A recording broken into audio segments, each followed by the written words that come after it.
bag of rice must be carried up to the second floor. I offer a generous amount for a bag of rice, yet I am tasked with washing it. I have washed so much mud off this bag of rice. No refund, and I am scolded. Above Hogwarts, Gellert Grindelwald spoke with indifference. Every grain is muddied. Who provided you with a bag of rice? An endless radiance blossomed in the skies above Hogwarts. Chapter 1.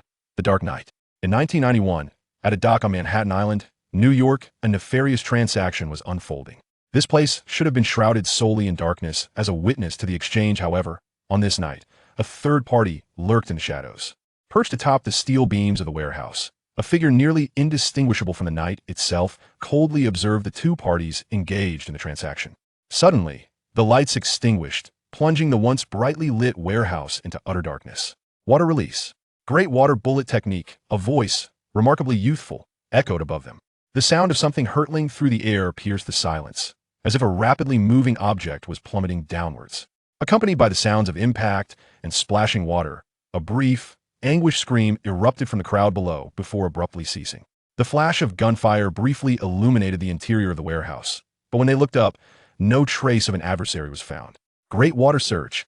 With this peculiar exclamation came an even greater rush of water. Amidst the chaos, a cacophony of frantic voices erupted within the warehouse. In a matter of mere minutes, the cacophony of gunfire dwindled to sporadic shots and then returned to silence. The large door of the warehouse creaked open, and a young man stepped out. Moonlight gently bathed his face, casting shadows that sculpted his flawless features. In the dim light, his long black eyelashes fluttered delicately, and his mismatched eyes glimmered with an otherworldly light in the darkness. As he prepared to leave, the young man suddenly paused, his gaze fixed upon a sports car outside the warehouse. After a moment, the roar of the engine faded into the distance, leaving behind a scene of chaos at the dock. Once the young man departed, two transparent figures abruptly materialized in the vacant space beside the warehouse. It seems young Kyle possesses quite the vigor. What do you think, Newt? Remarked the elder with a long white beard, smiling at his companion. The elder known as Newt replied slowly, without any guidance. He has mastered such profound wandless magic and even created several intriguing spells. I believe Hogwarts will soon be bustling with activity. The white-bearded elder appeared pleased with Newt's assessment, pride evident in his tone. After all, he carries a part of the Dumbledore lineage within him. Upon hearing the boast about Albus Dumbledore, Newt unflinchingly countered, he does not bear the Dumbledore name. Dumbledore, hearing this, was taken aback. Regardless, Kyle is in a sense my adopted son. Newt pondered for a moment, then delivered a piercing remark that struck at the very heart of Dumbledore. Sent to the orphanage, and you even lost half of your son? Dumbledore, exasperated, resolved never to discuss anything regarding Kyle's lineage with Newt again. Let's go. We must retrieve Kyle. With a resounding boom, Dumbledore vanished from sight. A sports car sped through the moonlit night, the roar of its engine echoing along the deserted highway. Before long, the vehicle entered an abandoned factory in Brooklyn, coming to a halt on a smooth surface. Kyle sat in the driver's seat, leisurely forming a series of hand signs. Earth release, groundquake core. The ground beneath the car gradually sank, reminiscent of an automated parking system. In truth, it functioned as such, albeit powered by chakra. The platform ultimately settled in a spacious underground chamber, the very base where Kyle had resided for 5 years. After parking the car, the previously lowered ground rose once more under the control of the earth release technique, leveling seamlessly with the surface above, leaving no trace of its movement. Kyle picked up a suitcase from the passenger seat and approached an iron door, behind which lay his true dwelling. The hideout was equipped with all necessary amenities, including entertainment and fitness facilities, truly a luxurious abode. Deeper underground, several generators continuously supplied power to the hideout. Observing the fruits of his labor, a smile graced Kyle's face. Over the past 5 years, he had unwittingly amassed a considerable fortune. Kyle placed his spoils from a night on the central table in the living room and began to examine his gains. As he gazed at the stacks of Franklins within the suitcase, a radiant smile blossomed on Kyle's face. This was indeed the most fruitful haul since leaving the orphanage. Indeed, Kyle was an orphan, theoretically destined to reside in an orphanage or with a family that might adopt him. Yet, beyond his identity as an orphan, Kyle bore another. He was a time traveler from the Celestial Empire. A bolt of lightning had inexplicably transported him across dimensions. After gleaning a general understanding of this world from newspapers, he discovered that it bore striking similarities to the world of his previous life, albeit with a slightly advanced timeline. Initially, he had planned to quietly develop within the orphanage, waiting for the moment he could earn his first fortune, leveraging his grasp of future societal developments to ascend as a winner in life. However, This plan encountered an unexpected twist when he turned 6. Kyle was astonished to realize that he appeared to be a superhuman. That day, a peculiar sensation coursed through his body, an uncontrolled surge of energy. Fortunately, no one was nearby during his awakening. He swiftly tidied the scene, feigning that nothing had transpired. After numerous furtive attempts, Kyle, who had previously immersed himself in web literature and anime, finally discovered a rudimentary method to harness and manipulate the energy within him. This technique involved gesture guidance, or rather, hand seals. So his extraordinary ability is akin to chakra? In order to conceal his peculiarities from those around him, as well as to find a suitable place to hone his skills, Kyle departed from the orphanage and ultimately chose an abandoned factory in Brooklyn as his refuge. During the day, he diligently practiced the ninjutsu and physical techniques reminiscent of his memories that WY night. Driven by the necessity to sustain himself, Kyle resorted to fishing on the streets, hoping that some unsuspecting thug would generously part with their cash. The bizarre nature of ninjutsu granted Kyle the capability to effortlessly defeat an ordinary adult, making the subjugation of street thugs a trivial matter. After years of exploration and training, he had now mastered some rudimentary water and earth release techniques. As for the names of the jutsu, he had just shouted Great Shark Bomb and Great Exploding Water Shock Wave. They were merely arbitrary names, with their actual power likely only at the level of crank techniques. This hidden underground stronghold was a result of the considerable time and energy he expended in constructing it with earth release techniques. With the enhancement of his combat prowess, Kyle's targets shifted from inconsequential street thugs to more perilous gang members. After all, the former yielded little more than a few Franklin bills, whereas the latter, the stack of cash before Kyle, served as undeniable proof of their lucrative gains. After briefly tallying his earnings for the night, he tossed a pile of Franklin bills into the nearby safe. However, just as he prepared to close the safe door, he heard an unusual sound, the activation of the chakra-operated elevator within the hideout. If there are any omissions, feel free to contact me in the comments for corrections. I have an overwhelming number of drafts and am unsure what still requires revision. Chapter 2, Hogwarts. How could there possibly be anyone other than him capable of activating the chakra elevator? He had painstakingly devised such a convoluted method of entry and exit, akin to the elderly Uchiha Madara burrowing underground like a mole, solely to obscure his own presence. It was inconceivable that anyone else could discover this place. There was no doubt that the intruders were here for him. However, whether their intentions were benevolent or malevolent remained uncertain. Kyle swiftly formed a series of hand seals to summon the chakra within him, ensuring he could unleash ninjutsu in an instant if necessary.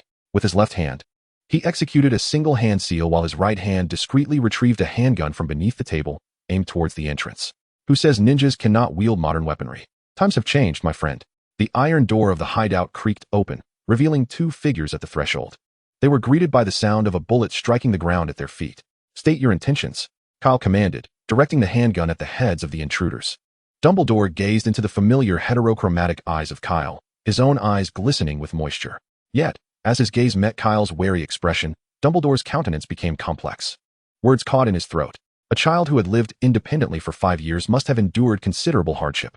However, upon observing the decor of the living room behind Kyle, his guilt lessened somewhat. It appeared that Kyle's living conditions were not too dire. In a gentle tone, Dumbledore endeavored to convey his goodwill. Child, there is no need to fear. We mean you no harm. Kyle scrutinized the peculiar old man with half-moon spectacles before him, along with the elderly figure beside him who had maintained a profile view. His grip on the handgun slackened slightly. You are not here to capture me? No, child. We are here to bring you with us, Dumbledore replied, attempting to step forward. However, as he moved, Kyle instinctively retreated a half-step. Are you serious about that half-step back? Such a trivial action carries significant weight. Until he comprehended the situation, Kyle would not afford them any opportunity to approach. What if this seemingly frail old man was a master of formidable martial arts? Moreover, anyone capable of accessing this hideout in his manner was certainly no ordinary individual. Come with me? Kyle queried, perplexed. Dumbledore nodded. Child, you are a wizard. A wizard? What? A wizard? Kyle was momentarily taken aback, his bewilderment intensifying. He was a ninja. When had he become associated with such a profession? This old man was clearly grasping at straws. Wait, the old man with the white beard. A wizard? It's you, the Swordmaster Gandalf. Kyle sized up the elderly figure before him, noting that he bore no staff nor wielded a sword. With uncertainty, Kyle inquired, what is your name? I am Albus Dumbledore, the headmaster of Hogwarts School of Witchcraft and Wizardry in England. Dumbledore gestured towards the elderly man beside him, who had been avoiding eye contact. This is Newt Scamander, a renowned magizoologist in the Wizarding World. The room fell into an unexpected silence. Kyle thought, what? Isn't this a character from the movie Harry Potter and the Sorcerer's Stone that I watched in my previous life? When he had traversed into this realm, The movie had only recently been remade. While surfing the internet, he had frequently encountered fervent discussions among Harry Potter fans, which had led him to download and watch the film out of sheer boredom. He had long since forgotten much of the plot. But the names of the three principal characters, Harry Potter, Albus Dumbledore, and the antagonist Voldemort, remained etched in his memory. As for Newt Scamander, who was that? He had never heard of him. However, the mere fact that the man could utter the name Albus Dumbledore indicated that he was not trying to deceive him. It was now 1991, and while Kyle was uncertain of the exact publication date of the first Harry Potter book, he knew for certain that it did not exist in this world. Aside from J.K. Rowling herself, no one else could possibly know the name Dumbledore. Slightly lowering his guard, Kyle cast aside his gun, yet he maintained his chakra in a state of readiness, ensuring he could execute jutsu in an instant. He then politely invited the two men to take a seat in the living room. Though somewhat taken aback by Kyle's change in demeanor, Dumbledore chose not to dwell on it and began to speak slowly. I presume you are aware that you possess abilities that transcend those of ordinary individuals. And Hogwarts is a school specifically designed to educate young wizards like yourself who have magical potential. Wait a moment, a question arose. How could a British wizarding school be recruiting in America? After all, they were in New York. Was there no magical school here in America? Surely. There must be other countries with magical institutions, not just England. If that were the case, then it would make more sense for a Japanese ninja school to recruit him instead. Another question lingered in Kyle's mind. He had always believed that the energy flowing within him was chakra, but it seemed he might have been mistaken. Why was he still able to perform the jutsu from his memories through hand seals? With a head full of questions, Kyle temporarily set aside his confusion regarding chakra and magic and inquired, why is it Hogwarts from England that is recruiting me? Are there no magical schools in America? Newt did not address his question. Instead, he retrieved an antique pocket watch from his pocket and glanced at it. The hour hand pointed to 3 in the morning. I think it is time for you to depart. The Aurors from the American Magical Congress are on their way, Newt stated. Now, wait, what about my belongings? And what exactly are Aurors?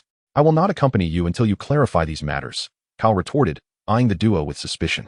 Dumbledore sighed in resignation and began to explain. In the realm of wizards, Aurors serve as the equivalent of law enforcement, much like the police in the Muggle world. Ah yes, Muggles refer to those who possess no magical abilities. The American Magical Congress seeks to apprehend you, Albus Dumbledore succinctly explained to Kyle. He then produced his wand and tapped the teapot resting on the table before him, uttering the incantation Mintinus. The teapot trembled momentarily, emitting an enchanting blue glow, before gradually settling into a deep black hue. What do the Aurors want? To arrest me? I am a law-abiding citizen, Kyle exclaimed, a hint of disbelief in his voice. Dumbledore cast a knowing glance towards the nearby open vault, a smirk playing on his lips. A law-abiding citizen, you say? And where did all that money come from? Who put such a vast sum in my home vault? Kyle stammered, bewildered. Dumbledore interrupted his clumsy performance, saying, they wish to apprehend you, and it is related to your father. We must not delay any longer. The Aurors will soon arrive. Place your hand upon the teapot. We shall use the port key to travel to Britain, and I will explain everything once we arrive. Safe travels to you, Newt remarked, standing still as he waved goodbye to the two, seemingly unwilling to accompany them to Hogwarts. Until we meet again, Newt. In the next instant, Dumbledore activated the port key. Kyle felt as though an invisible hook had latched onto his navel, pulling him forward with an irresistible force. In an instant, his feet left the ground, and he soared through the air like a gust of wind, with nothing but a blur before his eyes. Fortunately, this disconcerting sensation dissipated swiftly. As his feet touched solid ground, the world around Kyle transformed from a haze into the clear, majestic outline of a castle. The momentum of the port key nearly sent him tumbling to the ground in an undignified manner, but his 5 years of physical training allowed him to recover gracefully. Rolling to his feet and surveying the breathtaking scenery, a vast expanse of mountains encircled the grand castle, and beside it lay a sprawling lake, shimmering under the morning sun, occasionally revealing the silhouette of a massive tentacle rising from the depths. Is this where I will be studying? Kyle gasped in amazement. Dumbledore smiled warmly and nodded. Welcome to Hogwarts. Chapter 3. What it's like to have a father nearly a century older than you. Now, Kyle, let us proceed, Dumbledore remarked, glancing at the time. We shall arrive just in time for breakfast. As Dumbledore guided Kyle along the elevated stone bridge that wound through the mountains towards the castle, Kyle pondered why the headmaster himself had come to greet him. His situation was indeed peculiar, and the idea that American Aurors were after him was baffling.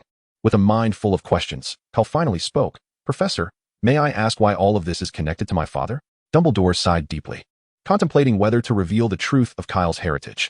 Unbeknownst to Kyle, he remained oblivious to the myriad of emotions flitting across Dumbledore's face as they walked. After a moment of contemplation, Dumbledore decided to speak. Are you aware of your surname? He paused, turning to gaze at Kyle. Grindelwald? This name, according to the headmaster of the orphanage he once resided in, was inscribed on a note that accompanied him in his cradle. Kyle was entirely oblivious to any implications surrounding this surname. It was hardly his fault, after all. He had shown little interest in the Harry Potter series in his previous life, having only watched the first film, let alone the 2 movies from the Fantastic Beasts series. Thus, he was unaware of the significance of the name Grindelwald within the European magical community. Let us converse as we walk. The Scottish Highlands in February were still quite frigid, and the biting morning wind made Dumbledore shiver. After all, he was an elderly gentleman of over a century. Your father, Gellert Grindelwald, was a remarkably complex individual, an idealist of considerable talent. I became friends with him during the summer of 1899, united by a shared noble aspiration. Kyle's mind reeled at the mention of the summer of 1899. He instinctively checked his hearing, unsure if he had misheard. But due to certain circumstances, we eventually fell out. At this, a shadow of pain crossed Dumbledore's features. After that, Gellert took a path opposing the law, embarking on a dark revolution. He enacted reforms outside the boundaries of legality and, alongside his followers, committed numerous heinous acts, establishing a stronghold across America and Europe. Consequently, he is regarded as one of the most formidable dark wizards in history. Kyle opened his mouth, poised to voice his incredulity, but found himself at a loss for words. His father was a centenarian? While the age disparity was not insurmountable, the more pressing concern was the unsettling realization that his father was, in fact, a terrorist, a term that felt like an affront to someone who had once stirred the tides of Europe. Kyle struggled to find an appropriate descriptor. The world's most nefarious criminal? Stop. His father was no monkey D. Luffy, nor did he aspire to be the Pirate King, a demonic figure of the Wizarding World. Halt. His father was not Uchiha Madara, and Dumbledore was no Hashirama Senju. Dumbledore nodded. When every young wizard reaches the age of 11, their name automatically appears on the enrollment list of the local magical school. This is how the American Magical Congress became aware of you. Fortunately, the wife of Mr. Scamander, who previously worked for the Congress, enabled Newt and me to locate you before the Aurors arrived. Dumbledore's words dispelled some of Kyle's confusion. What about my father? Where is he now? Why has he never sought me out? As he spoke, a hint of resentment crept into Kyle's tone, despite the fact that he held no emotional attachment to this father he had never met.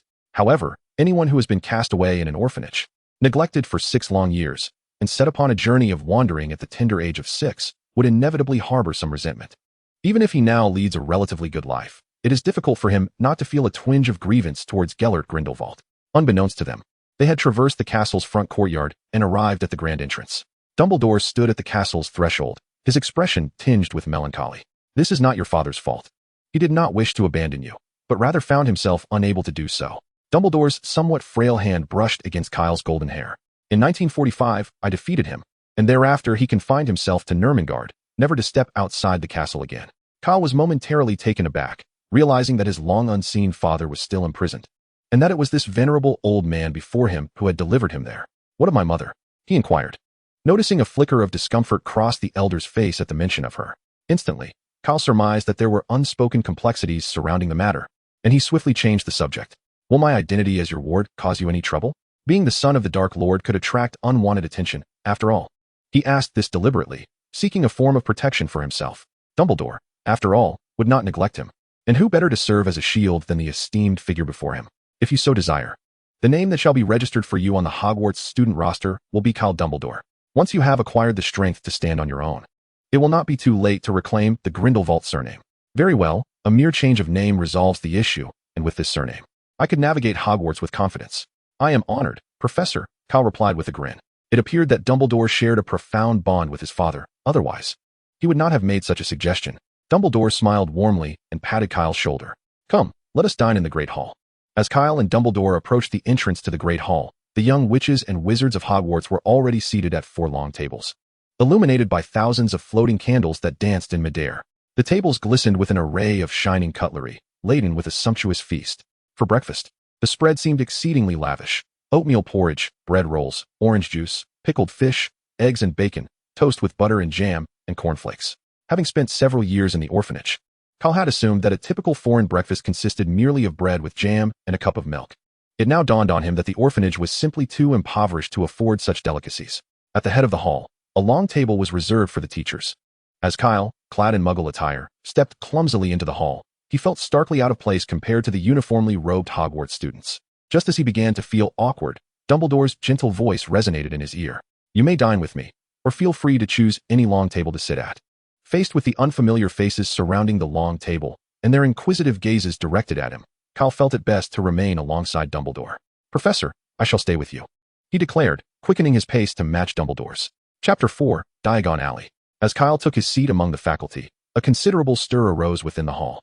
Students engaged in fervent discussion and speculation regarding Kyle's identity. What was the nature of his relationship with Professor Dumbledore? Why had Dumbledore brought him into the hall? Moreover, why was he dining alongside the professors? As the subject of their chatter, Kyle remained oblivious to their curiosity. He was acutely aware of how peculiar his presence was. Yet he had neither the time nor the inclination to dwell on it. After all, he had just arrived from New York City, and his biological clock indicated that it was indeed 3 o'clock in the morning. Earlier, he had been embroiled in a rather lively escapade with a group of gangsters engaged in the laundry detergent trade. The vibrant nightlife of that evening had been nothing short of exhilarating. Now, hunger gnawed at him, and he felt as though he could consume no less than 46 bowls of ramen. Kyle attacked the banquet as if he were a famished specter, and in no time. The cycle of annihilating the food on his plate and having it replenished repeated itself 4 or 5 times. He resembled a ravenous spirit of gluttony. The others at the table paused, casting curious glances at Kyle, seemingly eager to gauge the extent of his appetite. As the 8th plate was cleared, Kyle let out a satisfied belch and finally came to a halt. Yet his gaze remained fixed on the table, searching for something. At that moment, a hand reached out from beside him, presenting a cup of pumpkin juice. "Thank you," Kyle said, turning to see the hand's owner, a professor with shoulder-length black hair, a prominent hooked nose, and a pallid complexion. "How should I address you?" "Call me Professor Snape," came the reply. "Professor Snape," Kyle responded with utmost respect. What a loquacious child this is, Snape thought, his perpetually stoic expression twitching as he finally managed to utter his full name, Severus Snape.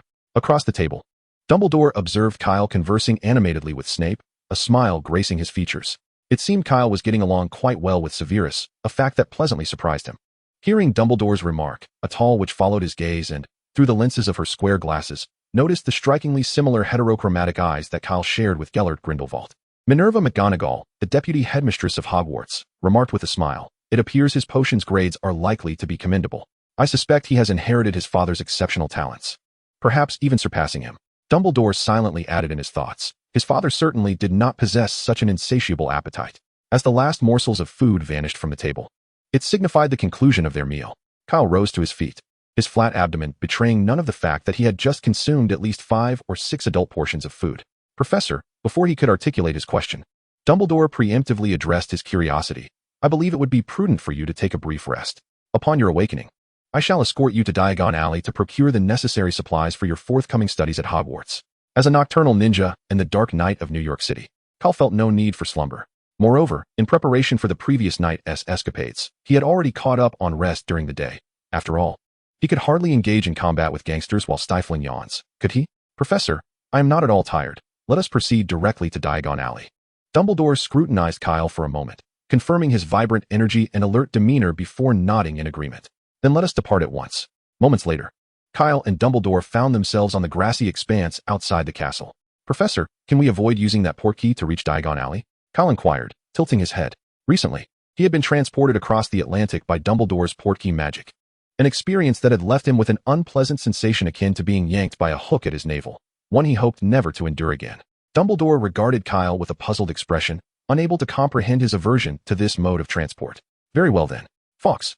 With Dumbledore's call, a burst of fire materialized before them. A magnificent, crimson bird, resembling a swan in size, emerged, its long tail shimmering like gold, with an elongated beak and talons. Was that a golden Scottish long-tailed turkey? For reasons unknown, upon seeing the phoenix named Fawkes, Kyle felt an inexplicable sense of familiarity. "This is Fawkes the Phoenix. He will transport us to Diagon Alley." Upon hearing Dumbledore's words, Kyle cast a skeptical glance at Fawkes. Could such a small creature carry them? Would it grasp one of them with a talon and simply lift them into the air toward Diagon Alley? Fawkes perched on Dumbledore's shoulder, gazing at Kyle with wide eyes filled with curiosity, sensing that this human juvenile was contemplating less than favorable thoughts. "Take my hand." Following the instruction, Kyle complied, and in the next instant, they ignited into a massive conflagration, vanishing from Hogwarts. "Are we already at Diagon Alley?" Kyle scarcely registered the sensation of long-distance spatial transportation. The warmth of traveling with Fawkes the Phoenix was a delightful contrast to the portkey experience, soaring to heights of comfort he had never imagined. "Indeed. Let us first retrieve some funds." As they walked through the archway towards the exit, the nearest shop was the Patch Cauldron, where the morning sun cast a golden glow upon a stack of cauldrons at the entrance, the sign above gleaming brilliantly in the light. Dumbledore noticed Kyle's gaze. "You won't require that just yet." No, I believe I need it right now, Kyle replied, his eyes fixated on a copper pot that he deemed perfect for preparing hot pot. For 11 years, he has graced this world, yet he has not savored a single morsel from the culinary treasures of the gourmand empire from his past life. The mere thought of the spicy and numbing flavor of Sichuan hot pot floods him with nostalgia, causing tears to stream uncontrollably from the corners of Kyle's mouth. Wiping his tears away, Kyle follows Dumbledore to a towering white edifice that looms above the surrounding shops. A staircase of white stone leads towards two gleaming bronze doors, beside which stands a goblin clad in scarlet and gold attire, more accurately, a fairy. As they pass through the second silver door, they enter a spacious hall adorned with marble. Approximately 100 fairies are seated behind a long counter, hastily recording entries in a large ledger. Some weigh coins on scales, while others scrutinize gemstones through magnifying glasses. Esteemed Mr. Dumbledore, welcome to Gringotts. How may we be of service to you? A fairy exclaims reverently upon noticing Dumbledore. Dumbledore retrieves a key from his pocket. Kindly escort us to the underground vault. The fairy bows with impeccable grace and leads the two towards a door. Your father left you a considerable fortune, Dumbledore explains to Kyle. Chapter 5. The Secrets of the Konoha Body Technique. Moments later, Kyle is nearly blinded by the mountain of gold piled high within the vault. How much could this possibly be? The golden mountain rises perilously close to the ceiling. In truth, the treasures within this vault are but a mere fraction of the wealth his father possessed during his prime. Kyle turns, stunned. This is merely a fraction? Indeed. His father was once the head of the magical realm, his influence spanning all of Europe. Perhaps it is simply a matter of his limited experience. With this immense fortune, Kyle swiftly dismisses a daring notion that had crossed his mind. While riding a small cart along the tracks leading down to the vault, he had meticulously observed the surrounding terrain and the security of Gringotts. He had already devised a preliminary plan, eagerly awaiting the day he could recruit like-minded allies to form the legendary trio of Gryffindor and execute his scheme. Now, with this newfound wealth, there is no need for reckless gambles, especially for someone whose ancestors had toiled in poverty for generations. Yet, a part of him still yearns for an audacious venture. Professor, shall we proceed to purchase a wand? Kyle asks, straining to keep his gaze from drifting towards Gringotts as they stand on the street outside. The Madame Malkin's Robes for All Occasions shop is merely a single store away from Gringotts, making it an easy find. As he approaches the entrance, Kyle overhears voices from within. I believe the left sleeve could be raised a bit more. Dear, let me. A youthful boy's voice interrupts. Ouch. Be careful where you're poking that needle, you clumsy woman. Mom, I don't want this outfit anymore. A more indulgent female voice responds. You're absolutely right, Draco. Now I recognize the social scoundrels who frequent this place to purchase clothing. We could procure far superior garments at the exquisite attire boutique. Before I could even push the door open, it was violently thrust outward, the rush of air tousling Kyle's bangs. Before him stood a preposterously well-groomed youth, with slicked-back platinum hair and a haughty expression gracing his handsome face. Merely a spoiled brat, Kyle mused. As he intended to step aside, the other party spoke first. Get out of the way. Draco assessed Kyle's muggle attire and sneered, you filthy mudblood. The insult prompted an immediate change of heart in Kyle. While he was unfamiliar with the term mudblood, the preceding adjective strongly suggested it was far from complimentary. It would serve this pampered child well to learn a lesson about the harsh realities of society. Glancing behind him, he noted that Professor Dumbledore had yet to catch up. Thus, he resolved to take action. Narrowing his eyes, Kyle retrieved a round object from his pocket and hurled it to the ground. With a faint explosion, a blinding light erupted. Draco, momentarily blinded, lost sight of Kyle. An unexpected foot, which had appeared behind him, sent him crashing to the ground. Woodstyle's secret technique. Kyle formed a tiger seal with his hands, a wild and sinister grin adorning his face. 1,000 years of pain. On the ground, Draco felt an inexplicable tightening at the mention of those words. I'm washing seaweed, he whimpered, accompanied by a blood-curdling scream. A figure soared through the air in a graceful parabola. With such remarkable leaping ability, Kyle thought, this Draco child could compete in the Olympics without needing a pole for pole vaulting. Why you? The brat, Draco, knelt on the ground, hands clutching an indescribable area, his voice trembling, then turning into sobs, ultimately escalating into wails. Unfazed by his opponent's downfall, Kyle casually conjured a water orb to wash his hands, then looked skyward. Feigning innocence. Draco, what's wrong? A blonde woman rushed out from Madame Malkin's Robes for All Occasions. Narcissa Malfoy shot a furious glance at Kyle, who was staring at the sky, only to discover the elderly gentleman standing behind the boy. Dumbledore. Kyle seized the opportunity to complain. Professor, he called me a mudblood. Is this true, Mrs. Malfoy? Dumbledore inquired, his gaze shifting coldly to the sobbing child in his mother's embrace. Perhaps bolstered by his mother's support, Draco suddenly found his bravado. Look at his clothes. He is nothing but a mud, Draco. Narcissa, irritated by her son's insolence, swiftly intervened to silence him. I apologize. Professor Dumbledore, he is still just a child. Standing beside Dumbledore, Kyle whispered, just be careful in the next life. Several dark lines descended from Dumbledore's forehead. What does be careful in the next life even mean? Do you wish to end someone's life?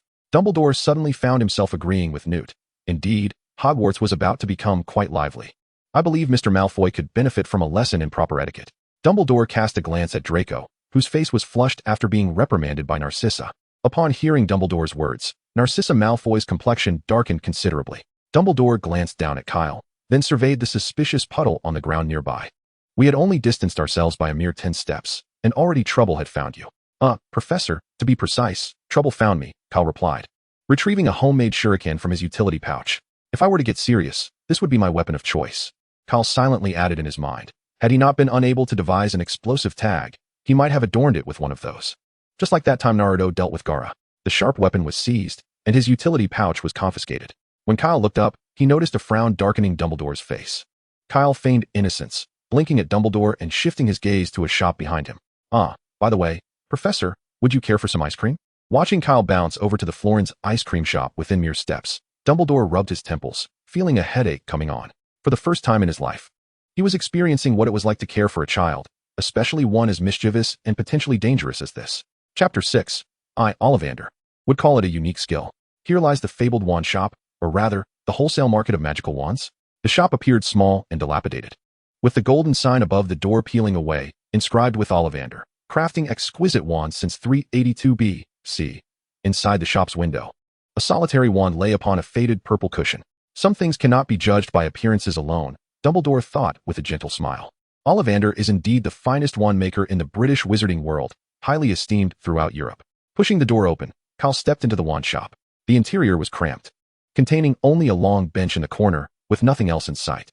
Thousands of slender boxes containing wands reached from the floor to the ceiling, all covered in a fine layer of dust. A chime rang out as they entered, and an elderly head emerged from the pile of boxes, warmly welcoming them upon sighting Dumbledore. Dumbledore, welcome, welcome. It is a pleasure to see you. As for Kyle, he was momentarily overlooked. The old man approached them, and only when his pale, bright eyes, like two moons, fell upon Kyle did he exclaim, "My goodness, what is this?" Ollivander stared at Kyle's mismatched eyes in astonishment, then shifted his gaze to Dumbledore, as if seeking confirmation of something. Dumbledore nodded, affirming, "Indeed, Ollivander, just as you surmised." Kyle's eyes were exceedingly rare, and before the wand maker, who had spent a lifetime interacting with various wizards, Kyle's identity could not remain concealed. With his suspicions confirmed, Ollivander excitedly rubbed his hands together and produced a silver measured tape from his pocket. "Which arm do you prefer to use?" "The right." He measured from shoulder to fingertip, then from wrist to elbow, shoulder to floor, knee to armpit, and finally, the circumference of the head. As he measured, Ollivander chattered on. Every Ollivander wand possesses extraordinary magical properties. This is its essence.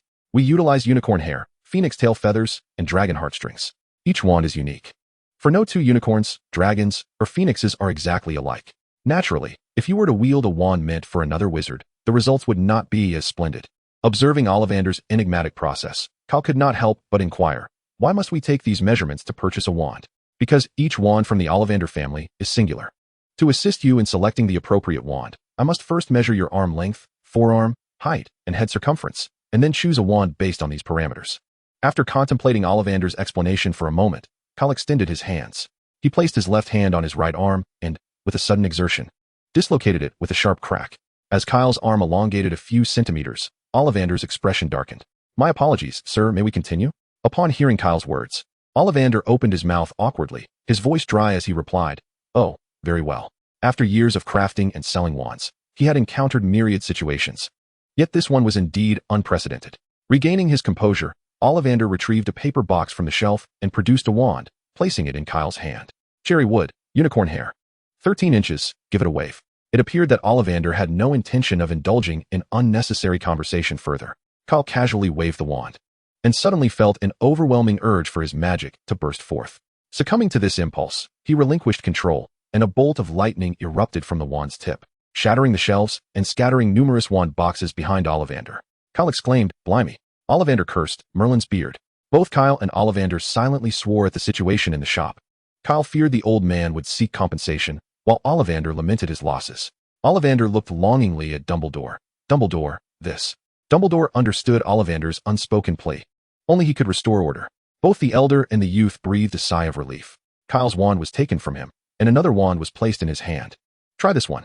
Willow wood, phoenix tail feather, 12 inches. Do not wave it. A gentle shake will suffice. Just as Kyle was about to shake his wrist again, Ollivander, alarmed, hastily intervened. Finding Ollivander's reaction somewhat amusing, Kyle disregarded the warning and waved his wand vigorously, albeit with reduced magical force this time. Upon witnessing Kyle's actions, Ollivander shuddered involuntarily. A bolt of lightning erupted from the wand in Kyle's hand, grazing Ollivander's scalp and landing on the cabinet behind him. Fortunately, the cabinet remained intact this time. However, Ollivander was left in a state of shock, and once he regained his composure, he fumbled to retrieve a mirror from an unknown corner, gazing mournfully at his Mediterranean hairstyle. "Ah, my apologies, Mr. Ollivander. It's nothing really. Such a trivial issue can be resolved with a bit of hair growth tonic." Ollivander forced a smile. Had it not been for the formidable figure standing behind this mischievous child, he would have surely taught Kyle a lesson about why the flowers outside were so vividly red today. "It seemed that this wand did not resonate well with you," Ollivander remarked as he produced a third wand. Walnut wood, dragon heartstring, 11 inches. Unlike the previous two, as Kyle grasped this wand, an extraordinary sensation welled up within him, as if this wand was inherently meant to be a part of him.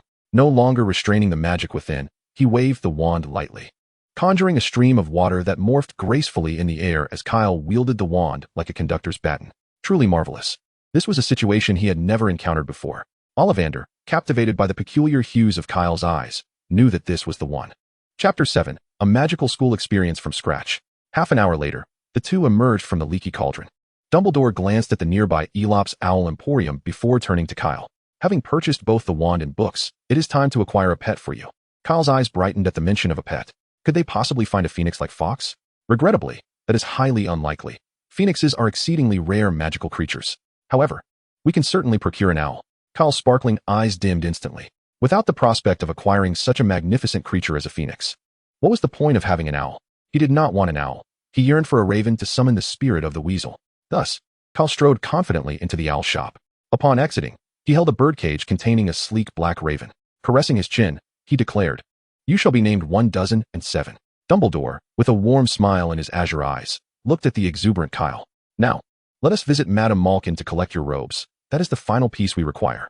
However, Kyle did not follow Dumbledore's lead, but instead fixed his eager gaze upon the distant cauldron shop. "Professor, I wish to purchase a cauldron."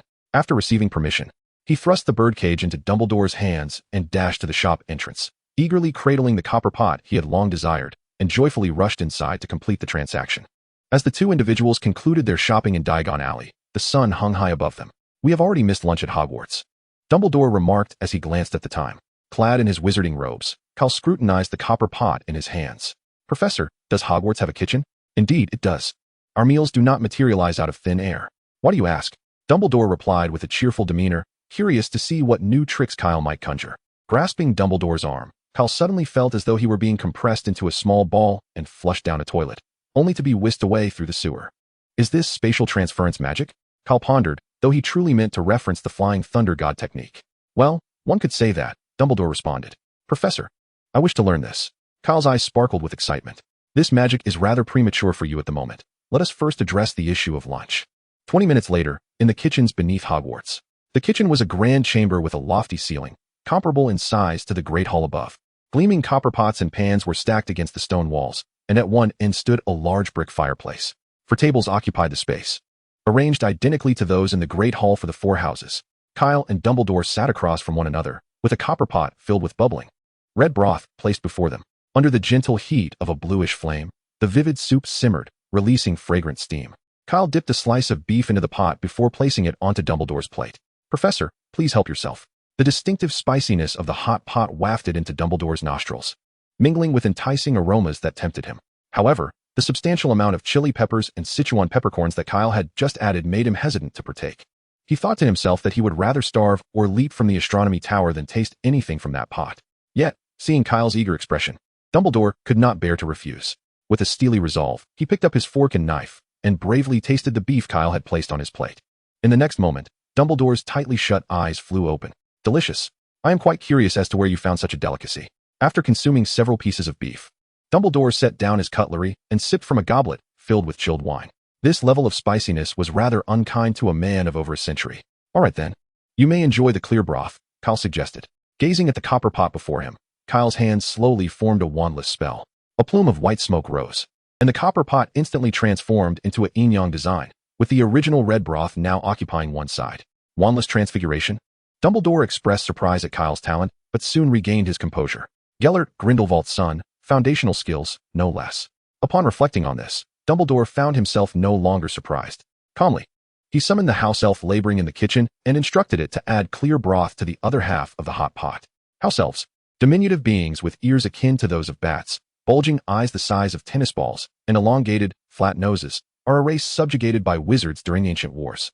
Each elf, from the moment of birth, is subjected to a lifetime of servitude, serving wizards for generations. The hot pot that Kyle and Dumbledore were enjoying had been prepared by these house elves under Kyle's guidance. Professor, after purchasing my wand and textbooks, does that mean I am officially enrolled and will attend classes with the other students? Dumbledore, preoccupied with his meal, merely shook his head, unable to respond while chewing. Once he swallowed the morsel of beef, he explained to Kyle, more than half of this academic year has already passed.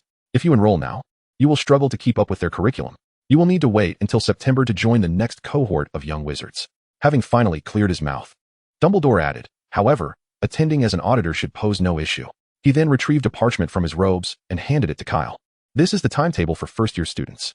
I personally recommend that you start by auditing Professor Flitwick's Charms class, followed by Professor McGonagall's Transfiguration. Their current pace may be a bit advanced for you, yet these subjects will be immensely beneficial. If you have any inquiries regarding magic, feel free to visit me in the headmaster's office on the 8th floor.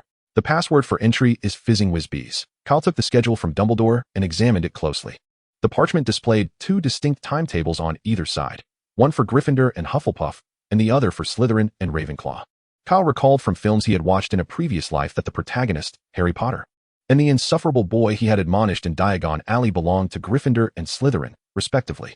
He distinctly remembered that in the film, Gryffindor and Slytherin often attended classes together. Glancing once more at the schedule, he noted that the two rival houses shared only potions and flying classes. Don't ask. It's simply a revision of the film's canon, he mused. In the afternoon, all four houses had charms and transfiguration lessons, albeit in a different order. Chapter 8. The Leaf Ninjas never walked the conventional path. After lunch, Kyle suddenly realized that Dumbledore had not arranged a dormitory for him. Turning to the pile of luggage beside the empty space at the dining table, he inquired, Professor, where's my dormitory? I have already arranged your accommodation, alongside the Gryffindor students. Your name is on the doorplate, and in the evening, you can follow the Gryffindor students to find the common room. Following Kyle's gaze, Dumbledore also noticed the pile of luggage nearby. As for your belongings, I shall have a house elf assist in transporting them to your dormitory shortly. Thank you, Professor, Kyle replied, extracting two textbooks from the heap. I must be off to class now. Dumbledore kindly inquired whether Kyle required assistance in finding his way. However, Kyle felt confident in his ability to navigate alone and declined Dumbledore's offer. Yet, upon exiting the kitchen and confronting the intricate structure of Hogwarts Castle, Kyle instantly regretted his decision. The castle's staircases numbered a staggering 142. Some were wide and expansive, while others were narrow and precarious. Certain stairs would lead to different destinations every Friday. Occasionally, a step would vanish mid-ascent, requiring one to remember precisely where to leap. Furthermore, these staircases perpetually shifted positions. At times, intending to head towards the right corridor could unexpectedly redirect one to the left. Numerous doors were present as well, and unless one politely requested them to open or accurately prodded the right spot, they would remain firmly shut. Some doors were merely solid walls masquerading as entrances. Without a guide, Kyle surmised that traversing to the Charms classroom on the 4th floor within 10 minutes would be quite the challenge. Nearby, Dumbledore observed him with a smile, awaiting Kyle's plea for assistance. Yet, having boasted of his capabilities, how could he now retract his words? Thus, Kyle abandoned the notion of taking a conventional route. 2 minutes later, Kyle found himself on the castle's lawn, surveying the exterior walls as if seeking something. Dumbledore stood a short distance away, curious to witness any remarkable feats Kyle might attempt. In the next moment, Dumbledore's eyes widened in astonishment. Kyle charged towards the castle wall, and just before impact, he propelled himself off the ground, leaping high and then running along the vertical surface. To Kyle, the towering wall was as easy to navigate as flat ground. Dumbledore? What manner of magic is this? Were Kyle able to hear Dumbledore's thoughts, he might have said it was simply basic technique. By channeling his chakra, his magical energy, into his feet, he effectively adhered to the surface of the wall, a skill any ninja from the Hidden Leaf Village would possess. Not only could he scale walls, but he could also perform advanced water-walking techniques. The first training Kyle undertook after conceptualizing his magical energy as chakra was indeed climbing trees and walking on water. To him, this was hardly a feat worthy of boasting. Before long, Kyle arrived at the 4th floor. Clinging to the castle's outer wall, he searched several windows until he finally caught sight of Professor Flitwick, the charms instructor. As Dumbledore had mentioned, Phileas Flitwick possessed a distinctive appearance. Strictly speaking, he could not be classified as a pure-blood human wizard. He possesses a fragment of fairy lineage, which accounts for the peculiarities surrounding his height. Climbing through the window to enter the classroom seemed rather inappropriate. Kyle did not wish to become the center of attention on his first day at Hogwarts, thus he dismissed this notion. At that moment, the crisp sound of the class bell echoed through the air, prompting Kyle to hastily rush into the classroom and take a seat at an empty desk in the rear. Professor Flitwick had already noticed this son of Grindelwald upon Kyle's entrance. However, he did not alter his teaching plan due to Kyle's presence. He proceeded with the lesson on the severing charm as scheduled. Kyle quickly flipped through the pages of standard spells, beginner level, which he had just purchased that morning, to the appropriate section.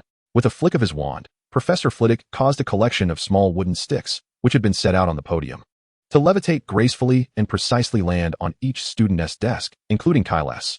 Allow me to demonstrate. Pay close attention to the incantation and the accompanying gestures. Professor Flitwick instructed, articulating the spell's incantation before flicking his wrist, resulting in the wooden stick before him snapping in two. After explaining several precautions and common errors beginners tend to make, Professor Flitwick announced that the students could practice freely. Kyle thought to himself, is that it?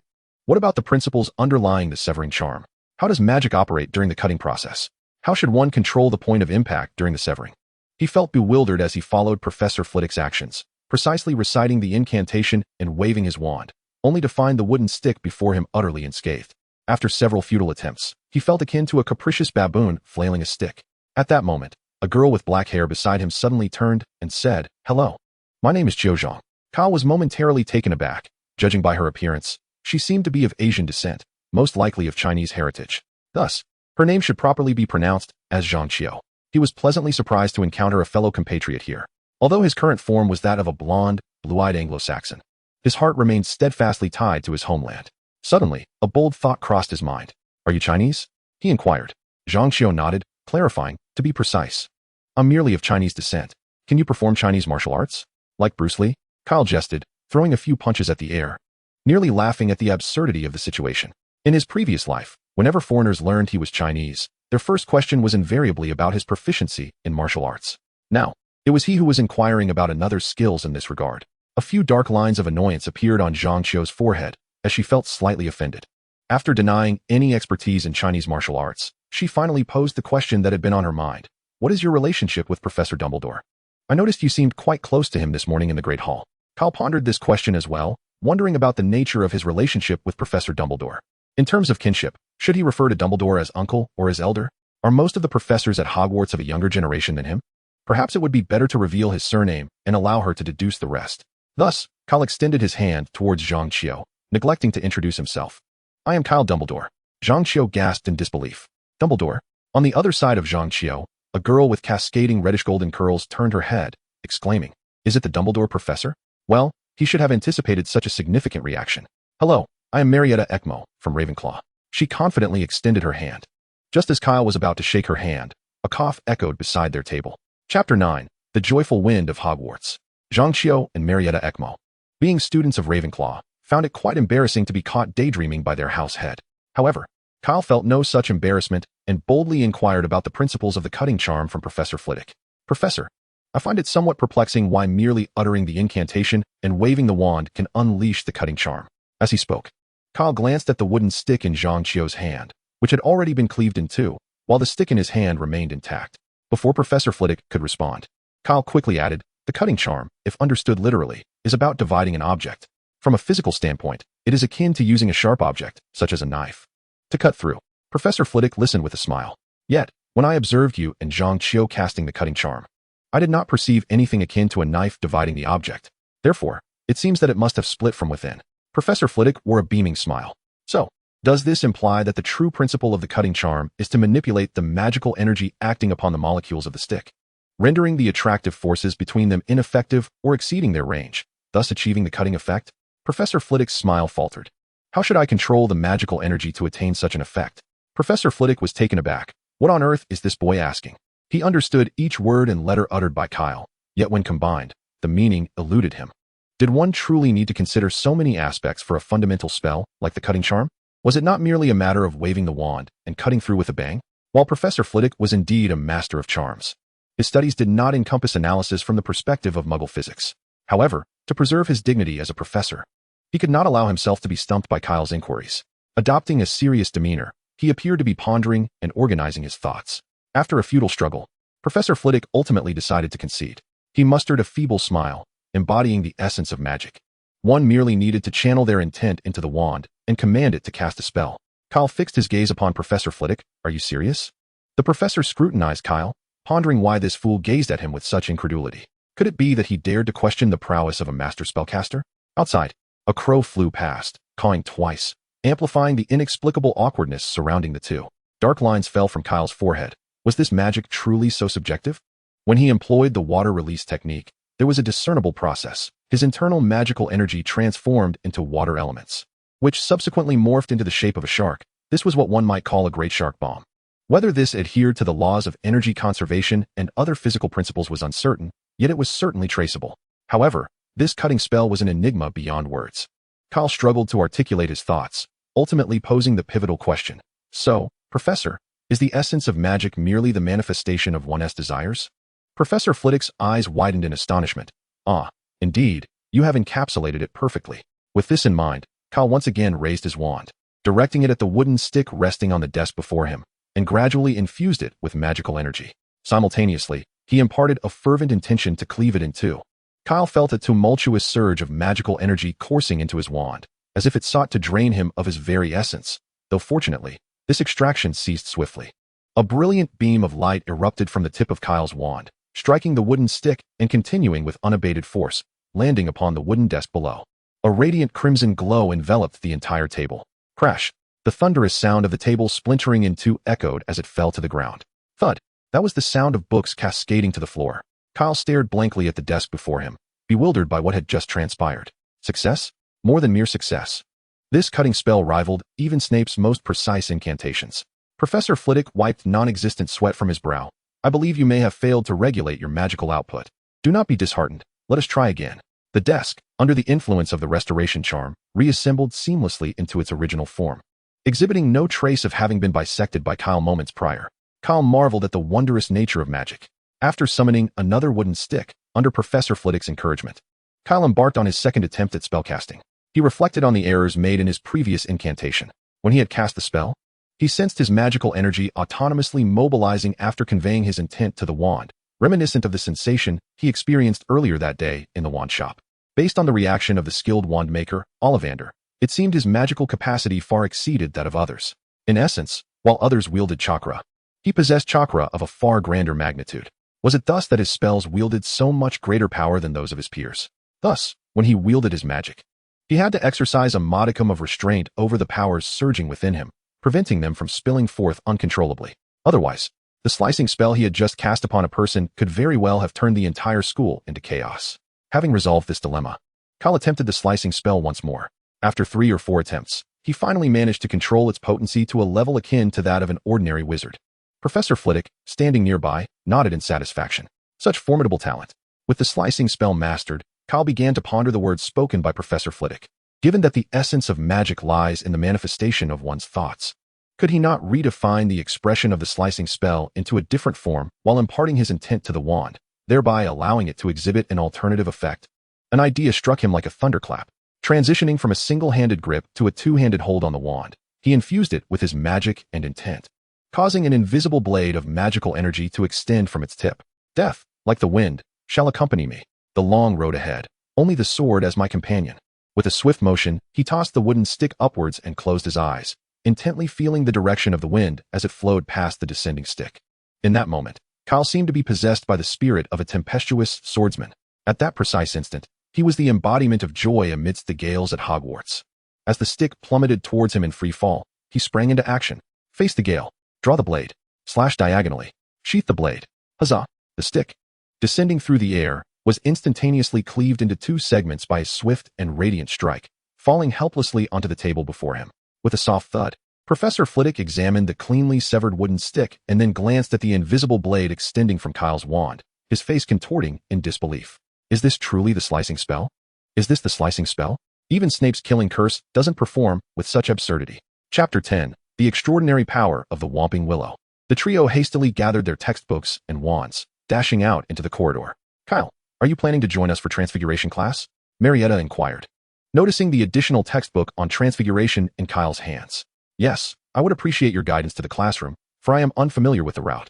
The Transfiguration classroom was located on the second floor of the castle, despite being accompanied by 2 seasoned veterans who had roamed the castle for over 5 months.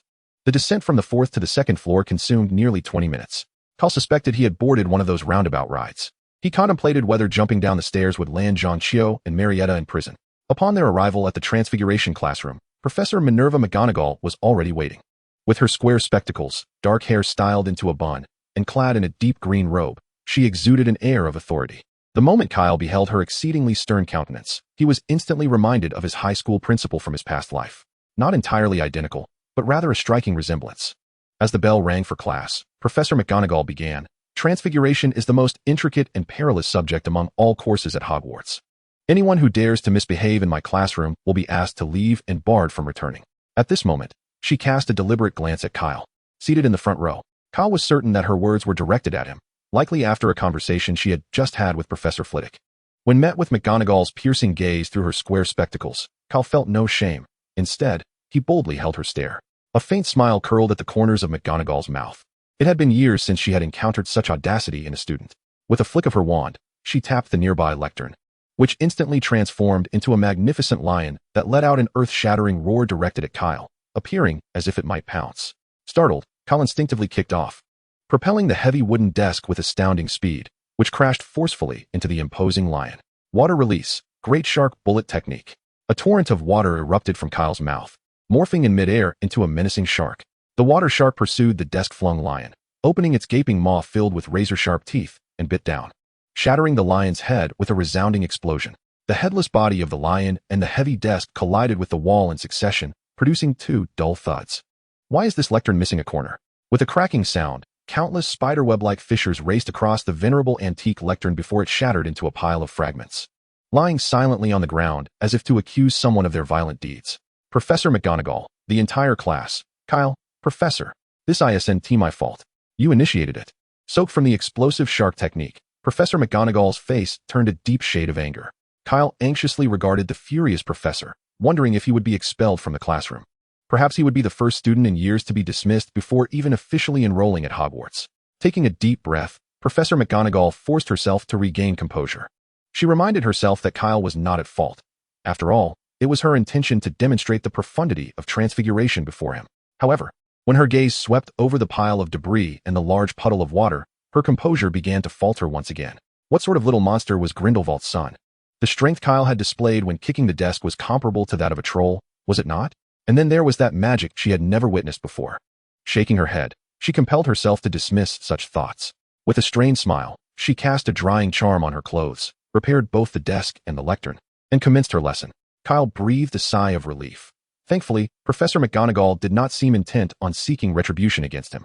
In the ensuing moments, Kyle sat upright, attentively listening to Professor McGonagall as she expounded upon the art of transfiguring a mouse into a goblet. Regrettably, the concepts conveyed by Professor McGonagall eluded his comprehension entirely. After more than 10 minutes, he had gleaned nothing of value.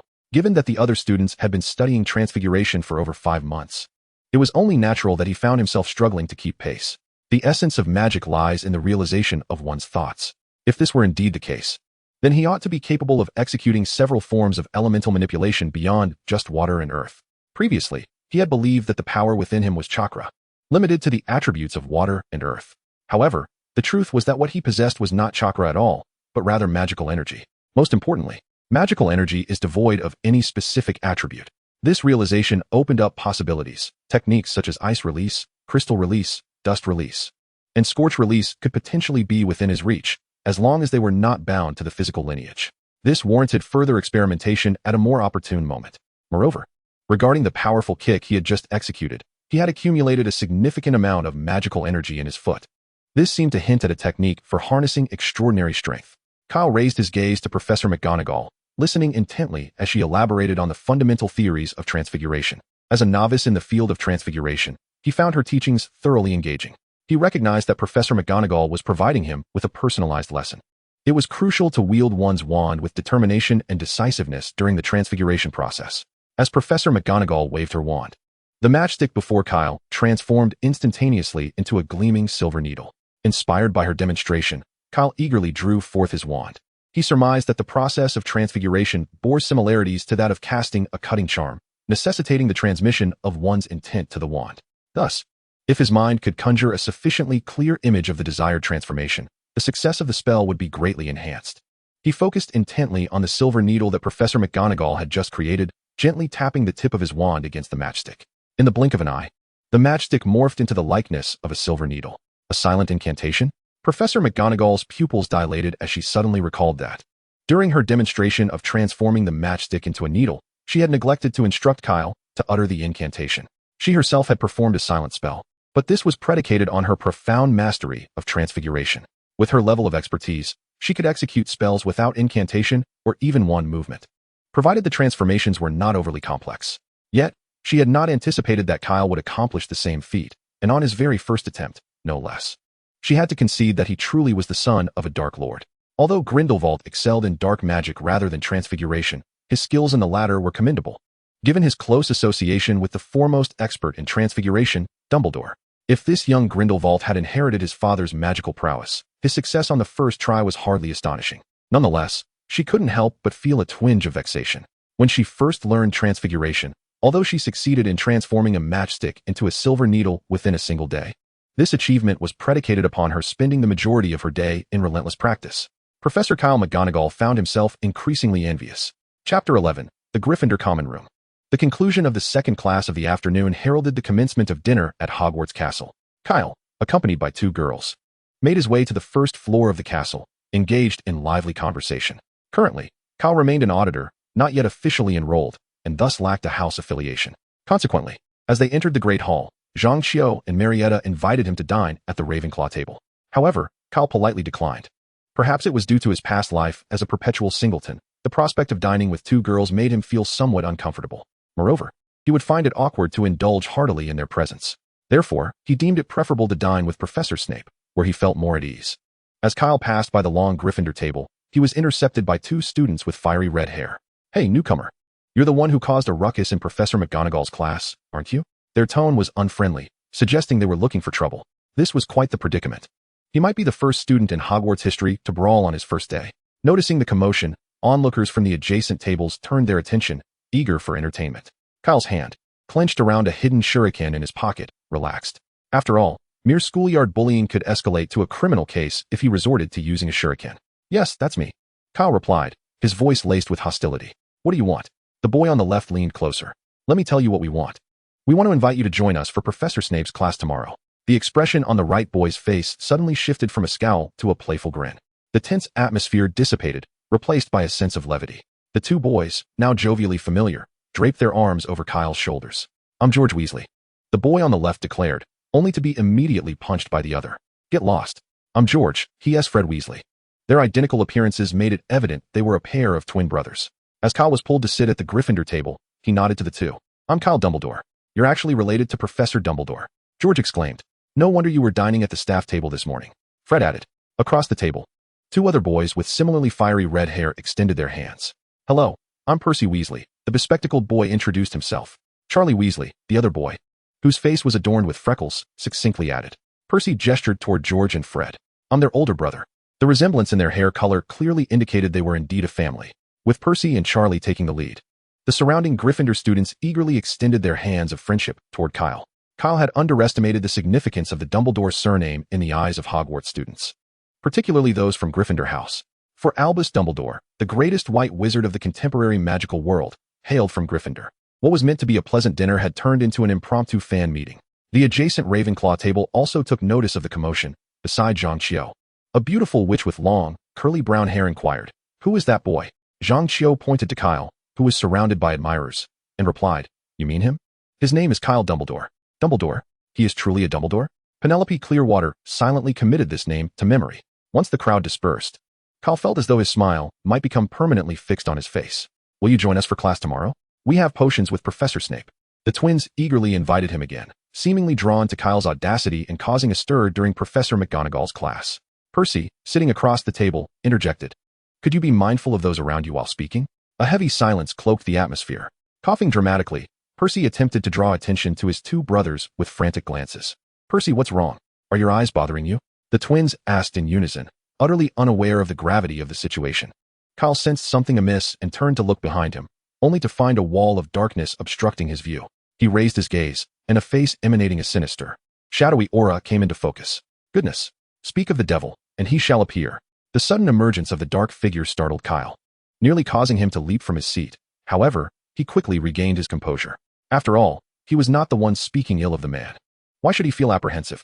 At that moment, George and Fred finally grasped the situation, swallowing nervously and awkwardly twisting their necks. When their eyes met Snape's cold, deathly glare, they promptly dropped to the floor beneath the table. Disrespecting a professor results in a 10-point deduction for each of you, Snape stated coolly before sweeping away with his robes. Once Snape had departed, a weak voice emerged from beneath the table. Kyle, could you help me up? My legs are trembling.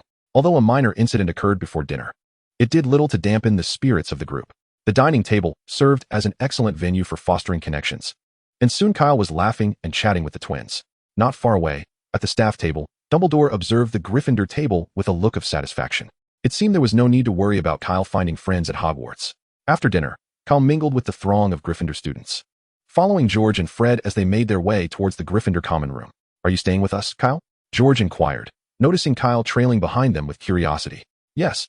Professor Dumbledore arranged a room for me, Kyle replied, following the twins through the bustling crowd and ascending the marble staircase. Eventually, they halted before a portrait at the end of the corridor on the 8th floor of the castle, depicting a rather portly woman clad in a pink gown. Password? She inquired. Nirvana, Percy responded. The portrait swayed forward, revealing a circular opening in the wall. They all crawled through the passage, emerging into the Gryffindor common room. It was a cozy, circular chamber adorned with plush armchairs. A bulletin board displayed school notices, various advertisements, and posters. Through the windows, the grounds of the school were visible. A grand fireplace dominated one wall, embellished with a crimson tapestry depicting numerous wizards, witches, and various creatures. Upon returning to the common room, George and Fred immediately claimed a table, skillfully retrieving a box from beneath it. Shall we play wizard's chess? They invited Kyle. However, Kyle had yet to see the appearance of his room and had little inclination to join them. Not right now, he shook his head. I want to check out my room first. May we accompany you? Despite their familiarity with every nook and cranny of the Gryffindor boys' dormitory, they were genuinely curious if Kyle's room, arranged by Dumbledore, would differ from theirs in decor or luxury. Chapter 12. My house is quite spacious. Kyle easily spotted a doorplate bearing his name. Pushing the door open, he was greeted by a floor covered in a rich, golden red carpet, and a grand bed adorned with 4 towering posts draped in deep red velvet curtains. In the center of the room stood a modest wooden table, atop which rested a golden birdcage containing a raven, quietly preening its feathers. 3 plush armchairs encircled the table, reminiscent of those in the common room. A large writing desk was positioned against the right wall, neatly arranged with parchment, a quill, and an inkwell upon its polished surface. All the textbooks he had purchased earlier that morning in Diagon Alley were meticulously placed on a shelf above the desk. On the opposite wall, flames danced in the fireplace, casting a warm glow throughout the room. This is a single room. Professor Dumbledore is exceedingly generous to you. We all reside in a 5-person room, exclaimed one of the twins. You have no idea how unbearable George's snoring is at night. Uft, how could you speak as if you never snore? The lively twins resumed their playful bickering. Kyle's gaze fell upon a brown suitcase resting on the nightstand, adorned with a piece of parchment inscribed with elegant calligraphy. I believe you will find the contents of this suitcase quite delightful. If he was not mistaken, it bore the unmistakable handwriting of Professor Dumbledore. Upon opening the suitcase, a long staircase unfolded before Kyle, igniting a speculation within him. He set the suitcase down and stepped inside. As he vanished within, the twins gasped in unison, cool. At the end of the staircase stood a pristine 1987 model, alongside that all-too-familiar iron door, confirming Kyle's hypothesis. This was indeed his stronghold, his secret lair. Wait, Dumbledore relocated his hideout here. How on earth will he drive the car out? Cool. Kyle, is that a car? George pondered, stroking his chin. I remember him mentioning that he intended to retrofit it with the flying system of a broom. Buy a used car to modify? Why purchase a second-hand vehicle? That's a waste. Kyle contemplated for a moment before offering a suggestion. I recall there's a tank graveyard in Northumberland National Park, nestled in the Audubon Mountains. A tank graveyard? What on earth is that? George and Fred exchanged puzzled glances, their eyes filled with curiosity. Tanks are vehicles utilized by Muggle armies, akin to military-grade cars. At the tank graveyard, one can find numerous tank hulls. Your father merely needs to acquire an engine to make it operational. The engine for a car is comparable to the flying system for a broom, and it would be far more economical than purchasing an entire second-hand Muggle car. As the twins continued to gaze at the car in awe, Kyle waved them over. Let's not dwell on that. Come in and have a seat. My home is quite spacious. We can play video games, and when we tire, we can simply rest. With that, he opened the iron door and stepped inside. Following him into the living room, Fred and George were instantly captivated by the plethora of Muggle appliances. If my father saw all these Muggle gadgets, he would be overjoyed. He adores these trinkets. Observing their astonished expressions, Kyle felt a sense of pride swelling within him. He retrieved 2 cans of beer from the refrigerator in the kitchen and tossed them to the twins. Welcome to the Muggle world. Half an hour later. What bliss! What delight! A tipsy George reclined on the sofa, animatedly flailing his arms. A scattering of empty cans lay at his feet, evidence of his indulgence. Kyle chuckled, pointing at the inebriated George. Look at George. He is already tipsy after just a few cans. Truly pathetic. George is indeed quite the lightweight. Fred chimed in. Oh, is that what you think? You must be quite brave yourself. Just kidding. I'm incredibly brave, all right? I can hold my liquor like a champ.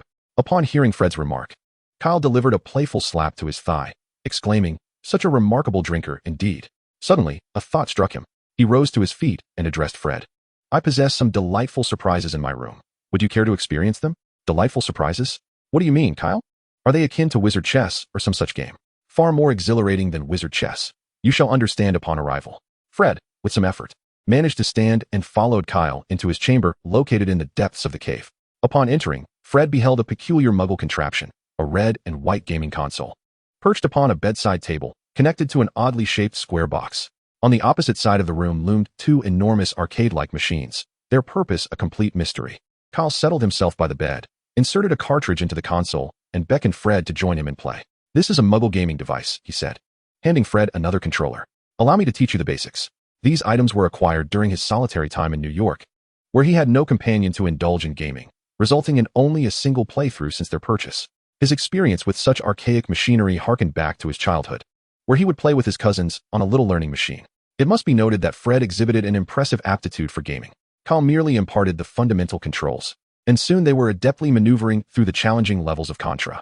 Following their success in Contra, they embarked on the adventure of conquering Super Mario and other games.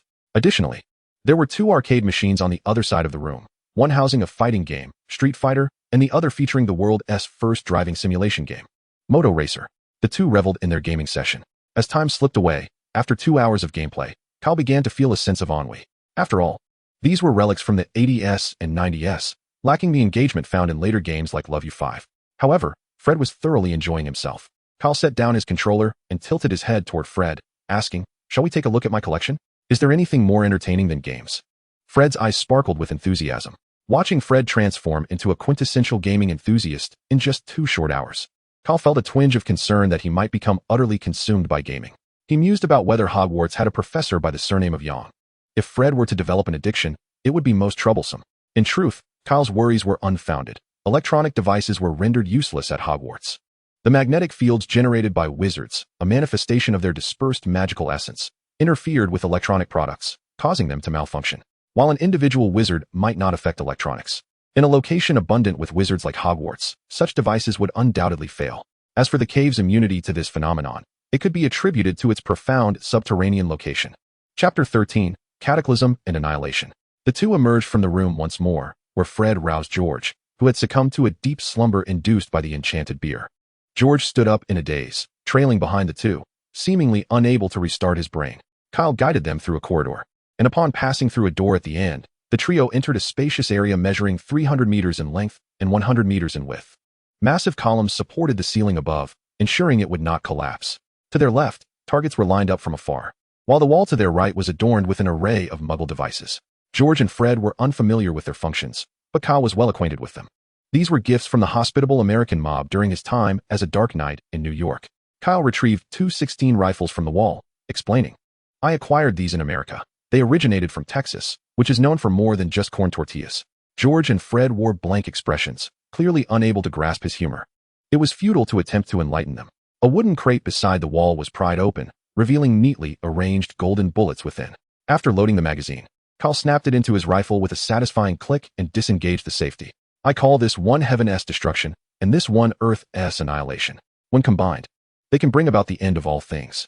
With that, Kyle held a rifle in each hand and fired at a humanoid target ahead. The long barrels belched flames, accompanied by a deafening gunshot, and the target was instantly shredded to pieces. Don't ask why I only shot at a 10-meter target. No comment. The brothers' expressions shifted from indifference to eagerness. Just remember not to point the guns at anyone, Kyle warned as he handed each of them a rifle.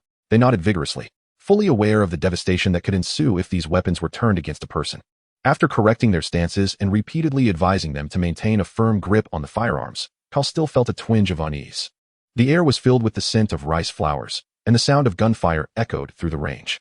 George, this is far more effective than a wand, Fred exclaimed, his shoulder aching from the recoil, yet his excitement remained undiminished. George turned his head, responding cheerfully. However, when he did, he noticed Kyle wielding a Barrett 821 sniper rifle, approximately 1 meter and 40 centimeters in length. Gazing at the rifle equipped with a muzzle brake, bipod, and scope, George and Fred suddenly felt their basic 16 rifles were lackluster in comparison. Their eyes gleamed with longing as they watched Kyle handle the sniper rifle, silently conveying their desire. Kyle, I want to try that. Observing the gazes of the two individuals, Kyle felt no embarrassment whatsoever. After all, this firearm was procured through immense effort and considerable sacrifice. Well, perhaps it wasn't entirely appropriate to label it as blood money, but it was certainly earned through his diligent labor. In sum, he had expended a significant amount of wealth to acquire this rare sniper rifle, which had only recently been adopted by the military through some clandestine channels from the proprietor of the weapons shop. Such an item could not be casually borrowed. 10 minutes later, George stood beside Fred, his eagerness palpable as he urged, Fred, it's my turn. You've already fired 2 magazines. Reluctantly, Fred finally diverted his gaze from the tenfold magnified scope and relinquished the shooting position to George. While the two were engrossed in their shooting escapades, Kyle sat on the floor nearby, perusing a slender notebook. The sounds of gunfire from the adjacent area seemed to have no effect on him whatsoever. This notebook was exchanged by George and Fred in return for the opportunity to handle the Barrett sniper rifle. It contained instructions on the application of the disillusionment charm. The disillusionment charm is a spell used to disguise a target, enabling the enchanted person or object to blend seamlessly into their surroundings, much like a chameleon, altering its color and texture to match the backdrop. Kyle was immensely intrigued by this spell. If mastered, it could facilitate certain clandestine endeavors, such as spying on the girls' bathroom. No, not that. Rather, for the creative process behind intimate Hogwarts. No, not that either. Acquiring this spell would certainly prove advantageous for nocturnal explorations of Hogwarts Castle. After glancing through the notes briefly, Kyle set them aside. He had yet to even grasp the fundamentals of basic spells, mastering such a complex incantation, which even George and Fred, who had been studying at Hogwarts for over a year, had not yet fully mastered, was beyond his reach for the time being. Hey, you two. It's getting late, Kyle remarked, glancing at the clock on the wall, which indicated it was past 10 in the evening. We should head out. The two looked at the time and reluctantly set their firearms down. As they exited the shooting range, Fred mused, we ought to bring Dad here for a visit. Wait. Kyle called out to them, then began rummaging through the bookshelf in the living room. After a short while, he retrieved 2 or 3 military magazines detailing tank construction and handed them to the two. These might assist your father when he modifies the tank magically. Kyle rubbed his hands together in anticipation, wondering if Mr. Weasley could transform the tank into a star destroyer. If so, then perhaps a magical fighter jet, a magical battleship, or even a magical aircraft carrier. Just imagine, a colossal flying aircraft carrier adorned with dozens of ferocious dragons, housing within its extended hangar countless magical fighter jets and bombers. Due to the existence of magic, the endurance, firepower, maneuverability, and speed of fighter jets and bombers can be significantly enhanced. With such capabilities, it is not impossible for a single ship to obliterate an entire nation. The mere thought is exhilarating. That night, Kyle lay on his soft bed, his mind racing with myriad thoughts. The day's events had been overwhelming. First, he was found by Dumbledore, then informed of his identity as a wizard. Initially, he believed himself to be the only one with extraordinary abilities in this world, but it turned out he had greatly underestimated the situation. There were thousands of others like him. The reason he had not encountered them before was that the wizards had concealed themselves. Nevertheless, Kyle mused that if he could stumble upon such an absurd occurrence as time travel, then finding himself in the world of Harry Potter was hardly surprising. With a turn, Kyle drifted into a deep slumber. Chapter 14, Rubius Hagrid and the Three-Headed Dog. The following day, Kyle awoke early from his dreams. Ever since becoming a ninja, he had cultivated the habit of morning exercise. After all, to become a true ninja, one must not only possess formidable ninjutsu, but also engage in rigorous physical training. Even now, as he transitioned into a wizard, Kyle had no intention of abandoning his workouts. He imagined the bewilderment on others' faces when they believed him to be merely a long-range spellcaster, only for him to suddenly draw a great sword and launch into an unexpected attack. Who could anticipate such a dramatic shift in combat style? Upon entering the Gryffindor common room, Kyle was astonished to find it completely empty. Glancing outside, he realized the sun had yet to rise. After leaving the tower housing the Gryffindor common room, Kyle encountered an unprecedented dilemma. How was he to descend the stairs? And now, he had to do it alone. His gaze drifted towards a nearby window. It appeared he would have to employ the same method he had used yesterday to reach the charms classroom. Meanwhile, on the second floor of the castle, Professor McGonagall's office. As a dedicated educator, Professor McGonagall had always maintained an early rising routine. That morning was no exception. As she arose before dawn, when she approached the window of her office to welcome the fresh morning air, a dark shadow suddenly plummeted past her window. Was that a large black rat? Professor McGonagall paused for 2 seconds before realizing the gravity of the situation. By Merlin's beard, a student had fallen. Drawing her wand, a silvery light burst forth from its tip, coalescing into the shape of a cat. The feline Patronus darted through the castle towards the headmaster's office on the 8th floor. Meanwhile, Professor McGonagall's expression turned anxious as she hurriedly exited her office, racing toward the grassy expanse outside the castle. As the unfortunate subject of the incident, Kyle remained blissfully unaware of the actions of the first eyewitness, Professor McGonagall. After making his way down the ancient walls of the castle to the first floor, he sprinted towards the distant Forbidden Forest. Upon reaching the edge of the Forbidden Forest, Kyle commenced his morning regimen: 100 push-ups, 100 sit-ups, and 100 squats, culminating in a 10-kilometer run around Hogwarts Castle. 96, 97, 98. As sweat poured from his brow, the crimson dawn began to stain the eastern sky, and the once enshrouded earth gradually shed its cloak of night. 99, 100. After completing his final set of sit-ups, Kyle sat upright, intending to embark on his next task when the sound of footsteps crunching through fallen leaves piqued his curiosity. With a few agile movements, Kyle ascended a nearby tree, peering in the direction of the approaching sounds. In the distance, a colossal black figure stealthily made its way towards him, concealed by the foliage. Kyle waited until the figure drew near, allowing him a clearer view. It was a giant, towering over 3 meters, draped in an enormous coat made of mole skin, with long, disheveled black hair and a beard that obscured most of his face, rendering him somewhat fearsome. Kyle recalled having seen this individual yesterday while dining in the Great Hall. The giant carried a large bag stained with suspicious blood. Passing beneath the tree where Kyle was concealed, oblivious to the presence of the observer above. Intrigued by the giant's intentions, Kyle decided to follow. He leapt deftly between branches, striving to minimize any noise, and soon arrived at a secluded spot within the Forbidden Forest. The giant, sensing something amiss, came to a halt. Suddenly, 6 glimmers of light illuminated the dim forest. No, these were not ordinary lights. They were the eyes of a monstrous beast. Kyle found himself staring into the eyes of an enormous dog, its size almost absurd, with the giant appearing insignificant in comparison. The creature boasted 3 heads, each with glaring, malevolent eyes and drooling mouths, saliva hanging like viscous threads from its yellowed fangs. Goodness, how grotesque, Kyle thought to himself. The 3-headed dog let out a deafening roar and lunged at the giant. Earth release. Earth shield. A wall of earth rose before the giant, intercepting the creature's assault. What are you waiting for? Run, Kyle shouted from his perch on the tree, observing the giant still in a state of shock below. No, please do not harm Luvi. The giant's voice was filled with desperation. Kyle, taken aback by the giant's plea, felt momentarily bewildered, his prepared earth javelin faltering in its readiness. Suddenly, a massive paw tore through the tree where Kyle stood, but he swiftly leapt to another tree before it collapsed. Luvi, stop. The giant positioned himself between the dog and the relentless pursuer. So, this 3-headed dog is your pet? 2 minutes later, Kyle crouched beside the newly ignited fire, inquiring of the giant nearby. Indeed, it is quite adorable, is it not? Upon hearing the giant's words, Kyle cast a glance at the 3-headed dog beside him, fiercely tearing into a large sack of meat bones, utterly failing to see how it could be associated with the term adorable. Are you a professor at Hogwarts? Yes. I am Kyle Dumbledore. At the mention of Kyle's surname, Hagrid suddenly stiffened. Could you kindly refrain from informing Professor Dumbledore about my 3-headed dog? Hagrid asked cautiously. Kyle subtly grasped the reason behind such a request, prompting him not to immediately acquiesce, but instead to counter. Is it forbidden to keep a 3-headed dog? Hagrid, fidgeting with his beard, replied, well, actually, this is. Ah, that settles it, Kyle remarked, noting Hagrid's reaction. He patted Hagrid's knee and continued. If keeping a 3-headed dog is indeed prohibited, I believe it would be wise to inform Professor Dumbledore. I trust he would grant you permission to continue caring for it. Seeing Hagrid somewhat swayed, Kyle pressed on. Moreover, with Dumbledore's assistance, many potential troubles could be averted. You wouldn't want to see it harm the students within the castle, would you? Hagrid nodded, scratching the back of his head in embarrassment. Kyle, could I trouble you to relay this matter to Dumbledore for me? He lacked the courage to approach Dumbledore himself. Of course, no problem at all, Kyle readily agreed, his gaze fixed on the 3-headed dog. Just moments ago, he had found the creature somewhat unattractive, but now he considered it rather striking. He imagined nurturing it to become a ninja dog akin to Akamaru. He envisioned a scene with him and Lu Wei performing their techniques together. Never mind, this three-headed dog is better left for Hagrid to enjoy. Chapter 15. Oh no. A student has fallen from the tower. Due to his unexpected encounter with Hagrid, Kyle's morning exercise was delayed.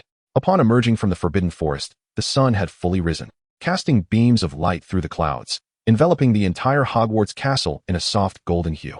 Drawing from yesterday's experience, Kyle decided against dining in the Great Hall, where he felt somewhat out of place with the Western-style breakfast. Instead, he adeptly navigated to a spacious stone corridor beneath the castle. The torches illuminated the surroundings brightly. Adorned with delightful paintings, predominantly depicting sumptuous food, Kyle paused before a painting of an enormous silver bowl brimming with fruit. Extending his index finger to gently poke at a vibrant green pear.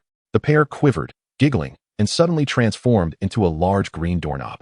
Beyond the door lay the kitchen, a place Kyle cherished. To his surprise, alongside the amiable house elves, there was a student in the kitchen. The student, caught pilfering food, shyly smiled at Kyle and explained, Today is the day the owls deliver messages. Soon, the owls will make quite a mess of breakfast in the Great Hall. Kyle comprehended the reason for the other's presence and extended his hand amicably. Hello, I am Kyle Dumbledore. Dumbledore? The other exclaimed, his eyes widening in astonishment. After a moment's hesitation, he grasped Kyle's hand firmly. I am Cedric Diggory, from Hufflepuff House. At this moment, Kyle took a moment to observe Cedric's appearance. Cedric was notably tall and strikingly handsome, with dark hair and bright gray eyes. As it was their first meeting, an air of awkwardness lingered in the kitchen. Kyle chose not to continue conversing with Cedric and instead summoned the house elves, skillfully directing them to prepare breakfast according to his specifications. Chop the char siu into small pieces. Mince the ginger and scallions, and mix them with soy sauce and salt. Certainly, esteemed Mr. Dumbledore. One house elf pointed towards the kitchen utensils, which promptly began to work autonomously at Kyle's command. They diced the raw shrimp, pounded it into a paste, then combined it with bamboo shoots, fatty pork, celery, and ginger. Blending it all together, we shall prepare shrimp dumplings. At your service, sir. Thanks to Kyle, the kitchen was filled with vibrant activity. Cedric watched in curiosity as enticing aromas wafted through the air, rendering the jam sandwich in his hand rather unappealing. Before long, a variety of dishes began to grace the kitchen table.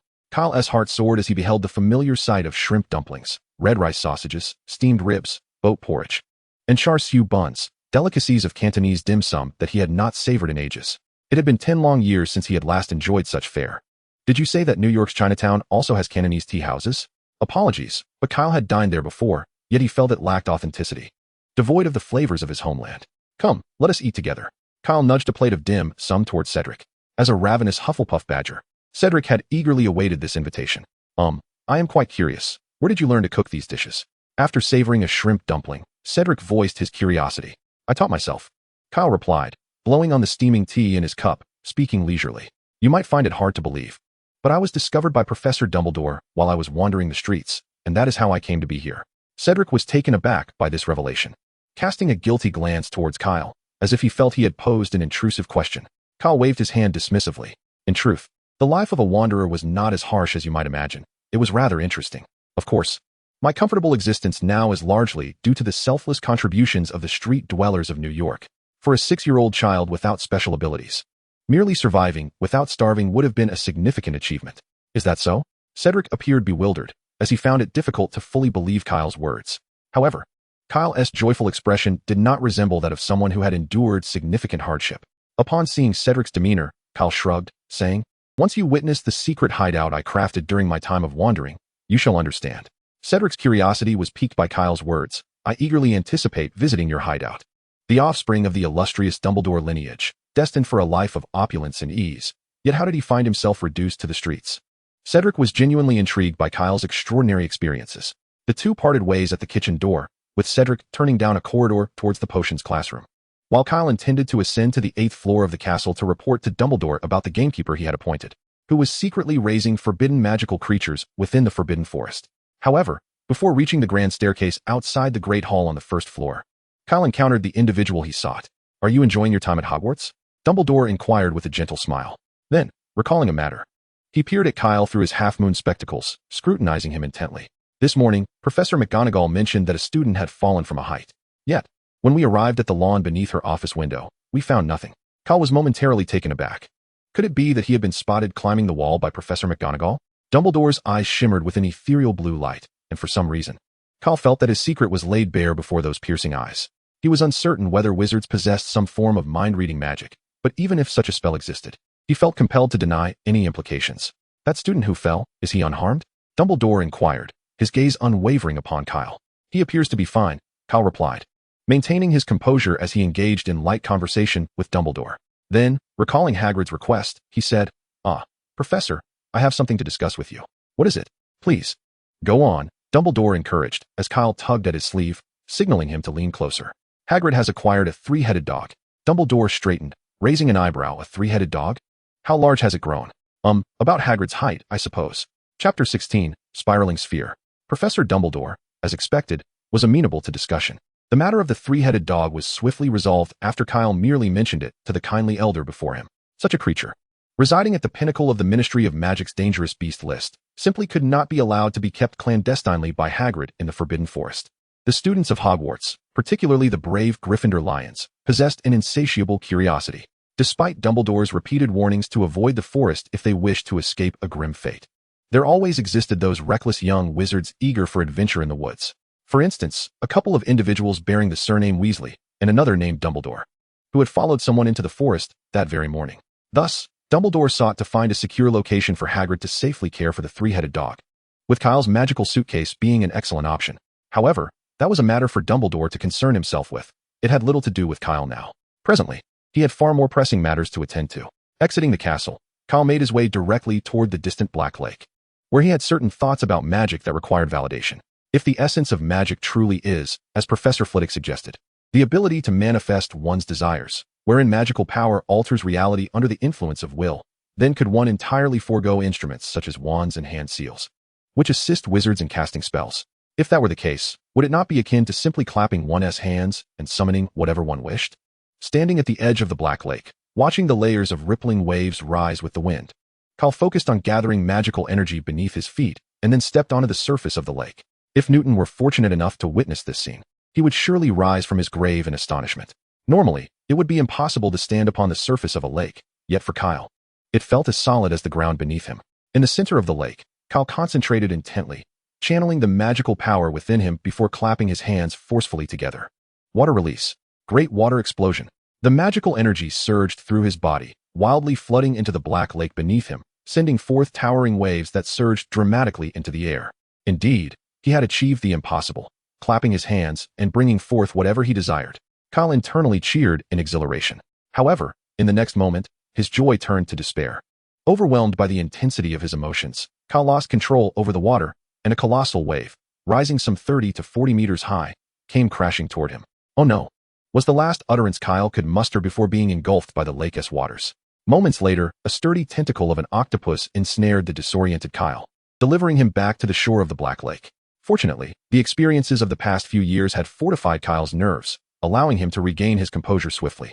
His golden hair clung damply to his scalp, and the cold February breeze brushed against his wet robes, sending shivers through his body. Yet, this chill could not suppress the fervor within him. Previously, he had believed that executing ninjutsu required hand seals, referring, of course, to conventional ninjas such as Kisame Hashigaki, not those like Hashirama Senju or Madara Uchiha, who were far beyond the norm. During his 5 years of wandering, he had successfully deciphered the hand seals for several earth and water release techniques.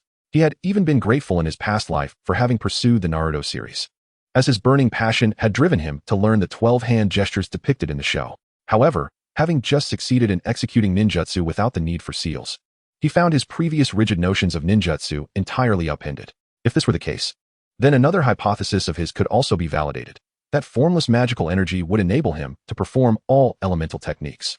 Of course, the most pressing matter at hand was not to experiment with other elemental techniques, but rather to dry his drenched clothing. After enduring the biting cold wind for a while longer, Kyle felt the onset of a cold. Soon enough, a pile of firewood had been gathered at the edge of the Black Lake. Gathering magical energy in his throat, he declared, "Fire release. Great fireball jutsu."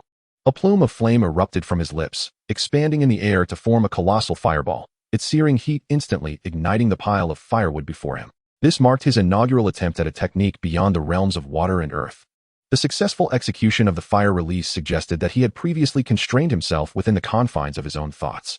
The crackling bonfire radiated warmth, prompting Kyle to shed his damp wizardess robe and drape it over a nearby wooden pole. Just moments ago, He had directly transmuted his magical energy into flames. Logically, the combustion process ought to require combustible materials. Sitting by the fire, Kyle murmured to himself, contemplating the possibility that if fire magic could bypass the necessity for fuel, then perhaps he could also directly gather electrical charges without a storage device when wielding lightning-release ninjutsu. He extended a finger, fixating on it, envisioning a multitude of electrical charges converging at his fingertip. 10 seconds passed. "Ah!" what the Kyle exclaimed, clutching his finger, singed by the electric current, and uttered a few elegant exclamations. His initial intention was to amass a significant amount of lightning in his hand to perform the signature technique, Chidori. In the future, building upon Chidori, he could potentially develop Raikiri, but as it stood, while he could indeed gather substantial charges, it seemed his hand would have been reduced to cinders long before he could achieve Chidori. Thus, it appeared that he was destined to forego the dazzling high-tier lightning techniques. Kyle lay on the ground, despondent. He had once envisioned himself clad in lightning-release armor, boldly confronting dragons. With Chidori off the table, was he to emulate Naruto and resort to spinning orbs? Concentrating chakra in his hands, causing it to flow in various directions while compressing it into a rotating, dense chakra sphere. This was Naruto's signature technique, the Rasengan. The Rasengan was a technique that permeated the entire narrative of Naruto. Regardless of the adversary, during combat, Naruto would invariably launch a Rasengan. Even against the formidable Kagaya Tsutsuki, the valiant Naruto wielded an array of Rasengan. If one ordinary Rasengan could not suffice, then why not multiply its potency? If that too fell short, he would unleash a barrage of Rasengan, each more formidable than the last.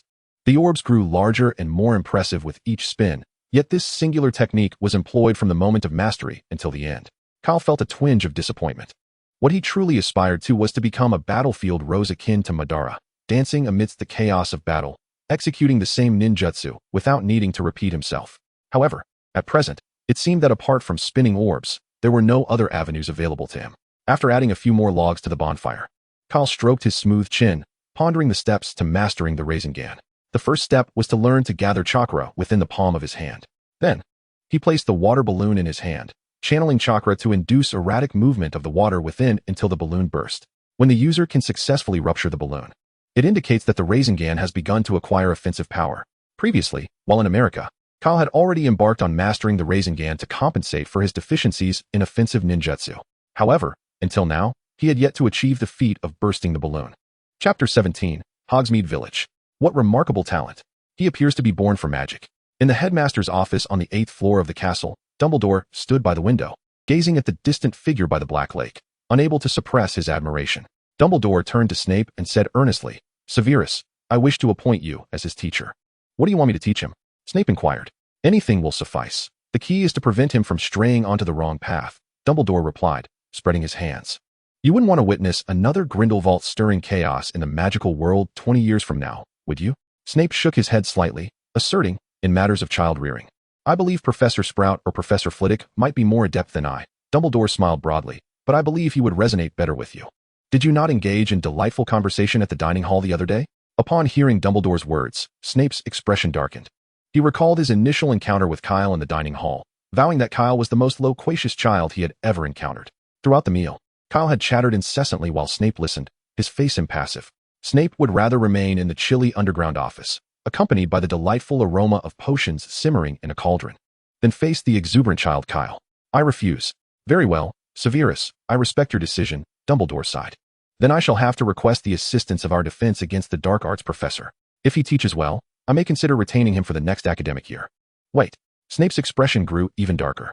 Dumbledore's smile widened. "Have you changed your mind?" Snape clenched his fists. "I have no choice, do I?" Dumbledore mischievously winked. "I have not coerced you." Snape was tempted to draw his wand and cast a spell at the shameless old man before him.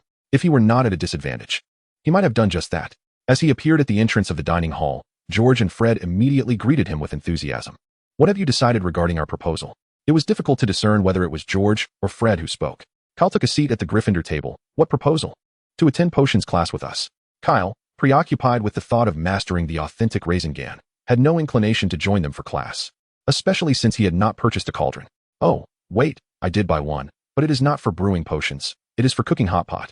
Thus, he waved his hand dismissively. "No, I have other matters to attend to." George and Fred were slightly disheartened. "Well then, how about we play video games tonight?" suggested one. To which the other responded, "I find shooting games far more exhilarating." Kyle, interrupting their debate on the merits of video games versus shooting, chimed in. As a seasoned veteran who has spent over a year at Hogwarts, shouldn't you two seasoned fellows show a newcomer like me around the castle? The twin brothers exchanged glances and nodded. We'll explore the castle later. For now, let's take you to a more entertaining place since we have no classes this afternoon. Last time you treated us to drinks, so this time it's on us. Upon hearing this, Kyle's eyes sparkled with excitement. It was needless to say that it was George who made that declaration.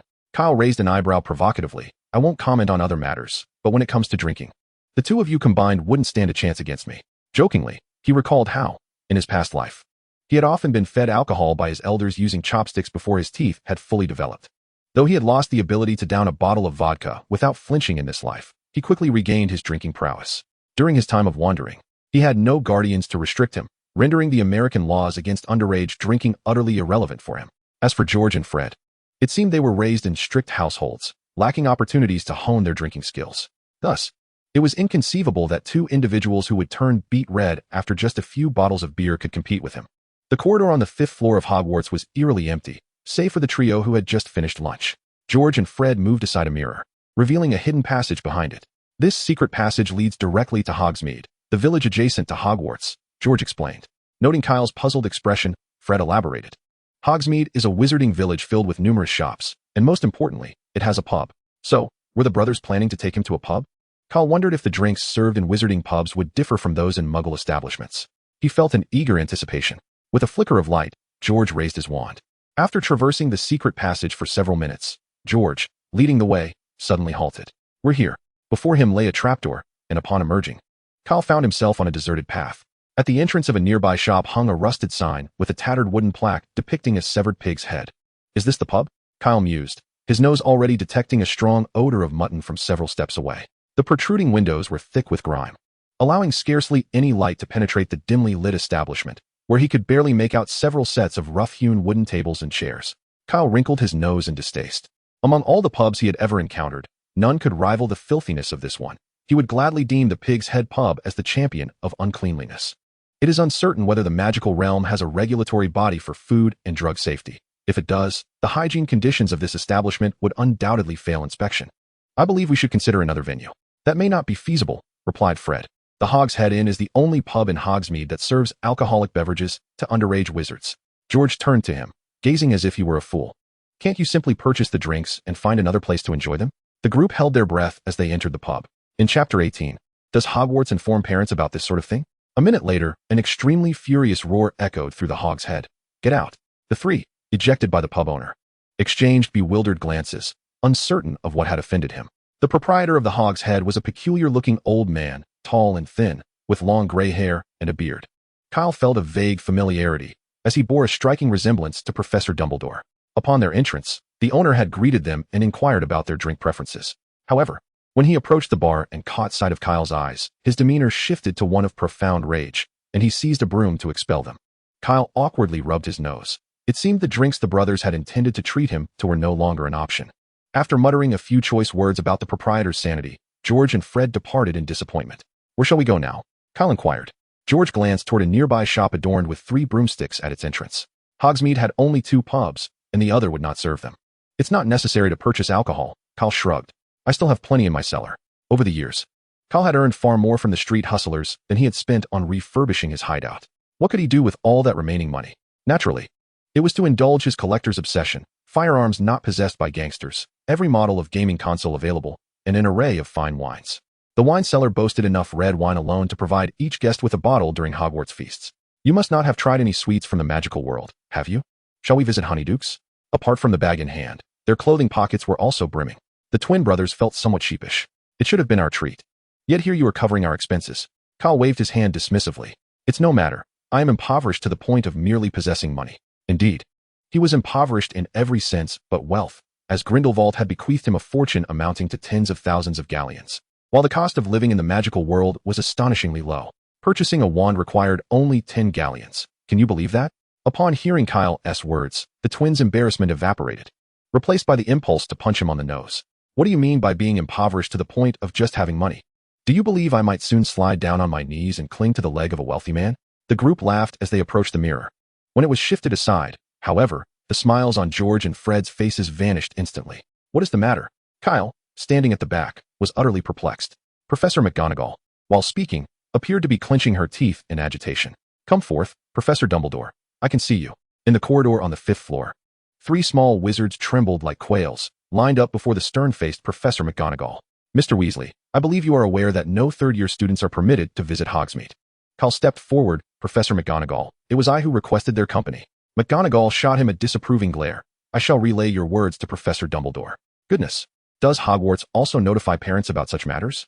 McGonagall crossed her arms resolutely. "Regardless of your reasons, you ought not to have ventured to Hogsmeade unaccompanied. Both of you will receive a week's detention." Fortunately, no points were deducted. George muttered under his breath, "At least we didn't lose any points." 20 points from Gryffindor," he exclaimed, his head snapping up in disbelief. "Not possible. 20 points each," McGonagall clarified. Kyle silently lowered his head. Although he was unsure of the severity of the punishment, he felt quite guilty seeing the twins penalized for his sake. The thought that Professor McGonagall would be contacting their parents only added to his dismay. "Your detention begins tonight at 11 o'clock. Accompanying Hagrid on a patrol in the Forbidden Forest," she stated, observing Kyle, whose head was nearly buried in his collar. "Had you not yet entered the school, you would join in the detention as well." Kyle, like a turtle peeking out of its shell, emerged from his collar, intending to offer some consolation to the twins beside him, only to find their faces alight with excitement. "At last, we have a legitimate reason to enter the Forbidden Forest," Fred exclaimed enthusiastically. "There are so many fascinating magical creatures within. We have been seeking an opportunity to explore it." Upon hearing that the detention involved the Forbidden Forest, the 40 points lost by Gryffindor were completely forgotten by the two. Observing the twins' utter lack of concern, Kyle surmised that they likely did not require his comfort. If it was indeed the Forbidden Forest, a smile gradually spread across his face. "Perhaps I can show you something intriguing." He pondered whether Professor Dumbledore had resolved the matter with the 3-headed dog, as it certainly could not be left to roam freely in the Forbidden Forest. "Well, I shall inquire with Hagrid tonight. Are you going too?" "But Professor McGonagall didn't punish you," George queried curiously. "Shared fortune and shared misfortune," Kyle replied, patting George on the shoulder. "After all, the 3 of us went to Hogsmeade together. It wouldn't be fair for only the 2 of you to be punished." Fred grinned broadly. "I wholeheartedly agree with that sentiment." Kyle picked up the bags of sweets he had previously set down. At 11 o'clock in the Gryffindor common room, then. With that, he took his leave. The corridor echoed with the joyful laughter of George and Fred. Kyle awkwardly touched his nose. If he weren't holding something, he would have climbed through the window and scaled the wall. The figures of the 3 disappeared down the corridor. Unbeknownst to them, just around the corner, within their line of sight's blind spot, a shadowy figure stood silently in the darkness. Had George and Fred seen him, they would have recognized him as their defense against the dark arts professor, Tom Hiddleston. Flames of vengeance flickered in Tom Hiddleston's eyes as he murmured, "The Forbidden Forest at 11 tonight? My opportunity has arrived." Chapter 19, The Night of the Full Moon. At 11 o'clock, 3 stealthy figures departed from Hogwarts Castle, making their way toward the distant, ominous Forbidden Forest. A radiant full moon hung in the night sky, casting its silvery glow upon the surroundings, allowing Kyle to glimpse Hagrid's hut not far away. "Is that you, George and Fred?" a voice called from afar. Hagrid strode towards them from the shadows. A massive stone crossbow slung over his back along with a quiver brimming with arrows, a robust hunting dog trailing closely behind him. "This afternoon, it was actually the 3 of us who got caught by Professor McGonagall, but she did not punish me," Kyle shrugged. Hagrid paused for a moment. "Well then, listen carefully. The Forbidden Forest at night is exceedingly perilous for young wizards like you. I do not wish for any of you to encounter danger." He led them to the edge of the Forbidden Forest, raising his lantern high, pointing to a narrow path that gradually vanished into the dense black woods. As they peered into the forest, a gentle breeze tousled their hair. "What we need to do is patrol the forest, generally speaking. As long as you 3 stick close to me and Fong, you should be safe." Hagrid patted Fong's head, signaling him to lead the way. "Stay alert. Now let's proceed." The Forbidden Forest loomed dark and silent. Fong and Hagrid walked at the forefront, while the 3 young wizards closely followed in Hagrid's wake. George and Fred held their wands, the tips glowing with the light of the Lumos spell, flanking Kyle protectively. Touched yet amused by their actions, Kyle patted their arms. "You really don't have to do this, guys. Before coming to Hogwarts, I was the Dark Knight of New York, the lethal guardian of the night."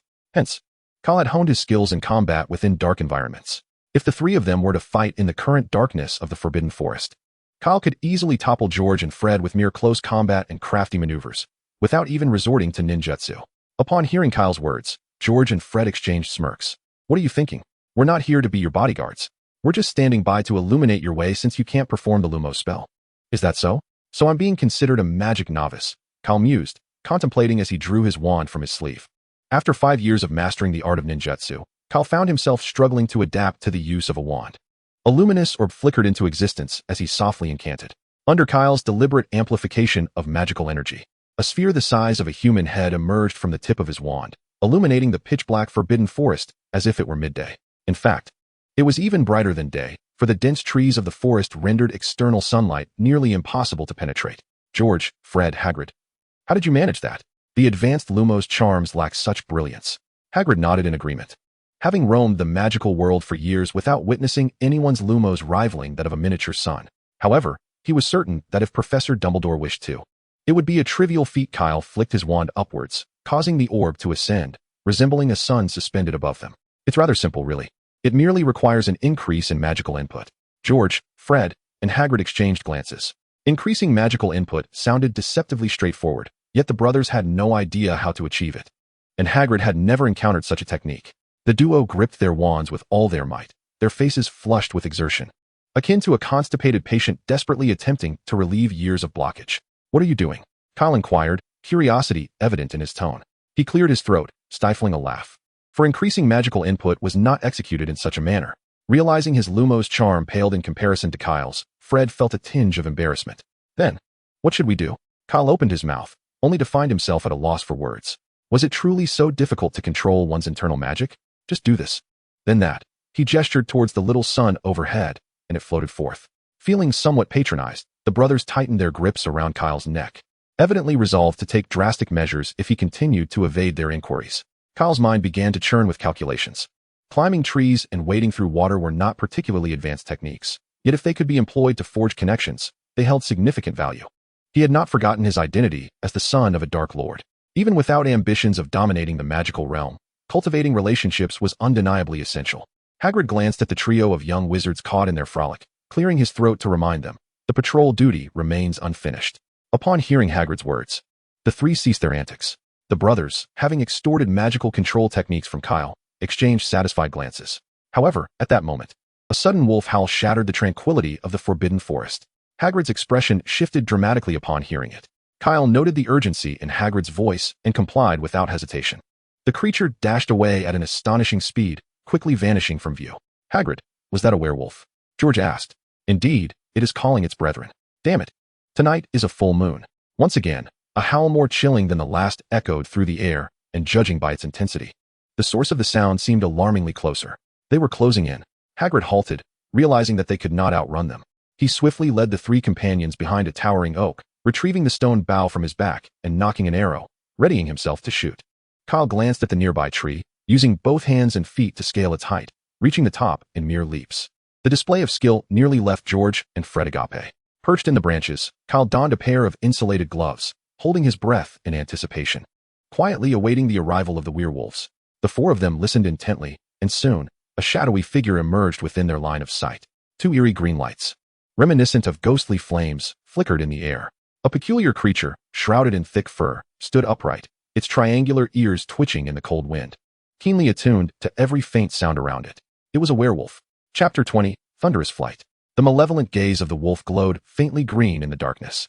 Unlike human eyes, the werewolf structure allowed it to perceive low light, granting it clarity even in the shadows.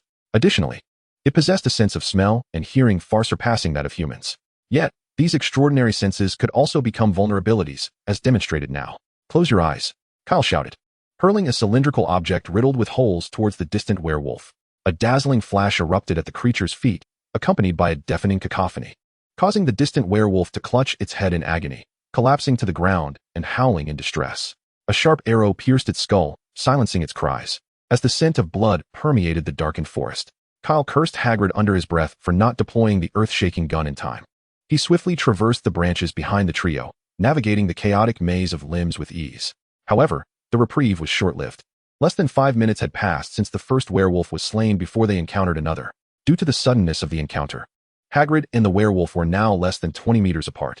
At such a proximity, Kyle could not use the stun grenade as he had before, nor could he collaborate with Hagrid to eliminate the werewolf. The shadow before them loomed larger, and Hagrid, resolute, tossed the two Weasley boys aside, stepping boldly in front of the werewolf. At this distance, he could even scent the blood emanating from the beast's gaping maw. With a thunderous roar, Hagrid's footsteps reverberated like drumbeats against the ground, his massive fists charged with formidable energy, aimed directly at the werewolf's forehead. The werewolf's sharp claws slashed at Hagrid's arms. Yet he remained undeterred, swinging his fists with unyielding determination. Claws and fists collided violently upon their bodies. Hagrid's arm was splattered with a burst of crimson, while the ferocious werewolf was sent crashing into the earth by a single blow from the half-blood giant. Earth escape! Earth spike! With a resounding clap of his hands, Kyle summoned sharp stone spires that erupted from the ground, launching the werewolf, now embedded in the soil, 10 meters into the air, its fate uncertain. Nearby, George and Fred, having been hurled to the ground by Hagrid, gazed in astonishment at the scene of Hagrid and Kyle uniting to vanquish yet another werewolf, their expressions riddled with disbelief. Could Kyle's combat prowess truly be so formidable? As Hagrid turned to urge his bewildered brothers to rise and flee, he was met with the horrifying sight of a third werewolf that had stealthily appeared behind George, causing his countenance to pale. George, seeing the werewolf raise its lethal claws towards George, sent Fred into a frenzy. Hagrid lunged desperately toward George, yet time was not on his side. The werewolf's claws were already descending upon George. In that instant, the forbidden forest erupted with a cacophony akin to 1,000 birds taking flight. George's vision was suddenly filled with a dazzling blue-white lightning, a fierce wind tousling his bangs before abruptly halting. The symphony of avian cries vanished, leaving behind only the heavy sound of breathing echoing behind George. Stiffly, George turned his head, and to his astonishment, Kyle, who moments ago had been perched upon a tree, now stood directly behind him, his right hand piercing through the chest of the attacking werewolf. Lightning release, 1,000 birds. Kyle struggled to withdraw his hand from the werewolf's chest. The rubber glove he had donned melted and fused to his arm. Without needing to glance at it, he knew his right hand must appear ghastly. Upon realizing that the gathering of lightning would scorch his hand, Kyle had the foresight to utilize insulated gloves to mitigate the electric current. While these gloves provided a measure of protection, they could not withstand the intense heat generated by the accumulation of excess charge, an oversight on his part, as he had never conducted such an experiment before. Nevertheless, with the urgency of the situation at hand, Kyle could not allow George to perish before his eyes, even if it meant sacrificing his own hand. Kyle, are you all right? George and Fred rushed over in a flurry of concern. Kyle raised his unscathed left hand to prevent them from touching his severely burned right hand. I'm fine. I can still move, he winced. The surrounding jungle crackled with rustling sounds, and the faint, flickering glow illuminated Hagrid's face, which was etched with distress. From the underbrush emerged 4 more werewolves, encircling them from various angles. In that moment, it felt as though an iron claw had gripped their hearts. A wand appeared in Kyle's unharmed left hand, and he raised it, spinning in place. Grindelwald's gas. With his incantation, a roaring inferno ignited around them, encasing the group while temporarily severing their connection to the werewolves. Exhausted, Kyle leaned against Hagrid for support. Tears streamed from Hagrid's eyes, cascading onto his unruly beard. I hope Yaya can find the professor for assistance, or how can I ever face Professor Dumbledore? Hagrid's voice quivered with emotion. Kyle patted Hagrid's leg, stifling his pain as he said, if you have the energy to cry, it would be better to help me widen the fire circle a bit. I can barely hold on. Upon hearing Kyle's words, Hagrid fumbled to produce a small pink umbrella, while George and Fred raised their wands as well. The flames blazed fiercely. Wind release, great breakthrough. The wind fueled the fire, causing the circle of flames to expand rapidly in all directions, engulfing the surrounding trees. The numerous werewolves, pressed by the raging inferno, were compelled to retreat, providing temporary safety for the group. Water release, water barrier. With a swift strike of his left hand to the ground, a curtain of water surged upward, isolating the searing heat from the flames. Kyle collapsed onto the ground, gasping for breath. Enduring pain while casting 3 consecutive techniques was exceedingly taxing for him. Although he was indeed a ninja, it did not mean he could withstand pain effortlessly. He had never been injured in battle before. Facing such intense agony for the first time was overwhelming, the fiery sting relentlessly assaulting his nerves. That he did not lose consciousness from the excruciating pain was already remarkable. Chapter 21. Why did you speak that name? The Killing Curse. A familiar voice resonated from beyond the crackling fire circle. Upon hearing this voice, the expressions of the individuals behind the water barrier instantly relaxed. Even the twins, who had always despised Snape, found his incantation to be music to their ears at that moment. George, lend me a hand, Kyle's weak voice called out. Although unsure, George raised his arm in mimicry of Kyle's outstretched hand. Water release. Great waterfall technique. Kyle's palm collided with George's, and suddenly, George felt his magical energy being drawn away in a continuous flow. The water barrier encircling the 4 expanded dramatically, transforming into a surging torrent that pressed against the flames. The roaring inferno, faced with the overwhelming volume of water, struggled in vain before being quickly extinguished, steam rising and enveloping the forbidden forest. In the dim light, Kyle caught sight of a figure standing not far away, surrounded by a multitude of headless corpses. the remains of werewolves. Professor Snape, it is so good to see you. Hagrid's face was taut with tension. George and Fred wore expressions of profound relief. They were saved. Are you all right? Snape maintained his usual expressionless demeanor. Yet Kyle detected a hint of concern in his monotone voice. Snape's gaze fixated on Kyle's right hand, which was hidden behind his back. Snape grasped Kyle's hand, and illuminated by the light of the Lumos spell, he discerned the injuries on Kyle's arm, his pupils dilating in shock. Such an injury would be challenging for anyone, let alone an 11-year-old child. Few adults could endure such a wound without faltering. After using magic to cleanse the molten rubber clinging to Kyle's hand, Snape retrieved a vial of potion from his pocket and poured it onto Kyle's severely burned right hand. The initial sensation of searing heat dissipated, replaced by a soothing coolness akin to being submerged in icy water. The bright red hue of his arm, a result of the burns, rapidly faded, while the severely charred areas swiftly formed scabs as his entire arm healed at an astonishing pace. In the blink of an eye, Kyle's right hand had nearly returned to normal. Although it was not completely healed, it no longer posed any significant issue for him. Raising an eyebrow, Kyle marveled at the convenience of the potion, suddenly inspired to learn potion making from Snape. If there existed a potion to enhance physical strength, it would enable him to withstand lightning. Alternatively, a potion that could grant him immunity to lightning would be equally advantageous. Were it not for the inopportune timing and setting, Kyle would have eagerly knelt before Snape, exclaiming, "Professor, I wish to learn potion making." After providing preliminary treatment to Kyle's arm, Snape turned and headed toward the edge of the Forbidden Forest, suspecting there might be other threats nearby. Suddenly, a beam of red light sliced through the air, striking Snape and sending him flying. His wand soared into the air, spinning before landing somewhere unknown. Before anyone could react, several more beams of light shot forth from the darkness, striking multiple individuals in succession. Kyle, having relaxed his guard during Snape's treatment, was caught off guard by this sudden ambush and, too, was struck and sent sprawling. George and Fred, like him, found themselves bound together. Hagrid lay nearby on the ground. From the rising and falling of his chest, it was evident he was not dead, merely unconscious. "Severus, I have awaited this day," came a voice from the shadows. A tall wizard with black hair, a faint smile flickering across his face, approached, his eyes glinting with an icy coldness. "Professor Tom?" Fred exclaimed, recognizing the assailant's visage. "Professor?" Kyle questioned, bewildered. George whispered in explanation, "He is our defense against the dark arts professor." Kyle, however, was unconcerned about titles, given the current circumstances. The individual appeared to be an adversary, and escaping was of utmost importance. "Fred," Kyle said, shifting his body to direct the pouch of concealed tools at Fred. "I have a knife." Emerging from the shadows, Tom Riddle wore an expression of vengeful delight as he approached Snape step by step. "Do you know how long I have awaited this day?" Snape, his voice steady despite being disarmed, replied, "You brought the werewolf?" "Why, of course, to exact revenge. You haven't forgotten your true identity, have you?" The tip of Tom Riddle's wand glowed with a sickly green light. "Former Death Eater Severus Snape?" Snape remained unfazed upon witnessing the ominous glow. "Do not harm them. I had no intention of taking their lives. My sole aim was to extinguish yours, and oh, not to forget, Bellatrix Lestrange. I shall inevitably pay a visit to Azkaban to confront her." Upon hearing Tom's words, Snape closed his eyes in a state of relief, bracing himself for the imminent arrival of death. "Lily, I shall finally see you once more." A solitary tear cascaded from the corner of Snape's eye, leaving a glimmering trail upon his cheek. The anticipated green light did not descend upon him. Snape slowly opened his eyes, only to find Tom lunging at him, viciously grasping his robes. "Why did you utter that name?" Tom Hiddleston bellowed in a fit of hysteria. "Why did you say that name?" Struggling to breathe under the pressure, Snape managed to articulate, "That is the name of my beloved." Tom Hiddleston, despondently, released his grip, for it was also the name of his dearest. Snape collapsed to the ground, propping himself up on his elbows, as he observed the movements of Kyle and the others in the distance. "Before you end my life, could you not provide me with clarity? For Lily's sake, I shall divulge the reasons behind all this."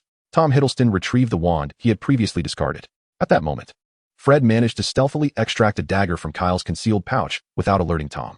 "Do you recall the Hemsworth family, who were slain by you and Bellatrix 13 years ago?" A flicker of anguish crossed Tom's face. Fred severed the ropes binding Kyle's hands. "My beloved, Lily Hemsworth, when I mustered the courage to confess my feelings to her." Tom lamented in a sorrowful tone. Kyle had risen from the ground, silently approaching Tom from behind. George and Fred, having also freed themselves, held their breath in anticipation. "Do you understand the feeling when I arrived at her home only to find a dark mark hovering above it? I witnessed you and Bellatrix depart from her residence. Now, as one of the perpetrators, you are about to face your reckoning." The pain etched on Tom's face dissipated, replaced by the delight of impending revenge. Kyle formed a tiger seal with his hands, a flicker of electricity dancing silently at his fingertips. After I kill you, I shall proceed to Azkaban, and in that instant, Tom's expression froze. 2 fingers thrust with precision and swiftness pierced his body. Witnessing this, Snape, George, and Fred felt a tightening sensation throughout. Kyle wore a twisted, deranged smile as he shouted from behind Tom, "Lightning release. 1,000 years of death." Chapter 22. What a feeble wizard. It is said that in moments of extreme anger, one's potential can be maximized, enabling an individual to punch through 30 meters of steel. Whether Tom Hiddleston, fueled by the flames of vengeance, could indeed breach such formidable steel remains unknown. However, his fury allowed him to endure an extraordinary level of pain, a fact that unfolded before the eyes of those present. With a powerful strike, he successfully dislodged Tom's wand from his grasp. The two engaged in a fierce struggle, reminiscent of a street brawl.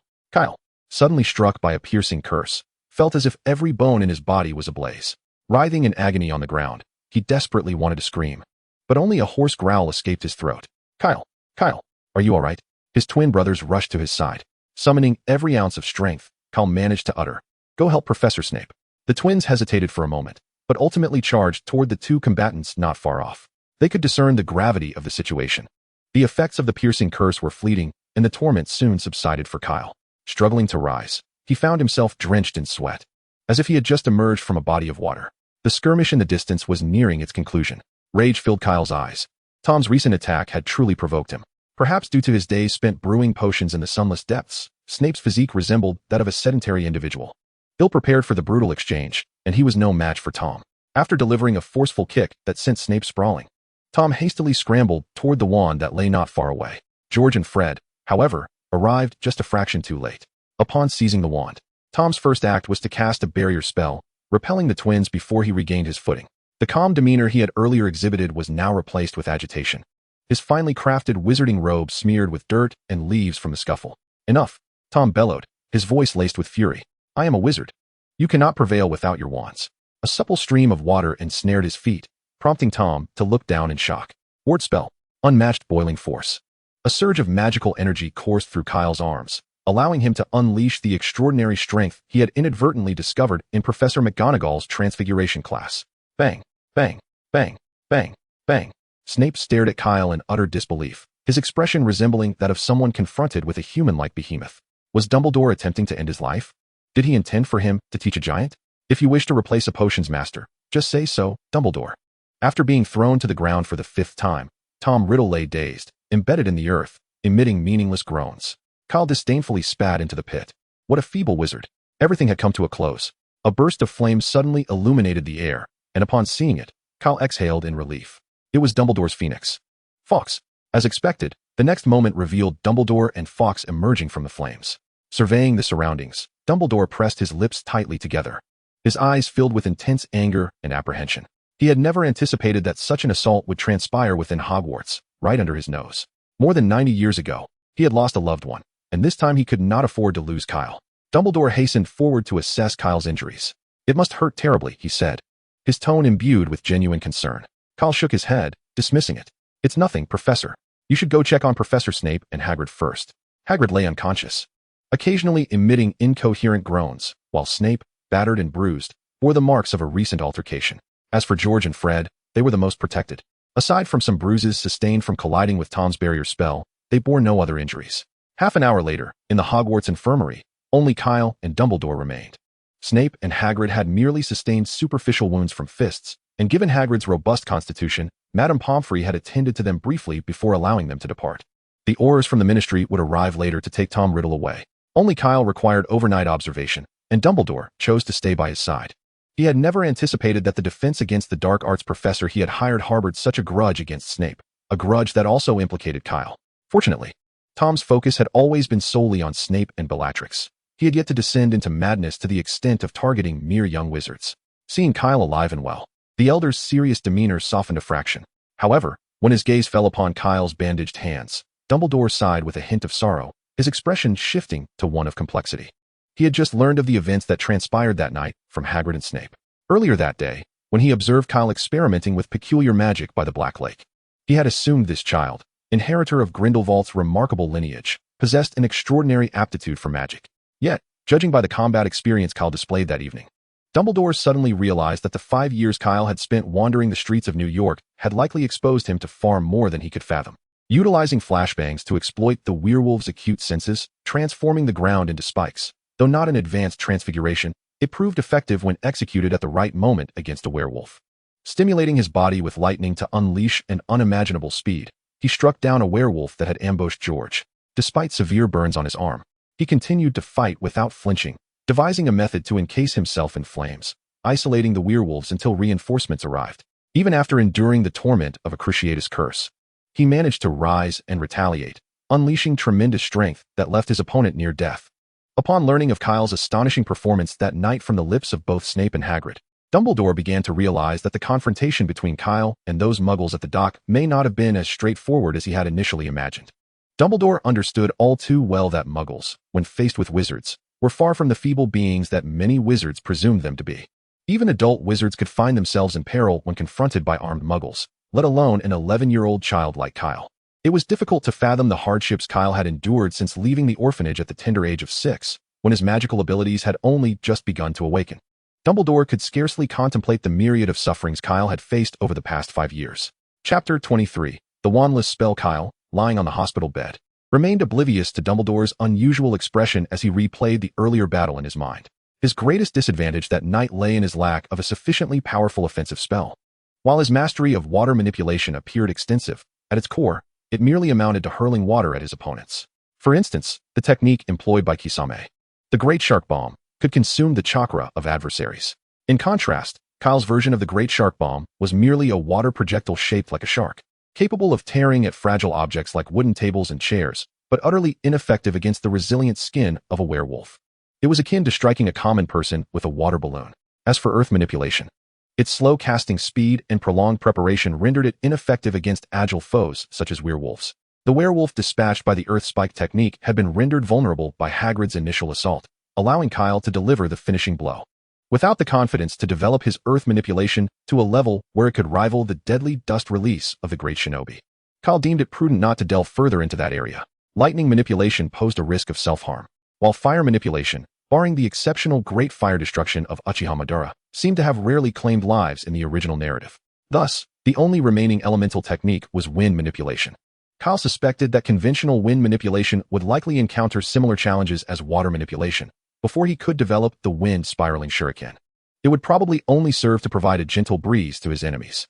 Ultimately, his ninjutsu remained superficial, unless he could unlock the Susanoo or manifest the Thousand Arms Buddha. Without such advancements, relying solely on the elemental techniques would be insufficient to make a significant impact in the magical realm. Therefore, he must first focus on magic. Recalling the spell Snape had used to behead those werewolves, Kyle tugged at the hem of Dumbledore's robe and said, "Professor, I wish to learn magic from Professor Snape." "May I?"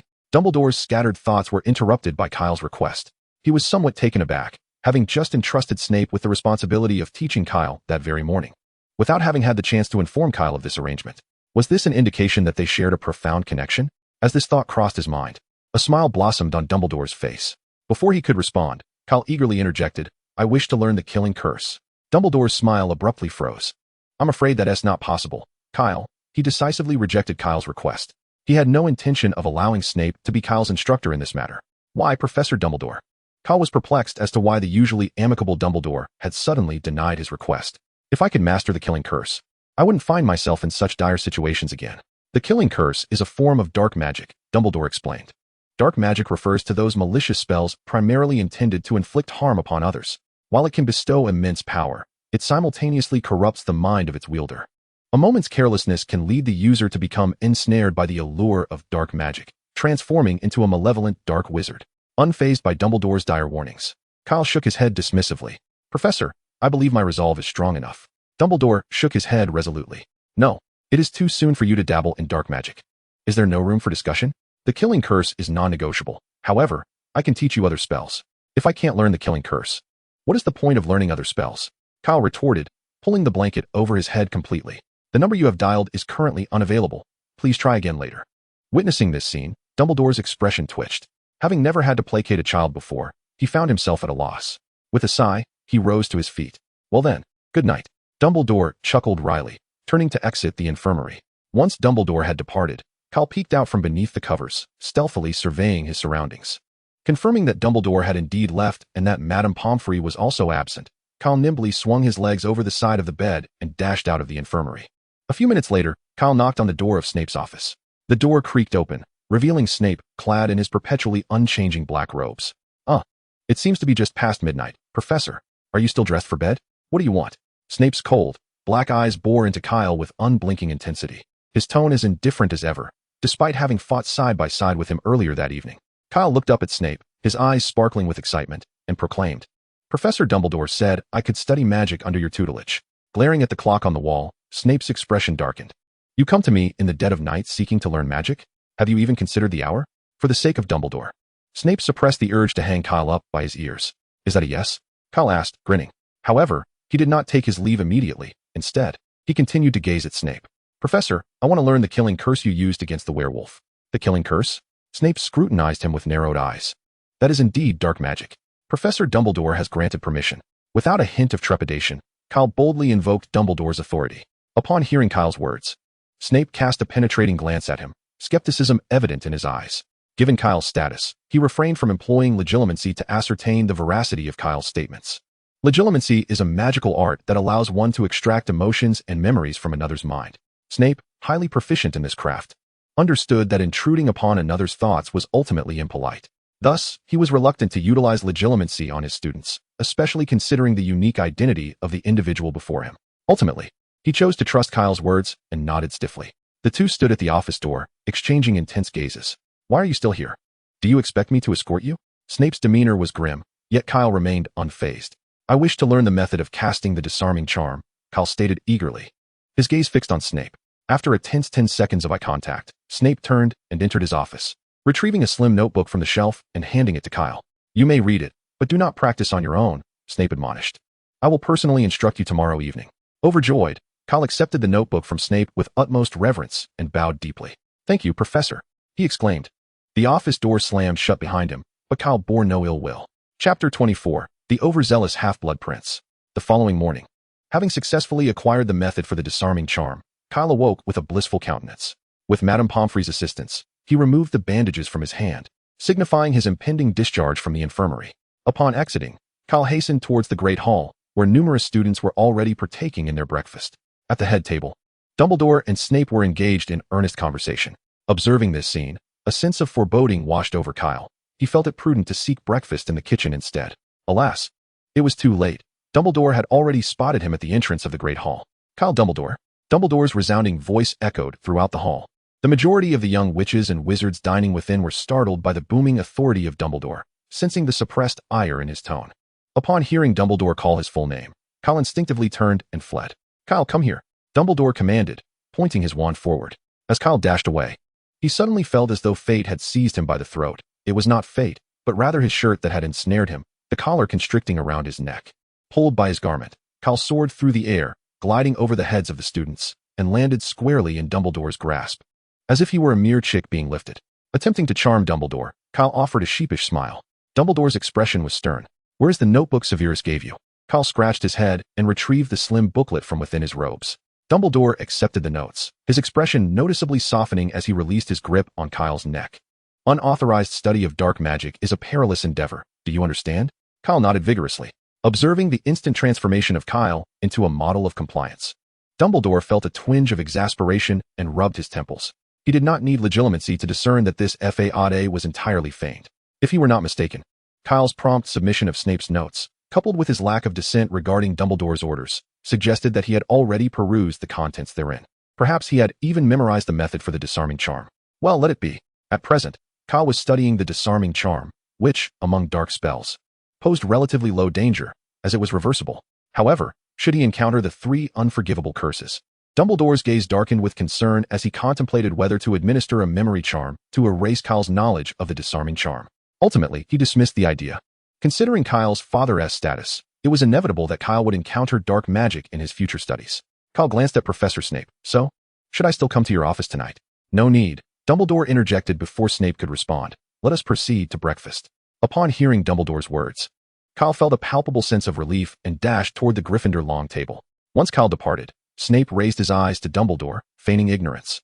Do you still wish for me to be his instructor? Though Snape's tone remained as cold and indifferent as ever, Dumbledore discerned a hint of sarcasm beneath it. Dumbledore's expression darkened slightly. Not for now. At the Gryffindor table, George and Fred, curiosity piqued, inquired, "What did you do to provoke such ire from Professor Dumbledore?" A smile crept across Kyle's lips. "I managed to procure a spell from Snape, the disarming charm we encountered last night." George was so astonished that his fork clattered to the table. "You tricked him?" Fred grimaced, struggling to fathom the mental fortitude required to deceive Snape. "Can you teach it to us?" George asked, draping an arm over Kyle's shoulders. Kyle shrugged.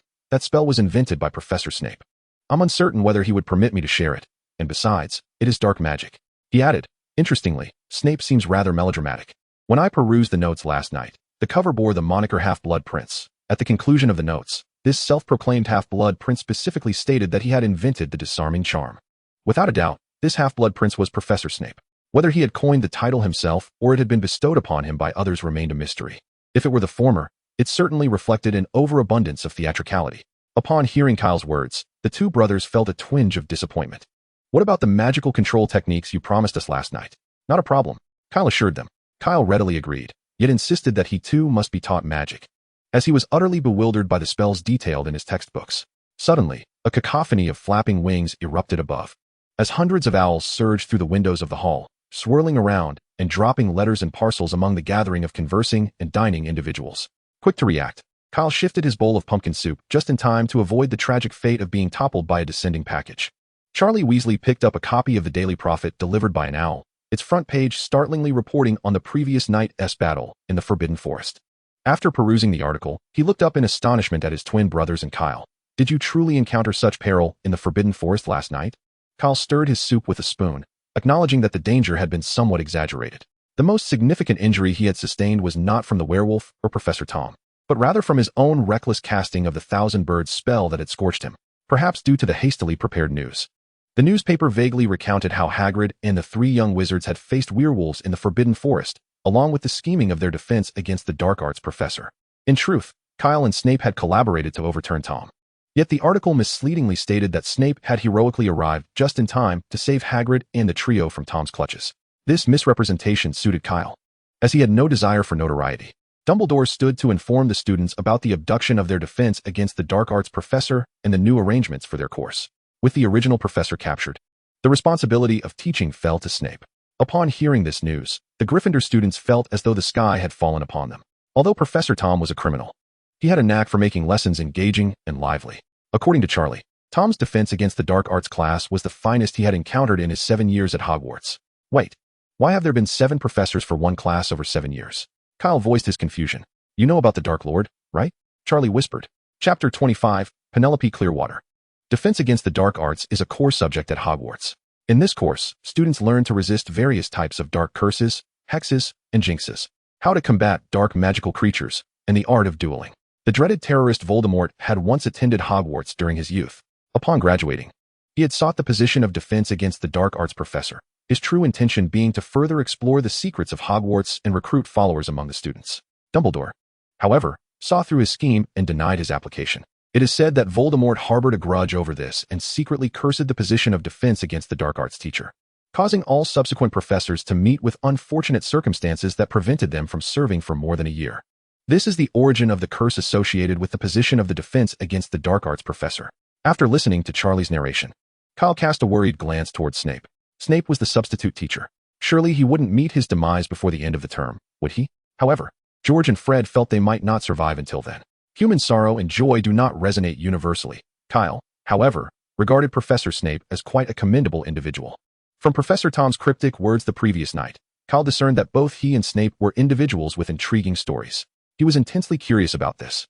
But such inquiries could not be posed directly to the individuals themselves. Perhaps Dumbledore might have some insight. It might be worth seeking him out at an opportune moment. The weekend arrived. The castle, shrouded in a thin mist, stood in muted gray, while the sun remained hidden behind the distant mountains, casting only a few faint rays of light. George and Fred stood at the castle entrance, rubbing their eyes incessantly, yawning repeatedly. Kyle kicked each of them playfully, exclaiming, "What are you doing? Wake up!" Groggily, George, who had been unexpectedly kicked, pointed at the somber sky, retorting, "And you have the nerve to say that? Just look at the time." Fred struggled to open his eyes, feeling as though his eyelids weighed a ton. He couldn't manage to lift them at all. This was the time to revel in youthful exuberance. How could they allow a mere hint of drowsiness to defeat them? Kyle placed his left hand on his hip and raised his right thumb in a gesture of encouragement, his bright smile revealing a dazzling set of teeth. Yet, George and Fred remained utterly unmoved by Kyle's enthusiasm. The two leaned against each other, on the verge of dozing off while standing. Seeing that his verbal motivation had utterly failed, a glint of determination flashed in Kyle's eyes as he began to weave hand signs. Water style, water dragon bullet. Two terrified screams echoed outside the castle. A menacing water dragon, clutching the two wizards who were still shrieking, soared swiftly towards the distant Black Lake. Moments later, a bonfire ignited by the lake's edge. The brothers, clad only in their undergarments, huddled by the fire, shivering uncontrollably, their teeth chattering, having just plunged into the frigid lake. The cold seemed to linger, while the blanket draped over them provided no solace against this psychological chill. Nearby, a wooden rack bore their dripping wizarding robes, sweaters, and shirts that required drying. Kyle lifted the kettle perched over the fire and poured hot water into 2 cups for them. Feeling more awake now? If it weren't for their inability to retaliate, the brothers would have drawn their wands to duel Kyle. Noticing their resentful glares, Kyle stood with his hands on his hips, justifying himself. I clearly told you yesterday to wake up early for training this morning, yet you two went off gallivanting last night. Can you really blame me? Fred and George entered a state of stubborn silence, choosing to ignore Kyle, as if he were merely a turtle reciting scripture. Seeing that they intended to disregard him, Kyle realized that he needed to take more tangible action to make them see the merit of his words. He glanced towards the Black Lake. As the Weasley twins beheld Kyle standing confidently upon the surface of the Black Lake, their eyes nearly bulged with astonishment. In an instant, they forgot the earlier incident of being unceremoniously tossed into the lake by Kyle, and with playful grins wrapped in blankets, they stood by the water's edge. George, with a look of eager flattery, inquired, Kyle, how did you accomplish that? Kyle shrugged nonchalantly, stating, this is the magical control technique I intend to teach you. Fred chuckled mischievously. Shall we commence our training now? Kyle, somewhat exasperated, clicked his tongue. It seemed that only tangible demonstrations would truly convince the two of them. Once back on solid ground, Kyle meticulously explained the technique of concentrating magical energy, chakra, beneath their feet to create both suction and support. George and Fred's minds buzzed with newfound understanding. I think we've got it. Eagerly, they prepared to step onto the water, only to be halted by Kyle's firm grasp. What do you think you were doing? He questioned. Walking on water. They chorused in unison. Kyle was bewildered. Have you not had enough of winter swimming? Did you not hear a single word I said about starting with climbing trees? After creating a steep slope of about 70 to 80 degrees using Earth-style ninjutsu, Kyle provided them with a personal demonstration. He then looked at the twins and declared, you must begin with the basics. Your first training task is to walk upright on this slope while maintaining your mobility. The twins nodded enthusiastically, their eyes sparkling with anticipation as they approached the incline. Eager to embark on their inaugural training endeavor, Kyle, however, chose to disregard their antics, knowing that mastering tree climbing and water walking would take several weeks. He prioritized his own physical training for the day. By the time Kyle completed a 10-kilometer run around the castle, the brilliant sunlight had dispelled the mist lingering between the mountains. Upon seeing Kyle approach, George took the initiative to introduce him, saying, Kyle, this is Penelope Clearwater, a senior. Fred nudged Kyle's shoulder and, with a playful grin, remarked, it seems she is here looking for you.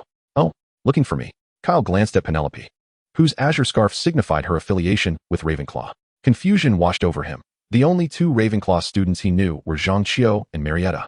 Had he ever encountered this young lady before? With grace, the witch extended her hand towards Kyle. Hello, Kyle, I am Penelope Clearwater. Oh, wait, he had shaken hands with Zhangqiu before. Yet, considering their ages, the 11-year-old Zhangqiu seemed more like a neighbor's child to Kyle, while Penelope, though merely 2 years older, appeared more mature due to the earlier developmental pace typically seen in Western cultures. In simpler terms, Penelope had surpassed the protective period of youthful innocence. The protagonist is not Penelope. The protagonist is not Penelope. The protagonist is not Penelope. It is imperative to emphasize this thrice. Chapter 26, For a Greater Good. I am merely curious about what they are up to. I heard this is a technique you taught them to enhance their magical control. Penelope smiled, her countenance warm and enchanting. In truth, Penelope's presence here is not merely a product of curiosity. Since that fateful day in the auditorium, when Kyle piqued her interest, she has been meticulously orchestrating this serendipitous encounter. Penelope is, in essence, a witch imbued with ambition, or rather, lofty aspirations.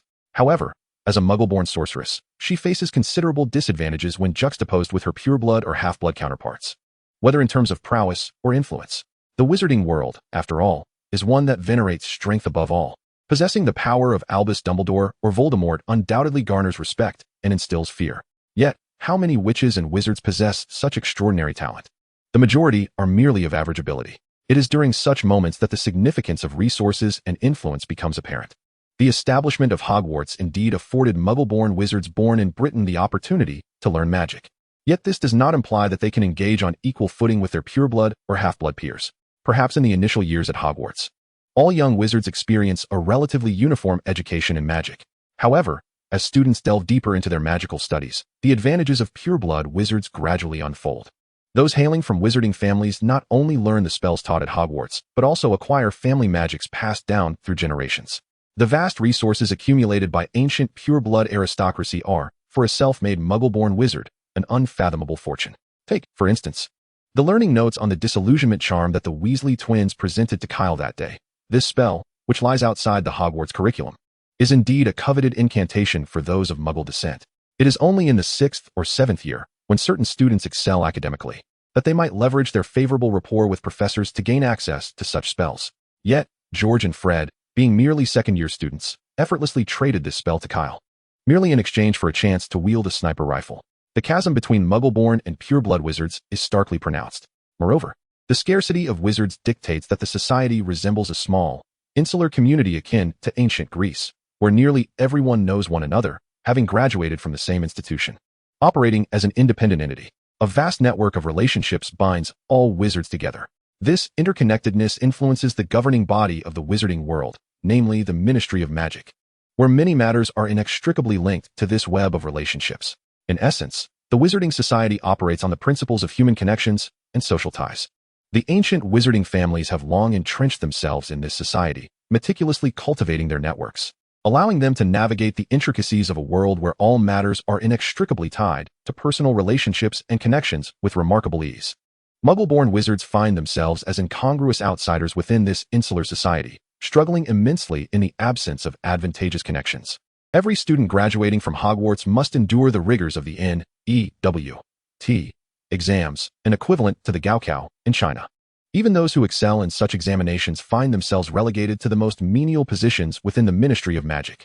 Penelope Clearwater, however, is far from content with this reality. The solution to her predicament appears deceptively simple: to align herself with a powerful patron. Yet, Penelope is an exceptionally proud witch, and ordinary individuals do not capture her interest. It was during a meal in the Great Hall that she first heard the name of Caleb Dumbledore from Cho Chang's lips, instantly marking him as her new target. Previously, her aim had been set on Percy Weasley of the Weasley family. Her sole intention was to cultivate a rapport with Caleb. If she could glean a few magical techniques not taught at Hogwarts or secure a modicum of assistance from him when seeking employment post-graduation, she would be thoroughly satisfied. As Penelope's fingers twirled a strand of hair, her seemingly casual gesture exuded an alluring charm. I realize this request may be somewhat presumptuous, but might I inquire if I could study alongside you? Caleb steadied his composure, striving to appear less like an inexperienced novice. If you wish to learn, I would certainly be able to teach you. He cast a glance at the two brothers in the distance, who were huddled together, grinning mischievously while occasionally gesturing towards him and Penelope. He quickly dismissed the thought of engaging in further conversation with the enchanting older student. Penelope nodded politely, bidding him farewell. Caleb rushed towards the two brothers, delivering a light tap to each of them.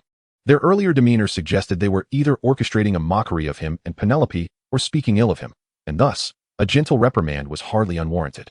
Meanwhile, in Austria, a stark, desolate tower, shrouded in darkness and remote from civilization, hosted an owl clutching a newspaper dated several days prior. It alighted upon a narrow skylight atop the tower, where an aged hand reached out to retrieve the Daily Prophet from its talons. The hand belonged to a frail, emaciated old wizard, his sunken eyes giving his visage an almost skeletal appearance. It is difficult to fathom that this ragged, gaunt sorcerer was once a formidable leader, commanding fervent followers across the globe, while those who opposed him trembled at the very mention of his name. Gellert Grindelwald unfolded the newspaper in his hands. After decades of confinement, the remaining vestige of pleasure in his life was gleaning tidbits of the outside world through the newspapers delivered by owls. He once believed that nothing in this world could ever evoke a change in his demeanor, until today, when he encountered the name Kyle Dumbledore in the newspaper. A tumult of complex emotions surged within the elderly man's mismatched eyes, gradually crystallizing into a frigid resolve, as if a momentous decision had been made. The first Dark Lord slowly rose to his feet and, with faltering steps, departed from the prison cell he had inhabited for 45 years, leaving behind the dilapidated tower. Standing before the gates of Nuremberg Castle, Grindelwald cast a glance at the inscription etched above the entrance, his lips parting to utter, "For the greater good." Chapter 27. The Hippogriff. The joyful days at Hogwarts flew by swiftly, and before long, it was June. Over the course of these 4 months, the number of individuals practicing climbing and treading water by the Black Lake increased from 3 to 4. Besides the original pair of twin brothers, Kyle had also brought along Cedric, whom he had once encountered in the kitchen. Perhaps due to their shared training, the camaraderie among the 5 blossomed rapidly. Under Kyle's influence, they had contravened dozens, if not hundreds, of school regulations during this time. Dumbledore observed his half-son's antics with a sense of helplessness. As for corporal punishment, Dumbledore doubted whether such mild reprimands could deter Kyle, who remained unfazed even with severely burned arms. Even Severus Snape, who perpetually wore a scowl and exuded an aura of dread among the Hogwarts students, could not intimidate Kyle in the least. Consequently, every time Dumbledore contemplated Kyle's educational issues, a wave of melancholy washed over him. With Kyle at the helm, the mischievous Weasley twins formed the backbone of their group, complemented by Cedric, a good-natured boy led astray by the trio. Together, they constituted a father's grief alliance, aptly named for the distress it caused their elder.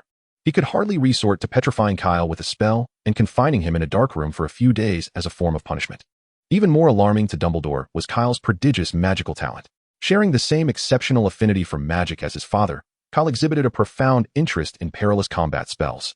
Not long ago, Dumbledore had assisted Kyle in refining a spell known as the Spiral Sphere, although the spell's power was merely sufficient to obliterate a tree. There existed a plethora of spells in the magical realm capable of achieving such a feat effortlessly. However, what astounded Dumbledore was the boundless potential encapsulated within this spell. The Spiral Sphere was composed of the most fundamental magical essence, and with Dumbledore's expertise in magic, he immediately envisioned the incorporation of various other spells into it. For instance, Fiendfire. In fact, he had tested the potency of the Fiendfire Spiral Sphere, with the destruction of trees over a vast area in the Forbidden Forest serving as irrefutable evidence. Dumbledore was able to discern that what had been displayed was not the full extent of the spiraling sphere's power. This alone speaks volumes. Fortunately, aside from using a flash of light to blind Ferk and exhibiting somewhat inappropriate behavior regarding underage drinking, Kyle had not engaged in any actions that would cause Dumbledore concern, such as bullying. At least for the time being, Dumbledore had not witnessed any risk of the emergence of a third Dark Lord. The scorching sunlight of June rendered the earth blisteringly hot, as rays filtered through the dense foliage, casting shimmering spots of light upon the ground. In the Forbidden Forest, Kyle, maintaining a bowing posture, slowly raised his head to gaze intently at the magnificent creature before him. This horse was unlike any ordinary steed. It possessed the head of a giant eagle. Its legs were not the usual equine limbs, but sharp talons and powerful wings, spanning over 20 feet when fully unfurled. Adorned its back. This was a hippogriff. The hippogriff proudly lifted its head, staring at the bowing young wizard. "Huh, Kyle, you have succeeded." Hagrid's robust voice boomed nearby. "Now you may ride Buckbeak." Buckbeak was the name of this magnificent creature. Hearing Hagrid's words, Kyle blinked, his eyes slightly stinging, and cautiously approached. Employing the deft techniques he had honed in his previous life, he gently scratched the feathers at the creature's neck. Buckbeak responded appreciatively, nuzzling Kyle with its head, clearly relishing the attention. Observing this, Kyle felt completely at ease and boldly placed his hands upon Buckbeak's body, using the momentum to vault onto its back. "All right, Kyle. Just be careful not to pull out its feathers. It won't be pleased," Hagrid cautioned. Once Kyle was ready, Hagrid gave Buckbeak a pat on the hind leg. Buckbeak suddenly raised its front claws, and its 12-foot wings spread wide. Carried by Buckbeak, Kyle soared into the sky like an arrow released from a bow. Wrapping his arms around Buckbeak's neck and feeling the exhilarating rush of the wind, Kyle's heart soared with delight. This was far more thrilling than any airplane ride. The wind rustled the willow branches along the banks of the Black Lake as the majestic hippogriff soared, circling around the towering spires of the castle before darting towards the surrounding mountains. After a few minutes of flying between the valleys, Kyle was seized by a bold idea. He reached into his robes to retrieve his wand, then removed his wizarding cloak, tumbling from Buckbeak's back. During his free fall, Kyle managed to stabilize himself and pointed his wand at the discarded cloak, which instantly transformed into a glider. Given his current proficiency in transfiguration, transforming the cloak into a non-powered delta wing was not effortless, but certainly achievable. Hanging beneath the glider, Kyle quickly caught up with the soaring hippogriff. Buckbeak turned its head to glance at Kyle, letting out a sonorous cry. After soaring through the sky for several minutes, Kyle adjusted the direction of the glider and gradually flew back towards the location near the edge of the Forbidden Forest where they had originally taken off. Buckbeak spread his wings, and with a few small strides of his 4 legs, he came to a halt, landing steadily on the ground. However, Kyle's descent was not quite as smooth. When he was still 3 to 4 meters above the ground, he released his grip with his left hand on the glider. With his wand raised in his right hand, he cast a cushioning charm to soften his landing. The moment his feet touched the ground, Kyle rolled to dissipate the momentum. rising covered in dirt before finally standing up. Hagrid approached, puzzled by Kyle's unconventional landing while hanging from the glider, though he ultimately refrained from asking. What was it like to soar through the sky? Hagrid inquired. I too am eager to know the answer to that question, Kyle replied. Chapter 28. I hope you find your son soon. June marked the final month of the Hogwarts academic year, and all students were about to face the grueling ordeal of final examinations. Of course, for Kyle, the impending exams held little relevance. As he had yet to enroll in school, his first final exam would not occur until the following June. This was why. While all the other students were preoccupied with their exams, Kyle leisurely rode a hippogriff in the Forbidden Forest. Meanwhile, Cedric and the Weasley twins found themselves in a less fortunate predicament. Their last examination, History of Magic, loomed over them in the afternoon. Under the guidance of a particularly troublesome individual, they began to exhibit early symptoms that suggested a need for Professor Yang's electric therapy. During countless days and nights devoid of classes, the trio had taken refuge in Kyle's suitcase, idling away their time in arcades and shooting ranges. Subjects such as transfiguration, charms, and potions were strictly managed by their professors, leaving them little room to relax. However, in History of Magic, where even the professors seemed to forget the students' names, the three had completely let loose. Consequently, when the day of the History of Magic examination arrived, they could only muster the courage to face it after cramming for 2 days, uncertain whether failing was even a possibility at Hogwarts. After Kyle had consumed an uncountable number of cups of tea in Hagrid's hut, the distant castle finally rang the bell announcing the end of the exam. And the jubilant cheers of students echoed even into Hagrid's dwelling. Kyle rose to bid farewell to Hagrid. He, along with the twins and Cedric, had made plans to sneak out to Hogsmeade after their exams. The necessity for stealth arose from an incident the previous weekend when they had clandestinely ventured to Hogsmeade, only to collide head-on with Dumbledore just as he was exiting the Three Broomsticks. Dumbledore's fury was not directed at their unauthorized outing, but rather at the bottles of alcohol they had purchased from the Hogshead Inn. Consequently, their misadventure ended in disarray, with not only the confiscation of their drinks, but also the sealing of Kyle's cellar by an irate Dumbledore, who spared no mercy even for the secret passageway from Hogwarts to Hogsmeade. Certainly, none of this posed a challenge for Kyle, who possessed a wealth of experience in clandestine escapes and internet browsing from his past life. The secret passage being inaccessible, one could hardly expect that the extensive boundaries of Hogwarts would be fortified with protective enchantments by Dumbledore. Thus, the mode of their departure shifted from traversing hidden paths to scaling walls. This method of venturing forth rendered Dumbledore utterly defenseless.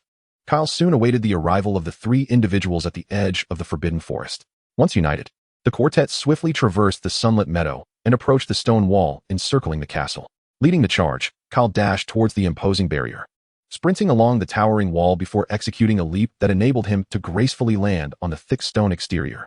After mastering tree climbing and water treading, the towering walls of Hogwarts posed no challenge for the members of the Parental Worry Alliance, especially considering the mere 4 to 5 meters of surrounding wall. To be precise, this item could no longer be referred to as a ninja tool pouch. It had become a storage bag. For all the ninja tools had been confiscated by the old man Dumbledore. A myriad of peculiar items tumbled out, including but not limited to cosmetics, wigs, false beards, clothing, and height-increasing insoles. One could only wonder the source of such an eclectic collection. Cedric skillfully grabbed one of the height-increasing insoles and stuffed it into his shoes. Why bother with the details? George clapped Cedric on the shoulder. If it weren't for Kyle, how could we possibly disguise ourselves to slip into the Three Broomsticks, right, Fred? Upon hearing Fred's remark, Kyle, who was attempting to conceal his heterochromatic eyes with colored contacts, instantly darkened his expression. Do not inquire. The answer lies in his past life within the anime club. During the initial recruitment performance, he had been captivated by a host of charmingly dressed girls, only to discover, following his successful interview, that the entire club was composed of boys. Such memories bring forth tears. Moments later, the transformed quartet sauntered into the village of Hogsmeade. As long as they slightly masked their somewhat juvenile voices, none would suspect them to be underage wizards. The four crossed the street, entering a bustling and noisy establishment where a graceful woman with a striking visage tended to a boisterous group of male wizards. Good day, Madame Rosmerta, Kyle called out. Madame Rosmerta, upon recognizing her 4 familiar patrons, greeted them with palpable delight. Are you gentlemen still the same as ever? Their dialogue made it abundantly clear that the 4 had been frequent customers at the Three Broomsticks. With a flourish, Kyle placed a hefty bag of galleons on the bar. No, today I shall endeavor to surpass my previous record. At the mention of a record challenge, Cedric and the twin brothers instantly paled. Kyle ahem, Bruce. I doubt anyone has even come close to breaking your record. Cedric tugged at Kyle's sleeve. Perhaps we should. His words were abruptly interrupted by the announcement. Mr. Wayne, someone intends to break your drinking record. George and Fred exchanged looks, each reflecting shock in the other's eyes. The four individuals hastily made their way towards the latter part of the bar, where a boisterous crowd was gathered around a table, incessantly shouting, "Go! Go! 28th drink! 29th! 30th! We've tied the record." At the center of this adulation stood the record challenger, who, with his back to Kyle and the others, raised the final glass of flaming vodka. He tilted his head back and down the contents in one swift motion, subsequently inverting the glass, causing a solitary droplet of liquid to trickle down the side and splatter onto the table, creating a small splash. The empty glass signified the birth of a new record, prompting an uproarious cheer to erupt throughout the bar.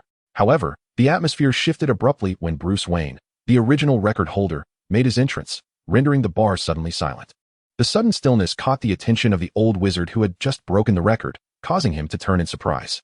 Kyle gazed intently into the wizard's mismatched eyes and inquired, "Who are you?" "Just a passing wizard, searching for my son," came the reply. "George, Fred."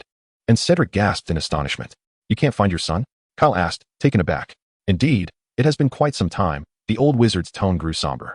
Kyle continued to stare into the wizard's eyes. "I cannot find my father either." "Such a pity," the old wizard murmured, lowering his gaze.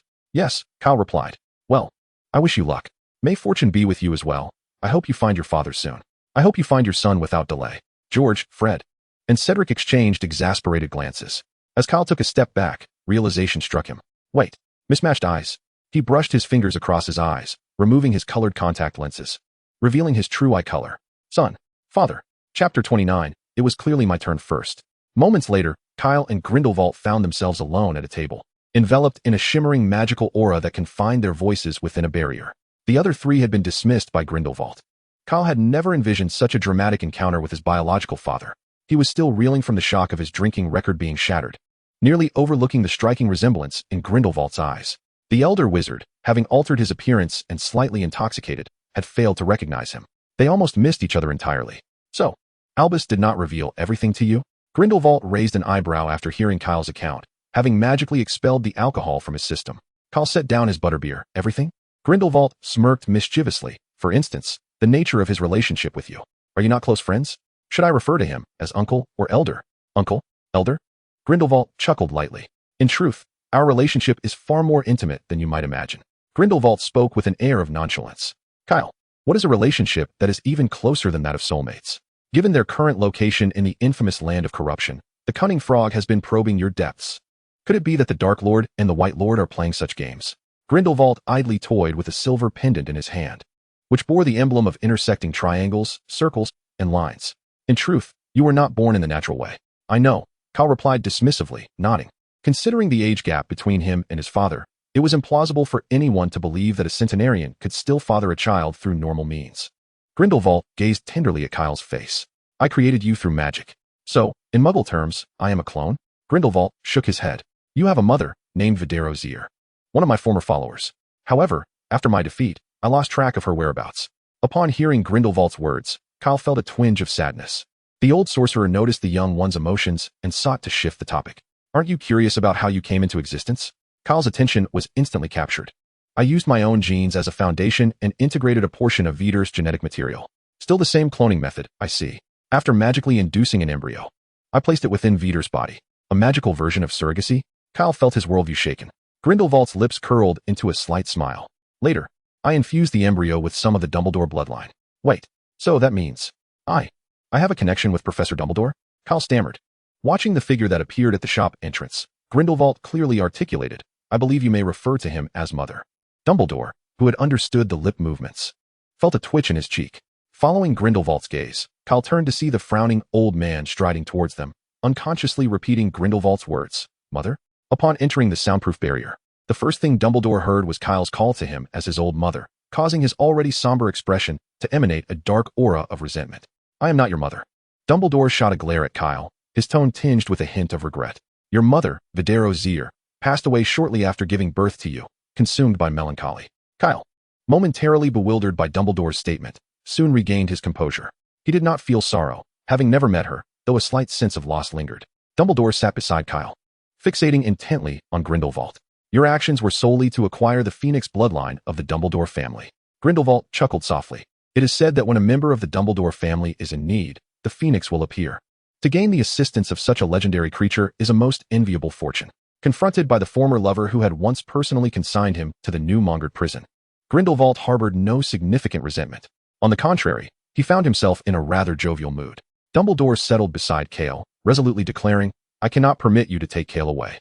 Grindelwald raised an eyebrow, countering, "That is not for you to decide. I believe Cale should have the liberty to choose for himself." "I concur," Cale interjected weakly, raising his hand timidly between the two. Dumbledore intoned, "Death's gaze, fixate." Cale responded with a hesitant. Under the weight of Dumbledore's intimidation, Cale silently shifted his chair closer to Grindelwald, recognizing he must remain at Hogwarts. Grindelwald leaned back in his chair, arms crossed, a hint of mockery dancing upon his features. The magical world does not revolve solely around Hogwarts. Durmstrang is also a commendable option. Their expressions appeared tranquil, and the tone of their conversation seemed amicable. However, Cale could sense the atmosphere growing increasingly tense.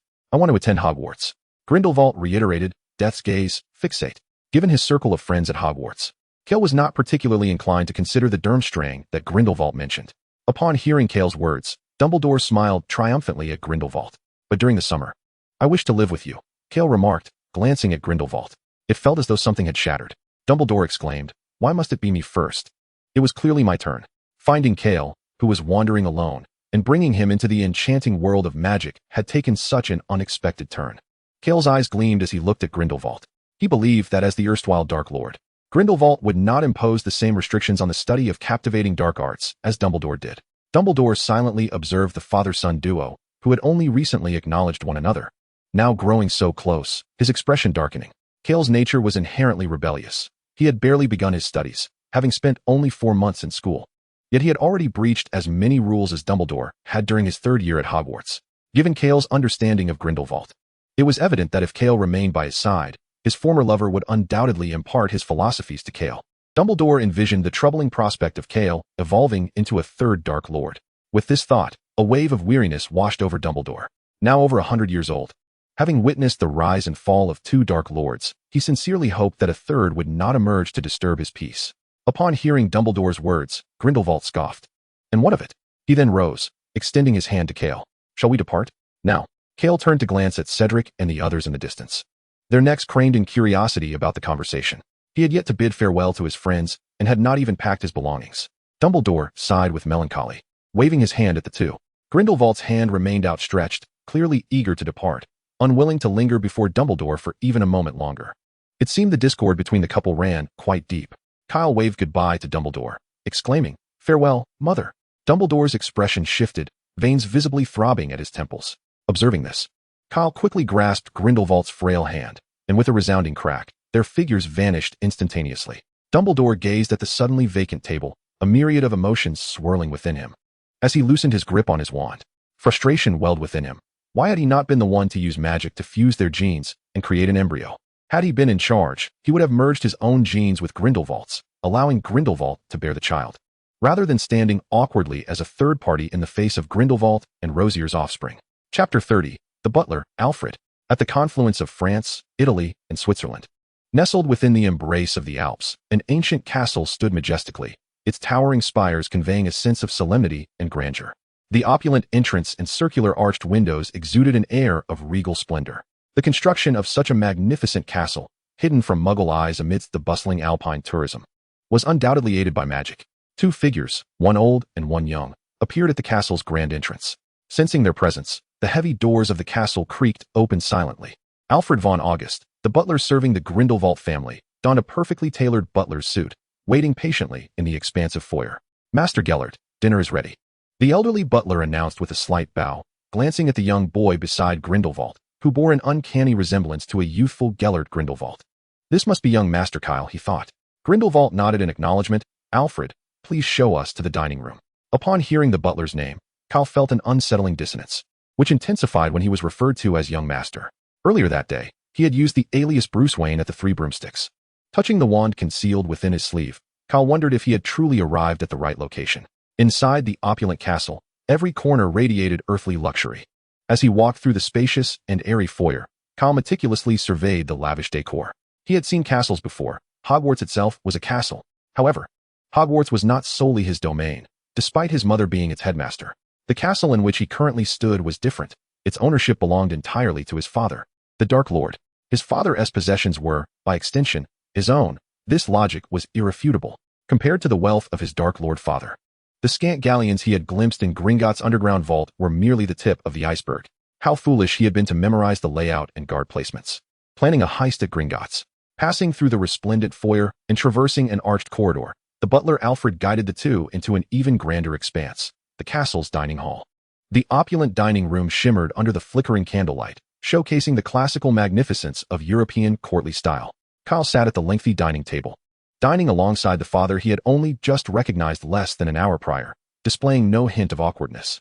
Lifting the golden goblet filled with a deep crimson liquid, Grindelwald gazed intently at the wine, suddenly declaring, 30 cups of vodka, each exceeding 80 proof. Kyle's body stiffened momentarily. Grindelwald shook the glass in hand, inquiring him, I can explain. Kyle's voice dwindled as he spoke. It dawned on Kyle that his current body was merely 11 years old, though due to his training in martial arts. He stood nearly at 1.60 meters, a far cry from his height in a previous life. Despite appearing to be around 13 or 14, his actual age remained only 11. Given the stringent regulations regarding underage drinking in Western countries, Kyle, a seasoned drinker, suddenly found solace in his solitary wanderings. At least no one was there to restrict his indulgence. Grindelwald narrowed his eyes dangerously, evidently concerned about Albus's educational shortcomings. Perhaps owing to the recent recognition of their kinship, Grindelwald abandoned the pursuit of reprimanding Kyle. He merely cautioned him lightly against excessive drinking in the future before indulging in the delectable dishes before them. A sudden silence enveloped the dining table. Although they were father and son, the years of separation left them with scant topics to discuss. Their only common ground lay in their mutual appreciation for alcohol, but did Kyle dare broach that subject with Grindelwald? The table bore witness to a display of paternal affection, while Grindelwald grappled with how to engage with his own child.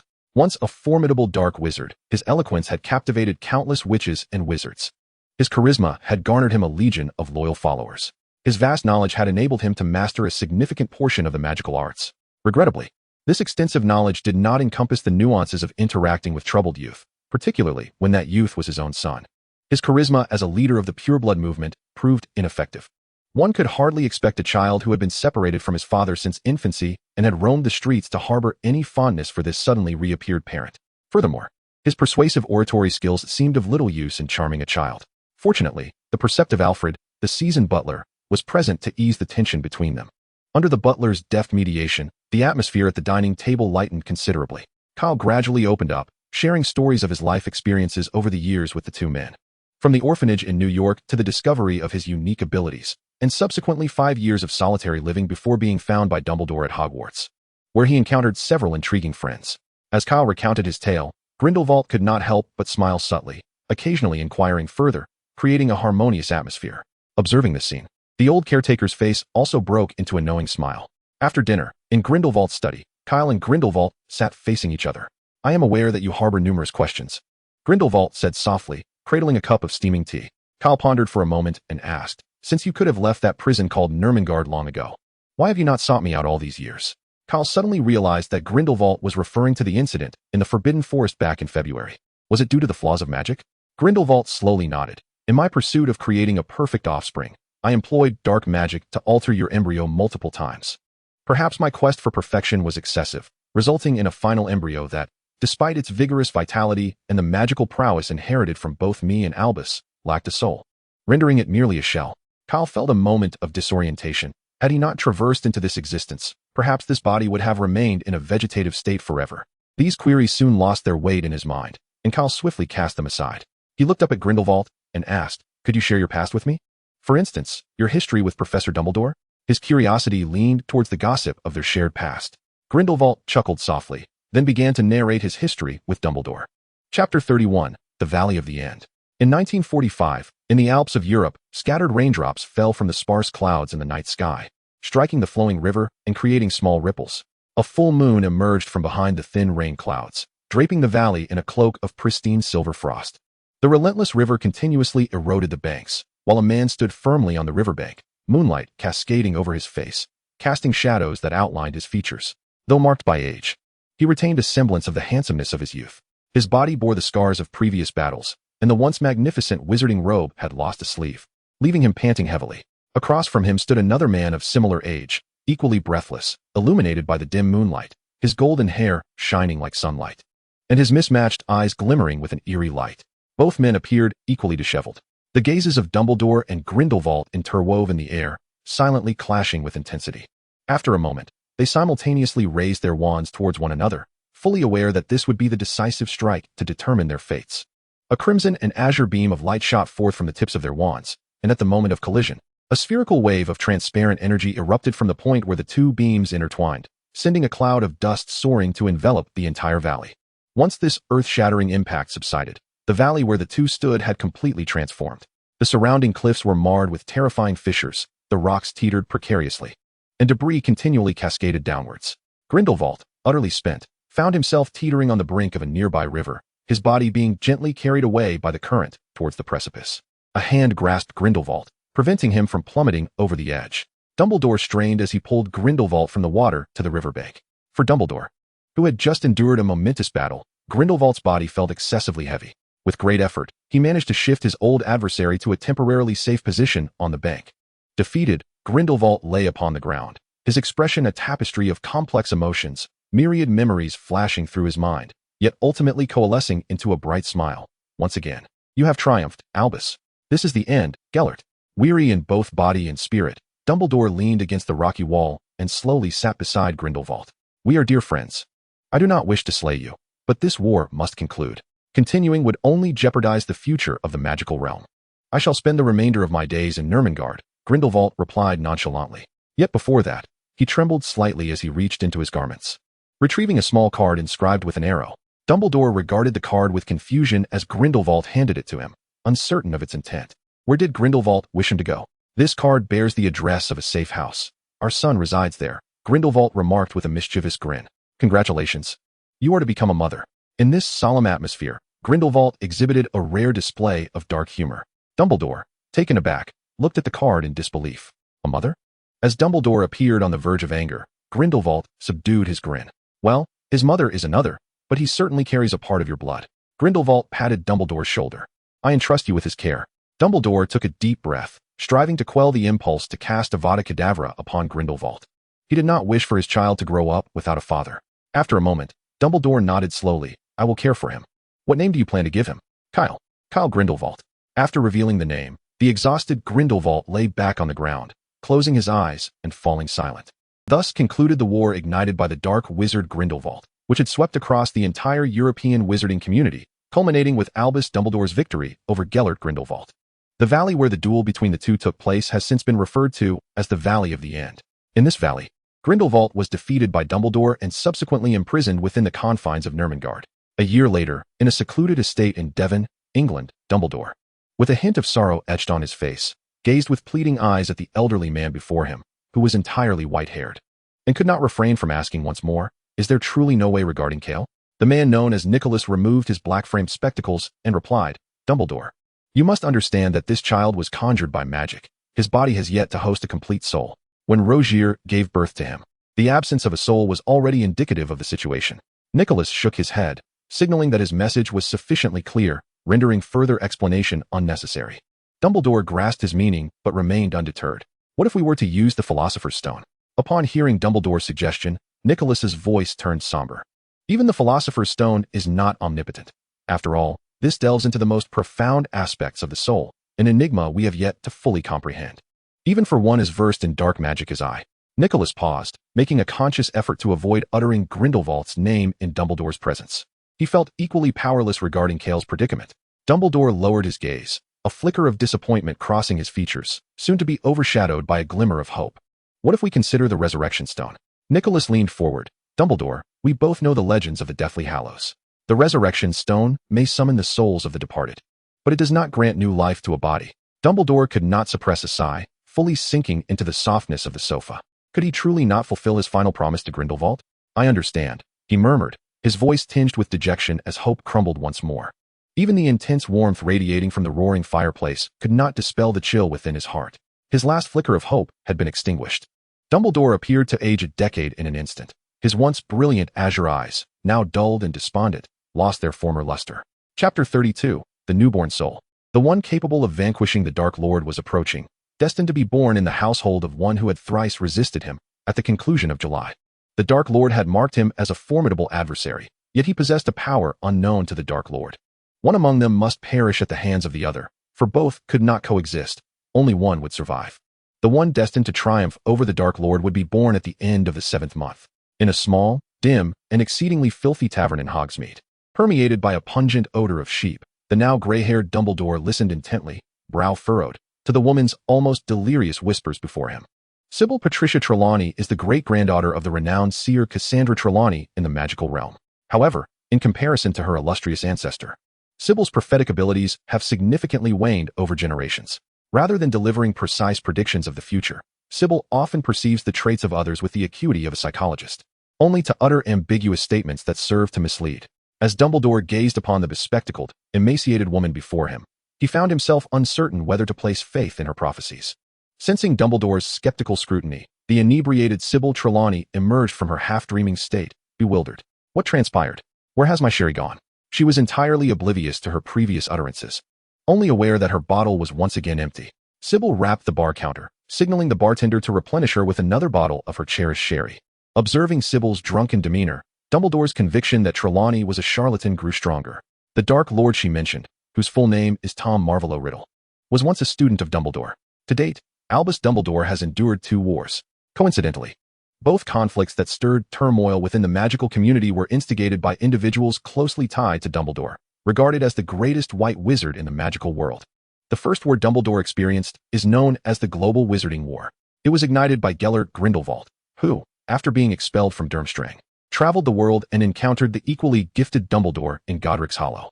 The two, recognizing each other's brilliance, gradually fell into a love that defied societal acceptance. In 1945, Dumbledore personally brought an end to the war instigated by his beloved. Now, he finds himself embroiled in another wizarding conflict. Although this war is confined to the British Isles and pales in comparison to the devastation Grindelwald unleashed across Europe, the panic it incites among wizards is no less significant than during Grindelwald's reign. It is now the year 1980, marking the 9th year of the Wizarding War instigated by Tom Riddle, who calls himself Voldemort, in the British magical community. Approaching a century, Dumbledore is no longer the youthful figure of yesteryears. His hair has turned entirely silver, and his white beard has grown long enough to tuck into his belt. Instead of enjoying a well-deserved retirement, he has been compelled to take a stand due to the Ministry of Magic's inaction, forming the Order of the Phoenix as a clandestine society to oppose Voldemort's Death Eaters, rallying against the Dark Lord. This moment is pivotal in the ongoing Wizarding War, and Dumbledore, over the years of confrontation with Voldemort, has increasingly felt the weight of his limitations. Even as the most esteemed white wizard in the magical realm, he cannot withstand the ravages of time. Should the war continue to stagnate, the balance of power would inevitably tilt in favor of Voldemort. After all, Voldemort is several decades younger than Dumbledore, and time is decidedly on his side. Throughout the 9 years of the Wizarding War, Dumbledore has relentlessly sought ways to vanquish the Dark Lord. On this occasion, he deliberately carved out precious time to meet the descendant of the renowned seer, Cassandra Trelawney, at the Hogshead Inn, hoping to glean some valuable prophecies from Sybil. Yet, observing Sybil Trelawney's current state, it appeared that his journey was in vain. Dumbledore sighed softly, remaining silent for a moment before placing several gold galleons on the bar and turning to exit the inn. Gazing at the clear sky, his mood felt shrouded in clouds. Dumbledore cleared his mind, envisioning his next destination, as his form gradually twisted into nothingness. With a loud crack, Dumbledore's figure vanished from the village of Hogsmeade. In the next instant, he reappeared at the headquarters of the Order of the Phoenix. A house elf, with ears as large as a bat and bulging eyes the size of tennis balls, approached him. House elves are a race subjugated by wizards in ancient wars, each one subjected to servitude from birth, destined to serve their masters for generations. They bear the brunt of domestic chores, bound by their masters and unable to disobey orders. Should they defy, they must punish themselves. Their greatest privilege is to obey their master's commands. Great Dumbledore, Dumbledore, feeling somewhat perturbed, waved dismissively, signaling the house elf to refrain from disturbing him. However, the creature remained, saying, "Sir, it is you who instructed me to watch over him." Upon hearing the house elf's words, Dumbledore's expression changed instantaneously. "Kyle, what has happened to Kyle?" Startled by Dumbledore's sudden shift in demeanor, the house elf intended to explain the situation. But the anxious Dumbledore hurriedly strode towards a certain room before the elf could speak. In a chamber safeguarded by numerous protective enchantments, Dumbledore gazed intently at the infant enveloped in a translucent gel-like substance, an overwhelming joy illuminating his face. Within Kyle's body, Dumbledore, a master of the art of consciousness extraction, sensed a wave of awareness for the first time. Previously, he had perceived naught but emptiness. This indicated that within Kyle's form, a soul had come into being. Overwhelmed with ecstasy, Dumbledore soon regained his composure. This was indeed a pivotal moment in the struggle against Voldemort. While it was a cause for celebration that Kyle had transformed from a soulless vessel into a complete being, Dumbledore found himself unable to devote any energy to caring for Kyle at this critical juncture. Moreover, Kyle's surname, Grindelwald, bore significant weight in the magical community, particularly as he was a direct descendant of Grindelwald. After much contemplation, Dumbledore arrived at a decision that was somewhat difficult for him to embrace. He intended to escort Kyle to a place of safety. Moments later, a brown feathered owl, clutching a letter tightly, soared out of the headquarters of the Order of the Phoenix, heading towards a distant country across the Atlantic.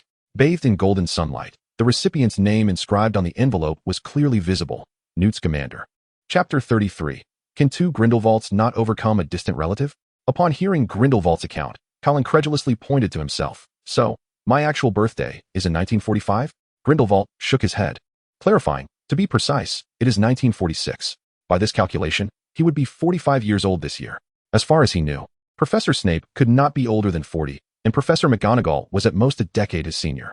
Coughing slightly, he mused that referring to Professor McGonagall as sister might be acceptable, but calling Snape brother felt rather awkward. He did not believe his neck was as sturdy as a werewolf's. Moreover, even a werewolf's neck could not withstand the precision of Snape's spells. The memory of that heap of headless corpses in the Forbidden Forest lingered vividly in his mind. Kyle scratched his cheek, suppressing a certain foolish thought that began to stir within him. Indeed, it was somewhat difficult to address a stranger in his centenary as father. It was far more challenging than teasingly referring to Dumbledore as mother. What is it? Grindelwald inquired, a broad smile illuminating his face. Can I learn magic from you? Kyle shrugged.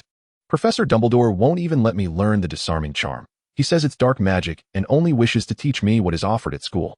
Grindelwald was unaware of the specifics of the disarming charm, but as a master of dark arts, deducing its effects from the structure of the incantation was not a challenge for him.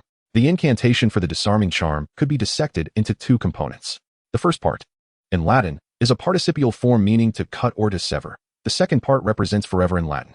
When combined, it is not difficult to surmise that the effect of this spell is to leave the caster with wounds that are difficult to heal. Such rudimentary dark magic would be taught as introductory lessons in the first or second year at Durmstrang. He turned to Kyle. I can teach you this magic. While he could not perform the disarming charm himself, he could create a similar spell based on its effects. I have already mastered this magic, Kyle said with a proud smile, believing he had thwarted Dumbledore's intentions. Upon hearing of Dumbledore's misstep, a delighted smile spread across Grindelwald's face. How did you manage that? Kyle recounted, albeit vaguely, his fabricated decree that had caught Dumbledore off guard, and Grindelwald's smile broadened in response. Furthermore, during dinner, he had mentioned to Grindelwald his clever strategy of circumventing Dumbledore's restrictions on Hogwarts' secret passages by climbing over walls.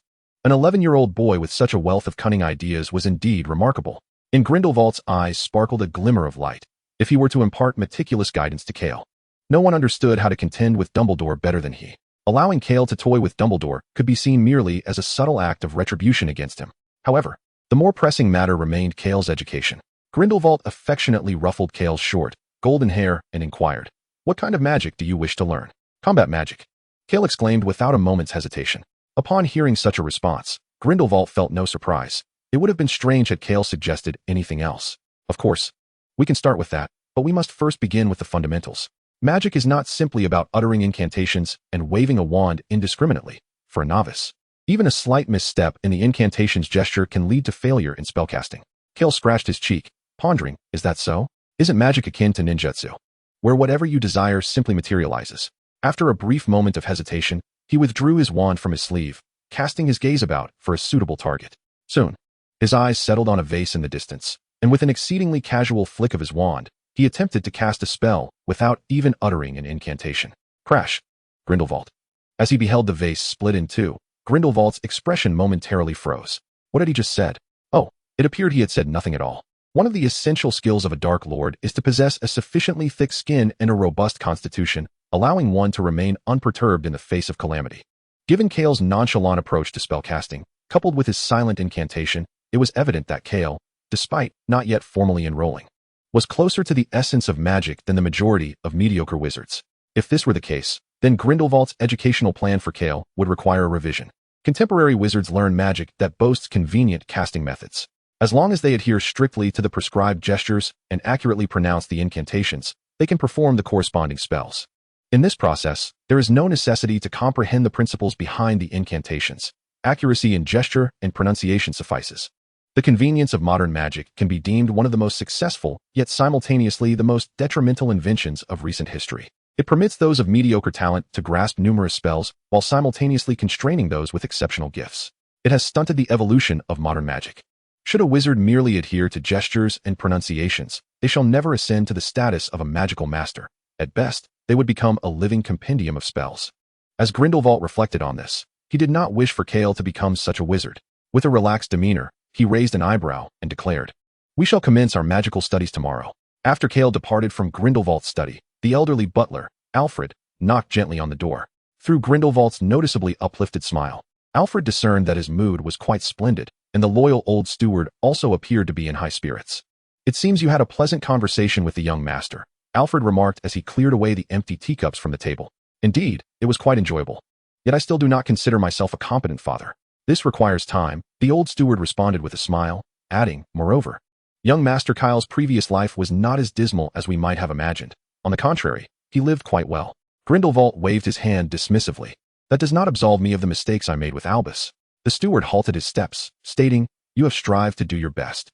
You were unaware at the time, were you not? Perhaps when I next encounter Albus, I ought to give him a good thrashing," Grindelwald murmured. "Surely, 2 Grindelwalds should not be outmatched by a single Dumbledore." Upon hearing Grindelwald's words, a smile crept across Alfred's aged face as he quietly closed the study door behind him. As a forewarning, in a few days, an important female character will be introduced, and we shall begin the search for the leading lady. Currently, there are 4 candidates. We may discuss whether to select one or several. Chapter 34, Thunderbolt Body Forging. In a quintessential Baroque-style library, a golden-haired youth sat at a grand wooden table in the center, quietly perusing the book in his hands. The library's architecture featured a classical European ceiling and corridor, adorned with traditional wall-mounted bookshelves and rows of high-density shelves, forming the essence of this literary sanctuary. "Thank you, Alfred," Kyle said, accepting the fruit and hot tea offered by the old steward, and once again immersed himself in the realm of magic. Time had slipped by unnoticed since Kyle arrived at this castle nestled in the Alps, 2 weeks having passed in the blink of an eye. However, due to his lack of prior magical foundation, Kyle's knowledge consisted solely of the old bat's elusive techniques, along with a haphazard collection of jutsu he had concocted himself. Consequently, under Grindelwald's tutelage, he could only grasp elementary theoretical concepts. For one deemed among the most formidable dark wizards in history, it was indeed a diminutive role to serve as the magical mentor to a fledgling wizard. Yet, Grindelwald, immersed in the joys of nurturing the child, found great delight in the experience. Simultaneously, he was astounded by Kyle's innate talent. For wizards accustomed to wand use in the West, wandless magic represented an exceptionally advanced technique. Mastery of wandless magic enabled wizards to employ spells with remarkable swiftness and agility. In combat, even when disarmed, a wizard skilled in wandless magic could continue to fight and deliver unexpected, lethal counterattacks. Kyle's innovative wandless spell, the Spiral Sphere, intrigued Grindelwald. With his extensive experience and broad perspective, typical magic seldom stirred any profound emotions within him. Yet, the Spiral Sphere could be regarded as something extraordinary. Apart from the Rasengan, many of Kyle's magical concepts have also astonished Grindelwald, such as the Chidori, which has been successfully executed once but inflicts severe harm upon the user. The cost of sacrificing an arm for a relatively modest single-target attack is utterly disproportionate to its reward. Among the myriad of dark spells known to Grindelwald, there are no fewer than 10 that can bestow immense power at the cost of a limb. However, the Chidori cannot be viewed so simplistically. It serves as a key that unlocks all subsequent lightning-based jutsu. Should one successfully master the Chidori without succumbing to its intense electrical current, its effects could extend from the palm to the entire arm and even the whole body. This is the essence of the Chidori flow. Building upon the Chidori flow, it might be possible to develop a lightning armor akin to the Rakich's, which significantly enhances offense, speed, and defense. Kyle is eager to discover what transpires when a frail, low-defense wizard confronts a formidable tank capable of withstanding the 8 tails, especially when this tank possesses both mobility skills and high burst damage. It feels somewhat reminiscent of discussing a mobile game. In any case, the crux of the matter is clear. If he can master the lightning armor, Kyle wonders if any wizard could react before being felled by his lightning cutter and hell stab. Grindelwald is equally intrigued by Kyle's description of the lightning armor. However, most forms of magic necessitate a medium for their execution. Even wandless magic does not imply the absence of a medium during the casting process. The medium for invoking the lightning armor is the caster's own body. Should the caster be unable to withstand the sheer ferocity of the lightning, the most likely outcome of forcibly casting the lightning armor would be to become an unrecognizable pile of charred remains. Naturally, special magic can mitigate the effects of lightning. Yet, in such cases, the lightning armor would fail to maximize its enhancement on the caster's physique, at best serving as a hardened shell akin to a turtle's carapace, providing only minimal defensive capabilities against physical attacks.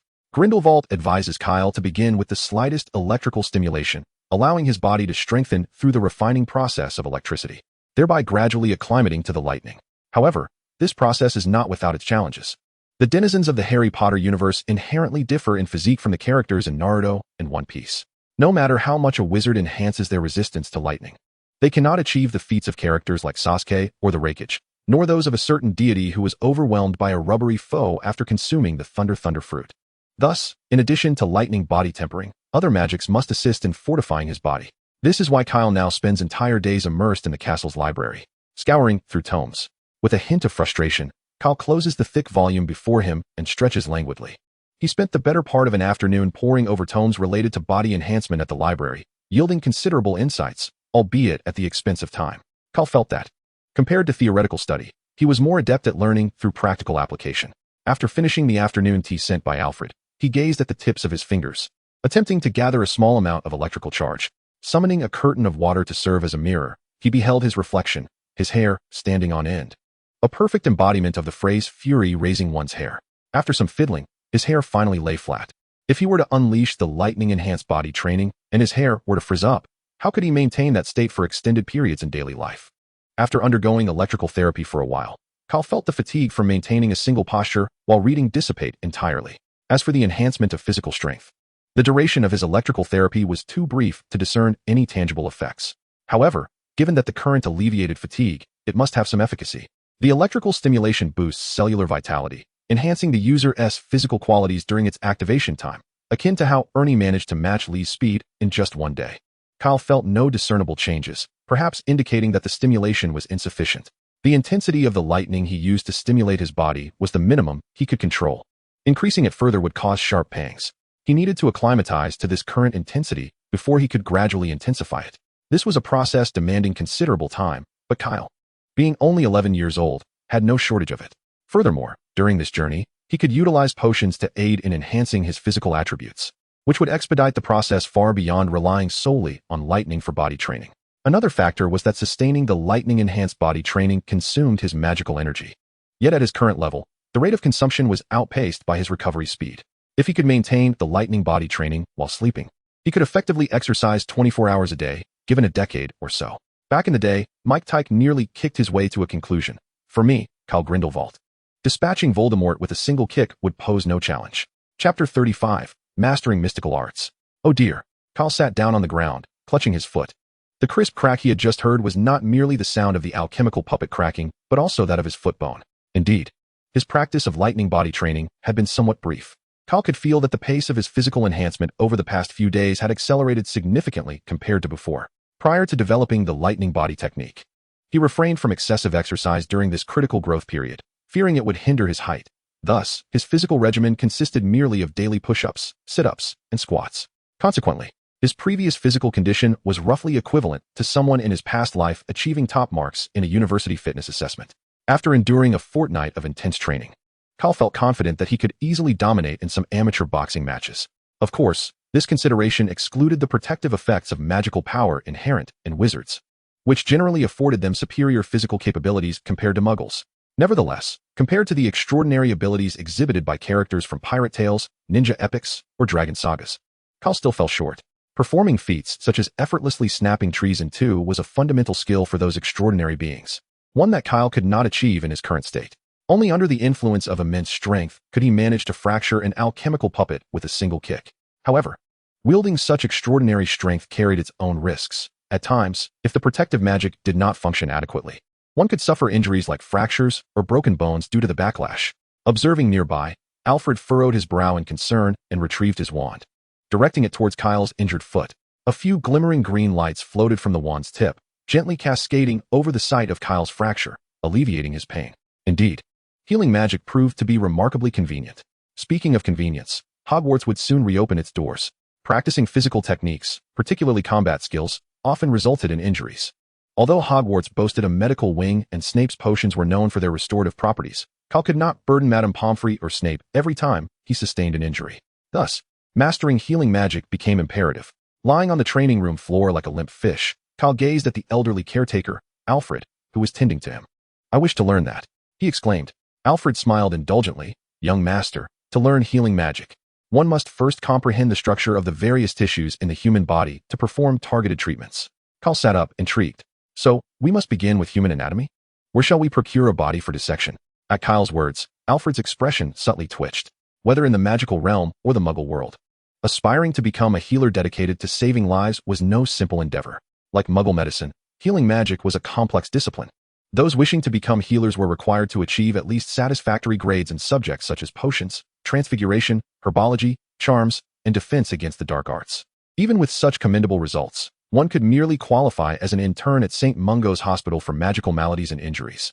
To attain full status as a true healer, one would need to undergo a lengthy period of study during subsequent internships. Alfred's intention in conveying this information was to dissuade Kyle from pursuing healing magic, for even the most rudimentary healing spells were beyond his current grasp.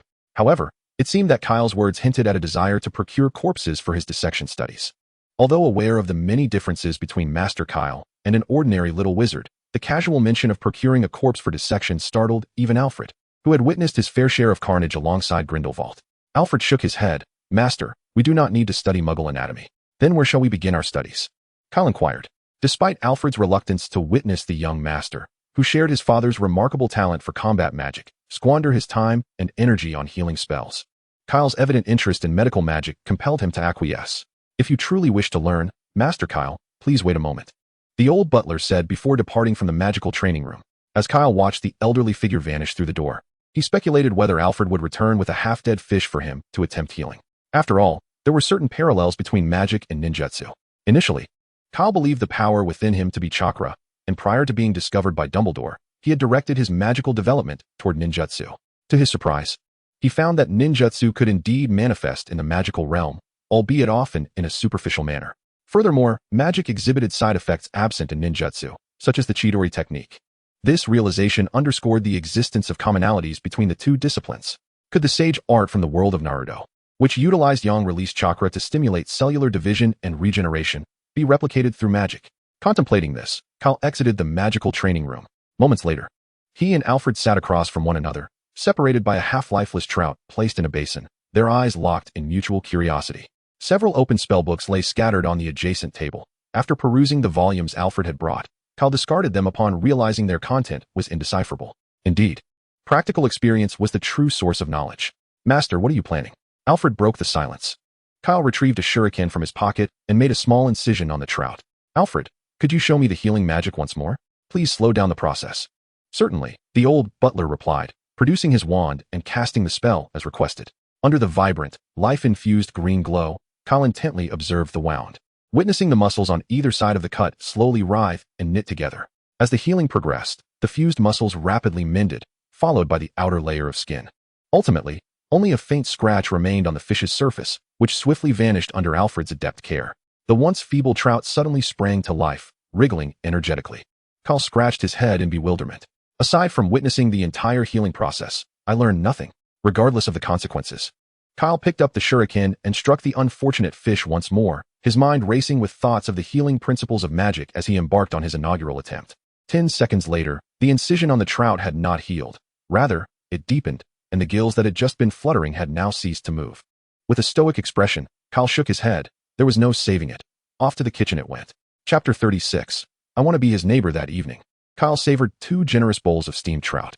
After relishing an exceedingly delightful dessert, he hurried into the kitchen, eager to master the art of healing spells and wreak havoc upon the fresh ingredients tended by the house elves. Watching Kyle's silhouette vanish at the end of the corridor, Alfred remarked, "Speaking of which, in a couple of days, it will be Master Kyle's birthday, correct?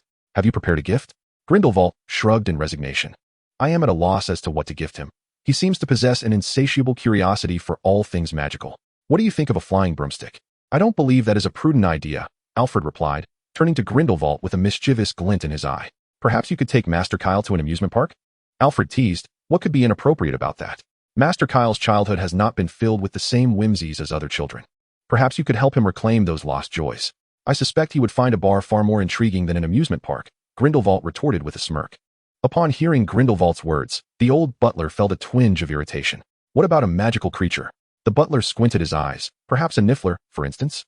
Alfred certainly did not mean to suggest gifting Kyle a niffler as a pet. After all, nifflers are quite perilous magical creatures. Even a skilled adult wizard might find himself at a disadvantage against one. The old butler merely sought to jest about the time when Newt Scamander had managed to subdue Grindelwald's spell with a niffler. Hearing Alfred's words, Grindelwald's expression twisted momentarily. Speaking of nifflers, I suddenly recall a task I need you to undertake. What task? Though unspoken, the old butler could surmise the nature of the request. Find out where Newt Scamander resides. Grindelwald chuckled darkly, and procure a house next to his. I wish to be his neighbor. The corners of the butler's mouth curled into a mischievous smile. Understood. Do you have any other instructions? I recall he has a grandson, does he not? He should be nearing school age soon. The malevolent glimmer in Grindelwald's eyes was unmistakable. Alfred, equally devoid of virtue, wore a smile that hinted at mockery. I shall ascertain the details for you. With that, Grindelwald raised his hand, and the old butler took a step back, turning to exit the dining room. Meanwhile, a certain zoologist in Dorset, England, inexplicably sneezed several times in succession. Newt, danger. After 8 o'clock, Kyle finally emerged from the kitchen. His mastery of healing magic had significantly deepened, and his progress was indeed quite remarkable. Given a few more days, he would undoubtedly be able to master it completely. However, even with full command of his healing skills, he could only manage to invigorate blood circulation and hasten the healing of minor injuries. More severe ailments, such as fractures, were not beyond his capability to mend, but they would require a longer duration for recovery. As for why he left the kitchen after only 2 hours of practice, it was not due to a lack of desire to continue, but rather because he was utterly satiated. Emerging from the kitchen, Kyle leisurely made his way to his father's study. He knocked on the door. Father? Without waiting for a response, he pushed the door open and confidently strode to the bookshelf, retrieving a copy of a comprehensive study of dark magic. This was not his first foray into such endeavors. Compared to the stringent restrictions imposed by Dumbledore regarding his exposure to dark magic, Grindelwald's supervision was considerably more lenient.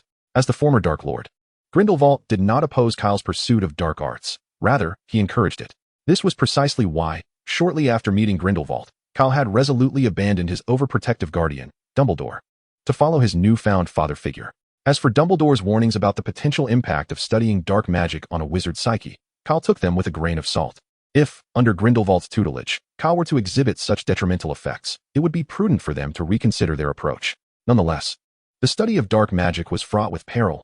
Even under the guidance of a seasoned dark wizard, Kyle had to proceed with caution, starting from the fundamentals.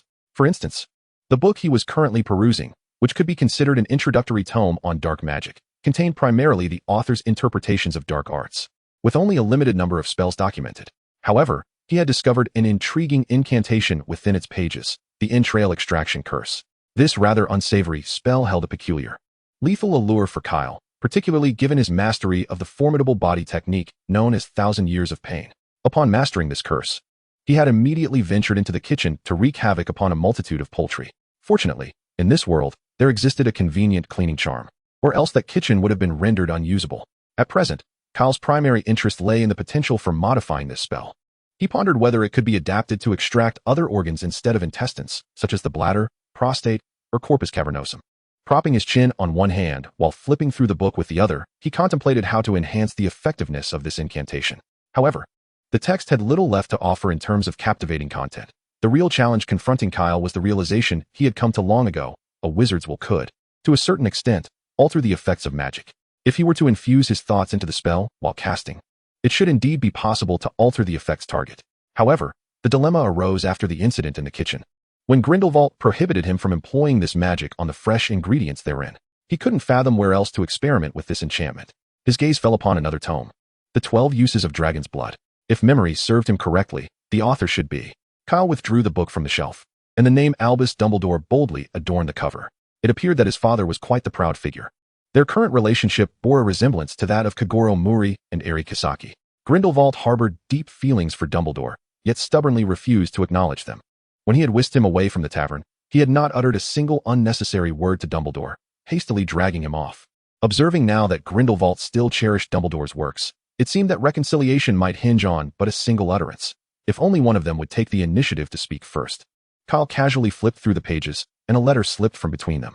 Chapter 37. The Dark Lord's Bedtime Story. My beloved, Albus Dumbledore. Upon reading the excessively sentimental opening, Kyle's hand trembled with the onslaught of romantic sentiment. Fortunately, the remainder of the letter was quite mundane. primarily detailing the discussions between Gellert Grindelwald and Albus Dumbledore regarding their thoughts on overturning the international statute of wizarding secrecy. With an odd expression, Kyle confirmed once more that the letter was indeed addressed to Dumbledore. To his surprise, the man heralded as the greatest white wizard of the contemporary magical world, Dumbledore, had once harbored fantasies of dismantling the statute to establish wizarding dominion over Muggles. For those who have long championed Dumbledore's commitment to the rights of Muggleborns, this revelation would serve as a profound blow. Naturally, had Dumbledore not clung to such ideals in his youth, he likely would not have aligned himself with Grindelwald, the Dark Wizard. At the letter's conclusion, next to Grindelwald's signature, Kyle discerned a familiar symbol, a triangle intersected by a circle and a line. The day he had been in the Three Broomsticks, Grindelwald had held a pendant bearing the same design. What could this symbol signify? Kyle was genuinely intrigued, prompting him to scour the shelves further, extracting all volumes authored by Albus Dumbledore. Within the other texts, he discovered 5 letters exchanged between his parents. Yet, he found none of the information he sought within them. Just then, footsteps echoed from outside the study. Kyle surveyed the chaotic surroundings and hurriedly tidied the scattered books. Upon seeing Kyle in his study, clutching the letters of correspondence with Dumbledore, Grindelwald felt little surprise. Those letters had been placed in such an accessible location intentionally, to ensure Kyle would see them. "Kyle," Grindelwald spoke with a calm demeanor. Kyle pointed at the pendant hanging on Grindelwald's chest. "Does that mark hold any special significance?" Grindelwald glanced down at his chest. "You mean this? It represents the Deathly Hallows."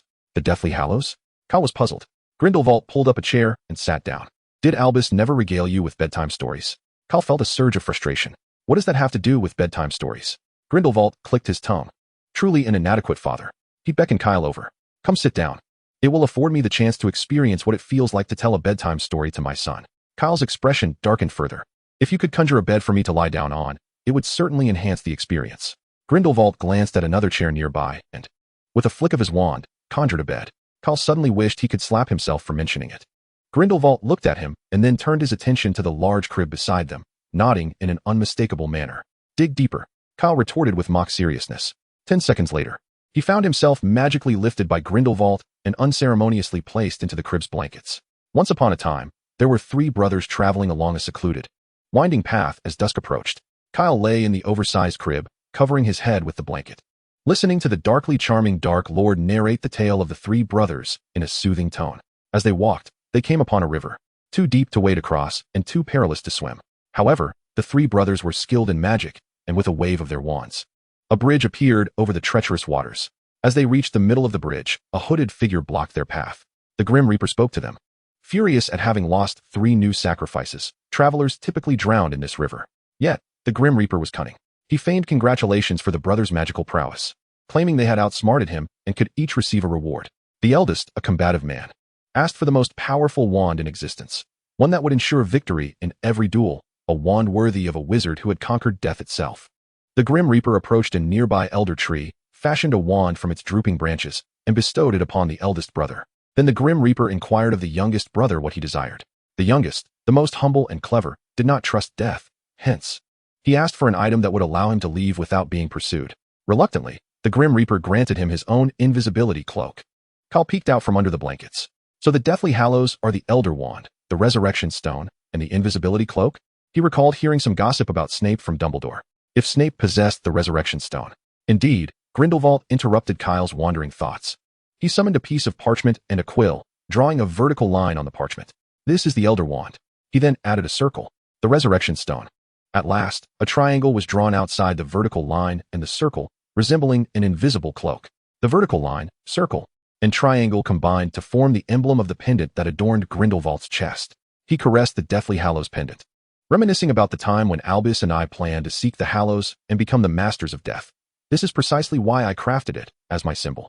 According to his father, this object was a unique emblem that bore witness to the love between the two of them. Kyle scratched his cheek, bemused at how he inadvertently let Grindelwald feed him a mouthful of dog food. "Our intention was to harness this power to lead a revolution in the wizarding world, overthrow the international statute of wizarding secrecy, and establish a new global order governed by wise and powerful witches and wizards." Emerging from his cocoon, Kyle pondered the idea of creating a world ruled by wizards. He genuinely believed it to be a splendid notion, though he would rather not be the founding emperor. If Grindelwald could join forces with Dumbledore to conquer the world, allowing him to live as a carefree prince, he would be quite pleased. The former Dark Lord's voice carried a hint of melancholy. Yet he continued. Ultimately, Albus and I fell apart. I became the sole remaining proponent of our plan. And you know how that ended. At this juncture, Grindelwald disdainfully ruffled Kyle's meticulously styled hair, leaving it in disarray. This has nothing to do with you. So just sleep peacefully, he added, rising to leave the study. Wait, why does he have to sleep in a crib? Standing at the study's threshold, Grindelwald's lips curled into a subtle smile. Chapter 38. The first encounter with Miss Beaver. A month later, outside King's Cross Station in London. Grindelwald was dressed impeccably in a black double-breasted wool coat, complemented by a shirt and tailored waistcoat of the same hue, adorned with silver buttons and tall leather boots. Beside him stood a similarly attired young wizard, unmistakably a father-son duo. However, given the age difference, onlookers might mistake them for grandfather and grandson. Notably, Kyle had not received an acceptance letter from Hogwarts, only a missive from Dumbledore. Although Dumbledore did not state it outright, the implication was clear. This was likely due to the fact that during the summer, Kyle had only sent Dumbledore 2 letters over the span of 2 months, one shortly after arriving in France. Why hadn't he reached out more frequently? The long distance made owl delivery challenging, but the primary reason was that Kyle simply forgot. Consequently, Dumbledore harbored a fair amount of resentment toward him. Father, are you really not going to see Mother? Grindelwald shook his head. No, it's getting late. The train departs at 11, and you should be on your way. Then, farewell, Father. I shall write to you, Kyle replied, pulling his suitcase and crossing past Grindelwald toward the station. His luggage was minimal, with school supplies purchased and left at the school back in February.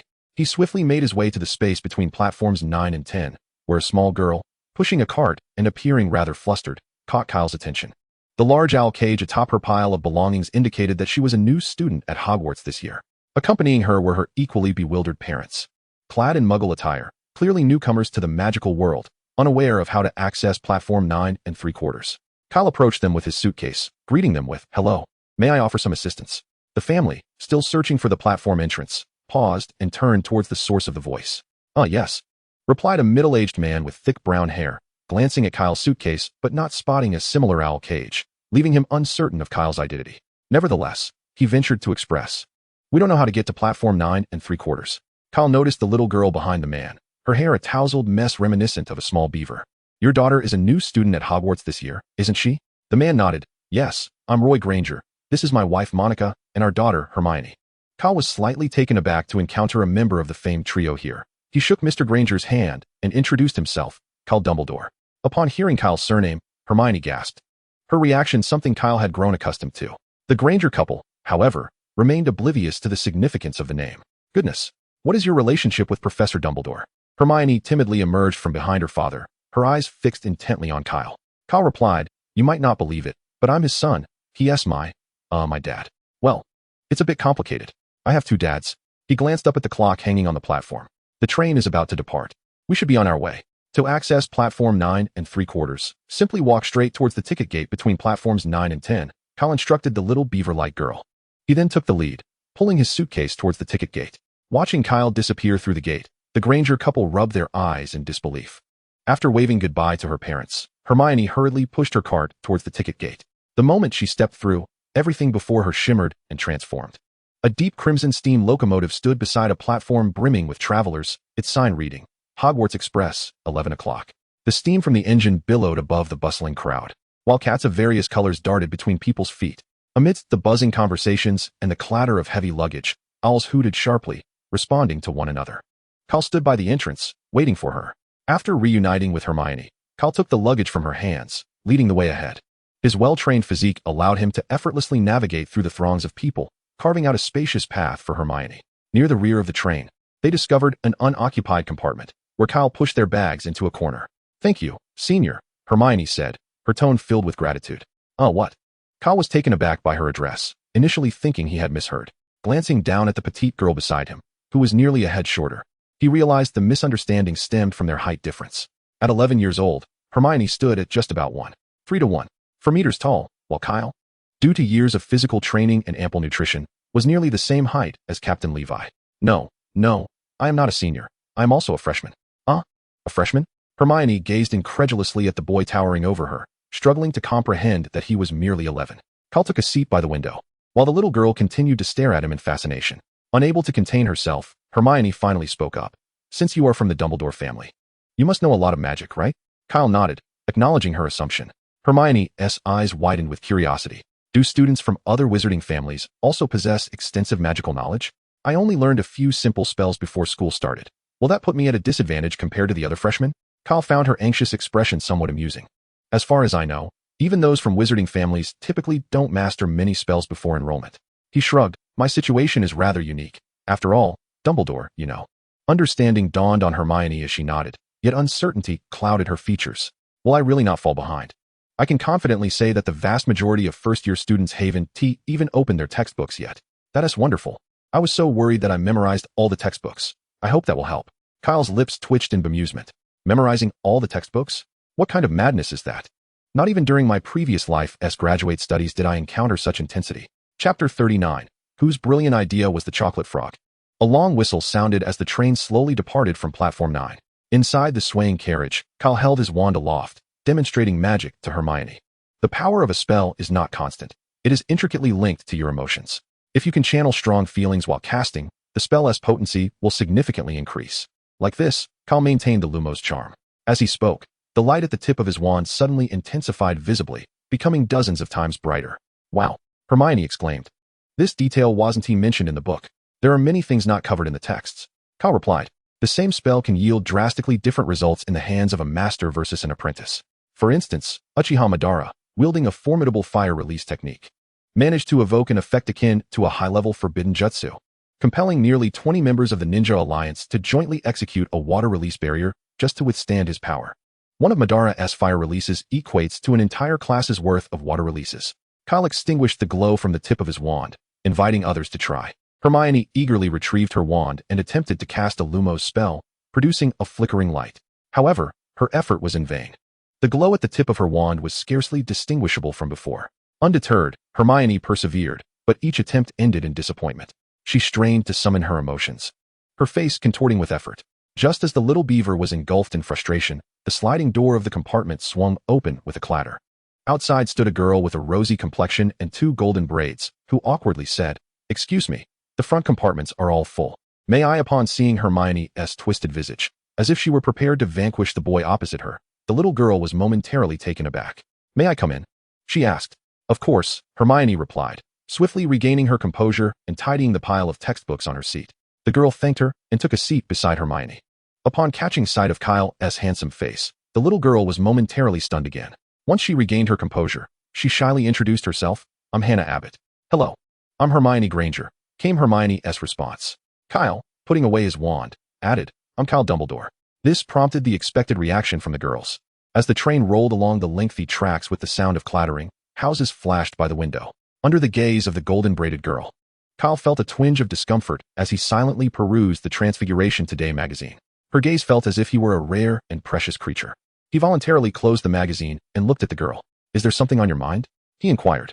Hannah's already flushed cheeks deepened in color, and she awkwardly averted her gaze, muttering, No. The truth was, she wanted to gaze at Kyle's striking features longer, especially those captivating heterochromatic eyes of his. After managing to enhance the luminosity of her spell, Hermione set her wand down. "By the way, do you know which house you'll be sorted into?" "I hope to be placed in Gryffindor. I've heard that Dumbledore himself graduated from there." As she spoke, Hermione glanced at Kyle. "If all goes well, I should end up in Hufflepuff, as my entire family belongs there." Hannah seemed indifferent about the sorting result, but if possible, she wished to share a house with Kyle. Simply because he was so remarkably handsome. Kyle lounged in his seat, thinking that as long as it wasn't Slytherin, he was content with any house. He had visited the Slytherin common room last semester, which might be more aptly described as a dungeon. Contrary to expectations, it was not as damp as imagined, but rather quite dry. However, Kyle believed that if he were to remain there for 7 years, the likelihood of succumbing to rheumatic ailments would be considerably higher than that of the other 3 houses. After initially experiencing some shyness, the trio engaged in casual conversation. Time passed swiftly, and around 12:30, a loud commotion echoed through the corridor. A woman with a charming smile and dimples pushed open the compartment door and inquired, "My dear, would you care for some snacks from the trolley? 2 licorice wands, a pumpkin pie, and a chocolate frog, please." Hannah fumbled in her pocket, her expression slightly awkward. Perhaps I'll pass on the chocolate frog." Beside her, a dog-loving companion produced a few galleons, saying, "I'll take one of each." "Enough for 3. That is far too much." The snack vendor smiled even broader, accepting only 2 galleons. Kyle emptied his arms of an assortment of Bertie Bott's every flavor beans, super bubblegum, chocolate frogs, pumpkin pasties, cauldron cakes, licorice wands. and various other peculiar snacks onto the empty seat beside him. Let us all share, he suggested to the two girls in the compartment. I can't possibly eat all this by myself. How can I accept this? Hermione pondered for a moment, then approached her suitcase, retrieving some snacks prepared by the Grangers for sharing with classmates. Only Hannah had come unprepared, her expression conflicted as she gazed at the pile of treats beside Kyle, particularly the boxes of chocolate frogs on top. Her greatest passion was collecting the cards that accompanied the chocolate frogs. Without hesitation, Kyle pressed a box of chocolate frogs into Hannah's hands. No need to be shy. Professor Dumbledore is quite wealthy, and his fortune is mine, so please, indulge yourself. This statement was indeed accurate. Despite possessing only a fraction of Dumbledore's lineage, he was the sole young heir of the Dumbledore family, destined to inherit their future wealth. The two were amused by Kyle's audacious reasoning. Hannah ceased her reluctance and opened the box containing the chocolate frogs. The moment the box was unsealed, a chocolate frog, having been confined within for so long, eagerly leaped out. Yet, before it could successfully escape, a delicate hand swiftly and decisively grasped it. Crack! The decapitated chocolate frog ceased its lively antics, held captive in Hannah's grip, its hind legs twitching weakly before it gradually succumbed to stillness. This scene caused Kyle's eyelids to twitch uncontrollably. Although he was aware that this creature was crafted from chocolate, its remarkably lifelike design, along with movements indistinguishable from those of a real frog, rendered Kyle momentarily unsettled. Who was the genius behind this creation? Could they not have fashioned it as a different animal? Must they persist in tormenting frogs?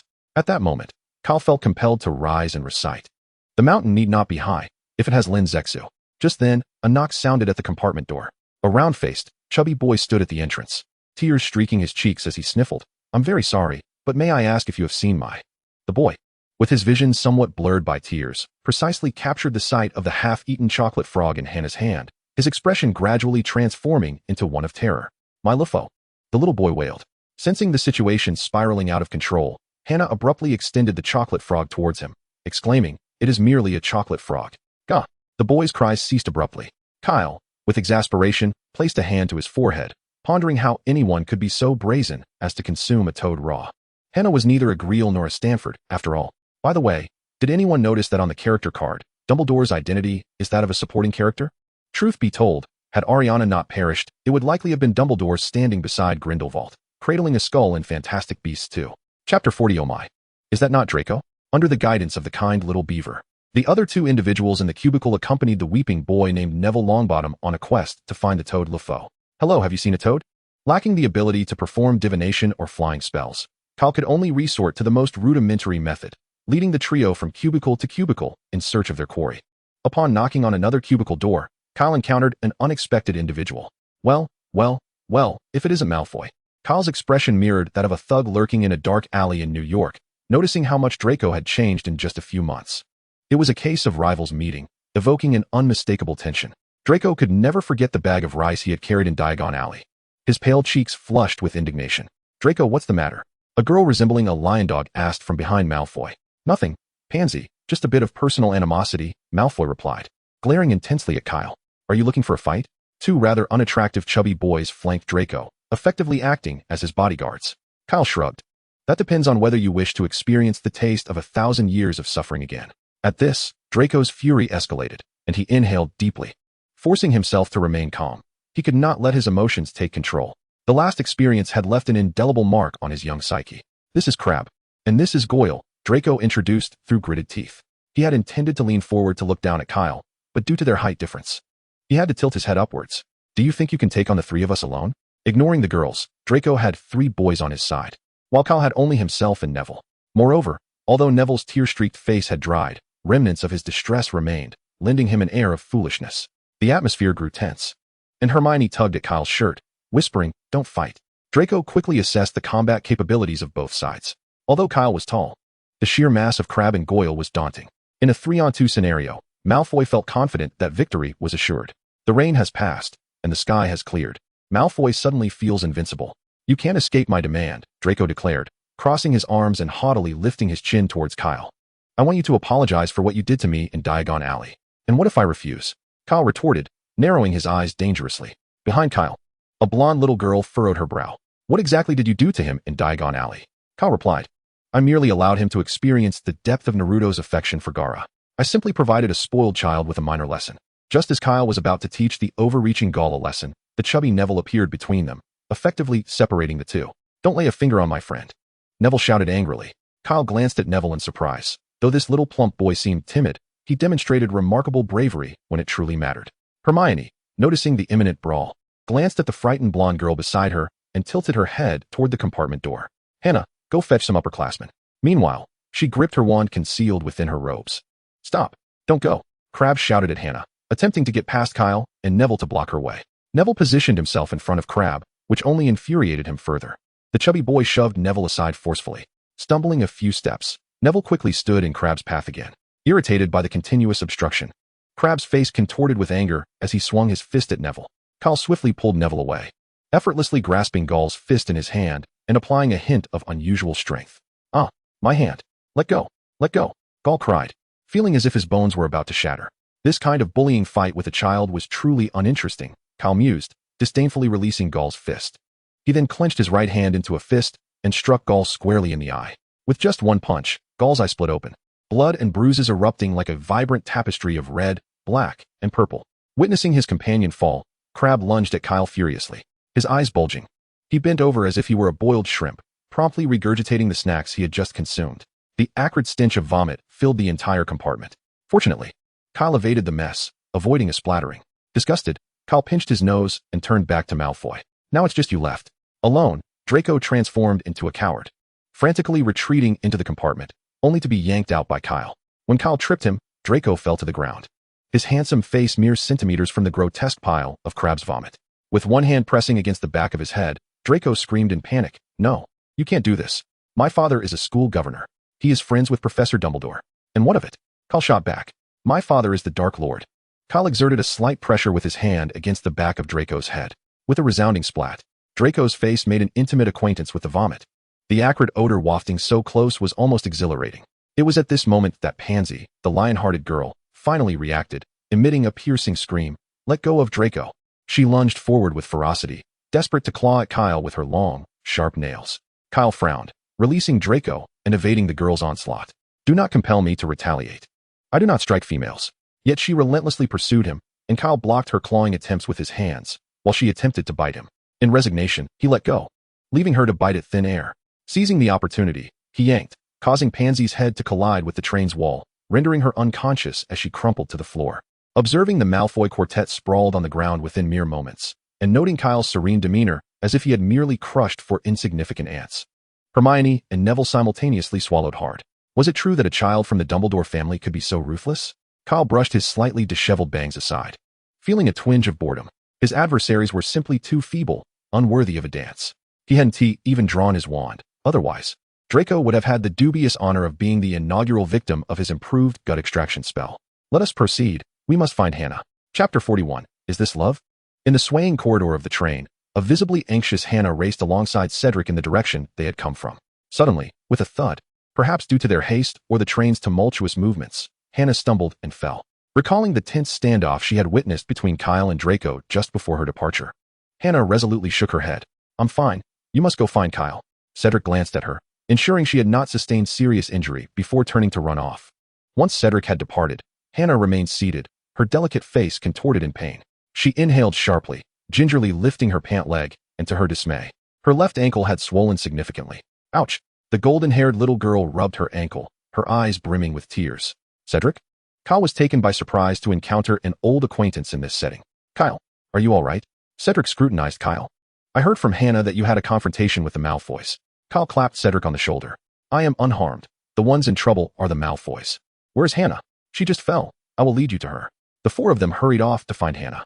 Soon, they discovered Hannah, who was leaning against the train's wall, limping slowly forward. "Hannah!" Hermione rushed to support her, as Hannah had injured her foot. They decided against searching for Neville's toad, and instead found an empty compartment to sit in. Helping Hannah into a seat, Kyle crouched down. "Let me see how badly you are injured." Before Hannah could react, Kyle had already lifted her pant leg, gazing at her feet clasped in Kyle's grasp. The golden-haired little girl's face instantly flushed a rosy hue, steam seemingly emanating from her head. A radiant green light shimmered within Kyle's palm, and Hannah felt as if her sprained left foot were immersed in soothing warm water, the original pain gradually receding. A soft whimper escaped her lips in sheer comfort. Realizing the inappropriate sound she had made, she promptly covered her mouth. Fortunately, the others in the compartment did not cast her curious glances. As she watched Kyle attentively tending to her, Hannah found herself entranced. In a mere few seconds, the little girl had even conjured names for her future children. Moments later, Kyle lifted his head. My knowledge of healing magic is limited. I can only do so much. Your foot may still ache a bit when you walk. Huh, what's wrong? Hannah's expression was one of bewilderment. Hermione, having changed out of her muggle clothes, pointed irately at the window. The sky outside had already dimmed considerably. The train is about to arrive, and you haven't donned your wizarding robes yet. The other 3 boys had already scurried off to another compartment to change, leaving only the dazed Hannah behind. Oh, Hannah finally snapped back to reality, hastily rummaging through her suitcase to don her uniform. The Hogwarts Express gradually slowed its pace, eventually coming to a halt at a dark and diminutive platform. The stark contrast between the external darkness and the warmth of the compartment was striking. In September's England, the temperature had plummeted to a rather low degree, especially at night. Stepping off the train, the chill of the night compelled the group to shiver involuntarily, tightening their robes around themselves. Only Kyle, a master of physical prowess, remained unfazed. Well then, see you in the Great Hall, Cedric waved to the 4 others. As a third-year student, he would not accompany the first years but instead ride in a carriage to enter the castle through the front gates. Once Cedric departed, the remaining 3 closely followed their steadfast leader Kyle. They were merely 11-year-old children, having left their homes to attend Hogwarts hundreds of kilometers away, and it was natural for fear and anxiety to loom over them. Thankfully, with Kyle, their experienced guide, their apprehensions were somewhat alleviated. A beam of light swayed above the students' heads, held aloft by Hagrid, who was calling out, First years, come this way. Hey, Hagrid. Kyle waved back. Oh, Kyle, did you have a pleasant summer? Hagrid easily spotted Kyle among the throng of first-year students, who averaged barely over 4 feet in height. Quite well, Kyle replied. Hagrid busied himself maintaining order on the platform and ensuring that no new students had fallen behind. So after a brief exchange with Kyle, he hurriedly moved on. Kyle observed Hagrid greet a frail little figure, whose dark fringe partially revealed a faint lightning-shaped scar. That must be Harry Potter. Amidst the throng of bustling crowds, Hagrid's bearded visage broke into a smile as he observed the chattering young wizards surrounding him. Come along, follow me. Are there any first-year students? Watch your step. Hagrid led the newcomers down a steep, narrow path. The route was somewhat rugged and slick, with dense foliage flanking both sides, obscuring the already dim moonlight and rendering the already treacherous path even more arduous. Not to mention the little wizards were clad in long robes that hindered their movements. Kyle glanced back at the limping Hannah and inquired, Can you manage on your own? I can do it myself, Hannah replied softly. Noticing the girl's feigned bravado, Kyle squatted down, saying, Oh, never mind. Hop on my back. Really? Is that all right? Hannah concealed her inner excitement as she obediently climbed onto Kyle's back. Nestled against the warmth of the boy's sturdy back, she buried her face in the crook of his arm, feeling a surge of bliss. Is this what love feels like? If Kyle were aware of her thoughts, he would undoubtedly toss her off his back. He was not the type to fancy a flat-chested 11-year-old. He preferred the curves of older girls, like Tsunade, Mei Terumi from Naruto, Boruto, Conan, Hinata, Nami, Robin, Hancock, and others, for reasons unbeknownst to her. Hermione felt a twinge of bitterness. After all, she was the one who had arrived first. No, she was the one who had known Kyle first. Turning away, Hermione took the lead in their quartet, choosing to distance herself from the emotional turmoil. The path was shrouded in darkness, illuminated solely by Hagrid's lantern, with various vines littering the ground, causing little wizards to stumble. Hermione furrowed her brow, wondering if not a single wizard knew how to conjure a light with their wand to illuminate the path. Just as Kyle had suggested, the quality of these incoming students was indeed concerning. Suddenly, a glow emanated from the tip of Hermione's wand, casting a gentle white light that brightened the uneven trail, making it somewhat more navigable. Well done, Hermione, Kyle praised. Receiving commendation, albeit not from the headmaster himself, was enough to uplift Hermione's spirits.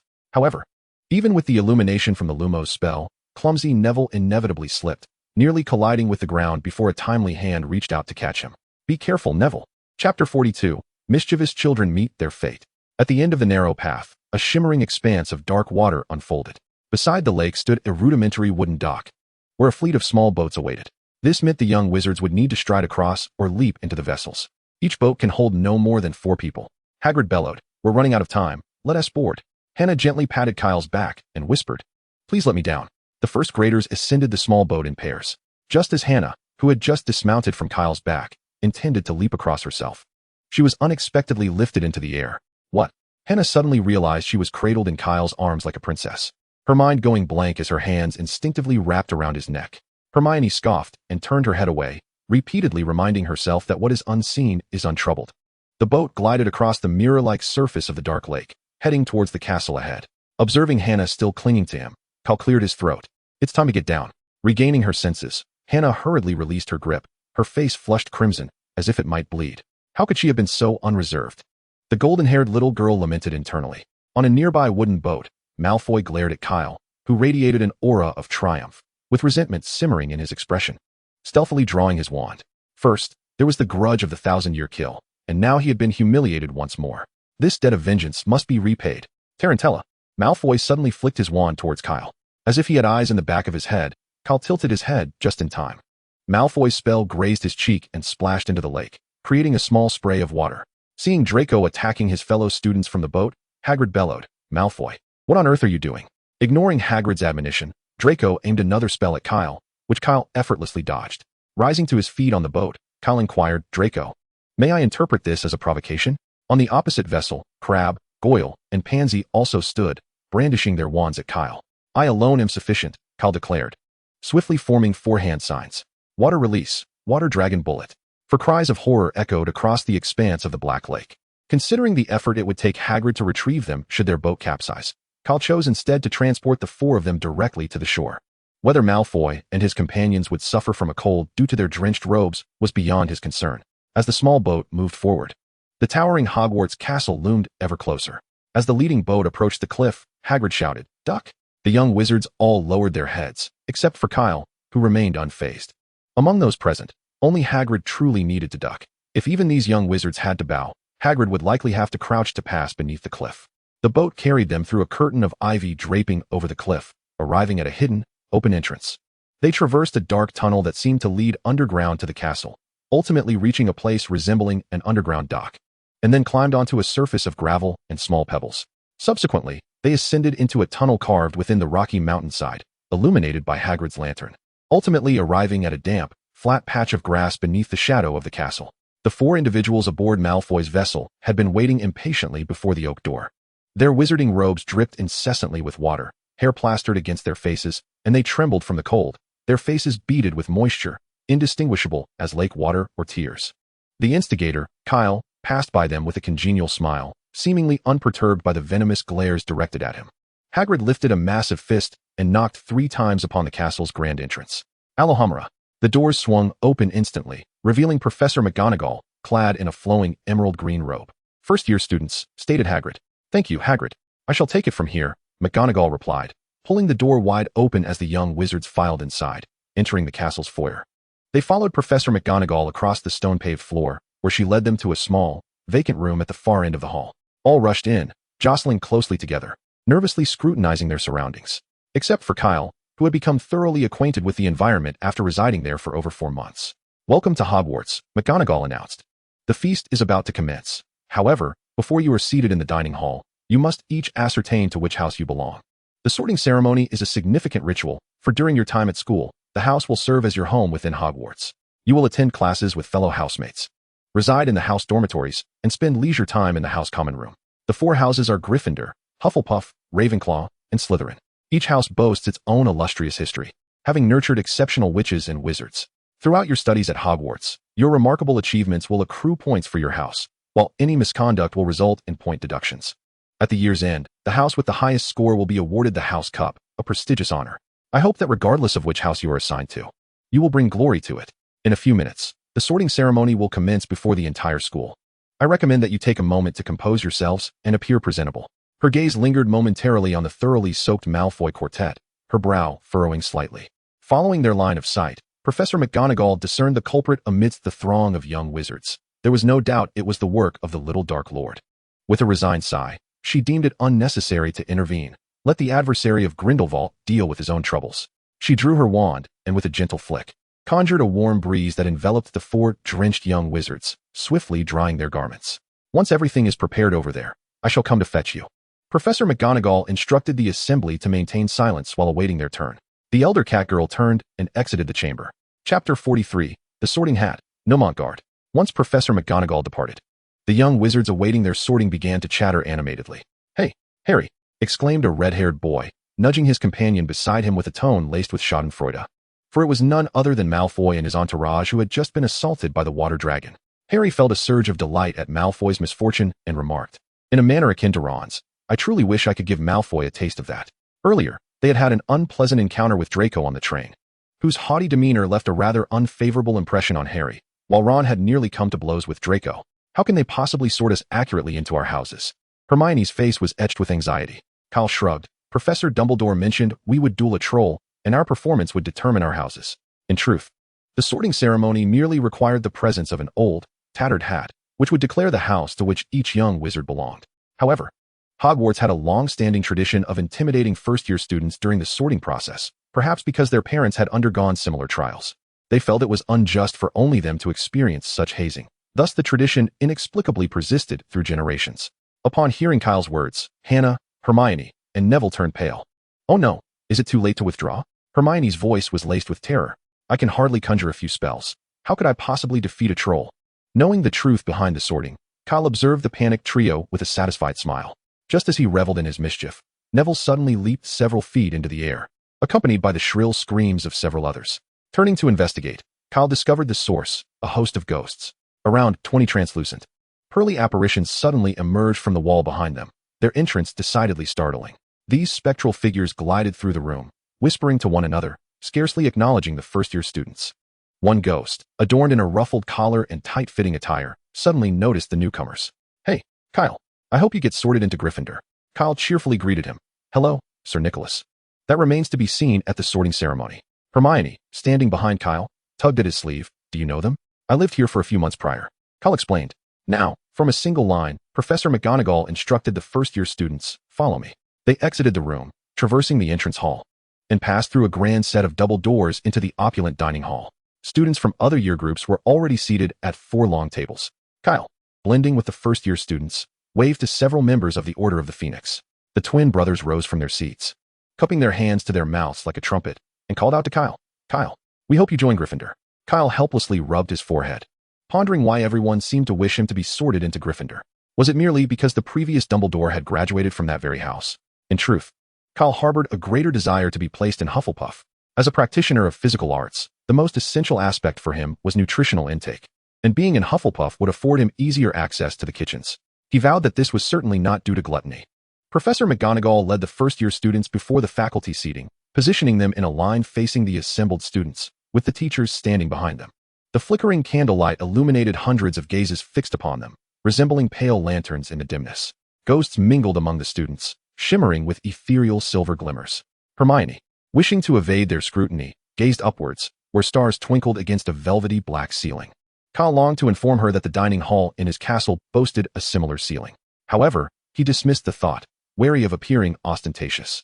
Professor McGonagall gently placed a 4-legged stool in front of the first-year students, upon which she set an ancient, patched, and exceedingly dirty sorting hat. The entire dining hall focused intently on the hat, and the previously bustling atmosphere fell into a profound silence. Kyle quietly retrieved his wand and cast a charm to block out sound, a spell he had specifically prepared for this occasion. As anticipated, the sorting hat stirred, its brim splitting open like a mouth, and began to sing. You may find me unremarkable in appearance, yet do not judge by looks alone. Once the song concluded, Hermione leaned in and whispered to Kyle, so, we simply need to wear the hat? Kyle's body stiffened suddenly. Oh no. He had been so caught up in his lie that he had forgotten the impending exposure that would lead him to the crematorium. This was also something Professor Dumbledore told me, he whispered to the little beaver beside him. Hermione shot him a skeptical glance, questioning the veracity of his words. Now, silence. Professor McGonagall's sudden exclamation saved Kyle from a perilous fate. She stepped forward, holding a scroll of parchment, and declared, when I call your name, you shall don the hat, take a seat on the stool, and await your house assignment. Hannah Abbott, a petite girl with golden hair, stumbled out of the line, placing the hat atop her head, which obscured her eyes. She seated herself, and after a brief pause, the sorting hat proclaimed loudly, Hufflepuff. The table on the right erupted in applause and cheers, welcoming her to their ranks. Susan Bones, Hufflepuff, Terry Boot, Ravenclaw. Before long, Professor McGonagall called out Kyle's name. Kyle Dumbledore. A low buzz of whispers swept through the dining hall, reminiscent of the crackling of tiny flames. Dumbledore? Did Professor McGonagall just say Dumbledore? Yet neither Dumbledore nor Kyle noticed the peculiar glances directed their way. As Professor McGonagall placed the soiled hat upon Kyle's soft golden locks, the sorting hat, which had long awaited Dumbledore's command, opened its mouth. Gryffindor. A hand swiftly covered the hat's mouth, silencing it. Dumbledore, who had thought he was in complete control of the situation, felt his smile freeze in an instant. Professor McGonagall's expression soured, her lips pressed tightly together, her brow furrowed almost to the point of standing on end, her glasses glinting ominously. A subtle smirk crept across Snape's lips. Kyle, with his right hand covering the hat's mouth, retrieved his wand from his pocket with his left, directing its tip towards the sorting hat, igniting a vivid blue flame. A legacy of the Grindelwald family. Although merely ordinary flames rather than cursed fire, the hue of this fire caused Dumbledore's lips to twitch. Say it, Hufflepuff. At Kyle's voice, the air in the Great Hall seemed to solidify at that moment.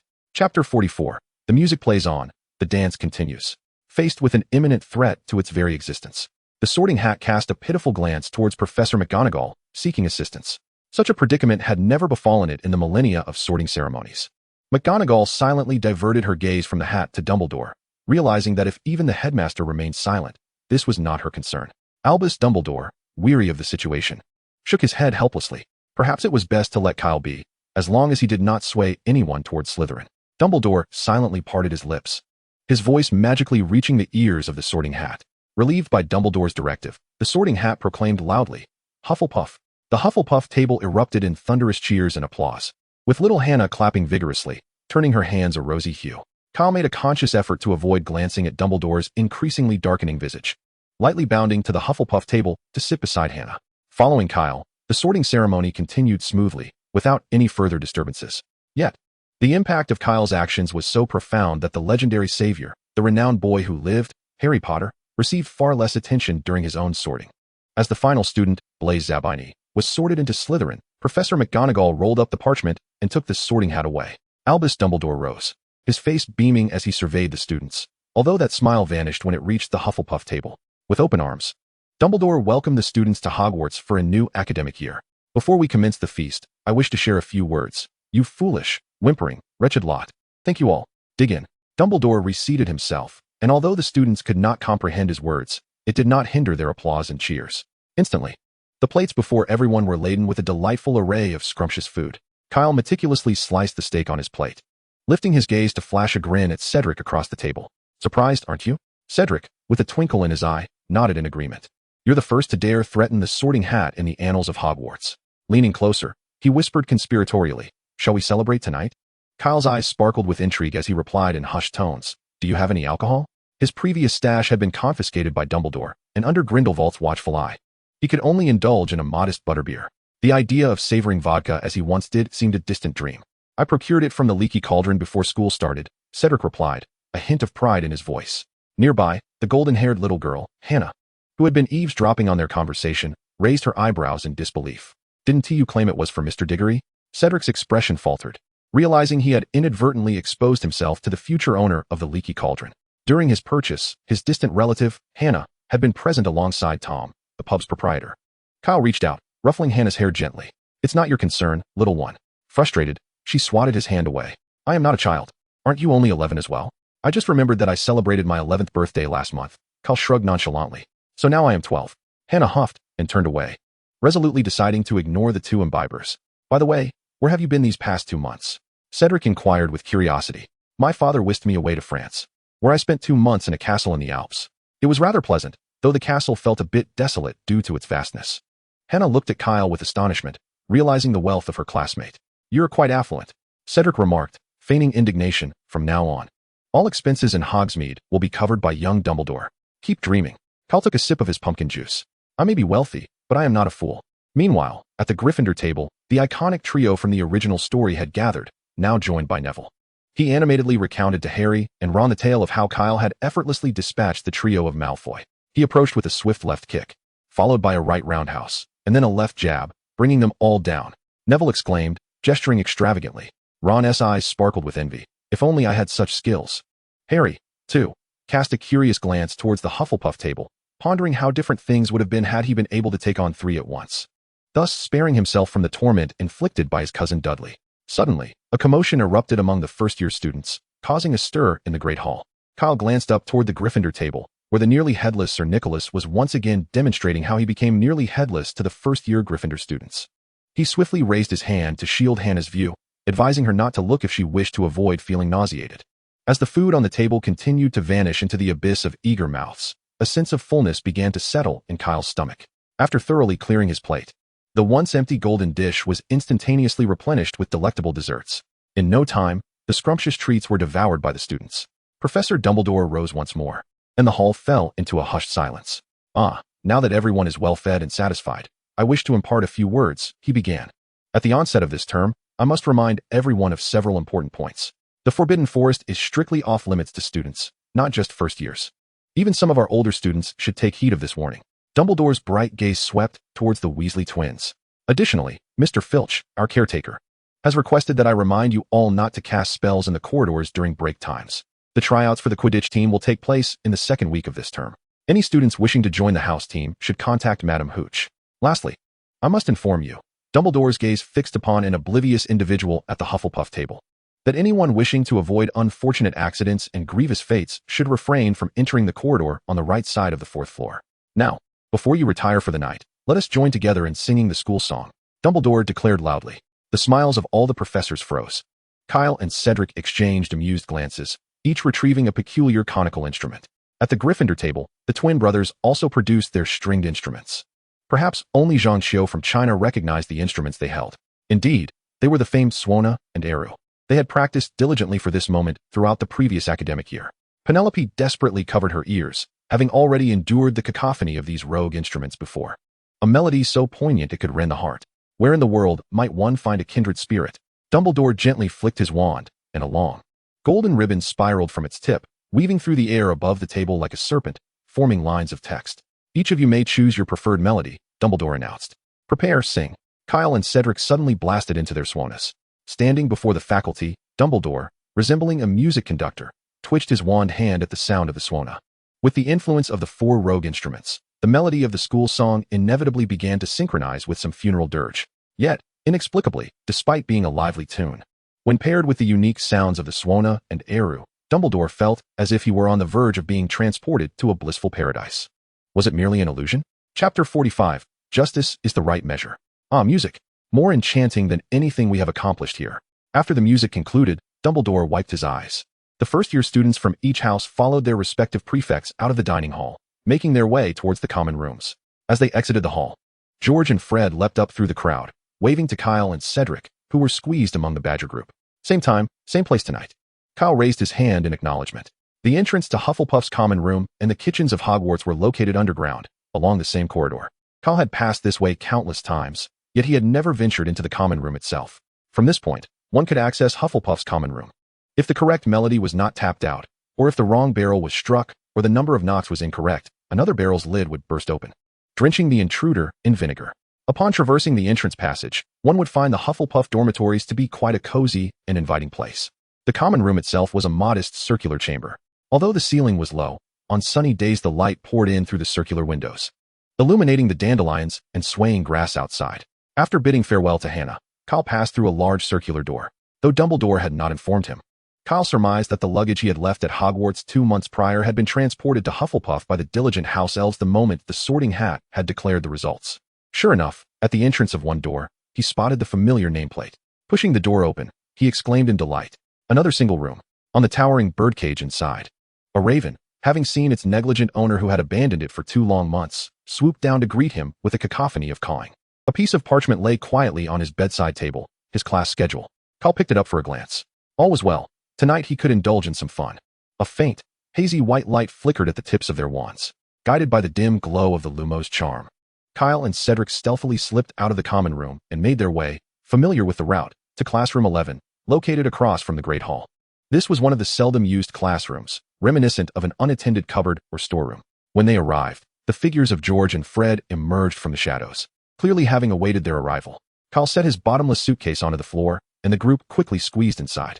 Once in the lounge, Cedric immediately claimed a sofa, beginning to retrieve drinks from his magically enhanced bag, which he had purchased at the Leaky Cauldron. However, before Kyle could uncork a bottle, the twins halted his motion. Hey Kyle, we have an unusual request. Might you lend us some Muggle firearms? Since that February day when Kyle showcased firearms at the bottom of the bag, the Weasley twins became immensely intrigued by these Muggle weapons, planning to enchant them through alchemy. However, they hesitated to ask for assistance at that time, opting instead to procure them from the Muggle world during the summer holidays. Yet, given the stringent regulations surrounding firearms, how could 2 novices navigate the complexities of the Muggle realm to acquire such items? Thus, they found themselves compelled to solicit Kyle for help. Initially, they contemplated purchasing the weapons, but that necessitated having funds, which they lacked. No borrowing, came the disheartening reply from the twins. It's a gift for you, Kyle said, raising an eyebrow at their incredulous expressions. Thank you, benefactor, they exclaimed. No need for gratitude, Kyle replied. What model of firearm do you desire? We need heavy firepower. The more, the better. Size equates to beauty, and caliber is justice. Kyle crossed his arms, exuding pride. You've come to the right person. During summer vacation, he had enlisted Alfred to procure a new batch of weapons. One couldn't help but admire the efficiency of a butler. Beyond the standard firearms, Alfred even managed to secure a functioning Tiger II tank for Kyle.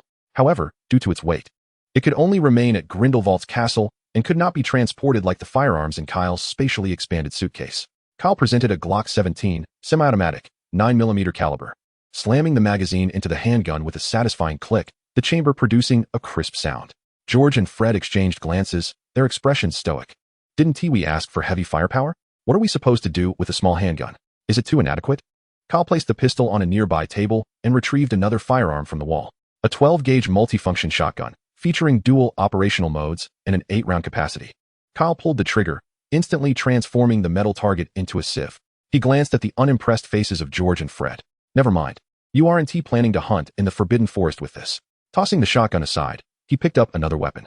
The renowned AK-47 automatic rifle, though vintage, remains timeless. The old Russian craftsmanship extends beyond vodka. The 47 unleashed flames, shredding the target before them to fragments. Observing the twins' reactions, Kyle noted their need for greater firepower.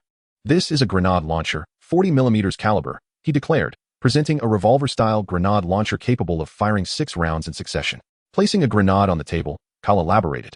It boasts a lethal radius exceeding 10 meters and a maximum range of 375 meters. It's simple to operate and immensely powerful. George leaned on the table while Fred stood with his arms crossed, both staring at Kyle with expressionless faces. Your expectations are quite high, Kyle sighed, unaware that the twins were rendered speechless by the impressive array of firearms he unveiled before them. Previously, when they were engaged in playful antics with firearms in the depths of the bag, there were far fewer models to choose from. Setting the grenade launcher aside on a nearby table, Kyle crossed his arms and asserted the importance of size, cautioning against the notion that it holds no significance.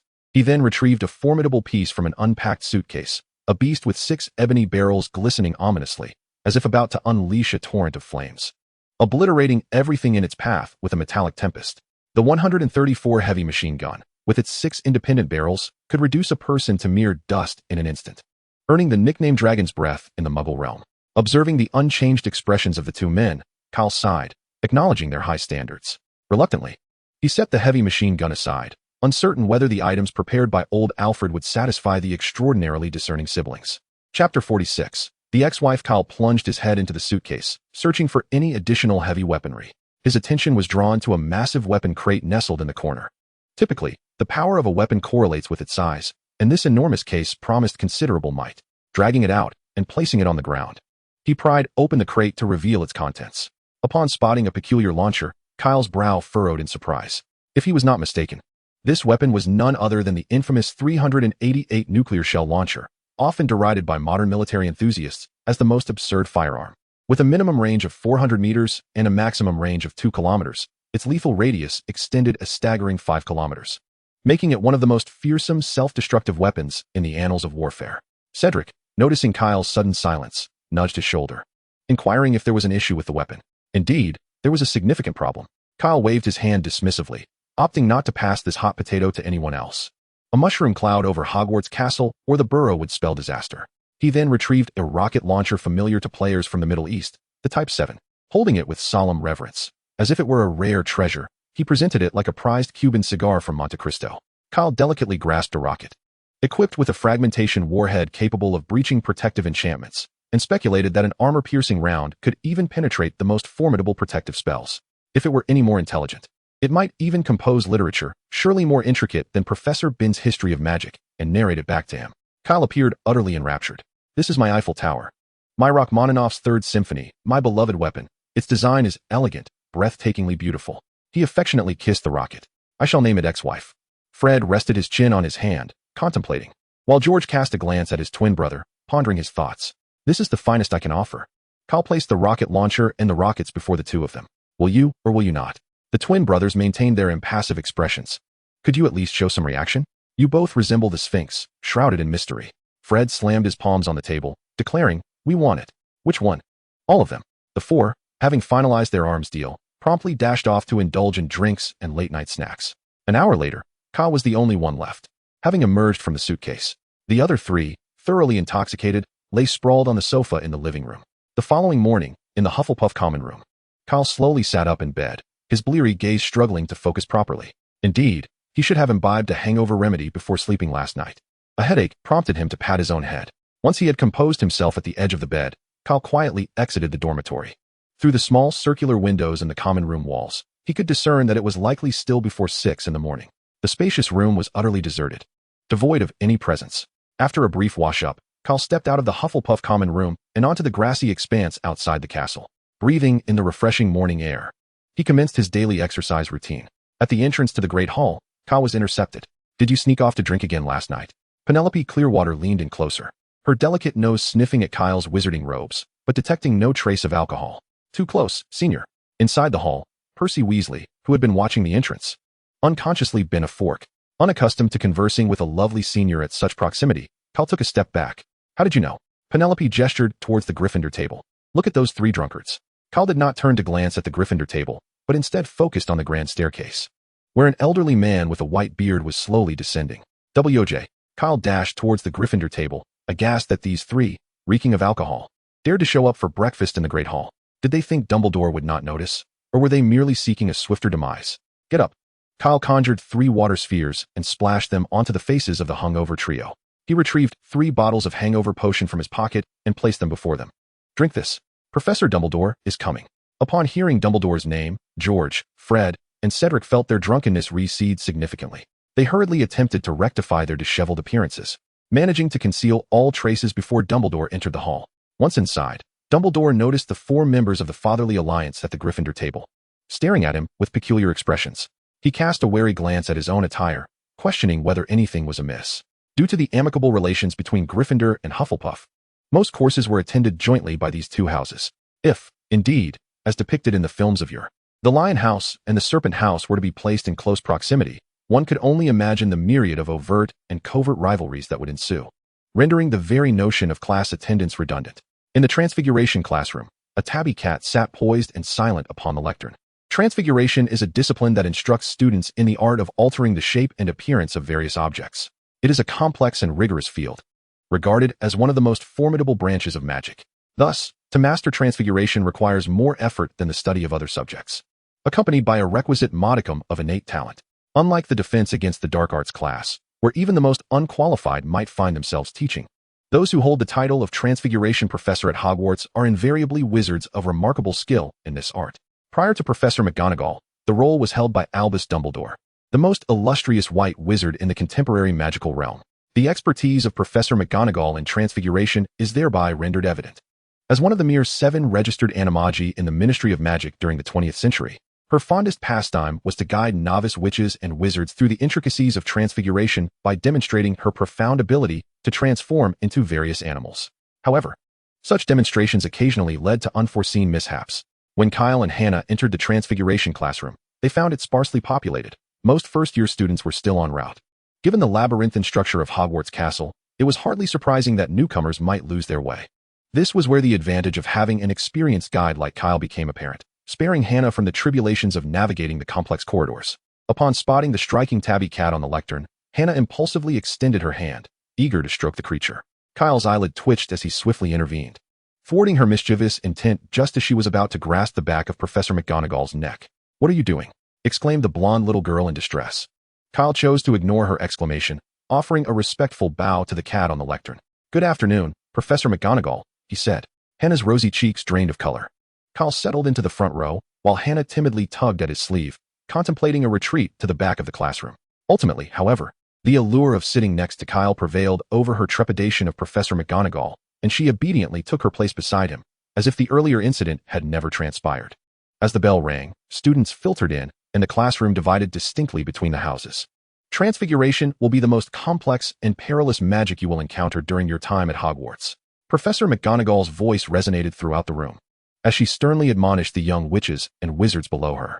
Anyone who dares to disrupt my class will be asked to leave and shall never be permitted to return. Professor McGonagall, while speaking, took out her wand from her pocket, as she demonstrated the profound art of transfiguration to the young wizards. She also elucidated the crucial considerations involved in casting the transfiguration spell. Incomplete transformations often result in dire consequences. She cited examples of creatures such as the five-legged beast and the siren, both of which were the unfortunate outcomes of wizards' failed attempts at human transformation. However, the young wizards, with wide eyes filled with astonishment, were fixated on the podium where various animals had been conjured, leaving it uncertain whether they absorbed Professor McGonagall's warnings. It was imperative to remember that the transfiguration spell could not conjure food. Wizards could not manifest delectable dishes from thin air, nor could they transform other objects into sustenance. For instance, if one were to turn a piece of wood into a loaf of bread and subsequently consume it, once the magic faded, the bread absorbed by the body would revert to splinters of wood, leading to a tragically grim demise. Casting a glance at the assembly of young wizards, Professor McGonagall cleared her throat. The food you enjoy in the hall is not created from nothing. Rather, it is prepared by the house elves in the castle and magically delivered to your tables. After cautioning the young wizards about the perils of transfiguration, Professor McGonagall nodded in satisfaction. She distributed matches to each student. This task posed no challenge for Kyle, who had inherited Dumbledore's aptitude for transfiguration, especially since he had studied it over 6 months prior. He even bypassed the incantation process, casually waving his wand, transforming the match into a shimmering silver needle in an instant. A splendid silent transformation, earning Hufflepuff 5 points. Professor McGonagall, with a serene expression, awarded Kyle additional points. Hannah, astonished, picked up the completed silver needle. How did you do that? Silent casting. Just requires hands. Kyle casually replied. Hannah, feeling provoked, clenched her fists. Observing her tightened demeanor, Kyle promptly abandoned his flippant attitude and earnestly began instructing Hannah on the nuances of transfiguration. Before employing the transfiguration spell, one must vividly envision the desired form of the object in their mind. Then, with clarity, pronounce the incantation while wielding the wand decisively and resolutely. Avoid unnecessary movements or rotations of the wand, lest the transformation fails. Meanwhile, over in Gryffindor, the diligent young beaver listened attentively to Kyle's exposition on the principles of transfiguration. After absorbing Kyle's instructions, Hannah grasped her wand, holding her breath in intense concentration as she focused intently on the match. With determination and resolve, she exerted excessive force in her grip, causing veins to bulge on her forehead as swirling magical energy surged around her. Ultimately, she swung her wand. Bang! Professor McGonagall, I need a new match here. Kyle raised his hand to signal Professor McGonagall, then conjured a splash of clean water to wash the soot from both their faces. The first-year charms class had not taught many spells. The entire volume of standard spells. Beginner level contained merely a dozen or so low-level charms of similar difficulty to the Lumos spell. As October approaches, they will commence their first lessons in spellcasting. For Kyle, who has already mastered silent incantations and wandless magic, the first-year curriculum holds little significance. Professor Flitwick, aware of Kyle's unique circumstances, refrains from admonishing him. As long as Kyle attends classes and refrains from causing disruptions, Flitwick's expectations of the leader of the Parents' Alliance are minimal. Among the professors at Hogwarts who are privy to Kyle's lineage, there is a consensus regarding his education. The mischief of the Grindelwald heir is a matter best left for Dumbledore to address. The herbology instructor at Hogwarts is Pomona Sprout, who also serves as the head of Hufflepuff House. In comparison to the eccentric faculty members, such as the elderly cat lady, the half-blood fairy, the bat transformed into a being, and the half-giant, Professor Sprout, with her petite stature, appears to be the most amiable professor at Hogwarts. Frequently found in the greenhouse, tending to her magical flora, she often sports a muddy appearance, her flowing gray hair concealed beneath a patched-up hat. This earthy attire seems particularly endearing to a certain traveler from an agricultural empire. This year's curriculum will unfold in the first greenhouse, Professor Sprout gently announced at the entrance. The magical plants within are relatively safe compared to those in other greenhouses. However, this does not imply that danger is entirely absent. I trust that everyone will heed my instructions once inside to avoid any unfortunate incidents. The students, intrigued, whispered among themselves as they followed Professor Sprout into the greenhouse. Kyle, too, found himself captivated by these magical plants. His previous encounters had primarily been with animals, curious creatures like the mottled rat, which bore anemone-like growths on its back, and the Grindylow, resembling a water monkey. Those bizarre magical creatures hardly appeared edible, and even a connoisseur like Hagrid might hesitate to sample them. As for the more dangerous specimens, such as dragons, he was curious to know the taste of dragon meat. Yet, given his current capabilities, the likelihood of being the one tasted by a dragon seemed far more probable. Compared to the chaotic magical beasts, The plants before him appeared to be the most approachable. He wondered if these plants were edible, how one might consume them, and how their flavors compared to Muggle vegetables. A glimmer of enthusiasm sparkled in Kyle's eyes. As the clock struck 6, the young wizards and witches gathered energetically towards the great hall, eager to indulge in a sumptuous feast to replenish their empty stomachs after a long afternoon of classes. Rather than joining the Hufflepuff table, Kyle donned his Badger House robes and stealthily mingled with the Gryffindor pride. Hermione was quite astonished to see Kyle dining among them. Students in the 2nd grade and above had long since become accustomed to the antics of the Parents' Alliance from the previous school year, so they were not at all surprised by the sight of several members darting between tables. "Kyle, what brings you over here?" Hermione inquired. He was quite intrigued by the firearm modification plans proposed by the twin brothers the night before. However, due to George and Fred's inability to handle their liquor, their conversation had only just begun before they ended up sprawling beneath the table. With a full day of classes ahead, he would have to wait until the evening in the Great Hall to discuss it further with them. As he speared a sausage with his fork, Kyle glanced at the brothers. "Do you have a modification plan in mind?" "I believe the magazine could be replaced with some form of energy-storing substance, combined with a conversion rune to transform the energy into magical bullets. This way, before the magic is depleted, it would allow for an infinite supply of bullets. And we could imbue the magic with various properties to produce effects like freezing or acid corrosion." Hermione's spoon clattered to her plate, her eyes wide with astonishment. "You possess firearms?" Calm down, Kyle waved dismissively. "They're just some Muggle firearms. Your wand is 100 times more dangerous." Yet Hermione was momentarily at a loss for words. "That is illegal. The laws of the Muggle world do not extend to the wizarding realm." Kyle replied as he turned back to converse with the twins about alchemical modifications. The ordinary firearms offered few options for enhancement, merely substituting magical bullets for physical ones and imbuing those bullets with elemental properties. What remained was for them to strike a balance between the power of the magical bullets and the magical energy consumed in their creation. Kyle raised a glass of pumpkin juice to soothe his parched throat. "How do you plan to execute the modifications?" Little Beaver's brow furrowed. "These dangerous individuals actually possess weapons? The children of the warrior nation are not this reckless." She resolved to find an opportunity to inform Professor Dumbledore. Compared to the possession of weapons of mass destruction, breaking school rules was trivial. If Kyle and his friends were simply bending a few rules, Hermione might have turned a blind eye out of friendship. However, the idea of harboring a cache of arms on campus was something she could not ignore. Fred scooped a generous helping of mashed potatoes. "If only we could use the blasting curse. Our original idea was to encapsulate it within a rocket." George shrugged. "Unfortunately, we don't know that spell, nor do we have its incantation." Miss Beaver perked up her ears. The blasting curse was certainly not a spell for the average wizard. She needed to remember this and report it to Professor Dumbledore. Kyle took a bite of the chicken leg in his hand. "The blasting curse is a very dangerous magic. I would advise you not to attempt it without sufficient magical control." Casting a glance at Hermione, who believed she was being discreet but was clearly eavesdropping, Kyle leaned closer to the twins and whispered in a tone inaudible to Little Beaver. "We may draw inspiration from the principles behind the Muggles' Molotov cocktail to modify the rocket projectile. Its effect is quite similar to that of fiendfire, equally challenging to extinguish, yet somewhat easier to control." Hermione, unable to eavesdrop on their confidential conversation, wrinkled her nose in apprehension. There was no doubt that these 3 restless individuals were concocting something far more perilous, and she felt compelled to report this to Professor Dumbledore. She glanced up at Dumbledore seated among the faculty, resolutely steeling her determination.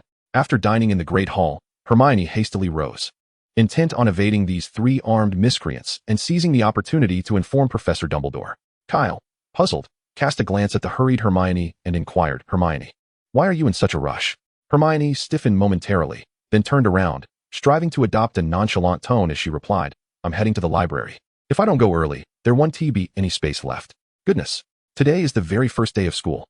I've never witnessed a first-year student rushing to the library on the opening day," exclaimed the twin brothers dramatically. "As a student, is it not entirely natural to visit the library for study?"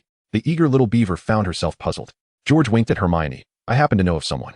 He spent 4 months at Hogwarts." Fred quickly interjected, yet never even set foot in the library. Instead, he frequented the 3 broomsticks in Hogsmeade. Kyle jabbed Fred in the ribs, interrupting him just in time. "Are you seeking a death wish?" The Little Beaver, understanding who Fred referred to, stifled a laugh behind her hand. Feeling exposed in his inadequate academic prowess, Kyle glanced at Hermione, somewhat sheepishly rubbing his nose. It was indeed shameful to have spent 4 months at Hogwarts without ever visiting the library. Then, upon hearing that, the Little Beaver paused slightly, a sense of ominous premonition creeping into her mind. "I suppose I'll join you in the library," Kyle declared. Hermione. She merely sought an excuse to slip away. How had it now transformed into a genuine plan to visit the library? Kyle waved to Hannah, who was approaching their direction. "Hannah, care to join us at the library?" Absolutely. Hannah eagerly nodded in agreement at Kyle's invitation. Are you all going together?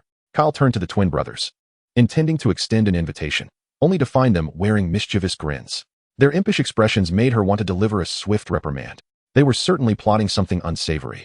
And Kyle narrowed her eyes dangerously. Sensing the growing tension, George and Fred swiftly made their retreat. As she watched their receding figures, Kyle reluctantly released her grip on the tiger print she had formed. Let us proceed to the library. That evening, the little beaver, longing to slip away and report to Dumbledore, but finding no opportunity, fidgeted restlessly in the library for 2 hours. After a long wait, the little beaver emerged from the library, feeling utterly disoriented as he wandered through the castle. Where could Headmaster Dumbledore's office possibly be? Chapter 49, Professor Quirrell's Defense Against the Dark Arts. On Tuesday, Professor Quirrell's defense against the dark arts class was nearly a catastrophe. Fortunately, Kyle had little expectation for the course. From the moment he laid eyes on Professor Quirrell at the opening feast, he had little hope for the subject. Professor Quirrell was tall with a pallid complexion, his face marked by wrinkles and occasional scars. Although he wore a robe, it appeared filthy and tattered, seemingly untouched by mending or washing for over a decade. In stark contrast to the charming and cultured Professor Loki from the previous term, Quirrell's appearance was decidedly disheveled. His halting English was laced with a strong Curry accent, rendering his speech difficult to comprehend. Coupled with the odd scarf wrapped around his head, he resembled someone from a distant land. Rumor had it that Professor Quirrell was once an outstanding student of Ravenclaw, but after graduation, he struggled to find employment and lacked any other means of livelihood. Consequently, he sank deeper into poverty, ultimately resorting to the perilous position of teaching defense against the dark arts at Hogwarts. As soon as Professor Quirrell entered the classroom, a pungent garlic odor permeated the air, causing all the young wizards to pinch their noses in disgust. Kyle quickly conjured a bubblehead charm for himself, Hannah, and Hermione, thus averting the threat of suffocation. Noticing the disdainful expressions on the students' faces, Professor Quirrell's face flushed crimson, and the veins on his forehead bulged as he declared, "This is to ward off vampires." He claimed that his large scarf was a gift from an African prince, who had thanked him for helping to rid him of a pesky zombie. However, no one seemed inclined to believe this tale. A young Gryffindor raised his hand and asked, "Professor, did you really defeat a zombie?" Professor Quirrell regarded the inquisitive student with a dismissive expression. Another student inquired, "Then, Professor, how did you defeat the zombie?" Quirrell's demeanor shifted to one of dejection and unease. A pallor washed over his face, and in his curry-laden English, he struggled to articulate a coherent response, leaving the students baffled. Laughter erupted among the pupils, filling the classroom with a buoyant atmosphere. Realizing he could not continue on this topic, Professor Quirrell turned to the students for questions. He focused on one young wizard, whose head was ensconced in a bubblehead charm, resembling someone from a fantastical realm.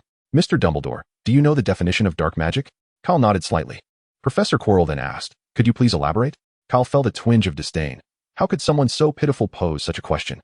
Dark magic refers to spells primarily intended to harm others, capable of inflicting significant injury. Excellent. Please take your seat. Hufflepuff gains 5 points. The afternoon's history of magic class was excruciatingly dull. This is the only course at Hogwarts taught by a ghost, an ancient relic from a millennium ago. What could one possibly anticipate from such a lecture? During class, Professor Binns droned on in a monotonous voice, while Kyle, seated at the back of the classroom, removed his wizarding robe and draped it over a life-sized alchemical dummy. Then, under the incredulous gazes of Hermione and Hannah, Kyle stealthily slipped out of the classroom. Hermione. Hannah. Is this even possible? It wasn't until dinner time that they encountered Kyle again in the Great Hall. How could you skip class? Even if it was Professor Binns' history of magic. Your behavior. Upon seeing Kyle, the well-behaved Hermione placed her hands on her hips and scolded him fervently. Hannah nodded in agreement. Amused by the furious little beaver, Kyle affectionately ruffled her hair. "Next time I skip history of magic, I'll take you both along." Hermione swatted Kyle's hand away. "Don't you dare lead us astray." The golden-haired little girl stood in solidarity with Hermione. "Take us to the Forbidden Forest to ride a hippogriff next time you skip class. Please, make sure to include me." Hannah instantaneously abandoned her previous stance. Hermione. "Why did you betray us so quickly, Hannah?" On Wednesday night at the observatory, Hufflepuff and Gryffindor were attending astronomy class. Hannah, seething with anger, glared at the life-sized alchemical dummy clad in Kyle's wizarding robe, exclaiming, "Kyle, you big liar." Hearing the foolishness from Hannah, the little beaver rolled her eyes. "Hannah, you're such a naive fool, believing something as absurd as going to the Forbidden Forest to ride a hippogriff." Which sounds like something only a creepy uncle would say. She truly did not know where to begin her tirade. However, compared to Kyle's truancy, Hermione deemed it far more pressing to report Kyle's alleged possession of contraband to Dumbledore. Yet by Friday, The little beaver had been unable to secure a private audience with Headmaster Dumbledore to disclose the matter of Kyle and his associates hoarding weapons of mass destruction. She had considered approaching Professor McGonagall, but felt it best for someone from the Dumbledore family to handle such issues. At the Gryffindor table, Harry was pouring sugar into his porridge while asking Ron, "What classes do we have today?" With a sigh, Ron lamented, "Snape is the head of Slytherin House. They say he favors his own students. Now we can see if that is truly the case." Hermione, with a furrowed brow, overheard their conversation, and her expression lightened slightly as she turned to them, saying, "Don't worry. I heard Kyle say that Professor Snape is a very nice person." "A nice person?" Ron exclaimed incredulously. "I heard George and Fred say that Snape is nothing but a bat in human skin." A sinister voice echoed from behind them. "A bat in human skin?" Ron nearly toppled off his seat. Hermione, equally startled, shot an accusatory glare at Kyle, exclaiming, "Could you refrain from being so frightening next time?" "My apologies, that was my fault," Kyle responded insincerely, raising his hands in a gesture of surrender. He then lowered his voice. "I can share a piece of information regarding Professor Snape, specifically why he perpetually wears a gloomy expression. After previously battling alongside Snape in the Forbidden Forest, Kyle had approached Dumbledore to inquire about some juicy tidbits concerning Snape. Dumbledore had divulged a portion of Snape's past to Kyle. Harry and Ron were evidently captivated by the gossip, while little Hermione, feigning disinterest, honestly perked up her ears in anticipation. "Professor Snape once," before he could finish his sentence, a dark hand seized Kyle by the ear. "Professor Snape once taught me magic. Thus, I assert that he is a commendable individual. My admiration for him flows as ceaselessly as the waters of the Rhine." The grip on Kyle's ear loosened as they watched the old bat gradually move away. The trio gazed at Kyle in bewilderment. Chapter 50, Harry, let's cross-dress. Once Professor Snape had distanced himself, Kyle leaned in closer to the trio. Professor Snape's deeply cherished first love was murdered by an old man. Voldemort, born in 1926, had already reached his 50s when he killed Harry's mother, Lily, who was also Snape's first love, in 1981. Hence, asserting that Voldemort is an old man is indeed accurate. Hermione gasped, covering her mouth in shock. Snape was once a lively and cheerful youth, but he transformed into his current demeanor after that incident. This statement was a fabrication from Kyle. Even if Lily had not been murdered, Snape would still exhibit an expression as if someone owed him a fortune of 100,000 galleons. Kyle fixed his gaze on Harry and Ron. Moreover, due to that incident, Professor Snape harbors a particular disdain for men, compounded by the historical rivalry between Gryffindor and Slytherin. Snape is the head of Slytherin House, and the enmity between Slytherin and Gryffindor has existed since the founding of Hogwarts a millennium ago. Crossing his arms, Kyle declared, "If you wish to avoid a miserable demise in potions class, I suggest you consider cross-dressing." At that moment, a cacophony of flapping wings erupted above them, as 100 or so owls suddenly swooped into the dining hall. These owls flitted around the dining table until they located their respective owners, dropping letters or packages onto their laps. Harry's owl, Hedwig, fluttered down between the jam dish and the sugar bowl, delivering a note to Harry's plate. Kyle also received a similar note brought by a dozen owls. The handwriting was exceedingly messy and chaotic, but Kyle managed to decipher its content. Hagrid had invited them to join him for tea on Friday afternoon. Harry executed a similar response. After replying to Hagrid, Kyle turned back to Harry and Ron. "So, have you given any thought to my proposal?" Ron shook his head fervently. The notion of cross-dressing was utterly inconceivable to him, now and for all eternity. Alas, what a pity it would be.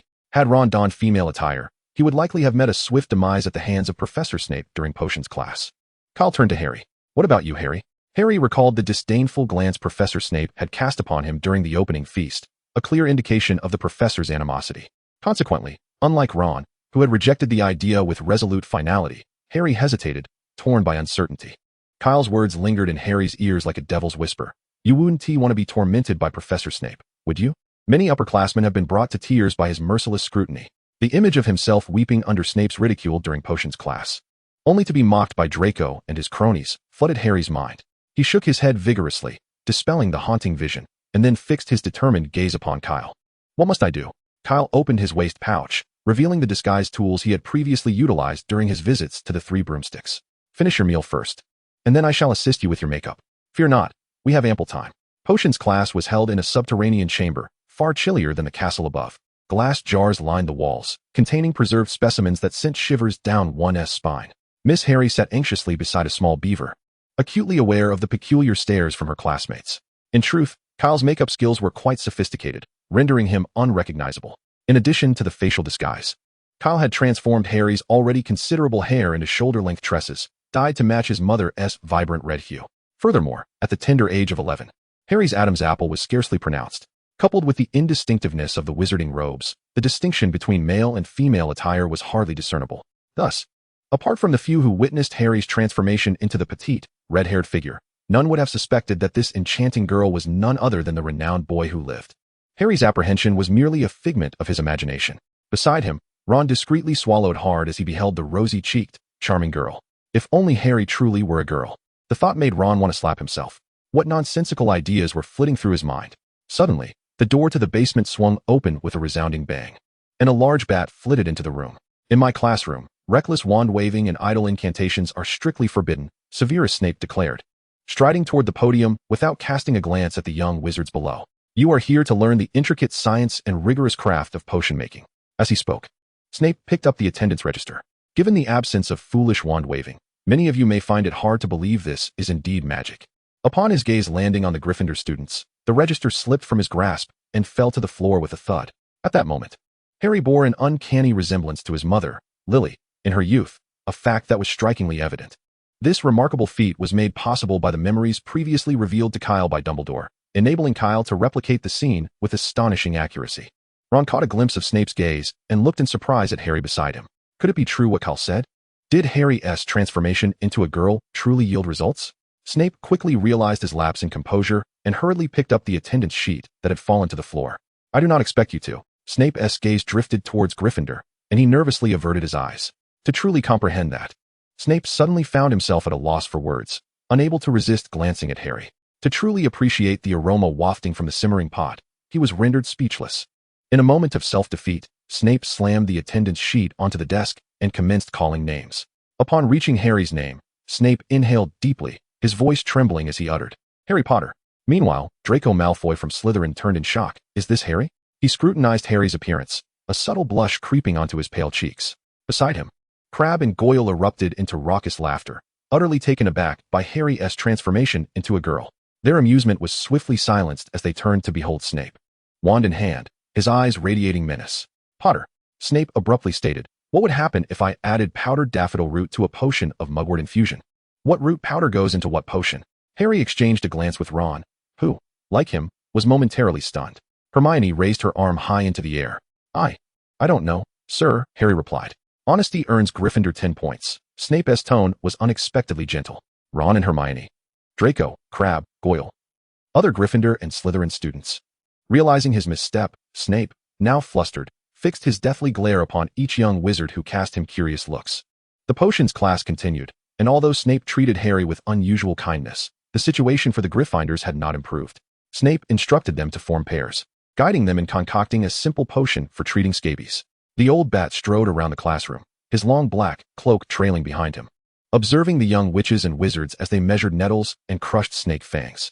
Almost every student faced criticism, save for one cross-dressing Miss Harry. Just as Snape stood beside Harry, meticulously instructing the astonished girl in the preparation of a potion with a slimy slug, a sudden plume of acrid green smoke erupted from the classroom floor, accompanied by a loud hissing sound.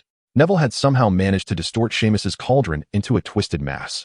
The potion within splattered onto the stone floor, burning holes into the shoes of the classmates. Within seconds, the entire class found themselves standing atop their stools. When the cauldron was overturned, Neville was drenched in potion. At that moment, his arms and legs were covered in swollen, painful boils, causing him to wail in agony. Fool! Snape bellowed, brandishing his wand to sweep away the spilled potion on the floor.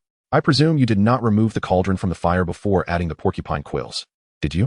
Neville began to sob uncontrollably, and suddenly, many boils erupted on his nose. Take him to the hospital wing, Snape commanded sharply to Seamus. He then turned to Harry with a gentler tone. Harry, are you uninjured? Chapter 51, The Break-In at Gringotts. At noon, Kyle, having heard about the morning's potions class, was laughing uncontrollably. The twin brothers were also pounding on the table in a frenzy of laughter. Honestly, George laughed until tears streamed down his face. Fred clutched his stomach. 10 points to Gryffindor. Completely disregarding the death glares from the staff table, the three erupted into boisterous laughter. Ha! Ron gazed intently at Kyle. Kyle, could you help me with my makeup for the next potions class? Please. Hearing Ron's words, Kyle burst into another fit of laughter, nearly toppling under the table. Fred and George had already overturned several plates on their table. Who would have thought our brother had a flair for cross-dressing? George exclaimed. We now have 2 sisters. Rose Weasley. Ha ha. Ron could no longer withstand the teasing from his brothers and slammed his hands on the table in frustration. Fine. Ron shall perish at Snape's hands. I'll jump from the astronomy tower. And I want tea or makeup. Hermione covered her forehead in exasperation. Boys. She wanted to remind those around her to be mindful of their appearances, as she felt the peculiar stares and hushed discussions from her classmates. Coupled with the twins and Kyle's infectious laughter, Harry felt exceedingly uncomfortable. Kyle, could you help me remove my makeup? Harry requested, tapping Kyle, who was sprawled across the Hufflepuff table. Trying to suppress his laughter, Kyle finally managed to contain his laughter, turned around, and retrieved his makeup removal tools from his bag. Preparing to restore Harry to his true self, a voice reached his ears. If you wish to avoid potions class this afternoon. Snape did not finish his sentence, but Kyle knew well what the old bat meant. He turned to the staff table and silently mouthed his response. Snape fixed his gaze on Kyle and slowly nodded in acknowledgement. In the afternoon, during the potions class for Hufflepuff and Ravenclaw, before Snape had arrived, all the students were chattering animatedly about the events that had transpired in the morning's Gryffindor-Slytherin potions class. Kyle squinted his eyes. These little wizards were indeed fearless. If Professor Snape arrived and saw this chaotic scene, he would likely reprimand them severely.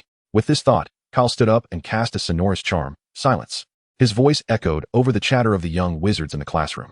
You have come here to delve into the intricate science and rigorous craft of potion making. Can you truly appreciate the enchantment of the simmering cauldron, exuding wisps of fragrant steam? Can you comprehend the wondrous magic of the liquid that courses through one's veins, stirring the heart and clouding the mind? Professor Snape will instruct you on how to enhance your reputation, brew glory, and even stave off death. So, Kyle surveyed the room, urging everyone to settle down and maintain the respect due to a master of potions, patiently awaiting Professor Snape's arrival. The classroom fell into a profound silence. Oh, Kyle nonchalantly took a seat beside Hannah, anticipating the moment he would reveal the news of the resurrection stone, curious to see how Snape would plead with him. During the subsequent potion lesson, the distracted Hannah frequently cast inquisitive glances towards Kyle. She was eager to understand how he could exhibit such bravery in the presence of the formidable old bat. Hannah! Snape's roar echoed over the little witch's head, startling the golden-haired girl, nearly causing the porcupine quill in her hand to tumble into the still-burning cauldron below. Why do you always look at Kyle? Is the potion-making process written on his face? An hour later, the young wizards emerged from the dimly lit potion classroom, all wearing expressions of relief as they distanced themselves from the terrifying old bat. After parting ways with Hannah, Kyle left the castle and traversed the fields towards Hagrid's hut on the edge of the Forbidden Forest. As he knocked on the door, he overheard voices within. He couldn't help but eavesdrop, as Ron's loud complaints about Snape's favoritism towards girls made it impossible not to. Hagrid opened the door just a crack, revealing his bearded visage. Oh, good afternoon, Kyle. Come in. Hagrid stepped aside. Hagrid's small wooden hut consisted of a single room, ham, wild chicken, and a copper kettle boiling water hung from the ceiling, while a large bed made of patchwork blankets occupied one corner. This was not Kyle's first visit to Hagrid's humble abode. He adeptly dodged the enthusiastic licks of the three-headed dog, Fong, and looked up at the hospitable half-giant. Where's Lu Wei? At that moment, Hagrid was busy pouring hot water into a large teapot, while placing rock cakes onto a platter. Upon hearing Kyle mention Lu Wei, Hagrid's expression grew somewhat awkward. He had lent the three-headed dog, Lu Wei, to Professor Dumbledore for the safeguarding of a significant item, a fact that must remain unknown to Harry and Ron. Kyle sensed Hagrid's discomfort and quickly realized he had spoken of something he shouldn't have. If he was not mistaken, it pertained to Lu Wei. At the beginning of the term, old Dumbledore had mentioned at the welcome feast that students wishing to avoid a grim fate should steer clear of the corridor on the right side of the fourth floor, where Lu Wei might be lurking. Ron, puzzled, inquired, "Who is Lu Wei?" Hagrid chuckled, deftly brushing the matter aside with a few vague remarks. Harry shared with Hagrid his confusion regarding Snape's treatment of him in class. Ron was perplexed, for all 5 of his elder brothers had spoken of Snape, who had never shown any fondness for students, let alone treated them in such a manner. Hagrid scratched his cheek, hearing of such a Snape for the first time. Did you just say Kyle made Harry up as a girl? Hagrid inquired with astonishment. If his guess was correct, Harry's feminine appearance must bear a striking resemblance to his mother, Lily. Hagrid was aware of the history between Snape and Lily, yet he was uncertain how to convey this to Harry. Your father, James Potter, formed a notorious alliance with 3 other ruffians at school and bullied the solitary Snape. James had also stolen away Snape's beloved, Lily Evans. Hagrid hesitated to reveal the truth to Harry, for based on James's previous actions, he hardly seemed a paragon of virtue. He wondered how Harry would react upon learning of his father's unsavory past. Ultimately, Hagrid could only shake his head in resignation, admitting his own ignorance. How is your brother Charlie? Hagrid then awkwardly shifted the topic to Ron. I admire him. He has a remarkable way with animals. Harry suspected Hagrid was intentionally changing the subject, but felt powerless to contest it. As Ron recounted Charlie's work at a dragon sanctuary in Romania, Harry noticed a small piece of paper pressed beneath the teapot cozy. The investigation into the illegal break-in at Gringotts on July 31st was still ongoing. It was widely believed to be the work of unknown dark forces, male witches, and wizards. The goblins of Gringotts reiterated today that nothing had been stolen. The underground vault that had been breached had, in fact, been emptied earlier that day. Harry scrutinized the report and discovered that the breached vault was numbered 713. Precisely the vault Hagrid had taken him to before they retrieved money. Chapter 52, Professor Dumbledore's Combat Class. Weeks swiftly passed. As for the twins' alchemical weaponry modification project, Cal had not inquired about its progress. If George and Fred had made any advancements, they would surely approach him to discuss it. To Hermione's surprise, Dumbledore merely informed her that he would handle it, and then there was no further word. Days turned into weeks, and Kyle and the mischievous Weasley twins continued their antics unabated. As for appropriate repercussions, such as confiscating their weaponry, none were forthcoming. Hermione found herself perplexed. Could it be that Headmaster Dumbledore was truly indifferent? In reality, Dumbledore was powerless to intervene. The previous academic year, he had sealed all secret passages leading to Hogsmeade. Yet the 4 members of the Order of the Phoenix had swiftly adapted and found another means of escape. Dumbledore could indeed encase all of Hogwarts within protective barriers, but such measures would only be employed in times of crisis. Moreover, after sealing off the walls, the 4 of them remained oblivious to the alternative means they might employ to venture outside. Digging a tunnel, perhaps? Kyle's wine cellar had also been sealed. Yet that was futile. It could not deter a handful of underage wizards from clandestinely indulging in alcohol. Kyle and his companions always managed to procure drinks through methods that Dumbledore would never anticipate. The most outrageous of these was brewing their own alcohol, using provisions within the dormitory. As for the arms situation, Dumbledore had long since relinquished his concerns. Observing Kyle's demeanor over the past few months, it was evident that, although he was not the type to adhere strictly to rules, he possessed a commendable sense of reason. Perhaps years of wandering had bestowed upon Kyle a maturity that his peers lacked. He discerned what was permissible from what was not, understanding the gravity of various situations. At the very least, Dumbledore need not worry about incidents akin to school shootings occurring at Hogwarts. Let it be, then. On a subsequent day, a notice was posted in the Hufflepuff common room announcing that on Thursday morning, the Hufflepuff Badgers would participate in a flying lesson alongside the Ravenclaw Eagles. Conversely, the flying lessons for Gryffindor and Slytherin were scheduled for the afternoon. As a house predominantly composed of Muggle-born wizards, most Hufflepuff students had never before encountered flying broomsticks, and they had only heard of Quidditch after arriving at Hogwarts. Students from wizarding families incessantly regaled tales of Quidditch, while those from Muggle backgrounds could only compare the differences between Quidditch and football. Kyle had heard Hermione mention that a multitude of Gryffindor students spent their days boasting about their flying prowess, recounting numerous self-fabricated tales that culminated in their daring escapes from Muggle helicopters or jets. Knowing the nature of pure-blood wizards, Kyle held little belief in these fanciful narratives. The majority likely had no idea what a helicopter or jet even resembled. As the day of Thursday approached, the young wizards grew increasingly anxious, including those who had boasted of their flying abilities. On Thursday morning, during breakfast, Hermione and Hannah huddled together, poring over a book titled Quidditch Through the Ages, borrowed from the library. Their focus was primarily on the flying instructions contained within, hoping it would aid them in their upcoming lesson. Only Kyle appeared unfazed. He had already enjoyed several gliding escapades with Buckbeak. During his time in France, he had also ridden a broomstick on a few occasions alongside Alfred. As an adept falconer, a mere broomstick posed no challenge to him. The arrival of an owl post interrupted the 2 young girls' study of Quidditch Through the Ages. An owl delivered a small parcel from Neville's grandmother to the plump Neville. Excitedly, he opened it and presented to everyone a glass orb the size of a large marble, seemingly filled with white smoke. Kyle recognized it as a memory ball. When grasped firmly, the smoke within would turn red, signifying that one had forgotten to accomplish something. The memory ball in Neville's hand turned crimson. At that moment, Draco Malfoy sauntered past the Gryffindor table and abruptly snatched the memory ball from him. In just a few words, Kyle intimidated Draco, compelling him to return the memory ball to Neville. Ron, who often found himself in conflict with Draco, suddenly perceived Kyle as quite formidable. "Kyle, what does that gesture you just made signify?" Ron inquired with curiosity. It was not the first time he had seen Kyle perform that gesture. Each time George and Fred spotted it, they would obediently close their mouths and discreetly slip away. "Oh, that gesture? It's called the 1,000-year kill, a technique from martial arts," Kyle explained, demonstrating the tiger seal once more. Ron's eyes sparkled with interest. "Can I learn it?" Kyle scrutinized Ron's slight physique. Mastering martial arts requires substantial perseverance and commitment to training. "For instance, I rise at dawn every day to practice. Can you manage that?"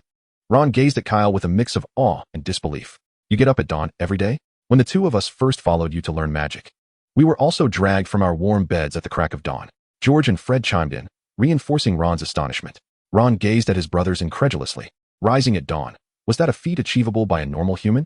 He suddenly found the notion of studying martial arts less appealing. Wizards, after all, were meant to wield wands and engage in spellcasting, not grapple. Kyle had already discerned that Ron's enthusiasm was fleeting and not a genuine desire to learn martial arts. So he was not surprised by his reaction. You need not pursue martial arts. I can teach you a few tricks to easily handle someone like Crabbe or Goyle. Ron's enthusiasm reignited, and even Harry perked up, listening intently.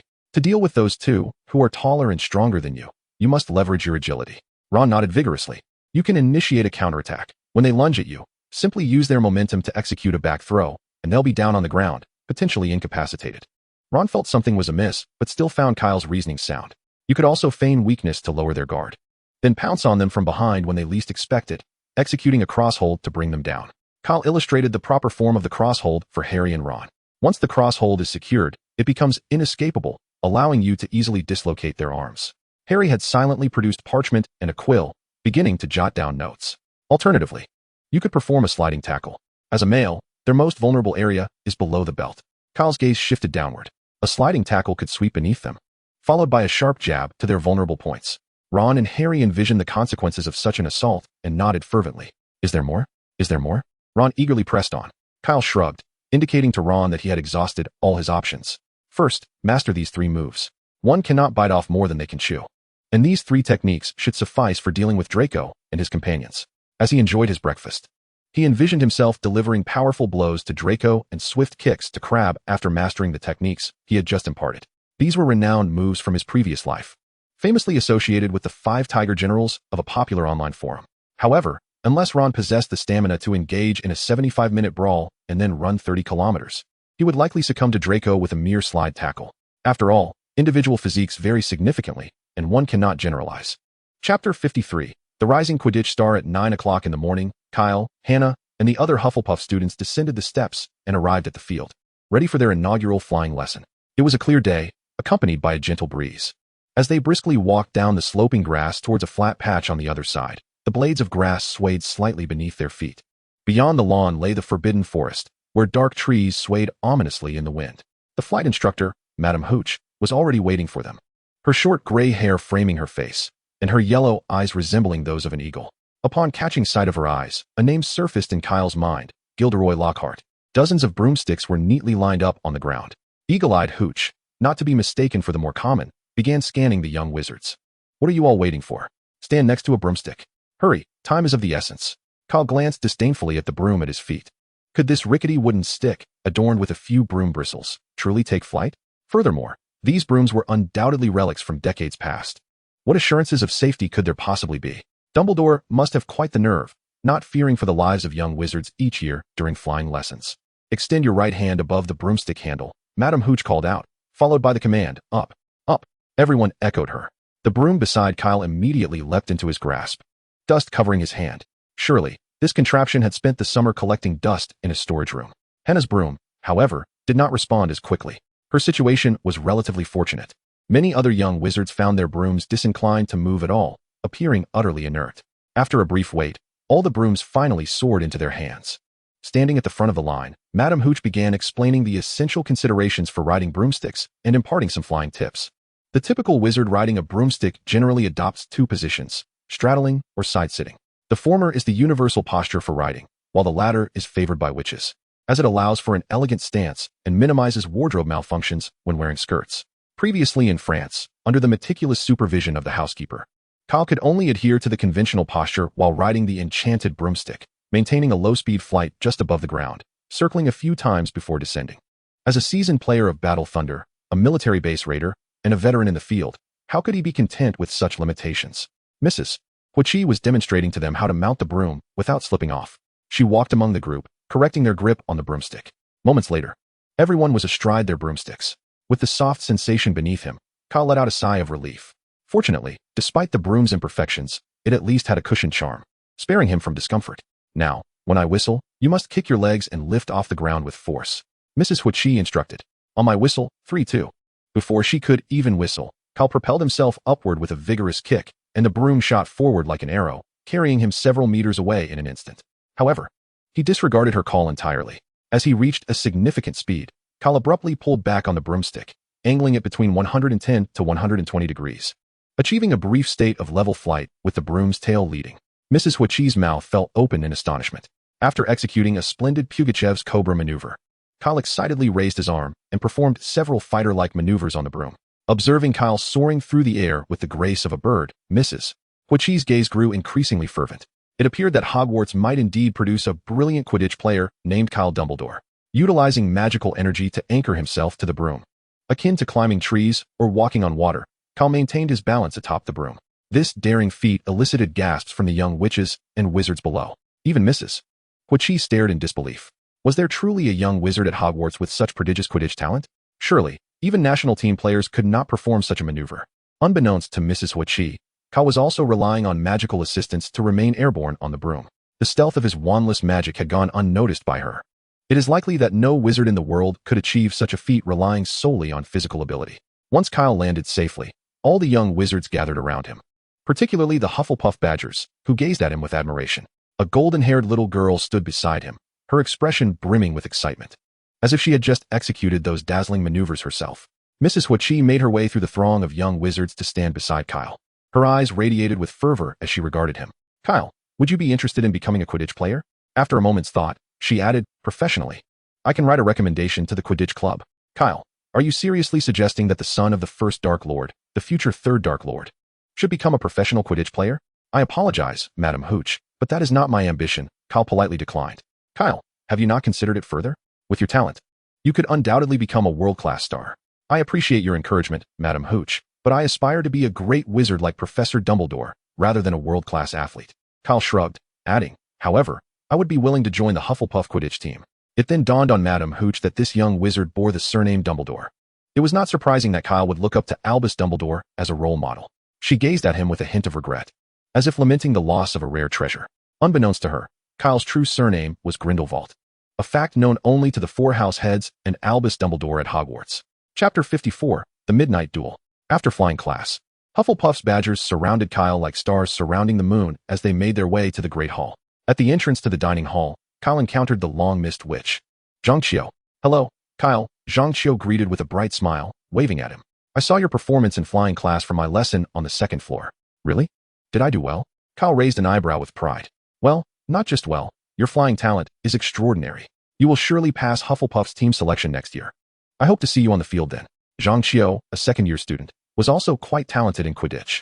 She was one of the few in her year who could summon a broom to her hand on her first attempt. If all went well, she would likely join Ravenclaw's team in the upcoming selection. Kyle smiled back at Zhangqiu, saying, I won't go easy on you when that time comes. Just then, a familiar face approached. Kyle, Cedric began, but upon noticing Zhangqiu, his face turned crimson, and he stammered, I heard about your performance. Kyle poked Cedric in the ribs, teasing, Oh, are you shy? Let me see. Caught by the odd look from Zhangqiu, Cedric awkwardly averted his gaze and swatted Kyle's hand away, saying, Stop it. Who is this? Zhangqiu chuckled softly. Their first meeting ended on an awkward note due to Cedric's overwhelming shyness. During lunch, Cedric mentioned Kyle's name at least 11 times, requesting him to be his wingman. Indeed, our Hufflepuff, known for his good looks, had fallen for Zhangqiu at first sight. When Cedric uttered Zhangqiu's name for the 12th time, Kyle decisively shoved a large chicken leg into his mouth, exclaiming, Be quiet. I'm trying to think of how to help you. Beside her, little Hannah quietly exhaled in relief upon hearing Kyle's intention to assist Cedric in pursuing Zhangqiu. Just moments ago, she had encountered Zhangqiu at the entrance of the hall, and the sight of Zhangqiu appearing so familiar with Kyle had tightened the blonde little girl's heart. Zhangqiu was undeniably beautiful, exuding an exotic charm that was distinctly Eastern, accompanied by skin that far surpassed the average Western standard in delicacy. In comparison, Hannah felt utterly devoid of confidence. Fortunately, observing Kyle's demeanor, it was evident that he held no romantic inclination towards Zhangqiu.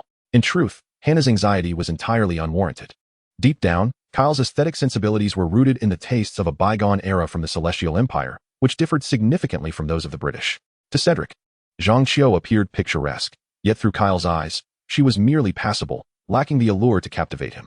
In the afternoon, during the flying lesson for Gryffindor and Slytherin, Neville predictably found himself in a predicament. Much like Kyle, he took to the skies on his broomstick before Madam Hooch could blow her whistle. However, his Quidditch talent paled in comparison to Kyle's. Clumsy and awkward, Neville's ability to ride a broom was almost non-existent. His reflexes and coordination were severely lacking.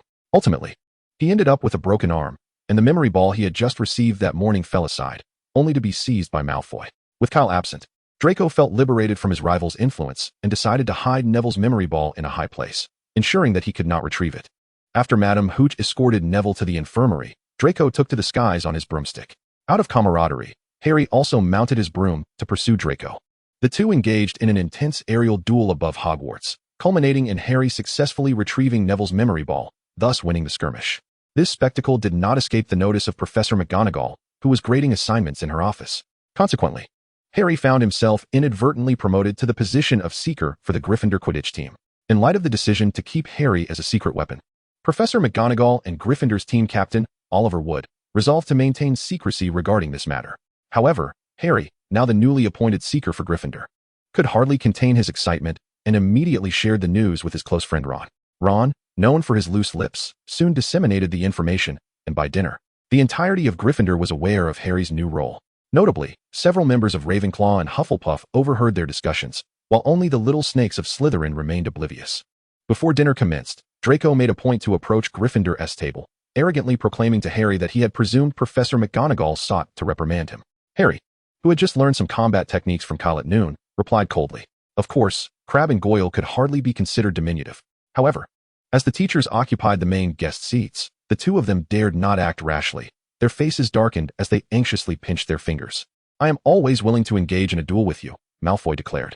He cast a glance at the Hufflepuff table, noting that Kyle had yet to arrive in the hall for dinner, which bolstered his courage immensely.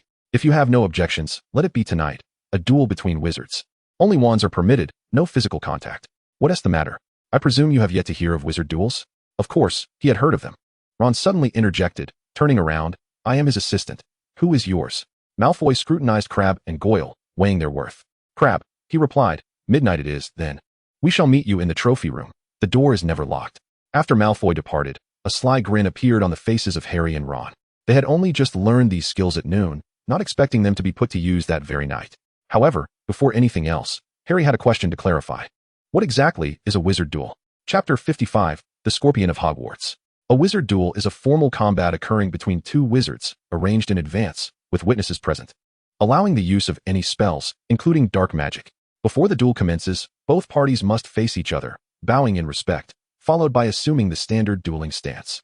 Once the referee announces the start, the duelists engage in battle. The conditions for victory in a wizard duel are rather straightforward and brutal. A party can claim victory by disarming, incapacitating, or killing the opponent, or by compelling them to concede. As for the assistants in a wizard duel, should one party perish, their assistant will take their place. However, for first-year wizards, barring an exceptional case like Dumbledore, their spells are likely to amount to nothing more than harmless sparks directed at one another. The likelihood of death is exceedingly slim, unless Ron were to recklessly borrow a devastating spell from his two older brothers and unleash it upon Draco. Therefore, it seems that the outcome between Harry and Draco would ultimately be decided by their fists. Excuse me, may I interrupt? The two discussing their battle plans looked up to find Hermione Granger standing before them. Could you possibly allow someone to eat in peace? Ron retorted. Hermione ignored him and turned to Harry. I couldn't help but overhear your conversation with Malfoy. I knew you would do something like this, Ron muttered. You absolutely cannot wander around the school at night. Hermione chided, her expression stern, reminiscent of a miniature Professor McGonagall. Consider the points that Gryffindor would lose if you two were caught. This truly does not concern you, Harry asserted firmly. His mind occupied solely with the thought of landing a punch on Draco's nose, rendering Hermione's advice unheard. Goodbye. Ron hastily finished his dinner and left the table. Meanwhile, at the Hufflepuff table, four figures conspired together once more. Since the beginning of the school term, George and Fred have been harboring a grand plan after relocating a quarter of his arsenal. Several weeks have elapsed, and the nature of their creation remains shrouded in mystery. Today marks the occasion for the twin brothers to unveil their masterpiece. After finishing their meal, the duo hoisted a large wooden chest resembling a coffin from beneath the table. They advanced with a peculiar gait towards the shores of the Black Lake, evoking an eerie sensation akin to a funeral procession. It is my privilege to introduce George as he placed his hand upon the lid of the coffin. Fred, in concert with his brother, lifted the coffin's cover, revealing the first generation of comprehensive threat response battle armor. Upon hearing this familiar name, Kelt experienced a foreboding sense of dread. As expected, the next moment presented him with an alchemical automaton that could be described as horrendously crude, due to limited funding, resources, and capabilities. This automaton was fashioned in a remarkably rudimentary manner, appearing as though a haphazard collection of Muggle weaponry had been clumsily assembled onto it. The The shoulder-mounted rapid-fire machine gun and the weapons in its hands were as unsightly as one could imagine. Rivets were awkwardly affixed to several steel plates on the automaton's body, providing only minimal protection. Kelt's gaze, sharp as a knife, turned towards the brothers. "Is this how you squander my weapons?" In stark contrast, the inexperienced Cedric's eyes sparkled with excitement upon beholding the automaton. Its grotesque form did nothing to diminish Cedric's fascination. "This is art," Cedric exclaimed in admiration. Leaning on the alchemical automaton and inspecting it with unabashed curiosity, Cedric turned to inquire, "What functions does it possess?" At this question, George's expression shifted to one of awkwardness. I can make it salute," he replied, his tone tinged with embarrassment. Fred, however, burst into hearty laughter. "I told you long ago not to create such an automaton. Art should bloom with beauty in an instant, like a laborious spark." "Nonsense. Art must be eternal," George retorted, pressing his face close to Fred's and glaring fiercely at his twin brother. In an instant, they were embroiled in a scuffle. It was the first time Kelt and Cedric witnessed the twins in disagreement. Listening to their heated exchange, Kelt's lips twitched imperceptibly. Why did he increasingly feel that their personas were converging with those of a certain artistic duo? After observing the bickering brothers with bemusement, Kelt extended his hand towards the war machine lying within the coffin. Tendrils of magical energy emanated from his 10 fingers, coalescing into 10 visibly ethereal blue lines in the air. "Chakra lines," Cedric remarked with keen interest, causing the twin brothers to cease their quarrel. With a swift motion of his hands, Kelt made the war machine, which had been lying dormant in its coffin, spring to life as if awakened from a deep slumber. As Kyle deftly moved his fingers, the alchemical puppet immediately responded to his command, executing fundamental actions such as walking, running, jumping, and squatting. "How incredible! How did you achieve that?" George exclaimed in astonishment. He was well aware of the limitations of the artificial intelligence puppet he had created himself. Not to mention running and jumping. Even the simplest act of walking resembled the slow, labored movements of an elderly woman. After Kyle controlled the puppet's arms and unleashed a barrage of bullets from the 2/16 aimed at the frozen lake in the distance, he turned to George and elucidated the principles of chakra strings. The 3 individuals before him had already mastered techniques such as treading water and climbing trees. Thus, manifesting chakra strings posed no challenge for them. George succeeded in producing chakra strings within a mere 5 minutes. However, he encountered difficulties while operating the alchemical puppet, as his chakra strings lacked the finesse Kyle exhibited. "I believe you could certainly delve deeper into the art of puppetry." Kyle envisioned a splendid future for George. "Imagine if you could control 100 alchemical puppets, each possessing the combat prowess of an elite Akatsuki member." Indeed, the vision Kyle painted for George was reminiscent of the devastating puppet mastery wielded by the Akatsuki member Sasori, capable of annihilating an entire nation. Kyle couldn't help but notice the striking resemblance between George's red hair and Sasori's. As George gazed at the lofty aspirations Kyle had conjured, he felt a sense of yearning. However, he had not contemplated the immense cost in gold galleons that would be required to forge 100 alchemical puppets that could rival elite Akatsuki members. Moreover, even if he succeeded in crafting them, he would only possess 10 fingers, even if he were to utilize his feet to manipulate the puppets. The challenge of simultaneously controlling over 100 puppets loomed large. Unlike Sasori, who had transformed himself into a human puppet, enabling him to control other puppets in combat through a puppet core, George faced insurmountable obstacles. Yet, these formidable challenges were momentarily overshadowed by the enchanting vision Kyle had depicted. As for Fred, who believed that art should only flourish in fleeting moments, Kyle pondered when he might acquire explosive clay and whether he should offer him some inspiration. Nevertheless, relying solely on explosive clay seemed unlikely to provide any advantage against wizards. While both wizards and ninjas were characters with high offensive capabilities and varied defenses, they ultimately differed in nature. Pure explosive damage, devoid of any magical infusion, could be easily countered by armor and powerful protective spells. However, given that George, as Hogwarts' future puppeteer, could pursue the development of steel armors, why couldn't Fred carve out an alternative path? For instance, he could take inspiration from an ammunition expert known for dubious practices. This collaboration would enable George and Fred, the affectionate brothers, to jointly create weaponry, one designing mechas and the other crafting missiles. In this manner, their Hogwarts version of the Akatsuki would gain 3 prospective members. Kyle pondered whether he ought to pen a letter to old Alfred, requesting him to procure some books pertaining to physics and chemistry from the Muggle world. Thus, he made a delightful decision. Chapter 56, The Reluctant Offering of Gryffindor. In the dead of night, Kyle and Hannah ambled cheerfully down the corridor. The moonlight from outside the castle streamed through the tall windows, casting slanted beams that left frosty white spots along the hallway. Hannah trailed behind, clutching Kyle's wizarding robe to avoid losing him, her spirits soaring with glee. To the joy-filled girl, this nocturnal escapade felt like a date between her and Kyle. Of course, this was merely her fanciful imagination. Kyle was neither averse to the charms of young maidens nor eager to experience a 3-year stint in Azkaban or to be directly kissed by a Dementor. Kyle's primary motivation for this outing was to witness the unfolding drama. Earlier that evening, Hermione had poured her heart out in the library, fervently lamenting about Harry and Ron. In Hermione's view, sneaking into the trophy room at midnight to engage in a wizarding duel with Malfoy was an utterly bewildering endeavor. Kyle had suggested that she lie in wait at the entrance of the Gryffindor common room. As soon as Harry and Ron emerged, she could cast a stunning spell upon them, thus resolving the matter. However, it was unlikely that the little beaver would act upon this suggestion. Ultimately, she would probably follow Harry and Ron to the trophy room out of loyalty to her friends. Kyle had slipped out himself, driven by the desire to witness the spectacle, but also to lend a hand should Hermione encounter Filch or the Professor of Night Watch. Given Professor McGonagall's temperament, if the nocturnal adventure resulted in Gryffindor losing points, it would be an absolute catastrophe for her. As a veteran of midnight escapades, Kyle had brought along Hannah, a minor inconvenience, confident in his mastery of the disillusionment charm which afforded him sufficient assurance against being caught by the professors. Even if apprehended, a minor deduction of points was a trivial matter. Meanwhile, in the trophy room, 4 young wizards crouched stealthily against the wall, their eyes fixed on the doors at either end of the chamber. The crystal glass cabinets displaying the trophies shimmered under the moonlight, with cups, shields, medals, and statues gleaming in silver and gold. Harry and Ron held their breath, waiting for Malfoy's arrival. However, as seconds ticked away, instead of Malfoy, an unexpected visitor appeared. The enforcer of discipline at Hogwarts and guardian of cleanliness, the king of broom closet cleaning tools, and the caretaker of the Maine Coon, Mrs. Norris, was none other than the notorious Filch. Sniff, sniff, my dear, they must be lurking in some corner, he murmured to Mrs. Norris.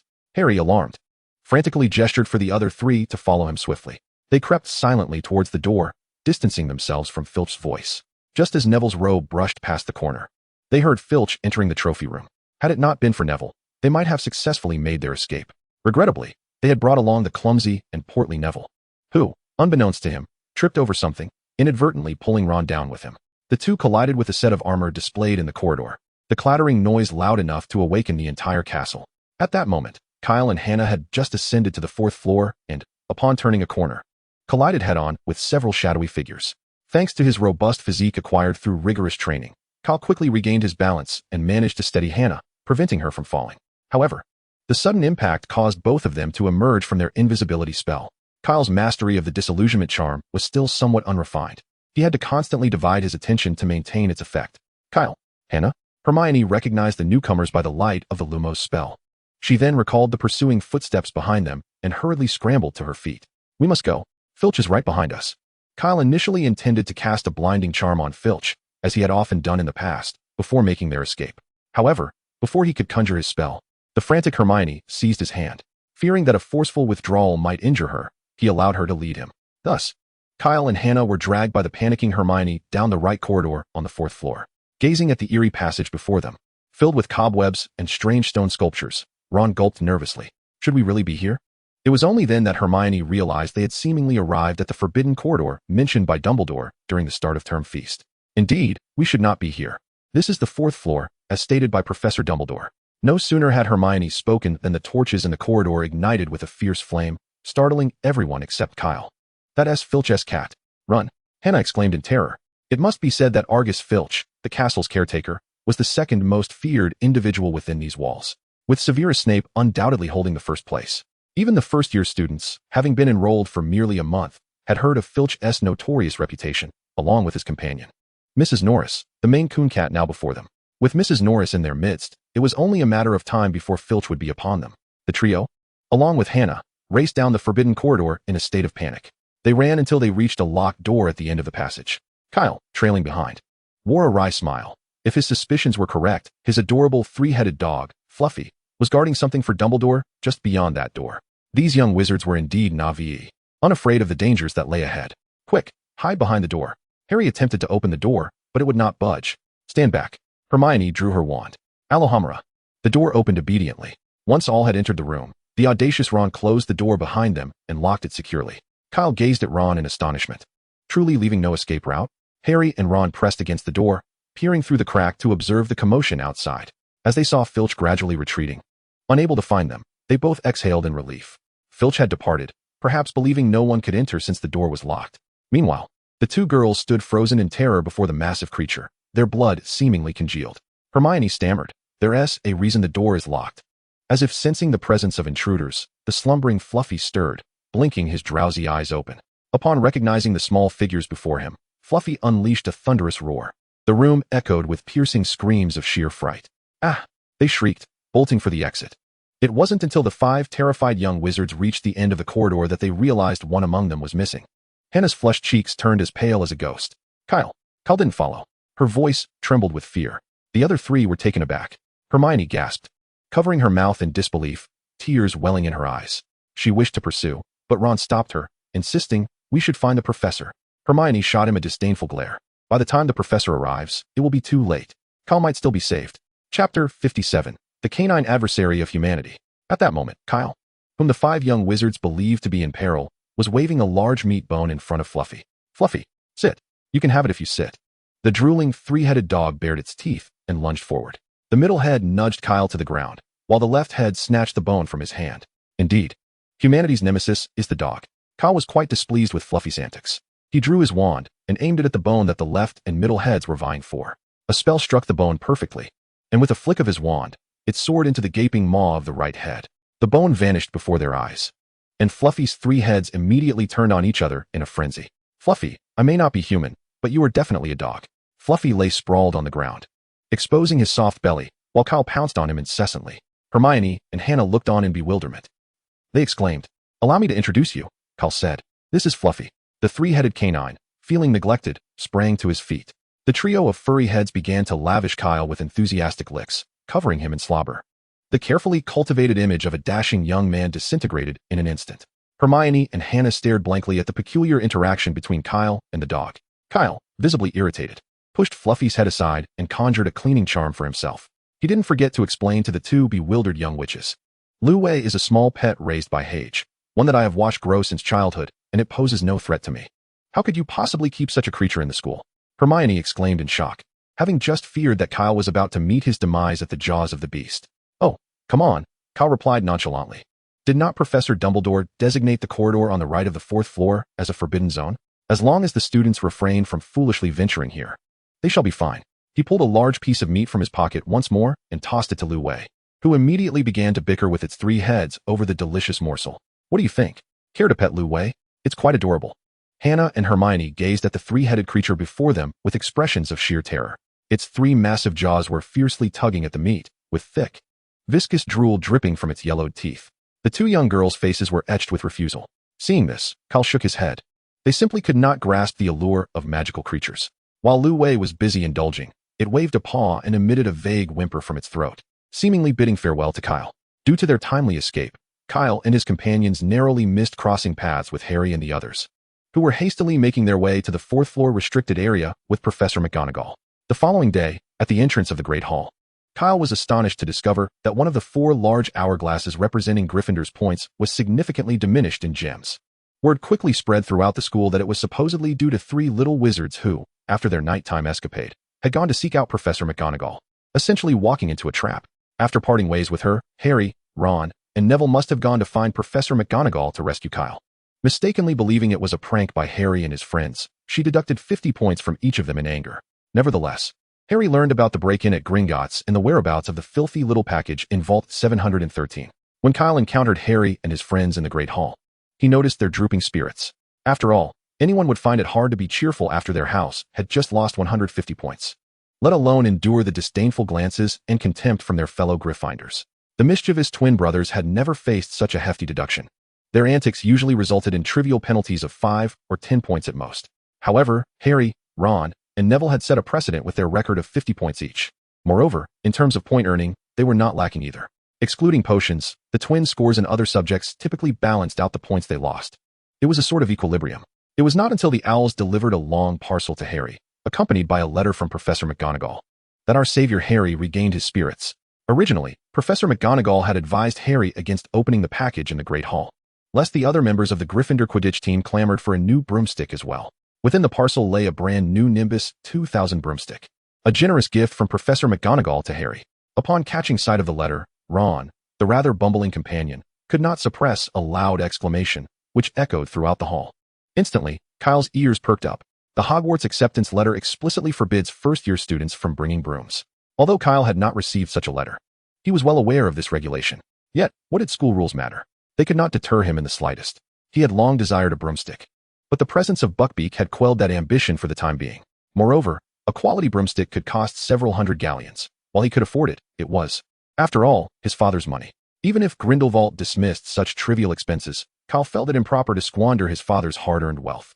Now, witnessing Harry's possession of a Nimbus 2000, the suppressed desire within Kyle began to stir once more. However, it would be prudent to consult Professor Dumbledore regarding the matter of acquiring a broomstick. Furthermore, Kyle had other inquiries he wished to address with Dumbledore. The previous night, he had noticed that Ruby was standing atop a trapdoor. With his limited understanding of the original storyline, he recognized that something of great importance lay hidden beneath it, the Philosopher's Stone. Yet, the stone held little allure for him. According to the descriptions in the original text, its powers included transmuting stone into gold and concocting the elixir of life. Why would he need to transmute stone into gold when his father was already immensely wealthy? And what use would a 12-year-old have for the elixir of life? What intrigued Kyle far more was the knowledge of alchemy that the Philosopher's Stone symbolized. Chapter 58, Alchemy Mentor Nicholas Flamel. Honey Lemonade. Before a grotesquely large stone beast in the corridor on the third floor of the castle, Kyle uttered the incantation.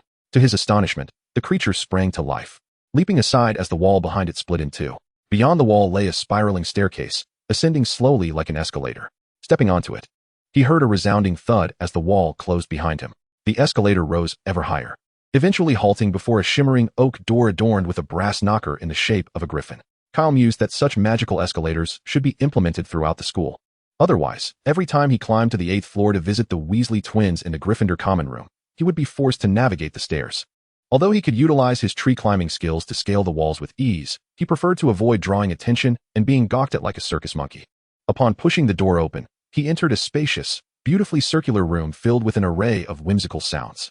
On a long-legged table, an assortment of peculiar silverware spun gracefully, emitting small puffs of smoke. The walls were adorned with portraits of former headmasters and headmistresses, their likenesses framed and casting friendly gazes upon Kyle, a descendant of the illustrious Dumbledore family. In the room stood a grand table, its legs resembling claws. On a shelf behind the table rested a tattered, crumpled sorting hat. Kyle inclined his head slightly in respect to the portraits of Hogwarts' past leaders before effortlessly taking a seat at Dumbledore's desk. Without hesitation, he reached for a jar of sweets placed on the surface and popped a candy into his mouth. This was not his first visit to the Hogwarts headmaster's office. Earlier this semester, he had summoned Dumbledore, whom he considered a father figure, to chastise him for only writing twice during the summer break. Naturally, Dumbledore's invitation to his office was not solely for that trivial matter. The greatest white wizard of the magical realm was not so petty. Primarily, he wished to discuss Kyle's summer experiences while subtly inquiring about Grindelwald's whereabouts. However, to Kyle, the inquiry regarding Grindelwald took precedence, with his summer escapades merely an afterthought. Though Dumbledore attempted to maintain a casual tone, Kyle could sense the underlying concern for Grindelwald. Both of them, stubborn in their pride, ought to express their care more openly rather than resorting to indirect approaches. At this moment, Kyle could finally relate to the feelings of Mori Ran, who earnestly wished for her parents to reconcile. A sudden, vibrant bird call interrupted his thoughts, prompting Kyle to turn around. "Hello, Fox." The phoenix perched on a lofty, gilded branch behind the door. Compared to their last encounter, Fox appeared somewhat aged, his once brilliant crimson feathers now dulled. Perhaps the day of his rebirth was drawing near. A door on the second floor swung open, and Dumbledore emerged, having heard the commotion below. "Father," Kyle waved, "I have a favor to ask." Dumbledore shot him a knowing glance. "When have you ever come without seeking my assistance?" Although the old wizard feigned annoyance, his tone revealed his satisfaction with Kyle's address. Kyle chuckled, unabashed. "I wish to purchase a Nimbus 2000. He placed a sack of galleons on the desk. "With my own money, of course. But I need your help to order it from Diagon Alley." Dumbledore was not surprised by Kyle's request. He was aware that Professor McGonagall had procured a Nimbus 2000 for Harry, thus he had no reason to refuse Kyle. Nodding in agreement as he descended from the second floor, Dumbledore knew Kyle well enough to realize that his visit was not solely for this trivial matter. "What else is on your mind, aside from the Nimbus 2000? Dumbledore inquired as he took his place behind the desk. Kyle gazed intently at the elderly man before him. Curiosity piqued. "What exactly is it that you have entrusted to Quirrell to guard?" He was already aware of the Philosopher's Stone, having watched the first installment of the Harry Potter series. Naturally, he could not express such knowledge outright, as it would lead to complications. Dumbledore was unsurprised by Kyle's inclination to explore the forbidden corridor on the right side of the 4th floor. The child's mischievous prowess surpassed even that of Dumbledore's own school days at Hogwarts. The Philosopher's Stone, the fabled Sorcerer's Stone, one of the highest mysteries of alchemy. Is that a trial you have set up for Harry? Kyle inquired, tossing the wrapper of the candy he had been holding into the wastebasket. Indeed.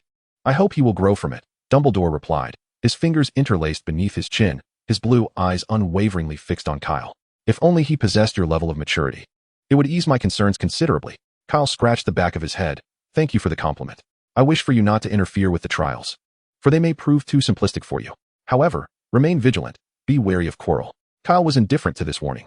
He had never intended to become embroiled in the enmity between the Savior and the Dark Lord.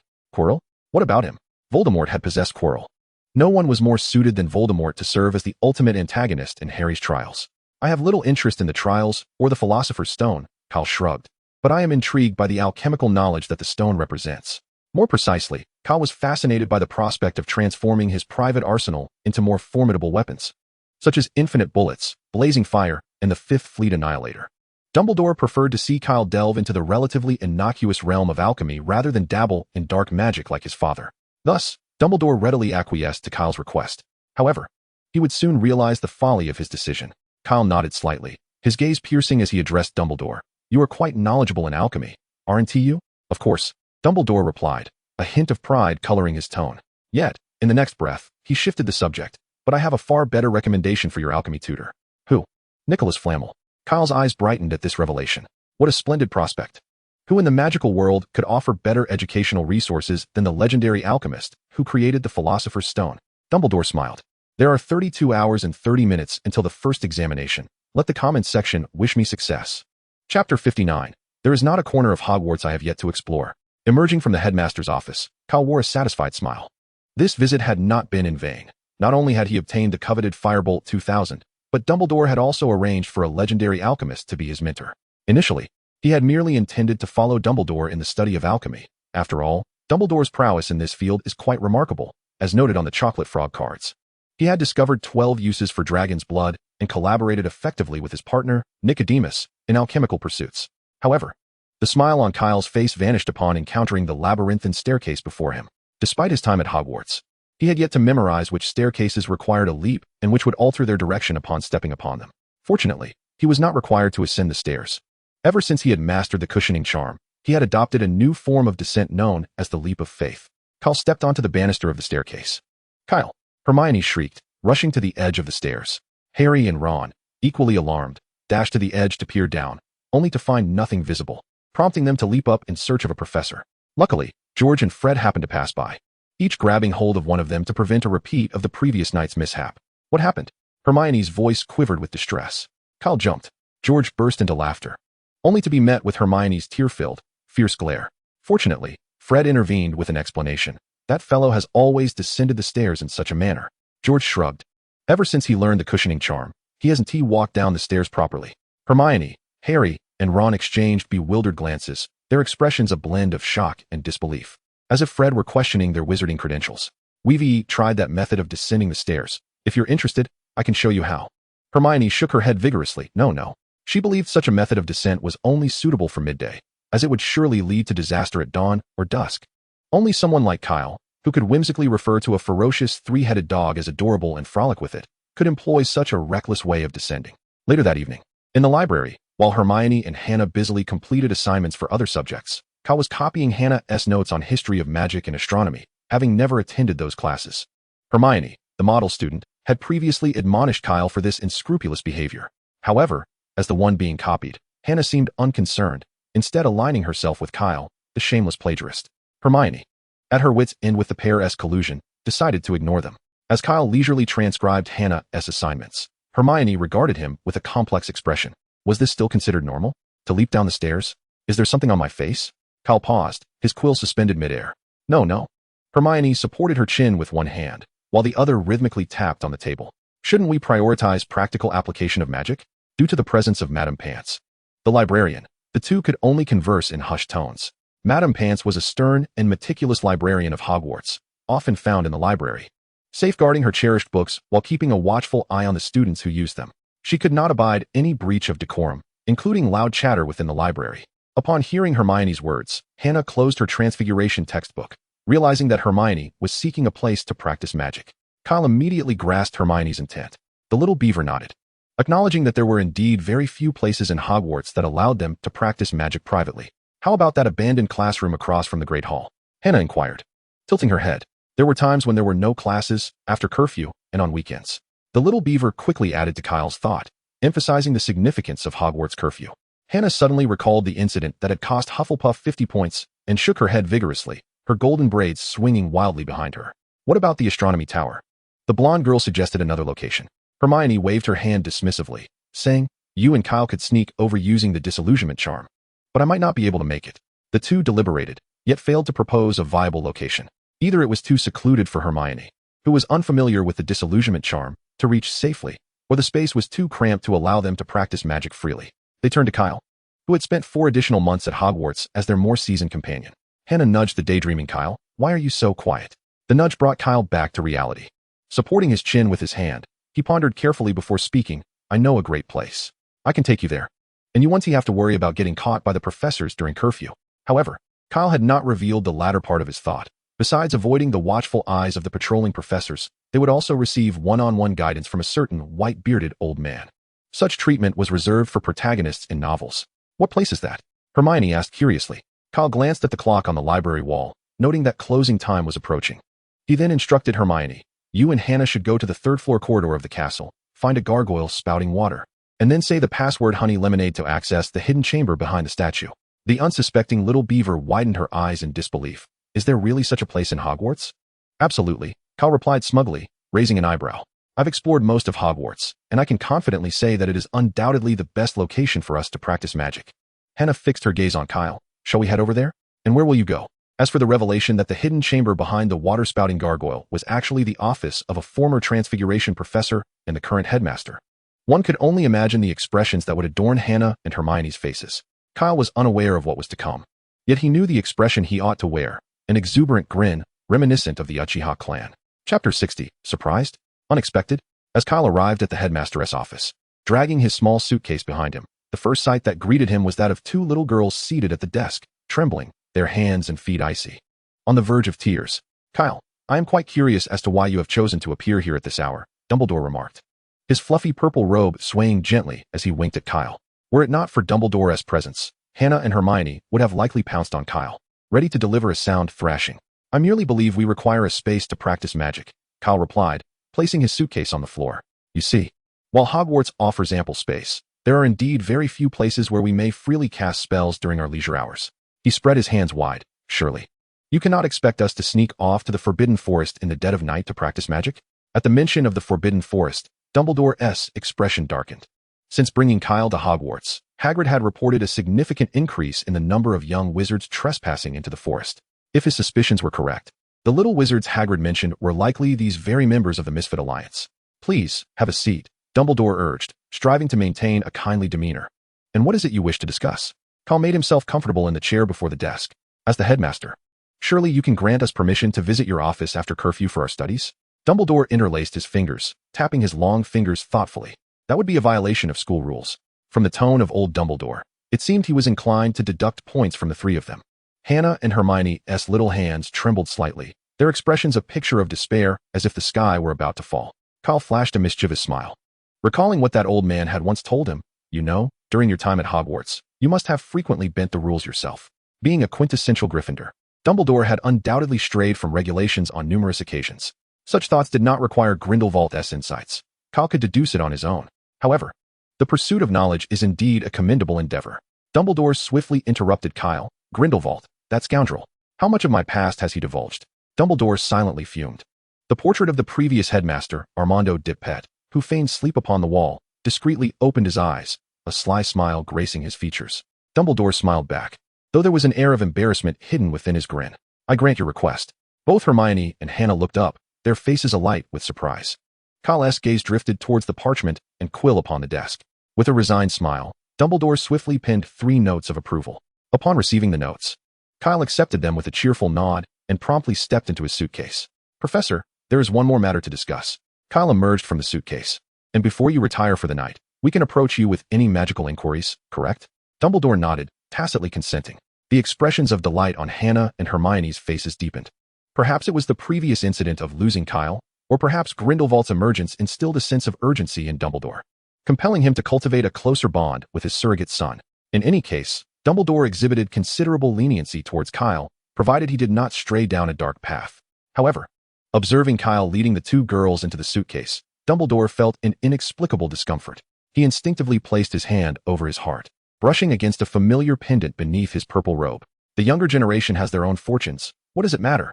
Upon descending into the depths of the suitcase, Hannah and Hermione discovered it like new explorers uncovering a lost world, incessantly bombarding Kyle with questions. While in the living room, Kyle noticed several publications strewn beside the sofa, causing his brow to furrow. These appeared to be the same magazines the Weasley twins had brought to the last gathering.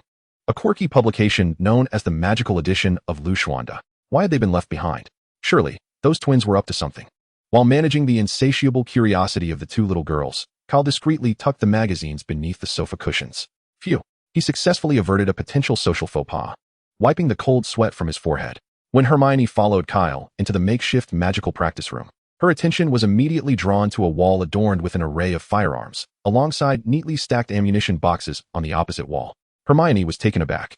She had previously overheard Kyle discussing with the Weasley twins about acquiring a weapon or two through illicit channels from Muggle arms dealers. However, it now seemed that Kyle could effortlessly arm an entire battalion within Hogwarts. Good heavens, why was Professor Dumbledore turning a blind eye to such matters? Hermione silently questioned, feeling a surge of indignation. Meanwhile, the oblivious Hannah was simply thrilled to have such a spacious underground area for practicing magic. Of course, it would be even better if the disheveled little girl were not present, allowing just her and Kyle to share the space alone. As the clock struck 11, Kyle emerged from Dumbledore's office. To his surprise, as the three young wizards stepped into the dimly lit corridor outside the office, they encountered an unexpected figure. Three little witches wandering the halls at night. How delightful. In the eerie, shadowy ambience of Hogwarts after curfew, Snape's perpetually grim visage, coupled with his icy demeanor, was truly terrifying. Even Kyle found himself momentarily startled by Snape's presence.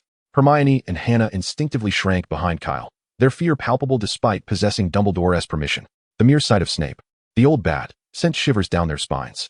With a jovial smile, Kyle handed the parchment bearing Dumbledore's signature to Snape, while also greeting the old bat. Good evening, Professor Snape. Upon reading the contents of the parchment in his hand and glancing at the similar parchment held by Hannah and Hermione, Snape's already gloomy expression darkened even further. As he watched the three young wizards retreating into the distance, Snape turned his gaze towards the stone statue of the dripping-beaked beast squatting nearby, opened his mouth as if to speak, but ultimately remained silent. Chapter 61. The future beater of Hufflepuff in the matter of finding an alchemy tutor for Kyle. Dumbledore's actions were swifter than Kyle had anticipated. Merely on the morning of the third day, he received a long parcel similar to one Harry had previously received. Kyle refrained from hastily opening the package containing the Nimbus 2000. If he did so now, the gathering young wizards would swarm around him, leaving him no time to unpack other deliveries.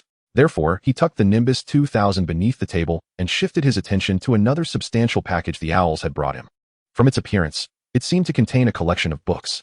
Kyle quickly tore open the package, and as he had suspected, it was filled with introductory texts on alchemy, accompanied by a few of Dumbledore's past notes on the subject.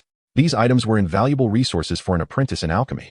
Additionally, the package included a letter from Dumbledore, which Kyle picked up to examine closely. In the letter, Dumbledore provided contact information for Nicholas Flamel and emphasized that should Kyle have any questions regarding alchemy, he could write to Flamel for guidance. After perusing the letter, Kyle leisurely retrieved the parcel containing the Nimbus 2000 from beneath the table. Cedric, who had been attentively observing, immediately approached. Not only Cedric, but also George and Fred joined him. Cedric clapped the twins on the shoulder and remarked, "I heard your Quidditch team recruited Harry?" As the two beaters for Gryffindor's Quidditch team, George and Fred exchanged awkward glances, knowing that their big-mouthed brother had failed to keep his lips sealed. Despite Professor McGonagall and their Captain Oliver Wood's repeated insistence on confidentiality, Harry's new role as Seeker had become common knowledge. Noticing their silence, Cedric turned to Kyle. "Kyle, would you consider it?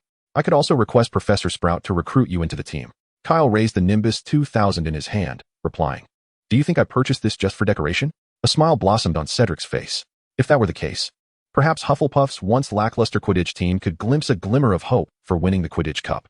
Although Hogwarts boasted 4 houses in rivalry, the reality was, only Gryffindor and Slytherin, long-standing rivals for a millennium, are contending for the championship title. As for the other 2 houses, Hufflepuff is renowned for its exceptional prowess in food-related charms. It may well be the most populous and benevolent of the 4 houses at Hogwarts School of Witchcraft and Wizardry. Yet, perhaps due to its abundance of earnest individuals, Hufflepuff often presents a demeanor of indifference within Hogwarts. Consequently, even with the talented Cedric leading, The Hufflepuff Quidditch team remains disappointingly lackluster. As for the Ravenclaw Eagles, the house's founder, Rowena Ravenclaw, envisioned it as a sanctuary for the most intelligent witches and wizards. However, for reasons unknown, the criteria for student admission gradually became skewed over the ensuing centuries. Kyle does not wish to offend, but it must be said that the majority of present-day Ravenclaws are rather bookish. Thus, they too find themselves relegated to vying for the position of Hogwarts' third house. Much like Hufflepuff, the top two positions, however, belong to the Lions and Serpents, with no relation to them. Observing the pristine Nimbus 2000 in Kyle's hands, George and Fred felt a pang of envy. Wealth certainly has its advantages. May I hold it? Fred reached out toward the broomstick. Just days prior, they had been envious of Harry's broom. As Quidditch players, who could resist the allure of a high-performance broom? However, their limited acquaintance with Harry made it awkward to approach him directly. Kyle readily tossed the broom to them for their amusement. Cedric, feeling a twinge of eagerness, turned to Kyle with a grin and asked, "Which position do you wish to play?" Currently, Cedric serves as the seeker for Hufflepuff, so Kyle could not contest that role. The remaining options were chasers, beaters, and keeper. Riding a Nimbus 2000 as a keeper would be a waste. Thus, only two options remained. Kyle rubbed his hands together with excitement. If his memory served him correctly, the beater's duty involved using a bat to strike the two bludgers on the field, knocking opposing players off their brooms. As a man who had mastered the art of shuriken throwing from the Weasley twins, he mused that if he could apply that skill to the bludgers, what opposing player could remain securely mounted on their broom throughout a Quidditch match? Beater, Kyle declared. His decision made, though he decided to delay further discussion until the weekend. It felt a tad premature to delve into it now. Cedric scratched the back of his head, his gaze drifting to the pile of books on the table before Kyle. Are those books on alchemy? Kyle nodded affirmatively. Behind the two, having thoroughly admired the Nimbus 2000, the twin brothers, George and Cedric, rejoined the conversation. George placed a hand on Cedric's shoulder, recalling, "If I remember correctly, you are also studying alchemy?" Cedric waved his hand dismissively. "No, not really. I'm merely intrigued by the wand-making aspect of alchemy." During the summer, he had worked for 2 months at Ollivander's wand shop, a fact known to several members of the Parents' Alliance. Kyle remembered seeing numerous books on this subject in the library during his time in France, and thought they might be of assistance to Cedric. "I possess a considerable collection of books on wand-making. Should I secure my father's consent, I could transcribe them for you." Cedric's face lit up with a look of genuine surprise and gratitude. Just as Cedric was about to express his thanks, Fred suddenly cleared his throat. He nudged Cedric in the ribs, saying, "Your dream girl has arrived." George gazed up at the ceiling, adding, "And so has Percy." Kyle glanced towards the Ravenclaw table, where Zhang Qiu and Penelope were gracefully approaching. They had evidently been drawn over by the flying broomstick displayed prominently on the Hufflepuff table. In the Wizarding World, this item held a status akin to that of supercars in the Muggle realm. Although a Nimbus 2000 could not be equated with a Bugatti Veyron, it could certainly rival a Porsche 911 in value. Suddenly, Percy stood up from the Gryffindor table, his face flushed as he greeted Penelope. She merely acknowledged him with a brief hello before turning her attention elsewhere. Observing Penelope and Kyle engaged in lively conversation, Percy inadvertently bent a fork in his hand. Chapter 62. Quidditch tryouts. Early on a weekend morning, as Kyle emerged from his room to prepare for a morning run, he was unexpectedly confronted by Cedric, who had been waiting in the common room. Under Cedric's left arm was a large wooden box, while his right hand was dragging along a drowsy giant of a man. Upon noticing Kyle's curious gaze, Cedric sheepishly released his grip on the right hand, introducing, "This is our Quidditch team captain, Jack Sparrow." As Cedric's hand dropped, Jax fell to the floor with a thud, his face meeting the ground in a rather intimate encounter, which jolted him awake. Blinking his heavy-lidded eyes, Jax looked up at Cedric, bewildered. What happened? Was there an earthquake? Kyle grimaced. It was no wonder Hufflepuff's Quidditch team finished at the bottom each year. With such an unreliable captain, winning a match would indeed be miraculous. Cedric, somewhat embarrassed, covered his face. "Jax, did you forget that today is Kyle's tryout?" It took Jax a moment to regain focus, and once he did, he profusely apologized to both Kyle and Cedric. Gazing out the window at the enveloping darkness, Kyle found himself perplexed as to why they were conducting the Quidditch team tryouts so early in the morning, and particularly why it was an individual assessment solely for him. Cedric swiftly addressed Kyle's confusion, clarifying that his appointment as the new Hufflepuff beater was certainly no secret. Casting a glance at the faint light gracing the horizon beyond the castle, the three friends soon arrived at the Quidditch pitch. Hundreds of chairs were arranged in elevated tiers around the field, ensuring that spectators could observe the proceedings. At each end of the pitch stood 3 golden poles, topped with hoops. These were the goals, and any successful throw of the quaffle through one of these rings would earn a team 10 points. However, this paled in comparison to the 150 points awarded for capturing the golden snitch. Captain Jack opened the wooden box, revealing 4 balls of varying sizes. "I trust you are familiar with the types of Quidditch balls," Cedric remarked, retrieving a wooden bat resembling a baseball bat and handing it to Kyle. As Kyle swung the bat, he noted its surprisingly light weight. "Stand back," Jack advised, as two sleek black bludgers thrashed violently within the box, eager to break free from their restraints. Cedric bent down and released one of the bludgers, which immediately soared into the air, hurtling towards Kyle's face.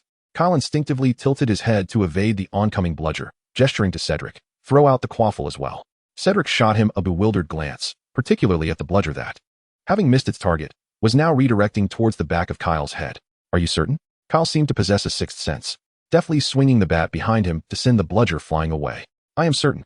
Let us proceed." Jack seized the vibrant red quaffle, roughly the size of a soccer ball, and hurled it into the air with fervor, clutching the bat with both hands. Kyle fixated on the bludger as it made its third assault, simultaneously calculating the trajectories of both the bludger and the quaffle in his mind. With a resounding crack, Kyle once again sent the bludger soaring into the sky. It traced an arc through the air, colliding precisely with the quaffle at the moment it reached its apex and began its descent. The sharp sound of the two balls meeting echoed in the air, causing the quaffle's trajectory to shift dramatically. As they witnessed the quaffle soar through the goalposts, both Cedric and Jack rubbed their eyes in disbelief. After passing through the hoop, the quaffle descended heavily onto the grass below, producing a dull thud. Both of them felt somewhat dazed. Surely, that quaffle wasn't a fluke? Kyle mounted his broomstick, asking, "Cedric, shall we officially commence the test?" Cedric, regaining his composure, looked into Kyle's eyes, which sparkled with excitement. "That last throw wasn't a fluke, was it?" Kyle replied nonchalantly. "You can have me try again if you wish to ascertain whether it was." In jest, this technique of throwing shurikens is inherited from the god of weasels. If only he could replace the wooden bat in his grasp with a metal one, it would enhance his performance significantly. Kyle hefted the bat in his hand, envisioning how much more adeptly he could strike. With such an upgrade, he felt emboldened to experiment with bizarre angles of the quaffle, leaving the opposing amateur Quidditch players utterly confounded. As Kyle effortlessly maneuvered the quaffle into the goal from seemingly unfathomable angles, Cedric and Jack could hardly contain their exhilaration. The angles at which he struck were already unconventional, but the sheer force behind his quaffle was not something an average first-year wizard could muster. Cedric was well aware of Kyle's extraordinary physical prowess, nonetheless. The piercing shriek of the quaffle as it soared through the air left Cedric convinced that if it struck an opposing player, it would incapacitate them instantly. Unbeknownst to Cedric, in addition to his remarkable physique, Kyle had secretly mastered the techniques of body strengthening and superhuman strength, spells that required no wand. As time elapsed, the sun gradually peaked over the mountains. Glancing at the sky, the students of Hogwarts would soon awaken. This year's Quidditch Cup would bear our names, provided you could maintain such a standard in the official matches. Kyle harbored no concerns about faltering during the actual competition. Rather, he was more curious about Cedric's recollection regarding the determining factor for the Quidditch Cup. "Cedric, if I recall correctly, the cup is awarded based on the cumulative points we score throughout the season, is it not?" "Yes, what of it?" Cedric replied casually. A sinister grin crept across Kyle's face. "What if we were to score 2,000 or 3,000 points in a single match using the quaffle?" Cedric's excitement was palpable at the suggestion. Jack quickly grasped Kyle's intention, voicing his thoughts. "First, let us take out their seeker with the quaffle, ensuring they cannot capture the golden snitch. Judging by their demeanor, this year's Quidditch Cup seems assured." Chapter 63, Explosive Charms. After a clandestine plotting session among the three schemers, Cedric did not approach Kyle for an entire month, indicating that he should engage in warm-up training with the Hufflepuff Quidditch team. In truth, he hardly needed to synchronize with his fellow teammates. Their lackluster performance rendered their presence nearly inconsequential. His strategy was singular, to incapacitate all of the opposing Quidditch players. Once they were all grounded, as long as Cedric, as the Seeker, did not capture the golden snitch to conclude the match, they could score at will for the remainder of the game. If they managed to amass a few thousand points in the first match, it would be exceedingly difficult for any team to surpass them in overall score, even if they faltered in subsequent matches throughout the season. On the Gryffindor side, Harry, who bore significant expectations, was busy with Quidditch practice 3 nights a week. Cedric could hardly contain his excitement at the prospect of witnessing the clash between two first-year Quidditch prodigies on the pitch. Traditionally, the opening match of each Quidditch season featured a confrontation between the esteemed Gryffindor and Slytherin teams. After all, the other two houses were rather lackluster. Allowing them to kick off the season would render the match rather mundane. Thus, Kyle's first appearance on the field was still far off. Today, as the students of Hogwarts awoke, they were greeted by the sweet, enticing aroma of roasted pumpkin wafting through the corridors. A cheerful atmosphere enveloped the student body, particularly among the first years. After 2 months of learning spellcasting techniques, Professor Flitwick had finally announced that they could attempt the levitation charm. However, Kyle felt no joy. Such an uncomplicated spell was something he had mastered long before his enrollment. His current discontent stemmed solely from the perplexities of alchemy. Enchanting was a crucial component of alchemy. If Kyle wished to imbue the vast array of firearms in his bottomless bag with magical effects, he could not bypass the enchanting step. There were numerous methods available for enchanting equipment, with the most prevalent being the inscribing of magical runes upon the items. This method was widely adopted and particularly suited for novices, which is why Kyle chose it. Yet, inscribing magical runes necessitated an understanding of the ancient symbols utilized as magical runes, such as the archaic script of runes like ancient runes. This posed a tremendous challenge for Kyle, who had nearly driven himself to baldness while trying to grasp English upon his arrival, not to mention his frantic studies for his previous life's entrance examinations.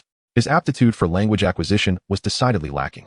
In charms class, Professor Flitwick paired the students into twos to practice the levitation charm. Only Kyle remained disengaged, absent-mindedly scribbling on a piece of paper. Now, let us not forget the delicate wrist motion we have been perfecting. A flick and a swish. Professor Flitwick exclaimed from atop his stack of books. Remember, enunciating the incantation accurately is of utmost importance.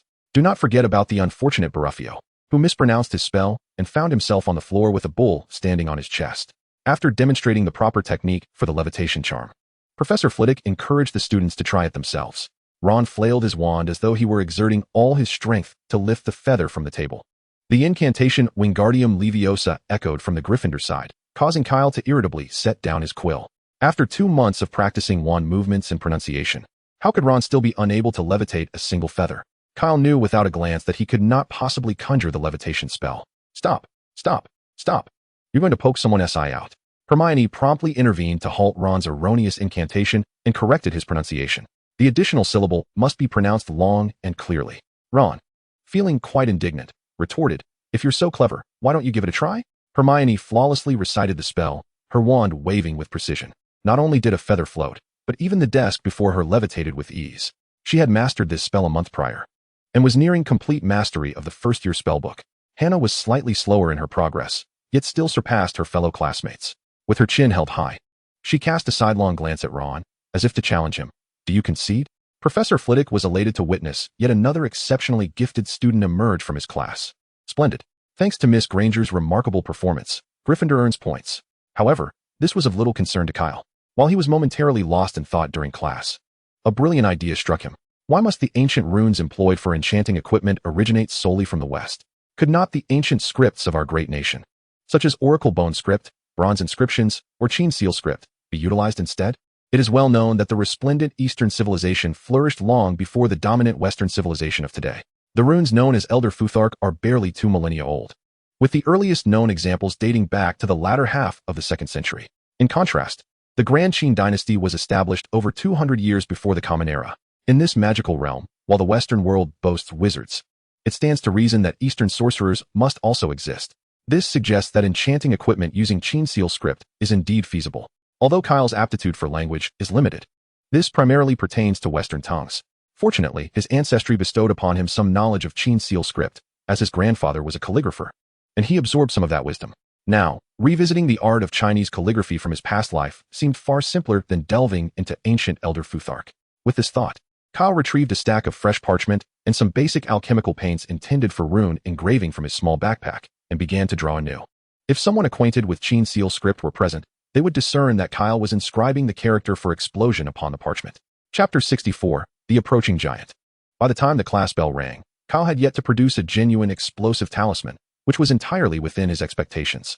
On the way to the dining hall after class, Ron, walking alongside Harry, loudly vented his frustrations about Hermione to his roommate. No wonder everyone finds her unbearable. Ron confided to Harry. To be honest, she's like a nightmare. Not far behind Hannah, Hermione suddenly quickened her pace and brushed past them, forcefully colliding with Ron as she did so. "I think she heard what you said," Harry remarked, his expression tinged with embarrassment. It had just dawned on him that Hermione was shedding tears. Hannah hurried after her, halting abruptly as she passed Ron. "What you just said was a bit excessive." With that, she hastily pursued Hermione. "And so what?" Ron retorted defiantly, though a hint of unease crept into his tone. He cast a furtive glance at Kyle, aware that Kyle was a close friend of both Hannah and Hermione. Fortunately, it seemed that Kyle had no intention of defending Hermione, which offered Ron a slight sense of relief. In truth, Kyle perceived this matter as merely a trivial dispute among school children, and he was hardly inclined to confront Ron violently. From the moment he met Hermione, Kyle had anticipated that she would eventually face isolation from her peers. Rather than embodying the reckless bravery typical of Gryffindor, the brilliant, studious little beaver resembled more of an archetypal Ravenclaw. Outcasts are seldom well received, regardless of the setting, except, of course, for that one Gryffindor who had the audacity to use a fiendfire spell to coerce the Sorting Hat into placing him in Hufflepuff. Kyle, with his unabashed demeanor, could easily integrate with Slytherin, yet Hermione lacked such social prowess. She was simply an ordinary girl with a hint of pride. Her haughtiness, combined with her extensive knowledge surpassing that of her peers, rendered Miss Beaver a proud swan in the eyes of others. When she pointed out Ron's erroneous spellcasting, she could have adopted a more amiable tone instead of lecturing him like a diminutive Professor McGonagall. To Ron, who harbored insecurities, Hermione appeared to be nothing short of arrogant and disdainful. This perception led him to feel overwhelmed by her presence, prompting him to utter such words.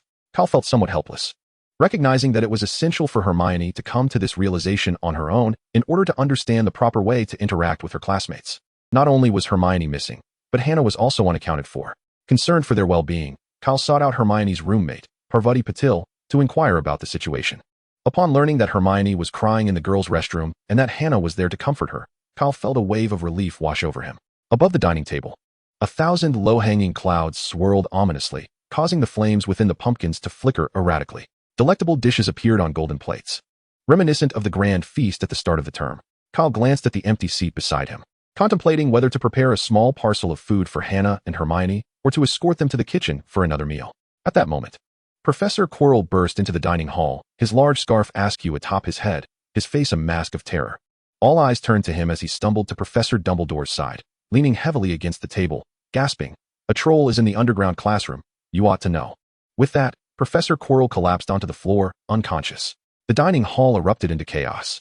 Dumbledore was compelled to cast several sharp bursts of fireworks with his wand to restore some semblance of order among the students. "Head students, escort your house members back to the dormitories immediately." Percy, as the head of Gryffindor, was naturally adept at such matters. "Follow me. Stay together, first years." As the head students guided their peers to safety, Dumbledore cast a glance towards the Gryffindor table, only to discover that the person he sought had vanished without a trace. Rubbing his forehead in frustration, he directed a hopeful gaze towards a certain old bat at the same table. He relied on Snape to ensure the safety of Harry and Ron, those two infamous daredevils. To Dumbledore's surprise, Snape, upon sensing his gaze, merely gestured towards the Hufflepuff table. What could this mean? Following Snape's line of sight, Dumbledore realized that his son had also disappeared. Well, there was no need for Snape to intervene. He was well aware of Kyle's capabilities. Let us hope the troll remains harmless. Meanwhile, upon hearing of the troll's intrusion into the underground classroom, Harry immediately recalled that Hermione was entirely oblivious to the situation. The two boys stealthily made their way down another corridor, striving to remain silent. At the end of the corridor, Harry detected a foul stench, an amalgamation of dirty socks and an unkempt public restroom. Soon, they heard a low, rumbling murmur accompanied by the sound of massive feet dragging along the floor. Peering around the corner, Harry and Ron were filled with dread as they beheld the enormous figure slowly approaching them. They hastily retreated into the shadows, watching as it ambled into a pool of moonlight. Ron noticed that the troll halted beside a door, its long ears twitching as it peered inside. Before long, it made a decision with its rather dim-witted head. The troll lowered itself and began to crawl into the room. In a moment emblematic of a true Gryffindor, Harry summoned an unprecedented courage. He dashed towards the door, grasped the key, and forcefully slammed the door shut, locking it firmly. "We did it!" Harry exclaimed, his face flushed with exhilaration from successfully trapping the troll behind the door. Surely, if Professor McGonagall were to witness this scene, she would commend their bravery, he mused. However, the next instant, he was startled by the blood-curdling screams of Hermione and Hannah, filled with terror. "Oh no," Ron whispered, his complexion as pale as the ghost of a bloodless barrow. "That's the girls' bathroom." Harry struggled to catch his breath. Chapter 65 commenced with a fierce hold. The scene in the restroom was utterly horrifying, as a grotesque giant, towering at a height of 4 meters, stood ominously in the center. Its skin was dull and lifeless, resembling granite in its ashen hue, while its massive form resembled a colossal rock, topped with a bald head reminiscent of a coconut. Its short legs were as stout as tree stumps, leading down to broad, calloused feet with a flat base. The noxious odor emanating from it was enough to induce nausea. Hermione cowered in the corner opposite the giant, on the verge of fainting. Although Hannah was equally terrified, she steadfastly shielded a small beaver behind her. The giant advanced towards them menacingly, clumsily knocking the basin away from the wall with each step.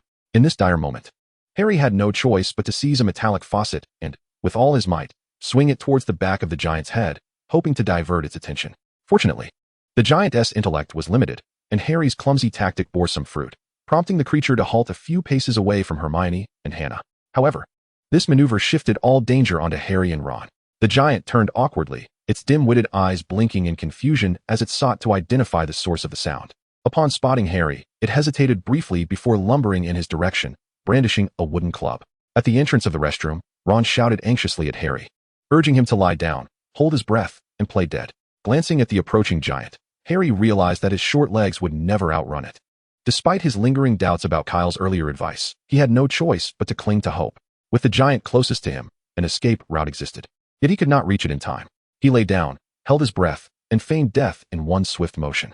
The giant's hot breath washed over him, nearly compelling Harry, who had tightly shut his eyes, to leap up in terror. Fortunately, the giant eventually shifted its head away from Harry. It bypassed him, focusing instead on Ron, who was foolishly hurling stones at it from the restroom entrance. Though Ron's projectiles lacked lethality, they were highly insulting, provoking a roar from the giant as it began to close in on him. At that moment, Harry undertook a remarkably brave yet foolish act. He lunged forward, wrapping his arms around the giant's neck in an attempt to execute a crosslock hold. However, he soon realized that his strength was utterly insufficient to budge the giant even slightly. He found himself awkwardly clinging to the creature's nape. Had Harry possessed a knife, he could have delivered a fatal blow. Alas, he did not. Instead, he resorted to his diminutive yet ineffective stick, a makeshift wand, to conduct a nasal swab for a hypothetical test. When Kyle arrived at the scene, he was met with the comical sight of a giant, with a wand protruding from its nostrils, bellowing in agony while thrashing about, desperately attempting to dislodge the hapless Harry clinging to its back. Driven by an instinct for survival, Harry clung desperately to the creature at the nape of its neck. Meanwhile, Ron, who lacked even the simplest floating spell, stood frozen nearby. He attempted to summon an overwhelming fury within himself, envisioning a surge of magical power capable of delivering a blow strong enough to penetrate 50 meters of steel and slay the giant. Earthquake wall. Just as the giant's club was about to crush the two young witches, a colossal earthen wall erupted from the ground, providing timely protection. Kyle, with deft motions of his hands, cast another spell, transforming the ground beneath the giant's feet into a vast quagmire, ensnaring its bulk within the muck. Kyle dashed toward the two terrified witches, each already trembling in fear, and swiftly lifted them, carrying them away from the perilous restroom. As for Harry, it seemed he was rather enjoying his close encounter with the giant. Perhaps he might even pen a book titled Walking with Giants someday. Kneeling down, Kyle assessed the two young witches. Fortunately, they bore no visible injuries, merely the aftereffects of sheer fright. Moments later, Kyle's voice echoed from the restroom. Golden splendor. Following this, a resounding crash reverberated through the lavatory, accompanied by the retching sounds of a certain savior. Please, don't vomit on me. Kyle's voice was laced with disdain. Amidst the ensuing chaos, Kyle re-emerged at the restroom door, dragging a bloodied Harry behind him. Once Kyle released his grip, Harry collapsed onto the corridor floor, succumbing to another wave of nausea. The other three individuals in the corridor, upon witnessing Harry's blood-soaked appearance, stood aghast, their minds seemingly frozen in shock, mouths agape. Kyle lightly reassured them. He,'s fine. It's merely the giant's blood. The foolish giant, trapped in the mire, could do nothing but struggle, sinking deeper with each futile attempt. With a mere flick of his wand, Kyle executed the giant with his most powerful spell, Shadowless Blade. However, this spell had a tendency to render the scene exceedingly gruesome, as was evident now. Professor McGonagall was the first to arrive, closely followed by Snape, with Quirrell trailing behind. The older feline lady's heart twisted upon seeing Harry, bloodied and weakened from retching on the floor. No, that scream was horrifying. Kyle could hardly fathom that Professor McGonagall could emit such a piercing wail. She stumbled toward the collapsed Harry. As she pressed her ear to his chest to listen for a heartbeat, Harry feebly raised his hand. Professor McGonagall, I'm still alive. At this, her sorrow transformed into relief, and she hurriedly began to examine Harry for injuries. Snape, too, felt a slight easing of tension as his gaze shifted toward the door behind the young witches, from which a potent stench of blood flowed incessantly. Chilo followed Snape into the restroom, casting merely a fleeting glance at the headless corpse of the troll before succumbing to a fit of powerless sobs, collapsing onto a toilet seat while clutching his chest tightly. Snape regarded him with a derisive sneer. Chilo's sorrow was too superficial, akin to an untalented actor, easily discernible to someone like Snape. In the corridor outside, after confirming that Harry's blood was entirely from the troll, with only a few minor abrasions requiring attention, Professor McGonagall finally regained her composure. Having swiftly inspected the condition of the troll's body, Snape emerged from the restroom, casting a piercing glance at a certain little dark wizard who was still comforting a small girl. The spell Kyle had used to vanquish the troll was unmistakable. It had been deceptively conveyed to him by Kyle, misrepresenting Dumbledore's words. Chapter 66. Have you ever seen pig slaughter? Professor McGonagall, her expression stern, turned her gaze upon the audacious young wizards, demanding, "What on earth are you playing at?" Her voice dripped with icy fury. "Why on earth are you not staying put in your dormitories? It is sheer luck that you were not killed." At that moment, Hermione, having slightly recovered from her fright, stepped forward to face Professor McGonagall. "Professor, they were looking for me." She had initially intended to deceive McGonagall, claiming she had read about trolls and believed she could handle one. However, to her surprise, Hannah stepped forward. "Professor McGonagall, at the end of our charms class this afternoon, Ron and Hermione had a disagreement." The candid Hannah abruptly disrupted Little Beaver's scheme. "I spent the entire afternoon with Hermione in the girls' restroom, unaware of the troll's intrusion into the castle." Kyle also chimed in, "I was worried about them encountering the troll, so I came to find them." Professor McGonagall scrutinized the trio before her, knowing well their close relationship. "Is that so, Miss Granger?" Hermione could only nod in resignation, acknowledging the truth of the matter. However, she omitted certain details, such as how two foolish individuals had inadvertently locked the troll in the restroom, nearly costing her and Hannah their lives. "They were likely concerned for my safety, which is why they came to find me," Hermione explained on behalf of the two. Professor McGonagall's demeanor visibly softened. She looked at Harry and Ron, her tone less severe than before. "If that is the case, for your brave actions, each of you shall receive 5 points." Harry and Ron exchanged glances and broke into smiles. Yet, she cast a sidelong glance at Ron. "However, you should not speak ill of others behind their backs." "Ron Weasley, -5 points for you." Ron's face fell instantly. Kyle discreetly kicked the restroom door ajar, revealing the scene behind it, then cleared his throat gently. This was his subtle cue for Professor McGonagall to grant him additional points, especially since he had single-handedly slain a troll. Upon witnessing the pool of troll blood seeping through the door crack, McGonagall's expression twitched. "Are children from the Grindelwald family always this fierce?" Hufflepuff earns 20 points. After helping Harry cleanse the giant's blood from his body, Professor McGonagall began to usher everyone away. Watching the retreating figures of the original trio, Kyle smiled. After this encounter with the giant, Hermione should be able to establish a genuine friendship with the other two, right? In truth, due to Kyle and Hannah's intervention, Hermione's bond with the remaining members of the trio had yet to reach the depth depicted in the original narrative. "We ought to have scored more than just 10 points. Ron grumbled as he gradually distanced himself. Harry patted his best friend's shoulder, and their conversation swiftly shifted from Hermione to Kyle. If it weren't for the techniques Kyle had taught him, perhaps he would have perished by now, mused the oblivious savior. In the dead of night, within the headmaster's office, Kyle, who should have been resting in his dormitory, found himself there instead. After a prolonged exchange of gazes with Dumbledore, it was the latter who faltered first. "Do you have nothing to say?" Dumbledore inquired. "Are you referring to that disarming charm?" Kyle averted Dumbledore's gaze, staring up at the ceiling. Dumbledore squinted. "That is not the issue at hand. What I wish to understand is how you could confront such a scene with such composure." As Dumbledore approached the restroom where the giant had been slain, he could detect a strong stench even from several paces away. Just as he had anticipated the gruesome sight beyond the door, pools of dark red liquid spreading across the floor. Months prior, he had extracted an image from the minds of the Weasley twins through legilimency, depicting Kyle executing a werewolf with a swift strike. However, that had occurred in a life-threatening moment, which Dumbledore could comprehend. Yet the image he had gleaned from Harry tonight filled him with concern. It exuded a calm laced with excitement.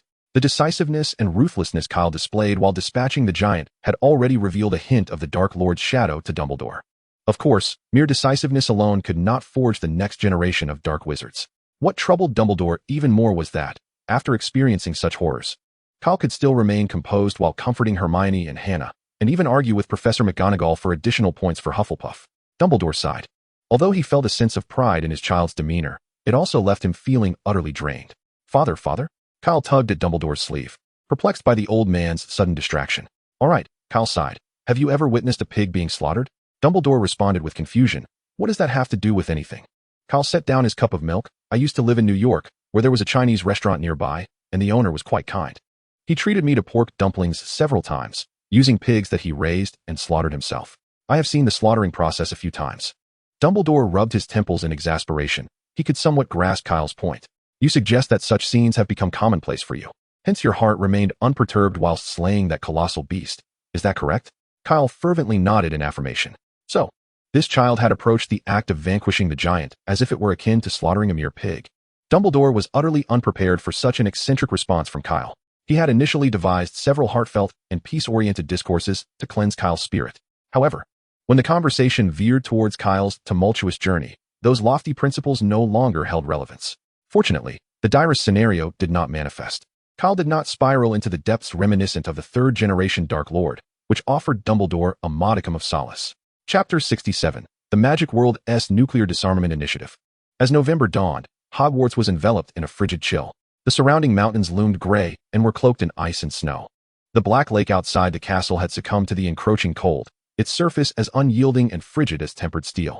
Each morning, one could glimpse Hagrid from the upper windows, swathed in a lengthy moleskin coat, adorned with rabbit fur gloves, and clad in oversized beaver fur boots, diligently de-icing the brooms on the Quidditch pitch. With the inaugural match of the Quidditch season fast approaching, Harry, the newly appointed seeker for Gryffindor, grew increasingly anxious. Due to the clandestine nature of his Quidditch practice, few had witnessed his prowess on the broom. Consequently, the Gryffindor Lions were left in the dark regarding Harry's true capabilities. Some assured him he would excel, while others jested about holding up a mattress to cushion his falls. Harry was uncertain which sentiment was more disheartening. Nevertheless, the cacophony of speculation within Gryffindor heightened his unease. In contrast, Kyle, the very individual who had slain the giant, appeared remarkably unfazed. This incident bore no impact on him whatsoever. That morning during breakfast in the Great Hall, Kyle received an enormous parcel delivered by a coalition of 6 owls, and he was presently engrossed in unwrapping his delivery. It seemed that procuring items related to nuclear disarmament was no simple task, which explained the delay in the house elf's acquisition of a sufficient number of books for him. "Hey, Fred, come here. I have something for you." Indeed, Kyle intended to gift all these books to Fred. George, on the other hand, was entirely consumed by his fascination with puppet mastery. Given adequate resources and time, he could undoubtedly evolve into the Scorpion of Hogwarts. With the Scorpion already established, his partner, the explosive maniac Daedara, must not be overlooked. Who, if not Fred, George's twin brother, was more suitable to embody the role of Hogwarts' explosive maniac? By merging Muggle technology with alchemy, Kyle was eager to witness the enchanting chemical reactions that would ensue from such a collision. The multitude of substantial tomes naturally piqued the interest of a diligent little beaver, who, upon catching a whiff of the ink, promptly approached with curiosity. As she leaned closer to examine the titles, her expression instantly resembled that of an elderly commuter struggling with a mobile phone. "What are these books?" "Fundamental Physics, Basic Chemistry, Theory of Explosives, Introduction to Astrophysics, Nuclear Reaction Theory." Fred gazed at the collection of books in Kelsey's hands, feeling somewhat bewildered. "Did you not say that art should be a fleeting moment of beauty?" Kelsey pointed at the text on nuclear physics in Fred's grasp. "You ought to take a look at the Muggle's atomic bomb." The eavesdropping little beaver felt a sudden pang in his heart. Were they truly intent on obliterating the magical realm? Yet, creating a peaceful bomb was no simple feat, and Hermione hardly believed these individuals could accomplish such a task. Fred glanced down at one volume detailing the atomic bomb, its cover adorned with a colossal mushroom cloud. That was the ultimate creation of Muggles, and beyond that existed something known as the hydrogen bomb. Kelsey extracted another book related to nuclear physics from the pile in Fred's hands. Upon seeing the enormous artificial sun depicted on the cover, Fred's eyes widened in astonishment. "Indeed, art is explosion," he exclaimed. "These are all for you," Kelsey said, tidying up the table and handing the books over to Fred. "What, for me?" Fred clearly found it hard to believe. Kelsey explained, "These books were specifically purchased for you. I eagerly anticipate the day you create true art." With that, he gave Fred's shoulder an encouraging pat before turning away and leaving the dining hall, leaving a certain underachiever behind, looking rather dispirited. "How could I possibly read all these? Just give me the equivalent in galleons." Glancing at the massive fireball erupting from the hydrogen bomb's explosion on the cover, Fred gritted his teeth. "Study." Moments later, he slammed the book onto the table. "What nonsense." In the afternoon potions class, a sudden gasp echoed through the otherwise quiet underground classroom. Kelsey turned to see Hannah, who had accidentally cut her finger while preparing potion ingredients. Blood flowed steadily from the wound, and the golden-haired little girl gazed at her injured finger with tears welling in her eyes. A faint, emerald glow illuminated the cold potions classroom. To her astonishment, Hannah noticed that the wound was visibly healing, soon leaving only a faint red mark. The residual blood was the only evidence that her finger had just been sliced by the knife. Hannah turned to Kelsey, meeting his warm, sunlit smile. "Next time you handle materials, be cautious. Bend your fingers to brace against the blade instead of placing them directly beneath it," Kelsey advised. Listening to his words, the golden-haired girl blushed and lowered her head. "Miss Ibois, the potions classroom is not a place for romantic dalliance." The old bat's chilling voice startled Hannah, instantly dispelling any lingering romantic notions from her mind. Kyle stirred the potion in the cauldron with a leisurely pace, remarking, "Professor Snape, perhaps this is the reason you remain a bachelor in your 40s. A series of coughs erupted throughout the potions classroom. "Restrain yourself." Laughter could lead to a swift demise at the hands of the old bat. The crimson faces of the surrounding students revealed their struggle to suppress their amusement. The underground classroom was soon filled with Snape's furious bellowing. "Get out!" The sound of the door splintering echoed ominously in the cavernous corridor as Kyle was ejected from the classroom, chair and all. Unfazed, Kyle picked himself up from the ground, straightened his attire, and swiftly vanished down the corridor. Wasn't it more delightful to venture into the forbidden forest to tame a hawk? In the ensuing moments, the atmosphere in the potions classroom grew stiflingly tense. An irate Snape unleashed his fury upon the other young wizards, resulting in frequent explosions of cauldrons. Hannah, while stirring her potion, found her thoughts drifting. She was captivated by the healing spell that Kyle had just demonstrated. Given Kyle's nature, it was inevitable that he would find himself in trouble during his 7 years at Hogwarts. Moreover, Kyle seemed to revel in brawls. If she could master healing magic, would she not be able to tend to him when he was injured? The thought of healing a wounded Kyle, who would then smile at her with a warmth akin to the sun as he expressed his gratitude, solidified Hannah's resolve to learn medical magic. Surely, Madame Pomfrey in the Hogwarts infirmary was the most proficient in such arts.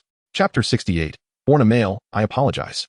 That evening in the library, Ron gazed at Kyle with envious eyes, specifically at the transfiguration assignment before him, a gift from Hannah. Why could Kyle simply copy the work? Ron glanced at Hermione, who was helping him review his assignment. Hermione rolled her eyes. If you could silently transfigure your rat into a splendid snuff box, instead of leaving its tail dangling out, then perhaps you could copy too. He dared not argue with Hermione, especially since he was counting on her to pinpoint the errors in his transfiguration essay. He grimaced.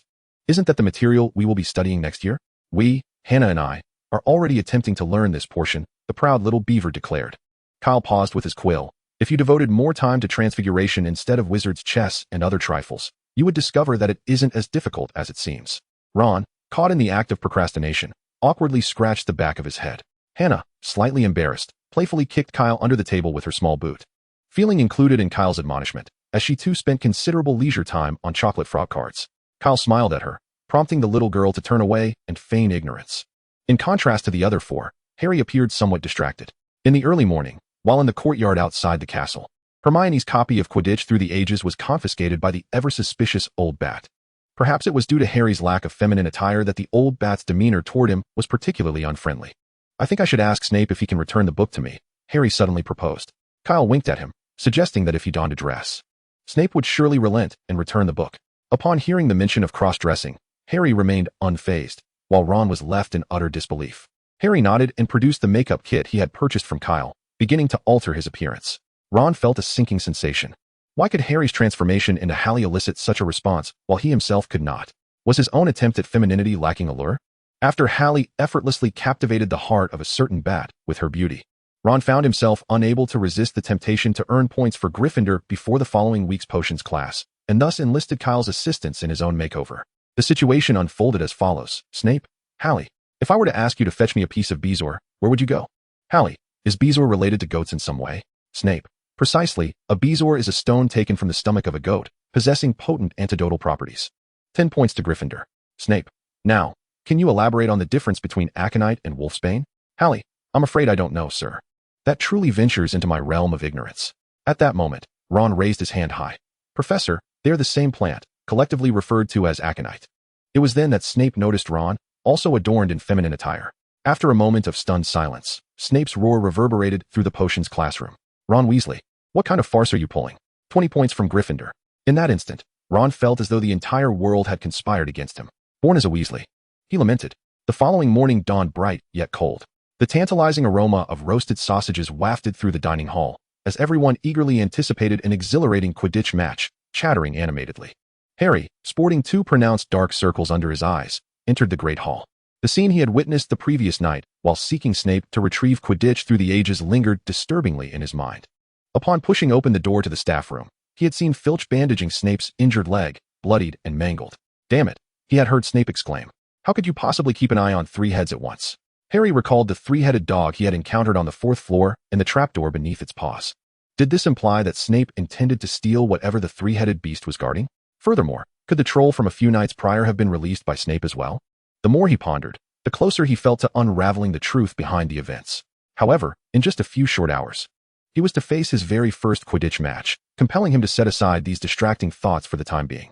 A few hours later, the entire faculty and student body of Hogwarts gathered at the Quidditch pitch. Soon, the inaugural match of the Hogwarts Quidditch season was officially declared open. Shortly after the commencement of the game, Cedric forged a path through the first-year Badger crowd and settled beside Kyle. He had just arrived from the Ravenclaw stands. Wherever there was Zhang Qiu, there was Cedric, ever the devoted admirer. Next Saturday, we shall face Ravenclaw, and the intensity of that confrontation will be significantly less daunting. Do you feel confident? Cedric gestured towards the Quidditch field ahead. If this is the level of competition we are dealing with, all it would take is for another beater on our team to send all the bludgers my way. Kyle exuded confidence. Are you certain? Is that truly feasible? Kyle shot Cedric a skeptical glance. A man should never express doubt. Harry currently lacked sufficient synergy with his teammates, even as the Seeker. He ought to actively engage in the team's offensive and defensive strategies. Cedric recognized the validity of Kyle's concerns. At present, Harry seemed entirely detached from the Gryffindor team's framework. He consistently hovered at a safe altitude, preoccupied solely with tracking the golden snitch, neglecting all other responsibilities. Oliver would soon rectify this shortcoming, Cedric mused, casting a glance toward the Gryffindor goalposts. He was an exemplary captain. As for their Hufflepuff Quidditch captain, well, it was best not to dwell on that. Just as the two stalwarts of the Hufflepuff team quietly criticized their unreliable captain, an unexpected incident transpired on the Quidditch field. Harry's broomstick spiraled out of control. The fact that he managed to remain airborne under such circumstances demonstrated his considerable talent. With a bit of training, he could rival your skills. I believe the pressure should be on you.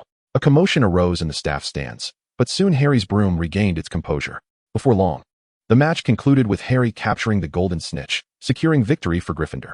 Chapter 69. How many floors must one carry a bag of rice? Another Saturday arrived, and the Quidditch pitch once again teemed with throngs of spectators.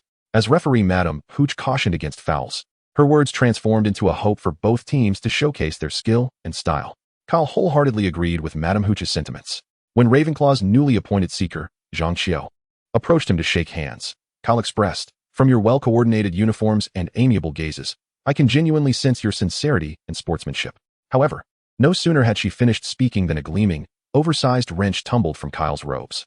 The commotion drew the attention of the players on both sides, who lowered their heads in astonishment, falling into an abrupt silence. Without a hint of embarrassment, Kyle retrieved the wrench. "Everyone, do not be alarmed. I possess a muggle vehicle, and this wrench is merely for tightening its bolts. Quite reasonable, wouldn't you agree?" "Quite reasonable indeed," nodded the Ravenclaw Eagles, appearing somewhat bewildered. In the next moment, yet another hammer tumbled from Kyle's robes, plunging both teams into an eerie silence once more.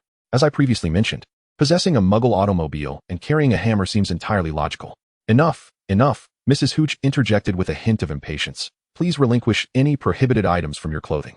"Very well," Kyle replied, removing the ninja tool pouch from his waist and handing it to Mrs. Hooch. Upon inspecting its contents, her expression transformed into one of sheer disbelief. Having officiated countless Quidditch matches, she had encountered many trials, yet nothing quite like this. Kyle's pouch contained an eclectic assortment of items: sickles, hammers, wrenches, axes, eru, swona, an array of blades and polearms, all crammed together.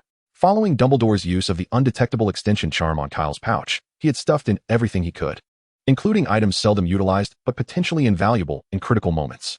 The pouch now resembled a small mountain of chaos. Fortunately, Mrs. Hooch, trained for such situations, quickly regained her composure and declared the match to commence.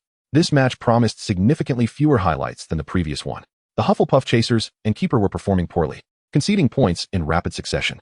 Ravenclaw fared no better, though their overall skill marginally surpassed that of Hufflepuff, swiftly establishing a 50-point lead. Kyle, who had been coasting through the game, squinted.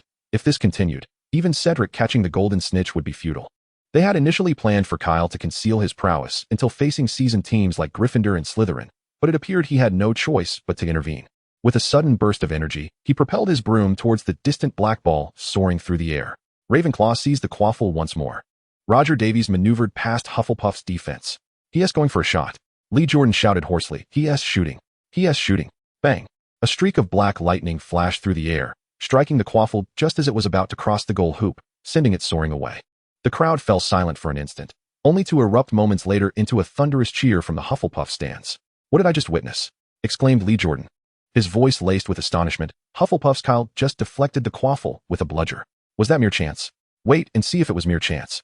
Riding the superior Nimbus 2000, Kyle darted across the Quidditch pitch like a streak of yellow lightning, expertly intercepting every bludger aimed at his teammates. Bang! The black and red forms collided once more. A remarkable steal. Kyle had once again utilized a bludger to disrupt Ravenclaw's passing. Hufflepuff's Cadwallader has seized the quaffle. Before him stands only the Ravenclaw goalkeeper. He is about to take the shot.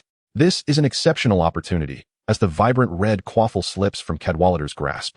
Yet its trajectory veers slightly away from the goal. Lee Jordan cannot help but sigh, only to have his eyes nearly bulge out a second later. Once again, a familiar black streak bursts forth from a corner, colliding with the quaffle. To the astonishment of all, the quaffle arcs gracefully through the air, diagonally sailing into the Ravenclaw goal. The Hufflepuff stands erupt with a jubilant roar, far exceeding the excitement of previous moments. Hannah stands at the highest point of the Hufflepuff stance, her face flushed with exhilaration, as if she herself were the player executing those enigmatic moves with the quaffle. Kyle! Kyle! Kyle! She cheers exuberantly. Inspired by Hannah, the Hufflepuff Badgers join in chorus, rallying in support of Kyle. Professor Sprout, the head of Hufflepuff House, cannot suppress her smile. It is the first time she has witnessed such hope for Hufflepuff lifting the Quidditch Cup. Beside her, Professor Flitwick's expression is far less favorable. Cedric accelerates. He has spotted the golden snitch. With the match's intensity at its peak, the fate of the game rests entirely upon the snitch. Whoever captures it will claim victory. Zhang Xiao, also pursuing the Seeker, quickly follows Cedric's lead. The two soar dangerously close, chasing after the fleeting golden glimmer ahead. Ced! Kyle's voice booms from behind. He abruptly yanks his broom to the left, executing a barrel roll amidst the bewildered gazes of the onlookers. Just as Cedric narrowly dodges, Zhang Xiao is struck by a burst of black light, plummeting from her broom. Hurry! The moment for heroism has arrived. Kyle calls out to Cedric. Without hesitation, Cedric dives after the falling Zhang Xiao, a splendid assist from Kyle. As he grasps Zhang Xiao's hand, he feels as if his entire existence has transcended. To hold Zhang Xiao's hand is a triumph, even if Hufflepuff were to lose the match. In the sky, Kyle watches as Cedric cradles Zhang Xiao back to Madame Pomfrey. He senses that after this display, the budding romance between Cedric and Zhang Xiao is bound to flourish. Discreetly, he tucks a plump golden ball into his pocket. Observing the now ineffectual eagles before him, Kyle suppresses his smile. Let them feel despair. Chapter 70. Time to refill. The Ravenclaw team, stripped of their Seeker, becomes nothing more than lambs to the slaughter. After Kyle scores another 50 points with a well-coordinated attack, the opposing team's defensive structure collapses entirely. Kyle had intended to rack up points to secure Hufflepuff's lead in the cumulative score, but the re-entering Cedric vetoes his proposal. After all, this is the team of his dream girl, and the scene must not be marred. While others remained oblivious, Cedric surreptitiously seized the golden snitch from Kyle, thus putting an end to the torment of the Little Eagles. The final score settled at 690 to 120. It is said that Professor Flitwick, the head of Ravenclaw, wore a countenance so dark upon leaving the stands that it could rival that of two Snapes.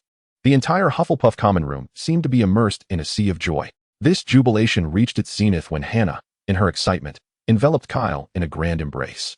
Listening to the raucous cheer around her, little Hannah immediately shyly released her hold and melted into the crowd.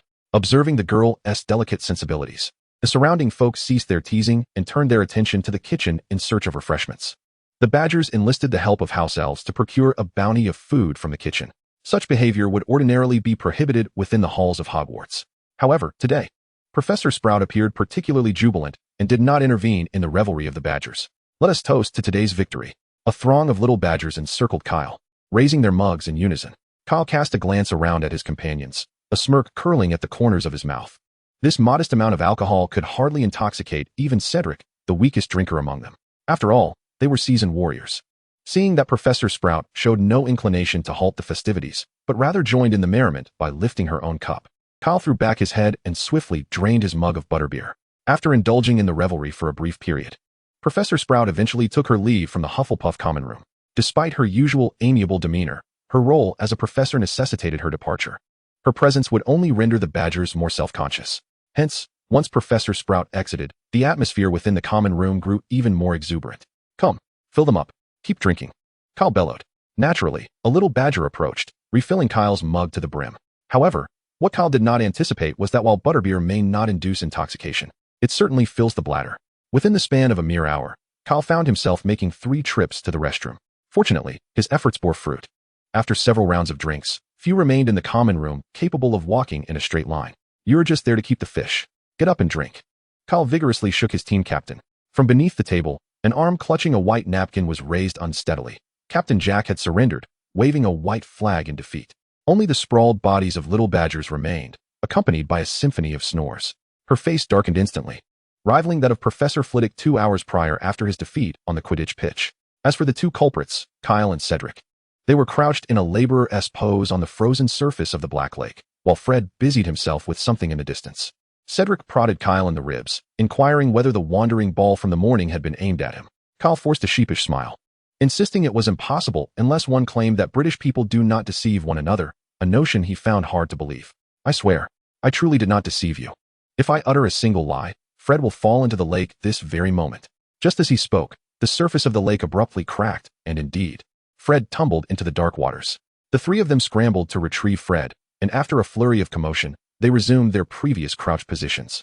Faced with Cedric's piercing gaze, akin to a dagger, Kyle remained unflustered, deliberately avoiding Cedric's eyes. It had to be mere coincidence. It couldn't he possibly count. Moreover, Cedric had been positioned between him and Zhang Qiu. How could the wandering ball accurately strike Zhang Qiu if it were not aimed at Cedric's head? After a brief while, Fred cheerfully approached, joining the ranks of the others in their squatting arrangement. All sorted, George tilted his head toward his twin brother. Of course, I am a genius physicist of Hogwarts. Fred boasted unabashedly. He had just been tinkering on the distant ice, synthesizing a concoction based on the instructions from his chemistry book. Today marked his inaugural experiment combining explosives with blasting spells. Initially, Fred had intended to conduct a small-scale test within the castle, but Kyle had interjected in time, suggesting that rather than merely hearing a bang, they could utilize it to fish in the Black Lake. After detonating the lake, they could retrieve the dazed or deceased fish. And coupled with the butterbeer Cedric pilfered from the kitchen, they would have a delightful supper. Art is explosion. Cheers. A brilliant red light shot forth from the tip of Fred's wand, precisely landing in the ice hole he had just created. The next moment, a thunderous roar erupted. Accompanied by a cataclysmic sound, flamboyant orange-red flames blossomed from the point of the explosion, sending a scorching wave rippling across the ice in all directions. I'll be waiting for you. Run, Fred cried in panic. He had underestimated the power of combining the blasting spell with explosives. If he lingered on the ice, he would find himself swimming once more. However, he also underestimated the other's ability to flee. The first to sense the impending danger, he ironically found himself lagging behind. The deafening explosion reverberated continuously, intricate spiderweb-like cracks rapidly spreading from the epicenter, causing the ice to collapse in succession. 2 minutes later, a drenched Fred stood at the shore. Musing wistfully, this is art. Kyle, having kindled a fire by the lake, set a pot atop it. Enough with the musings. Add some water. We shall have fish soup tonight. He sighed wearily, reflecting on how this band of rascals could blow up the Black Lake today, and tomorrow. They might just blow up the castle. When would this all end? Chapter 71. The first step to mending relationships. A flock of crows delivered a letter from France to Kyle, penned by Grindelwald himself. However, the previous night, Dumbledore had sought him out, subtly suggesting that Kyle should remain at Hogwarts to spend Christmas with the elderly man. To this, Kyle could only remark on the uncanny connection shared by the couple. Both proud old men seemed unwilling to acknowledge each other's sentiments, a situation Kyle could empathize with. Yet, understanding did not equate to supporting these two cantankerous elders in action. Why must one choose between England and France? Though their combined age could account for 20 of his own, it did not imply that they could not experience a second spring, did it? Kyle rested his chin on Dumbledore's desk, gazing intently at the elderly figure before him. No, Dumbledore replied, not lifting his head from his pudding. Kyle stared at him with those eyes inherited from Grindelwald. Upon hearing Kyle mention a family reunion, a flicker of emotion crossed Dumbledore's face, which Kyle, ever observant, seized upon. We could have turkey with dear old Grindelwald. Decorate the Christmas tree together. Kyle enthusiastically painted a vivid picture of their trio enjoying a joyful gathering. Faced with such a delightful vision, Dumbledore, who had planned to maintain his aloofness, found himself powerless to resist. As Kyle leapt out the window, Dumbledore's face twitched slightly. His son certainly possessed a unique approach to life. George and Fred seemed intrigued to investigate whether Professor Quirrell's turban concealed a bald head. They cast a spell on the snow below, causing it to coalesce into balls that pursued Quirrell's rear. If he was correct, Quirrell's turban was intended to conceal the presence of Voldemort. This meant that Voldemort was currently lurking beneath Quirrell's headgear. The twins would likely be the first to throw snowballs at the second incarnation of the Dark Lord. Were it not for the fear of retribution from the dual controller, Kyle would have joined the twins in using snowballs to wash Voldemort's face. However, lacking sufficient power for self-defense, he opted to sit aside, enjoying the spectacle. Yet soon, this amusing scene became unwatchable, as a certain mature catgirl unexpectedly appeared behind the twins. In light of your impolite behavior, each of you shall lose 5 points. Professor McGonagall's voice was stern, her gaze fierce. After her departure, Kyle's raucous laughter echoed through the snow. Observing Kyle's glee, George and Fred exchanged glances, quietly drawing their wands. With a flick, they summoned a tidal wave of snow to engulf Kyle. Struggling to emerge from the snowy mound, Kyle was undeterred and retaliated. The three made their way to the warmest place in all of Hogwarts, the underground kitchen. By the way, who exactly is your mysterious old father? Fred recalled the conversation he had with Kyle about his summer experiences. Living in a castle was certainly not an ordinary luxury. George chimed in, questioning why they had never heard of such a member of the Dumbledore family before.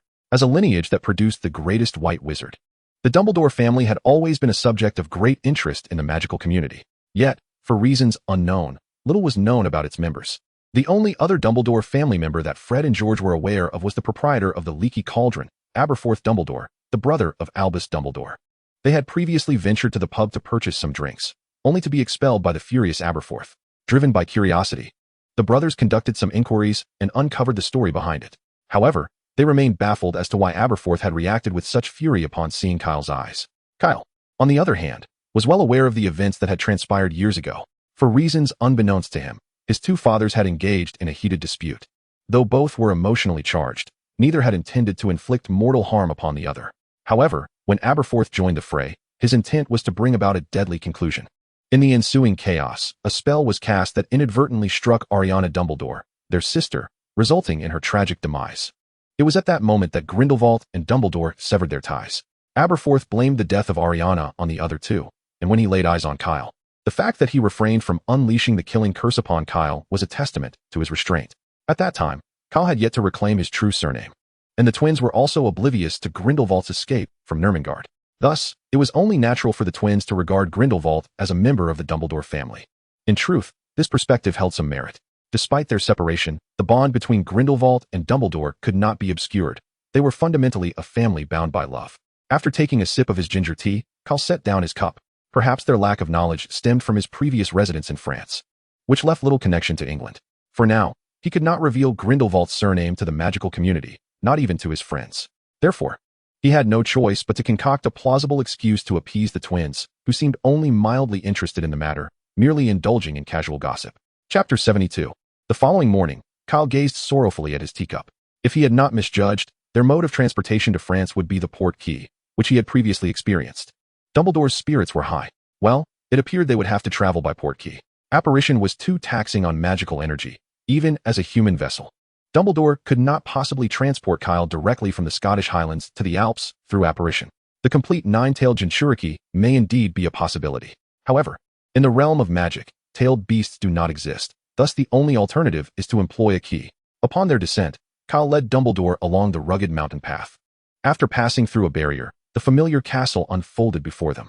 Unlike Kyle's previous visit, this time, in addition to the venerable Alfred, a striking young lady with flowing black hair awaited them at the castle's entrance. "Welcome to your arrival, esteemed Dumbledore," Alfred said, bowing slightly before turning to the little dark lord beside Dumbledore. Kyle intended to introduce this caretaker, who had always been attentive to him, to Dumbledore, but Dumbledore spoke first. "Good morning, Alfred." Were they acquainted? It was hardly surprising. According to Alfred, his father had loyally followed Grindelwald as a devoted saint in the early 20th century.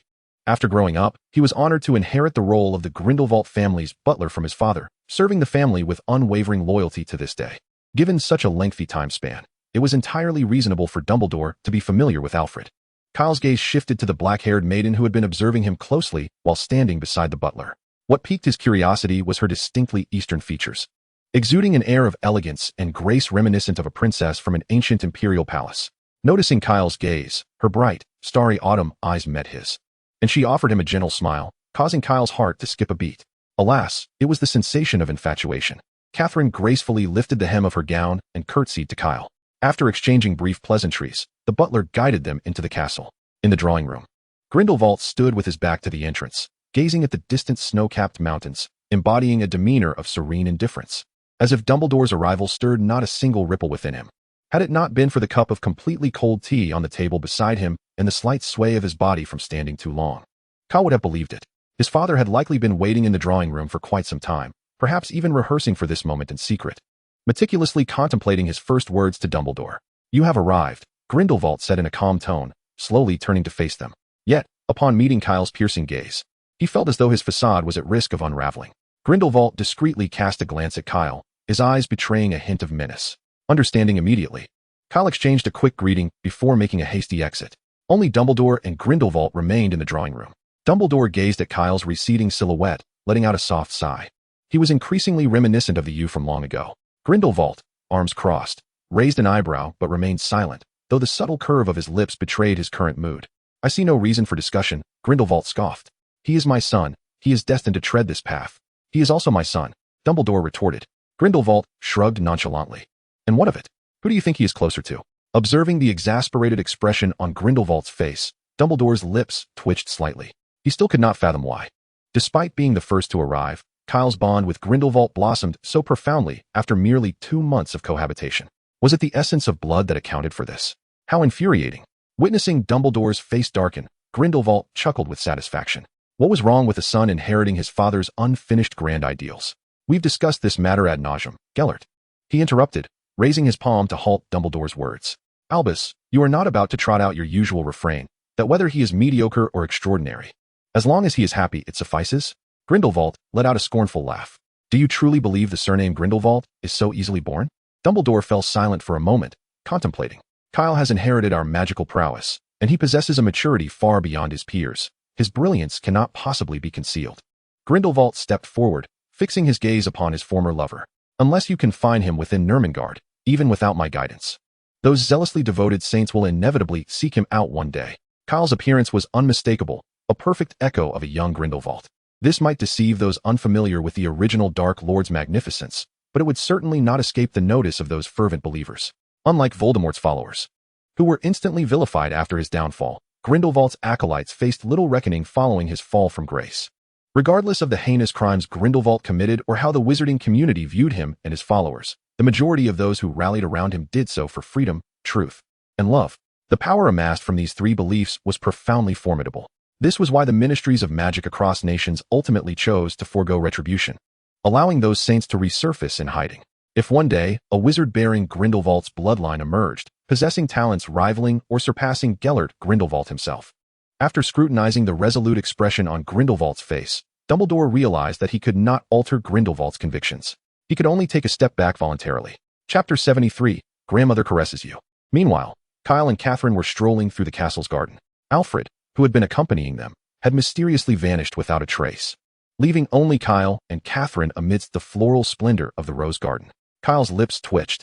That cunning old man Alfred was far too transparent in his intentions. Surely, attempting to recruit him as a grandson-in-law should not involve such blatant tactics. Master Kyle, what is life like at Hogwarts? Catherine inquired with genuine curiosity. She attended Beauxbatons. Nestled in the Pyrenees, renowned for its breathtakingly grand estate, surrounded by vast lawns and enchanting mountain vistas conjured by magic. As the granddaughter of Alfred, a devoted follower, it was only natural for her to be intrigued by Hogwarts, the institution that once defeated the dark wizard Grindelwald. Upon hearing her address him, Kyle felt it was overly formal. Miss Catherine, you may simply call me Kyle. Is that so? Then I shall call you Kyle, she replied with a radiant smile. And you may address me as Catherine. In the distance, Alfred, who had been secretly observing their interaction, couldn't help but smile knowingly as he witnessed his granddaughter and the young wizard engaging in lively conversation. After discussing various topics that would surely provoke a fit of rage from Dumbledore if they were to be revealed at Hogwarts, Kyle finally broached a question that had been on his mind. By the way, Catherine, why do you possess an appearance akin to that of an Eastern person? Catherine immediately grasped the nature of his inquiry. Kyle, feeling a twinge of embarrassment, added, I apologize if my question seems a bit presumptuous. Not at all. Catherine replied with a gentle smile. I was adopted, and my name was changed after that. Adopted? That explains it, Kyle mused. So, where did you originally come from? I am of Chinese descent, she answered. And what was your previous name? Kyle asked curiously, finding it peculiar that someone from a flower-growing family would bear a Western name. Xiaonan, Catherine said with a soft smile. Kyle's expression turned perplexed. Xiaonan. Is it the same Xiaonan I am thinking of? You are darkness. In a world devoid of light, flowers wither. He found himself in a strange predicament, pondering whether he should develop a dance for Xiaonan. If Xiaonan donned the Akatsuki uniform, a question arose. Would he be Nagato or Yahiko? If he were Nagato, would he have to pierce a dear friend with a kunai? Wait. He recalled that before the Akatsuki fell into darkness, Xiaonan had been with Yahiko. Kyle stroked his chin, contemplating whether it would be wise to nip this burgeoning crisis in the bud. In the village of St. Cachapole, Cedric suddenly noticed that his right eyelid was twitching incessantly.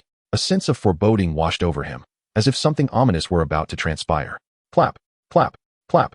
In the castle's magical training chamber, Catherine positioned her wand before her, a hazy white barrier emanating from it, successfully intercepting all 3 incoming blasts of the Great Shark Bomb. Indeed, she was engaged in combat with Kyle, who had initiated this challenge to ascertain the extent of his current abilities. However, within the vast expanse of the castle, he could find no suitable sparring partner. To speak of other options, any random wizard under Alfred's command would be an elite he could not hope to defeat. Kyle was reluctant to engage someone who would suppress their full strength, as a victory under such circumstances would offer little to boast about. Thus, as a 7th-year student at Busbarton, Catherine was the perfect adversary. Earth escape, earth flow barrier. After halting Catherine's onslaught with the great shark bomb, Kyle abruptly pressed his hand against the ground. Walls adorned with dog heads surged upwards, encircling both him and Catherine, creating an immense, enclosed arena, shrouding their vision in darkness.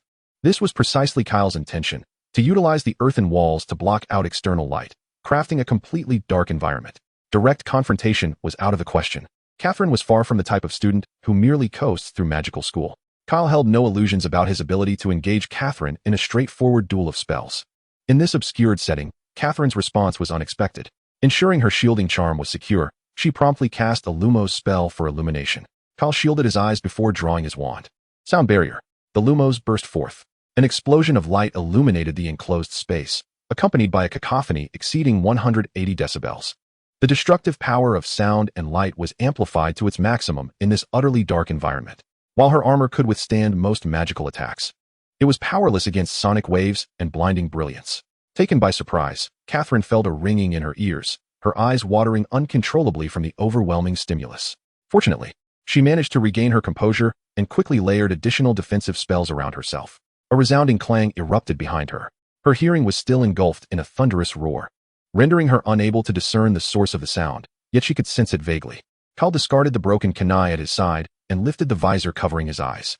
Initially, he had held back slightly to avoid injuring her, but he was astonished to discover how resilient her armor was, as his finely forged kunai had shattered against it. Nevertheless, he did not reach for another kunai from his pouch. He intended to attempt an alternative ninjutsu.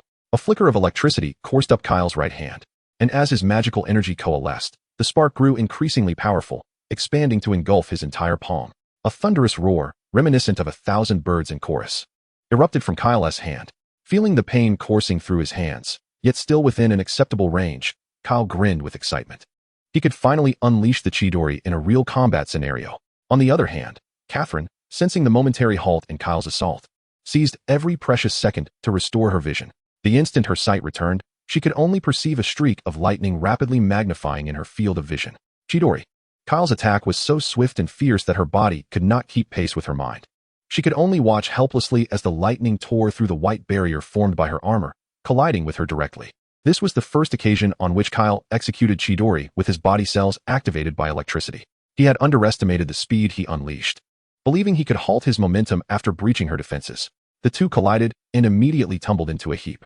Kyle barely managed to reposition himself beneath Catherine, shielding her from the wall, before crashing heavily against it.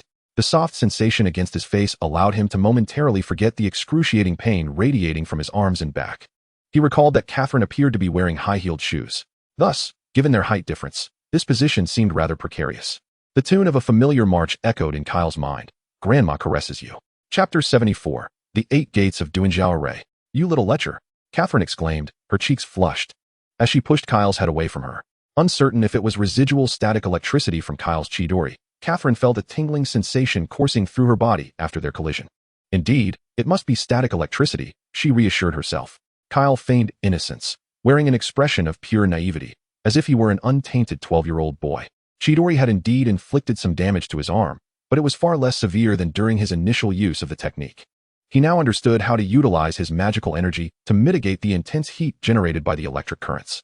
And after 4 months of training to enhance his resistance to lightning, a mere flicker of healing magic would suffice to mend his injuries. The most significant harm he sustained was from being Catherine's cushion during the impact, followed by multiple abrasions from their tumble. Given their rapid velocity, the kinetic energy they generated was tremendous. Moreover, while Catherine appeared light and delicate, she was unexpectedly heavy, nearly shattering his lumbar vertebrae with that single blow.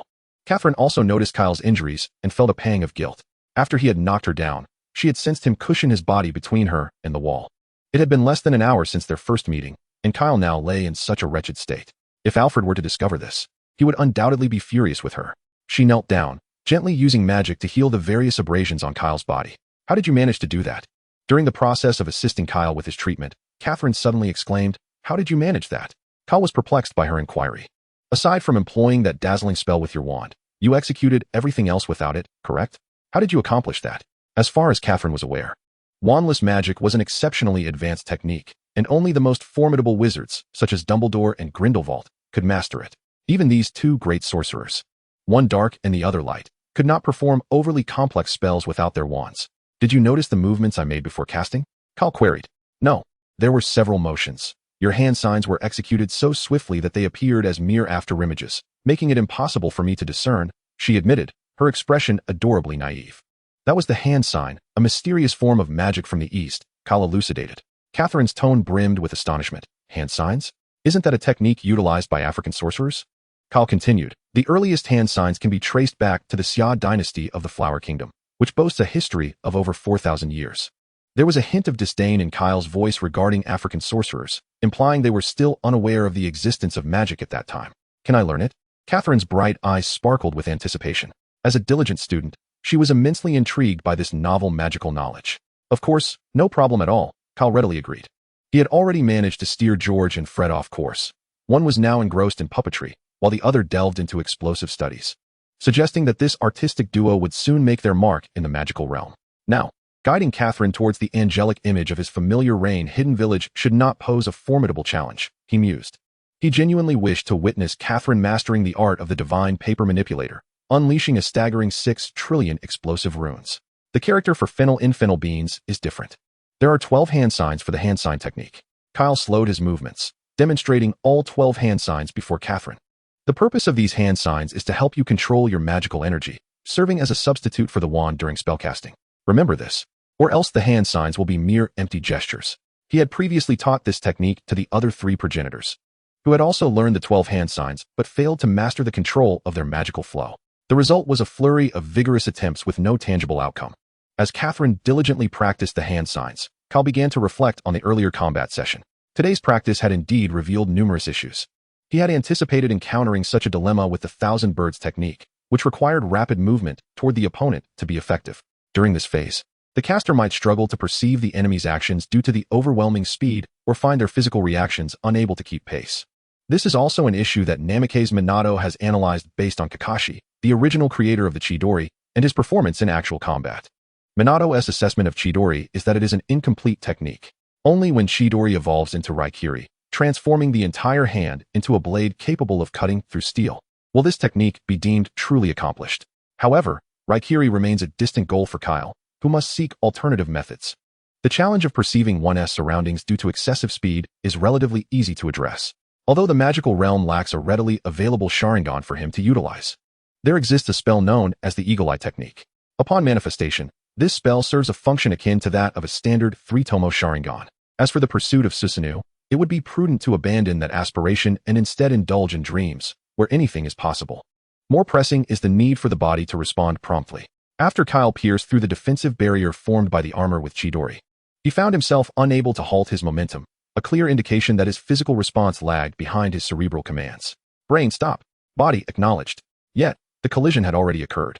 Kyle meticulously recalled the various magical tomes he had perused in the library, only to discover that there seemed to be no spells within the magical realm capable of remedying this issue.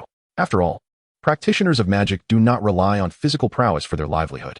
Could there be any jutsu in the world of Naruto that might address this predicament? Unlike the myriad of ninjutsu, the realm of taijutsu is rather limited, with the most representative technique being the Forbidden 8 Gates formation. This technique allows one to temporarily unleash immense power by unlocking the channels that restrict chakra within the body. Kyle distinctly remembered that the first gate, the opening gate, serves to eliminate limitations on the brain.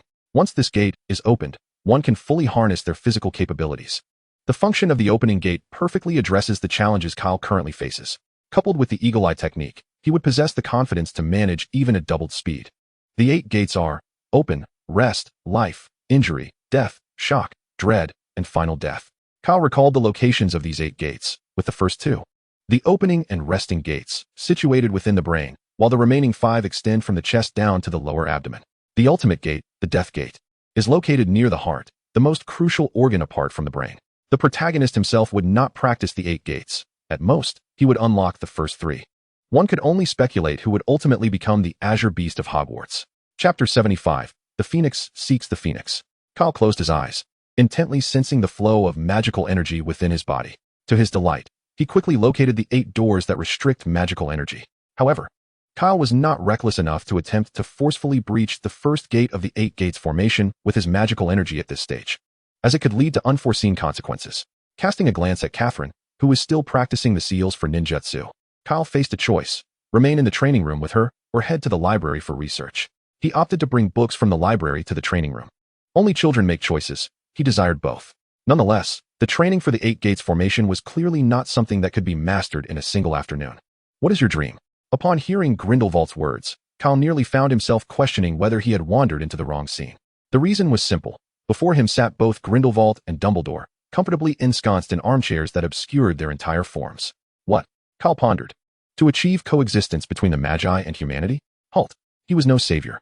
To see smiles bloom upon every face? Stop. He was not a saint. What he desired was to embody the epitome of benevolence, to become the next Dark Lord. Without hesitation, Kyle declared, I wish for the name Grindelwald to once again resonate throughout the magical realm. Dumbledore's expression darkened instantly, every crease on his face revealing his ire. Why Grindelwald? Am I, Dumbledore, unworthy? However, bolstered by the legacy of the first Dark Lord, Kyle felt no trepidation in the face of Dumbledore's furious countenance. Grindelwald chuckled merrily. Albus, I have long stated that your efforts are in vain. Facing this father-son duo, who seemed inseparable, Dumbledore wearily rubbed his forehead. If one cannot defeat them, one must join them. Since this was Kyle's choice, I shall not oppose your course of action, but I have one stipulation. Dumbledore's azure eyes, framed by crescent-shaped spectacles, fixed upon Grindelwald. Grindelwald raised an eyebrow, signaling Dumbledore to continue. I wish to be involved in Kyle's education. Upon hearing the two titans converse about his instruction, Kyle perked up, listening intently. You are correct. My previous approach only stifled Kyle's potential. Dumbledore glanced at the eavesdropping Kyle. Magic knows no dichotomy of good and evil. Its nature should hinge upon the wielder. Father, you don't intend to restrict my study of dark magic any longer? Kyle raised his hand. Dumbledore shook his head. Regardless of what you wish to learn, both Gellert and I can teach you, provided you understand the implications of your choices. Leaning back against the plush chair, Grindelwald remarked, This little one's temperament is far more mature than you might imagine. Kyle beamed with excitement, unable to conceal his inner thrill. To receive guidance from the two most formidable sorcerers in the world, what other young wizard could boast such an honor? Dumbledore waved Kyle off, urging him to depart hastily, as he had other matters to discuss with Grindelwald. Kyle, unperturbed, slipped out of Grindelwald's study. Oh, wait. Since beginning his studies in alchemy, his life had also acquired an alchemical laboratory. A few days later, within the castle's alchemical laboratory, Kyle stated, I believe the material for the sword's blade could be the fairy's secret metal. I recall there being over 200 kilograms in the castle's treasury. Using a bit of it would not pose an issue. At Catherine's words, Kyle paused momentarily, bewildered. Why did you possess such intimate knowledge of my family's treasury? The young girl rolled her eyes with exasperation. My grandfather is the butler of your Grindelwald family, and if all goes according to plan, I shall inherit his position in the future. She paused. But what if things do not go as expected? Would I become the mistress of the castle? If Catherine were willing, it seemed entirely plausible. Kyle's thoughts began to wander. In addition to the two magical runes of resilience and sharpness inscribed upon the sword, there could also be a transformation rune. Transformation rune? Kyle glanced at the parchment before him, which depicted a grand sword. The illustration showcased an 8-sided Han's sword, and the accompanying length annotations indicated it was a one-handed weapon. This rune would convert the wielder's magical power into light, releasing it from the sword's tip like a beam to obliterate all in its path. Catherine's eyes sparkled with excitement. Isn't that exhilarating? Kyle's lips twitched. Wasn't that just the sword of oath victory? He was not some foolish prince. He had no need for such ostentatious features. All he desired was to forge a weapon sufficiently sharp. A kunai crafted from ordinary metal would prove inadequate against the armor of wizards. In that case, why not directly use mithril and fine gold for the core, with fairy metal as the outer layer, to create an exotic wand? Catherine's eyes lit up instantly. She had some knowledge of wand crafting, and this method was entirely feasible. This approach was far superior to commissioning a fairy to forge another enchanted sword. With this, they could abandon the conventional wand and directly channel magic through the sword's body. What shall we name it? She inquired, tilting her head. Let us call it Oath of the Phoenix. Kyle suddenly faltered, almost blurting out the name of a curry stick. He did not wish to appropriate the names of Kusanagi or Tank no Kin, nor did he want to directly borrow the name of the Sword of Oath Victory. Casting a glance at Catherine, he settled on, let it be called Feng Qiu Huang. He uttered this in Chinese. Catherine noticed Kyle's gaze, a faint blush creeping onto her cheeks. It was evident she recognized the famous poem by Sima Xiangru, written to Wu Zhuo Wenjun. After inadvertently teasing Catherine, Kyle flashed a mischievous smile. When Catherine turned to look at him, he feigned seriousness, stroking his chin thoughtfully. The next question would be who would forge it. Grigovich? Europe boasted 3 renowned wand makers. Ollivander from England was one, and Grigovich from Germany was another. Catherine rolled up the parchment, stating, "If we go to Grigovich, we will be chased away." "Why would we be chased away?" "Don't ask. It's all my father, Gellert Grindelwald's fault." Grindelwald had once, in a most unchivalrous manner, ambushed Grigovich in an attempt to seize the Elder Wand, rendering him unconscious with a stunning spell. Thus, a deep enmity was forged between Grindelwald and Grigovich.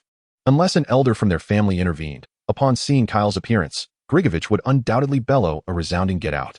Ultimately, Kyle chose to entrust the crafting of the wand to Grigovich. Naturally, since he could not undertake the task personally, the responsibility of commissioning the wand fell upon the capable shoulders of the ever-resourceful butler. Although Kyle felt it was somewhat unfair to impose upon a gentleman nearing 90 years of age, he found himself devoid of alternative options. Aside from the construction of the Feng Xiu Huang, Kyle was nearing the completion of his preparations for the opening of the first gate of the 8 gates of Duanjia. Chapter 76. Knock, knock. After warming up and activating his body's meridians, Kyle settled into a cross-legged position, his hands clasped together. Beside him, Catherine and Alfred stood anxiously, their expressions betraying their concern. Clearing his mind of all distractions, Kyle focused entirely on the door within his mind, channeling the magical energy within him. He launched an assault on the first gate. Even with the gentlest of probes, the impact against the barrier in his mind left him feeling slightly dizzy. Phew. This proved to be far more challenging than anticipated. Kyle cast a pleading glance towards Alfred, who promptly stepped forward, positioning himself behind Kyle. Alfred's wand radiated a soft green glow, enveloping Kyle's head in its luminescence. The sight of Kyle's head aglow with green light was rather peculiar. However, in light of the significance of the 8 gates of Duanjia, Kyle endured. With renewed determination, Kyle initiated a second attempt, this time channeling a far greater reservoir of magical energy, surging towards the door. At the moment the magic collided with the barrier, Kyle was momentarily engulfed in darkness. He nearly succumbed to unconsciousness. Fortunately, Alfred's healing magic continuously worked its wonders, swiftly reviving Kyle from the brink of fainting. Taking a moment to assess the state of the door, hope surged within him. Under the force of his magical onslaught, the once tightly sealed first gate had been breached, revealing a small aperture. With fervor, Kyle summoned his magical energy once more, launching a third wave of assault against the door. The already torn opening succumbed to the intensified impact, as if it were mere paper, yielding to the relentless force of Kyle's magic. In an instant, Kyle's spirit soared. Slowly, he opened his eyes, perceiving the world around him through a transformed lens. Not only did the objects before him appear more vivid than ever, but he also began to grasp myriad details he had previously overlooked, now liberated from the constraints of his mind. The faintest sounds of Catherine's breath and the subtle movement of air from the butler's trembling hand created a dance of dust illuminated by sunlight streaming through the window, all of which he could now keenly observe. What a revelation! After all, he had merely opened the first gate. He had not transformed into a super scion. The effects of this initial gate allowed him to fully master his own body and think with accelerated clarity, preventing any recurrence of the previous mishaps encountered while employing the Chidori technique. "Kyle, are you all right?" Catherine's tone was tinged with concern. Kyle rose to his feet and slowly shook his head, assuring her, "It's all right, I have succeeded." Upon hearing Kyle's words, Alfred let out a sigh of relief and put away his wand. To the old butler, Kyle's attempt to open the door seemed utterly reckless. For the brain is the most intricate organ in the human body, and a single misstep could lead to irreversible damage. It was a relief that he had succeeded. Kyle retrieved a shuriken from his waist pouch, excitement gleaming in his eyes as he glanced at Catherine. "Shall we try a few more moves?" After experiencing Kyle's unorthodox combat style on several occasions, a now seasoned Catherine completely overwhelmed him in their subsequent encounters. Of course, this was while she wielded her wand. She had learned to cast spells through incantations, though her speed left much to be desired. While Kyle could perform 6 seals in a second, Catherine's pace was more akin to 2 or 3 seconds per seal. With wand in hand, she declared, "Come on." Alfred, grinning from the sidelines, eagerly took on the role of referee. Now both parties bow. Although Kyle did not require a wand, he nonetheless raised it like a sword before his chest, and they both bowed to one another. Once Kyle stowed his wand away, the old butler announced the commencement of the duel. Catherine swiftly unleashed a shatter spell. Typically, such a spell would not be cast directly at another wizard, as it could easily render them into a mere box of fragments. Catherine's use of this magic in a duel clearly demonstrated her confidence in Kyle. With a forceful clap of his hands, Kyle conjured an earthen barrier that rose abruptly, intercepting the destructive spell. The sound of chirping birds filled the spell training room as Kyle emerged from the shattered earth, transforming into a streak of lightning, charging directly at Catherine. Unperturbed by Kyle's aggressive advance, Catherine deftly raised her wand. "Three uncles come to fix the door," she silently chanted. She was bemused by Kyle's peculiar habit of shouting this phrase whenever he summoned 3 earthen walls, while the call for 5 walls morphed into 5 uncles come to fix the door. It seemed simpler to merely conjure a single wall, yet Kyle insisted on intricately sculpting dog heads atop the barriers through transfiguration. Nevertheless, this did not hinder her from imitating Kyle's technique. She understood well that while utilizing the shatter spell, Kyle would find it challenging to redirect his attack during his high-speed charge. Thus, conjuring several earthen walls in his path was the most effective means of defense. However, this time was different. Kyle suddenly emerged from the side of the wall, launching a swift assault from Catherine's flank after executing an exceptionally sharp turn. Catherine flicked her wand, and a viscous, oily substance spilled forth from the tip, splattering onto the ground between her and Kyle. Should Kyle step onto it, he would undoubtedly slip and fall. Unforeseen. At the very moment before stepping onto the surface, Kyle suddenly exerted force through his legs, propelling his body skyward and skillfully evading the oil on the floor. Catherine had nearly reached the limits of Kyle's neural response speed to unleash this spell. In times past, Kyle would have undoubtedly been unable to escape, resulting in him careening forward and tumbling in a disordered heap. This tactic of hers, designed specifically to counter Kyle's close-range assaults, had proven unfailingly effective. Each time, she managed to compel Kyle to draw his wand, resorting to conventional spells to engage her in a distant duel. This instance marked the first failure of the magic she had meticulously crafted to confront Kyle. Fortunately, Catherine was quick on her feet. She raised her hand and cast a disarmament spell, sending Kyle, who was airborne and devoid of leverage, hurtling away. Fire release, great fireball. Wind release, great breakthrough. Kyle expelled a colossal, searing fireball mid-air, subsequently amplifying its force with a wind technique. His hand speed allowed him to execute a combination of ninjutsu in the brief span of a second, compelling Catherine to don protective armor, thereby interrupting her pursuit. Kyle landed steadily, his hand seals never pausing for an instant, as his flurrying fingers created afterimages. Water release, water dragon bullet. Lightning release, lightning strike. A fierce water dragon, entwined with dazzling lightning, surged toward Catherine. The might of the lightning water dragon was formidable, yet Alfred exhibited no intention of intervening. He held immense confidence in his granddaughter, believing that such an assault was insufficient to vanquish her. Uncertain if the group number could be shared, the narrative continued into Chapter 77, Christmas Gifts. A brilliant red beam accurately struck the head of the lightning water dragon, shattering it while maintaining its relentless advance toward Kyle. To Catherine's astonishment, Kyle merely tilted his head slightly, causing her disarmament spell to miss its mark. Previously, while Kyle had been capable of discerning the trajectory of her attacks, he had never demonstrated such precision. Was this the effect of the 8 gates? A slight smirk graced Catherine's lips as she quickened the speed and frequency of her spellcasting. On the other side, having temporarily abandoned his offensive, Kyle focused intently on Catherine's hand movements, constantly calculating the landing points of her spells in his mind. He merely shifted his body ever so slightly, effortlessly evading Catherine's barrage. Wood release, wood dragon. Upon hearing Kyle's peculiar exclamation, Catherine, somewhat vexed, employed an advanced spellcasting technique. At the moment the spell was released, she rapidly flicked her wrist, imparting horizontal acceleration to the incantation, allowing it to curve. Indeed, this was the legendary art of wand combat. Then came Kyle's misfortune. The first gate of the 8 gates had liberated the computational power of his brain. Yet such an erratic spell trajectory was beyond even his enhanced calculations. No way to counter. I concede, Kyle shouted, collapsing to the ground and achieving the open mouth, closed eyes accomplishment.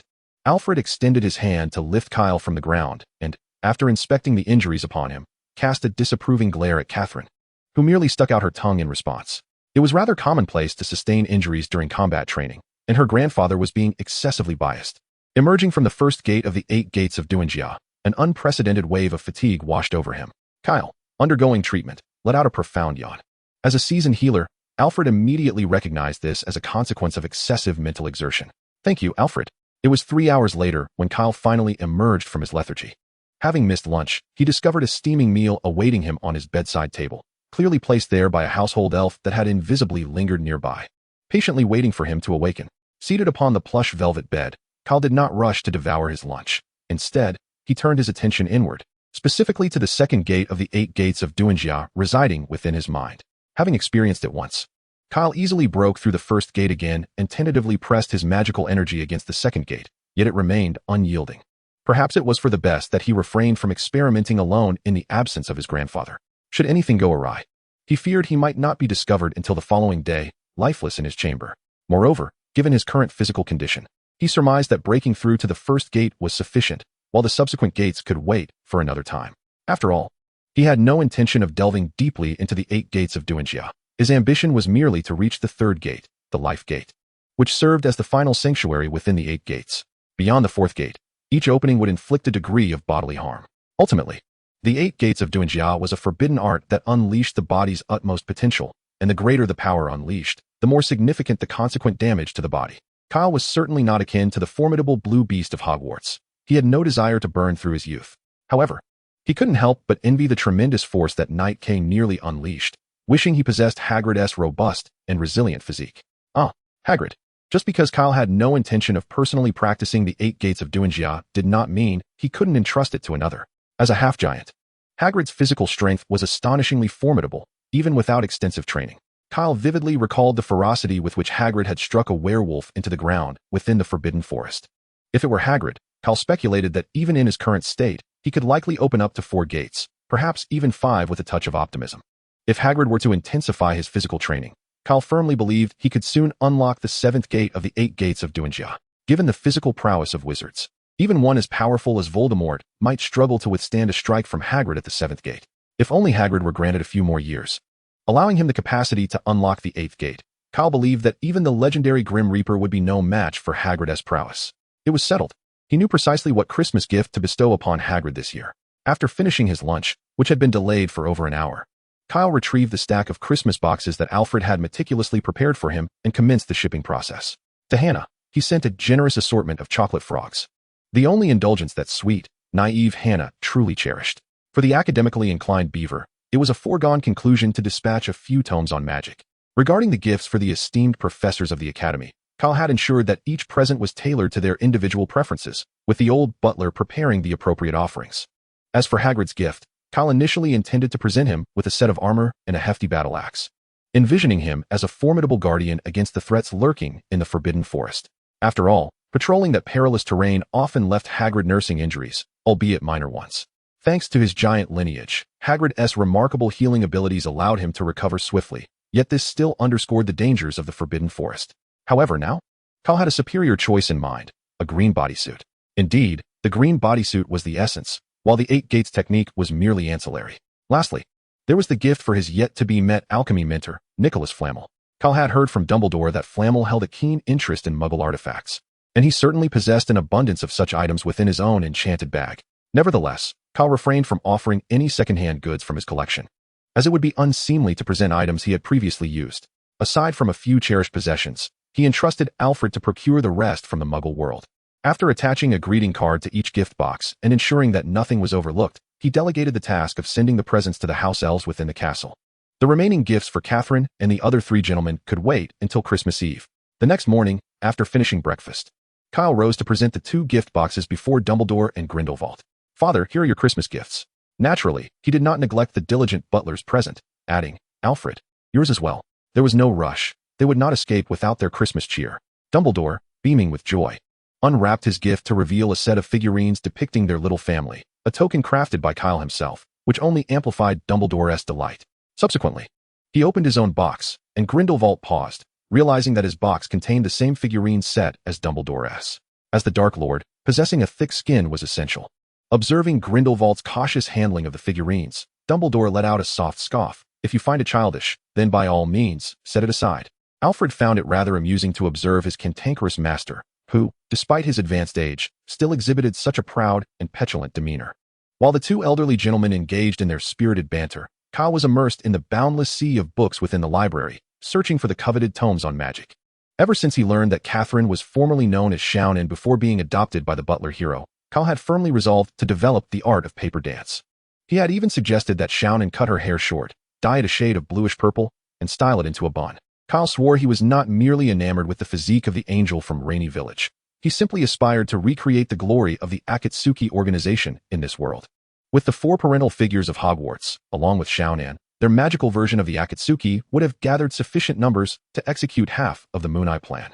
Naturally, Kyle had no intention of collecting the 3 Deathly Hallows or sealing 9 cursed spirits within himself. He merely wished to establish his own faction. Although the news of Grindelwald's escape had not yet spread widely, circulating only among a select few loyal followers, it still constituted a significant force. Should Grindelwald rally his supporters, that faction could swiftly regain its former strength. However, it would not belong to Kyle. History had shown that even in ancient dynasties, newly crowned emperors sometimes rendered their predecessors powerless. Thus, it was imperative to assemble his own cadre. Kyle was fervently supporting the twin brothers and Cedric for this very reason.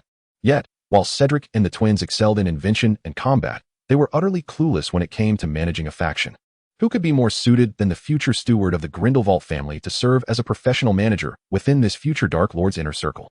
Only Shannon fit that role. His desire to have Shannon dye her hair bluish-purple and style it in a bun was merely a whimsical inclination to gather a complete Akatsuki ensemble in this world.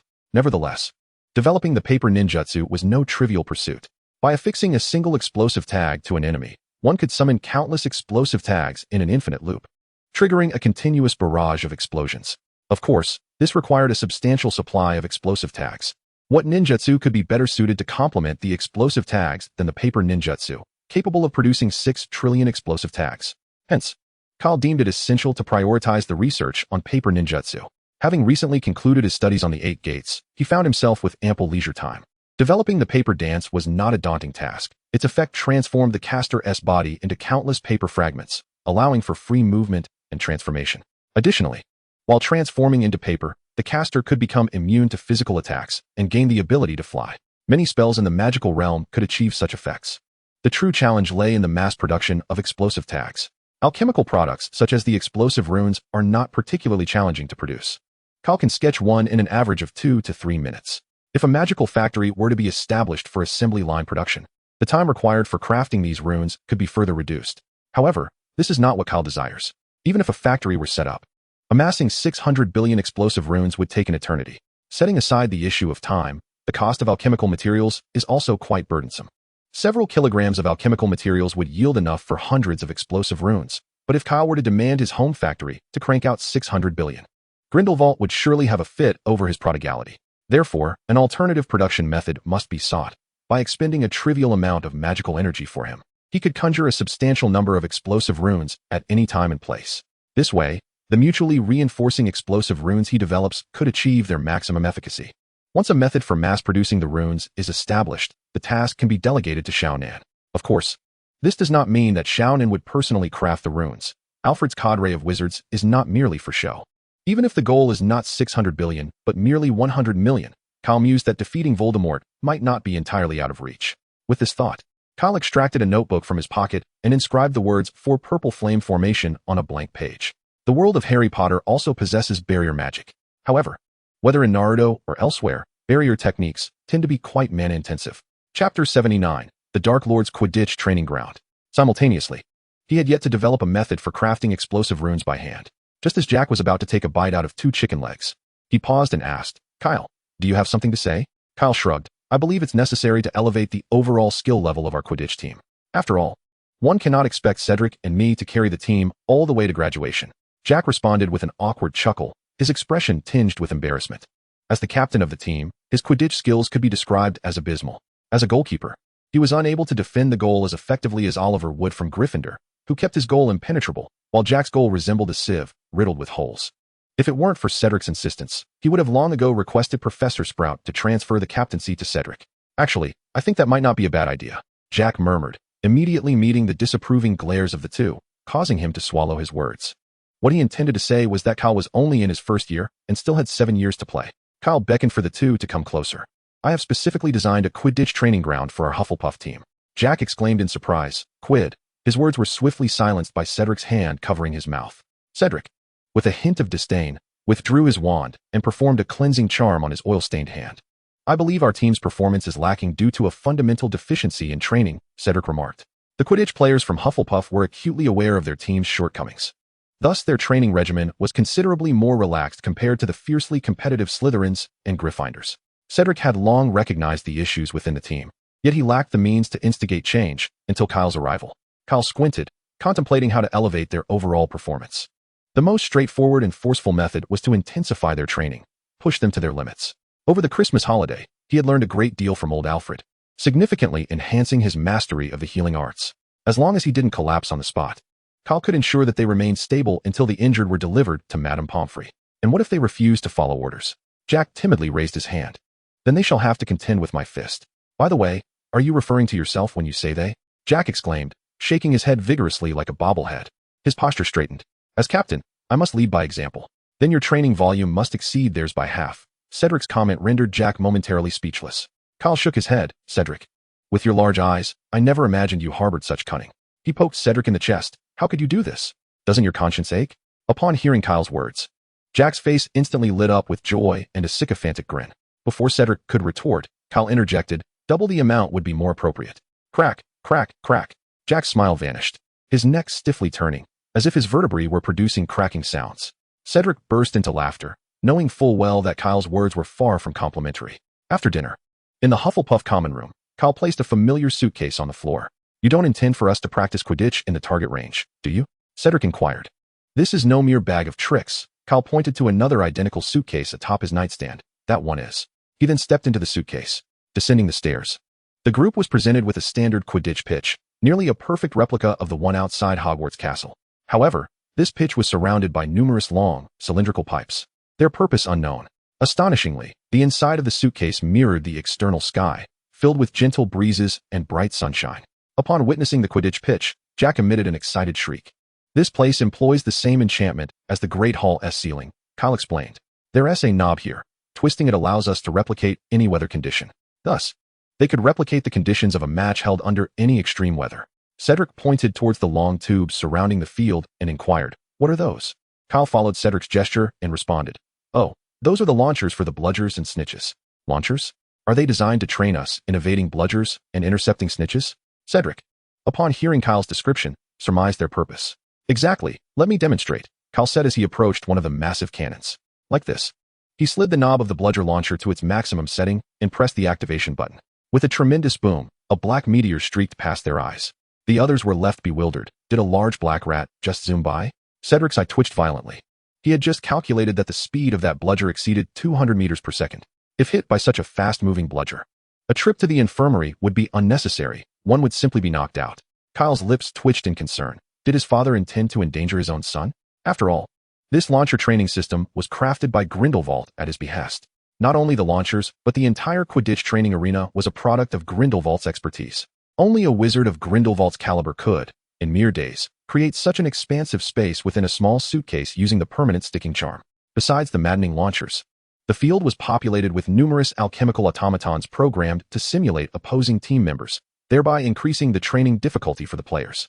However, since their programming was fixed, once the Hufflepuff players became accustomed to these automatons' patterns, they would need to consider introducing a new set.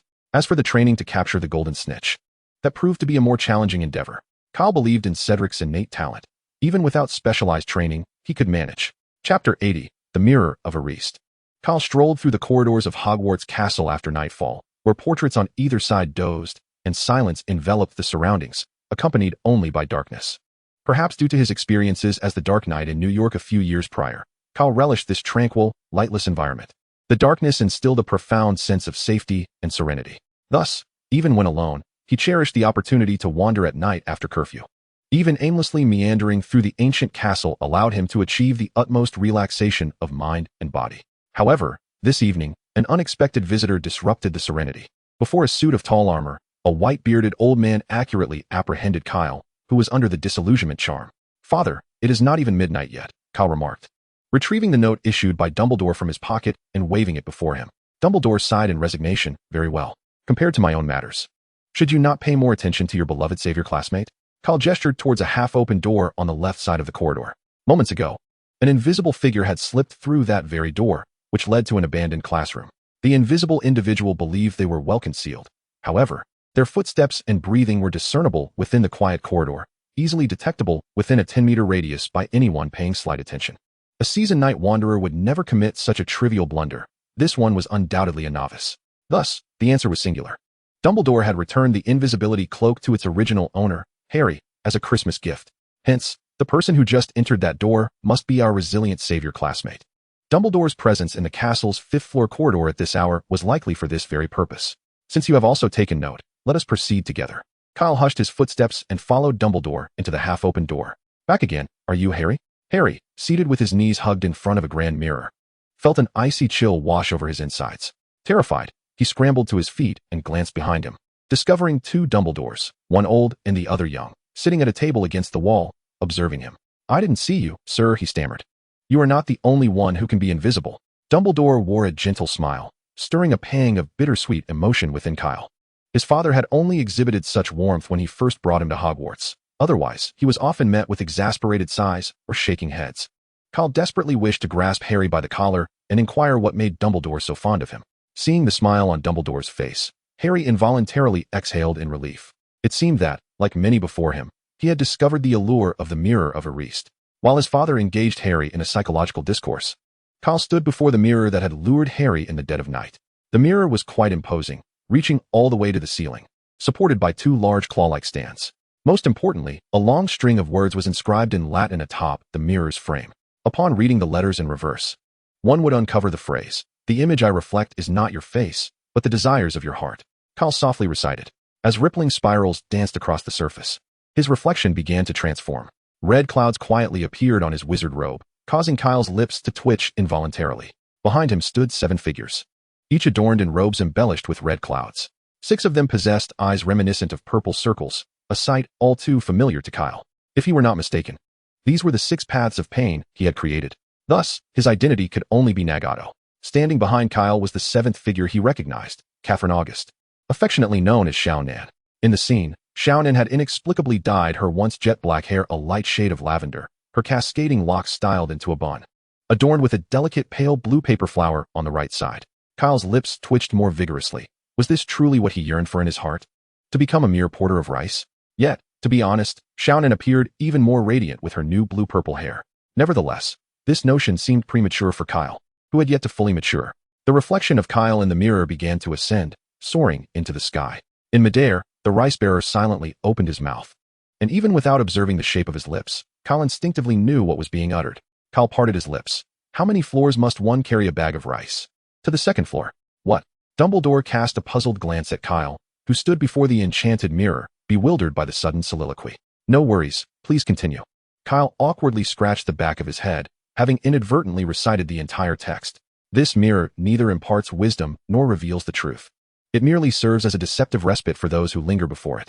At this moment, the rice-bearer in the mirror concluded his incantation. Kyle's youthful spirit had ignited to an uncontrollable fervor. With a sudden flourish of his arms, he bellowed his final line, "Celestial judgment." Dumbledore, interrupted once more, paused in exasperation. Curiosity piqued about what Kyle had witnessed within the mirror's depths. "Kyle, what did you see?" Stealing a glance at the desolate scene of corpses and ruins within the magical reflection, Kyle averted his gaze from Dumbledore, feeling a tinge of guilt. From the remnants scattered amidst the debris, it was not difficult for Kyle to deduce that the destruction wrought by his celestial judgment had befallen the very Hogwarts castle in which they now resided. Would he dare confide such a revelation to Dumbledore? In a heartbeat, familial bonds could turn fraught. He possessed neither the signal axe nor the means to present Dumbledore with a mere fragment of the moon. Perhaps one day, once he mastered the earth-exploding star or the heavenly restraining star, he could do so, but for now, it was evidently impossible. Thus, Kyle resolved to fabricate a tale to placate his father. I beheld an iron monstrosity, riddled with spikes, sharp angles, and twisted metal. A throne of iron with numerous protruding spikes, seemingly forged from thousands of deadly swords. Dumbledore raised an eyebrow, not questioning the veracity of Kyle's words. With one hand gripping a staff and the other wielding a sword, adorned with a magnificent crown and draped in regal robes, I ascended the Iron Throne. Dumbledore offered no comment on the vision Kyle recounted, yet the slight furrow of his brow betrayed a hint of sorrow. Chapter 81. The Healing Touch of Healer Hannah. Dumbledore successfully persuaded Harry to cease his pursuit of the mirror that ensnares the soul. In the days that followed, Harry hoped to effortlessly forget what he had glimpsed within its depths. However, forgetting proved elusive. He began to be plagued by nightmares. He dreamt repeatedly of his parents vanishing amidst a sudden, blinding green light, accompanied by a cacophonous and sinister laughter. Harry confided this unsettling experience to his 2 closest friends. You see, Dumbledore was right. The mirror of Erupt may drive you to madness, Ron remarked. However, Hermione held a contrasting perspective, her emotions tangled in complexity. On one hand, she felt a deep apprehension for Harry, who ventured out into the night throughout the entire Christmas holiday. On the other hand, she was profoundly disappointed that Harry had yet to uncover the identity of Nicholas Flamel. Once the term commenced, they resumed their habit of perusing books during the brief 10-minute breaks. Yet, within their hearts, they had nearly relinquished hope of discovering who Nicholas Flamel truly was. Unlike the 3 who had given up on their quest, Kyle was brimming with determination. Please, another healing spell for our captain. Cedric had already pulled Jack Sparrow off the Quidditch pitch for the 3rd time. As the keeper, Jack's training revolved around intercepting the bludgers aimed at the goal. Under Kyle's rigorous training regimen, Jack's progress was commendable. From initially letting in 9 out of 10 shots, he had improved to allowing, at most, 5. With the other 5 often caught with his face. The consequence, however, was a severe concussion. Fortunately, their Quidditch team had Kyle, the amateur healer, on hand. A mere concussion was hardly sufficient to halt the ongoing training. 2 minutes later, Cedric once again brought their chaser, Cadwallader, to Kyle's side. "Kyle, I'm so grateful you're here. I wouldn't know what to do without you," Cedric expressed with heartfelt gratitude. It's a trivial matter. However, this time Kyle refrained from treating Cadwallader himself, instead signaling for Hannah to attend to him. Even Madame Pomfrey had praised Hannah's considerable talent in healing magic. Yet, her recent progress in the field had stagnated somewhat. What Hannah lacked most was ample opportunity for practical application, as the infirmary saw only a few patients each day. However, since Hufflepuff's rigorous Quidditch training commenced, Hannah no longer had to worry about this issue. Almost every 2 to 3 minutes, Cedric would bring in an injured player. The less severe cases were entrusted to Hannah for practice, while the more serious ones, such as their captain's concussion, were treated by Kyle himself. This arrangement provided Hannah with invaluable hands-on experience, leading to remarkable advancements in her healing abilities. Observing Hannah as she treated Cadwallader, Kyle stroked his smooth chin, pondering whether it might be time to teach her about the art of brute strength. That day, the Hufflepuff Quidditch players encountered a glimpse of true despair. At 11 o'clock at night, the little Badgers staggered out of the trunk, supporting one another, their faces pale and steps unsteady. One might think they had just endured a grueling and intense ordeal. Quidditch, indeed, appears to be a sport for many participants. Yet, that is of little consequence. Although they bore no physical injuries, their spirits had endured immense torment. This evening, each of them experienced no fewer than 10 instances of being struck down by a bludger or a quaffle. If given the choice, they would wish to never encounter such experiences again for the rest of their lives. Tomorrow evening at 8, training resumes. Upon hearing Cedric's words, a collective groan of anguish escaped from all but Kyle. Nevertheless, none dared utter a word of dissent, for they had already protested earlier, with a rather unpleasant outcome. Consequently, including the substitute players, they numbered 11 wizards, 2 of whom were 6th-year students. Kyle, without even drawing his wand, had dispatched them all in a single bout. The overwhelming display of power had extinguished their hopes. They were powerless to fight back, yet neither could they escape their predicament. "Finished? May I borrow your notes?" In the library, Kyle noticed Hermione set down her quill and immediately extended his hand toward the parchment before her. The small beaver shot him a glare, slapping his outstretched hand. Yet, undeterred, Kyle shamelessly seized her history of magic assignment. The little beaver shook her head in exasperation before rising from her seat and departing. "What are you searching for?" Hannah inquired, curiously leaning in. The little beaver hesitated, contemplating whether to divulge the matter to Hannah and Kyle. Revealing the name Nicholas Flamel to them should pose no issue, as neither were particularly prone to boundless curiosity. Hermione feared entangling her 2 dear friends in the events behind the trapdoor. Ultimately, however, she spoke, "I'm trying to find out who Nicholas Flamel is." "Nicholas Flamel?" Kyle paused in his copying, realizing the trio of saviors had tracked the matter this far. Dumbledore had advised him against interfering with their trials, but had not forbidden him from offering a modicum of assistance. Just as Kyle prepared to enlighten Hermione, Hannah interjected. "I know. I saw that name on a chocolate frog card." "You do?" Hermione exclaimed, her head snapping up in surprise. She had not held out hope for such a revelation. Hannah eagerly emptied a large stack of chocolate frog cards from her pocket onto the table, sifting through them. Soon, she located her target, the wizard card of Albus Dumbledore. "Look at this." Hannah pointed to the back of the card.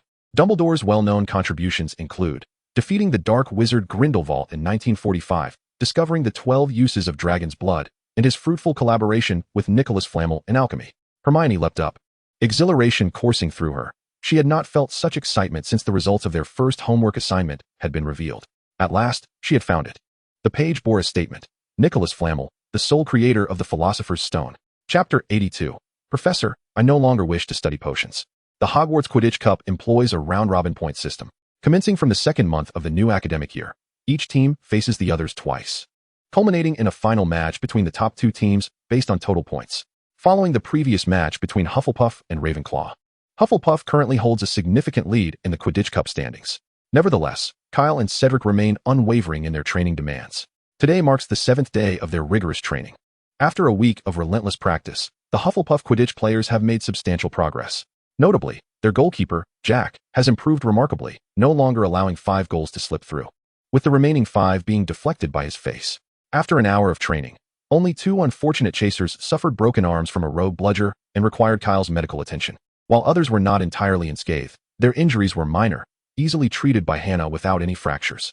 With tomorrow being the day of their match against Gryffindor, Cedric decided to conclude today's training early. At 9:30 in the evening, he called off practice, prompting cheers from all the players.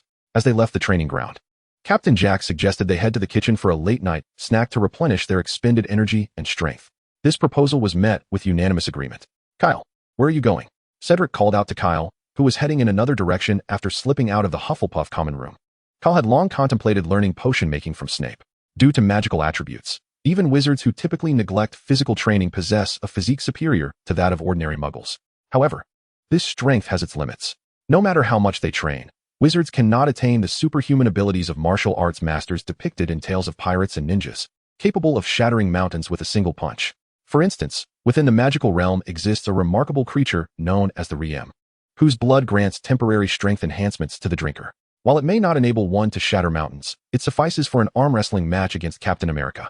If brewed into a strength-enhancing potion, such effects could be rendered permanent. Aside from potions, another avenue involves undergoing dark magical transformation. Kyle had considered this path, but after discussing it with Grindelwald and Dumbledore, he received stern warnings from both. Dumbledore even illustrated the visage of a noseless, bald wizard with 2 slits in place of a nose, explaining that it represented Voldemort after undergoing dark magical transformation. The thought of becoming such a figure dissuaded Kyle from pursuing dark magic. He had no desire to become bald, even if it promised greater strength. Thus, the only path left before him was that of potion consumption, as his physique continued to strengthen, despite his capacity to endure greater electrical currents. The efficiency of lightning forging his body steadily declined. To maintain this efficiency, a considerable amount of precious potions would be necessary to assist in his training. Although Grindelwald possessed the skills to concoct such potions, he could not always be relied upon. Thus, Kyle entertained the notion of learning potion making himself. Seeking instruction from Snape seemed to be the most prudent choice. However, he pondered whether juggling both alchemy and potion making would consume too much of his time. In truth, Kyle held little interest in delving deeply into alchemy. He had no need for the Philosopher's Stone to prolong his life. At most, he merely wished to modify the sports car that lay idle at the bottom of the bag and the tank that Alfred had procured for him. In comparison, the study of potions held greater significance. Upon arriving at Snape's office, the door opened automatically before he could knock. "What do you want?" Snape inquired, his attention fixed on the cauldron as he brewed potions. "Professor Snape, I wish to learn potion making." "Not teaching. Go outside," Snape replied, gesturing towards the door with a calm, yet indifferent tone.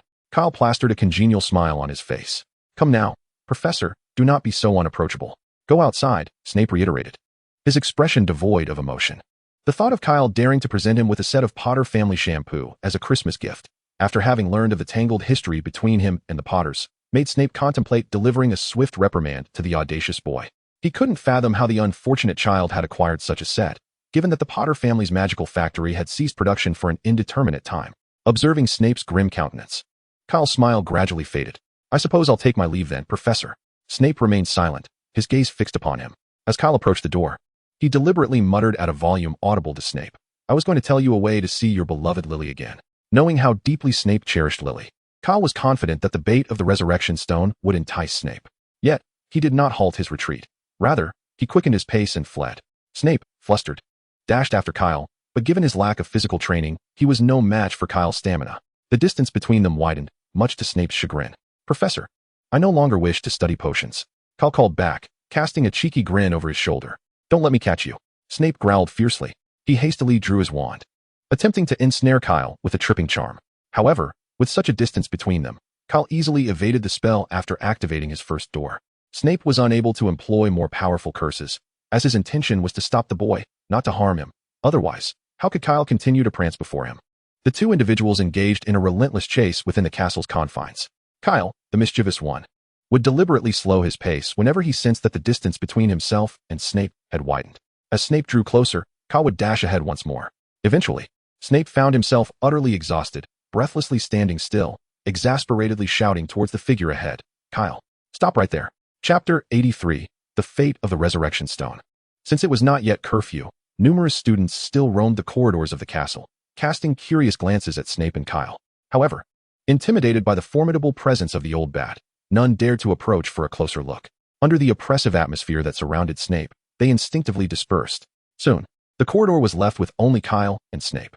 With his hands resting on his knees for support, Snape gasped for breath, pondering how such a troublesome child could run so swiftly. Kyle staggered over, halting before Snape. Professor, your physical condition leaves much to be desired. Without a robust physique, how can one dedicate oneself wholeheartedly to the noble vocation of teaching? Snape glared furiously at Kyle, lunging to seize his collar. Yet, Kyle merely pivoted, evading Snape's aggressive advance. Seeing Snape nearly lose his balance and stumble, Kyle beamed with delight. Snape, with a countenance fluctuating between anger and frustration, retrieved a vial of potion from his robe. Its hue reminiscent of molten gold. I propose an exchange for the Felix Felicis, he said.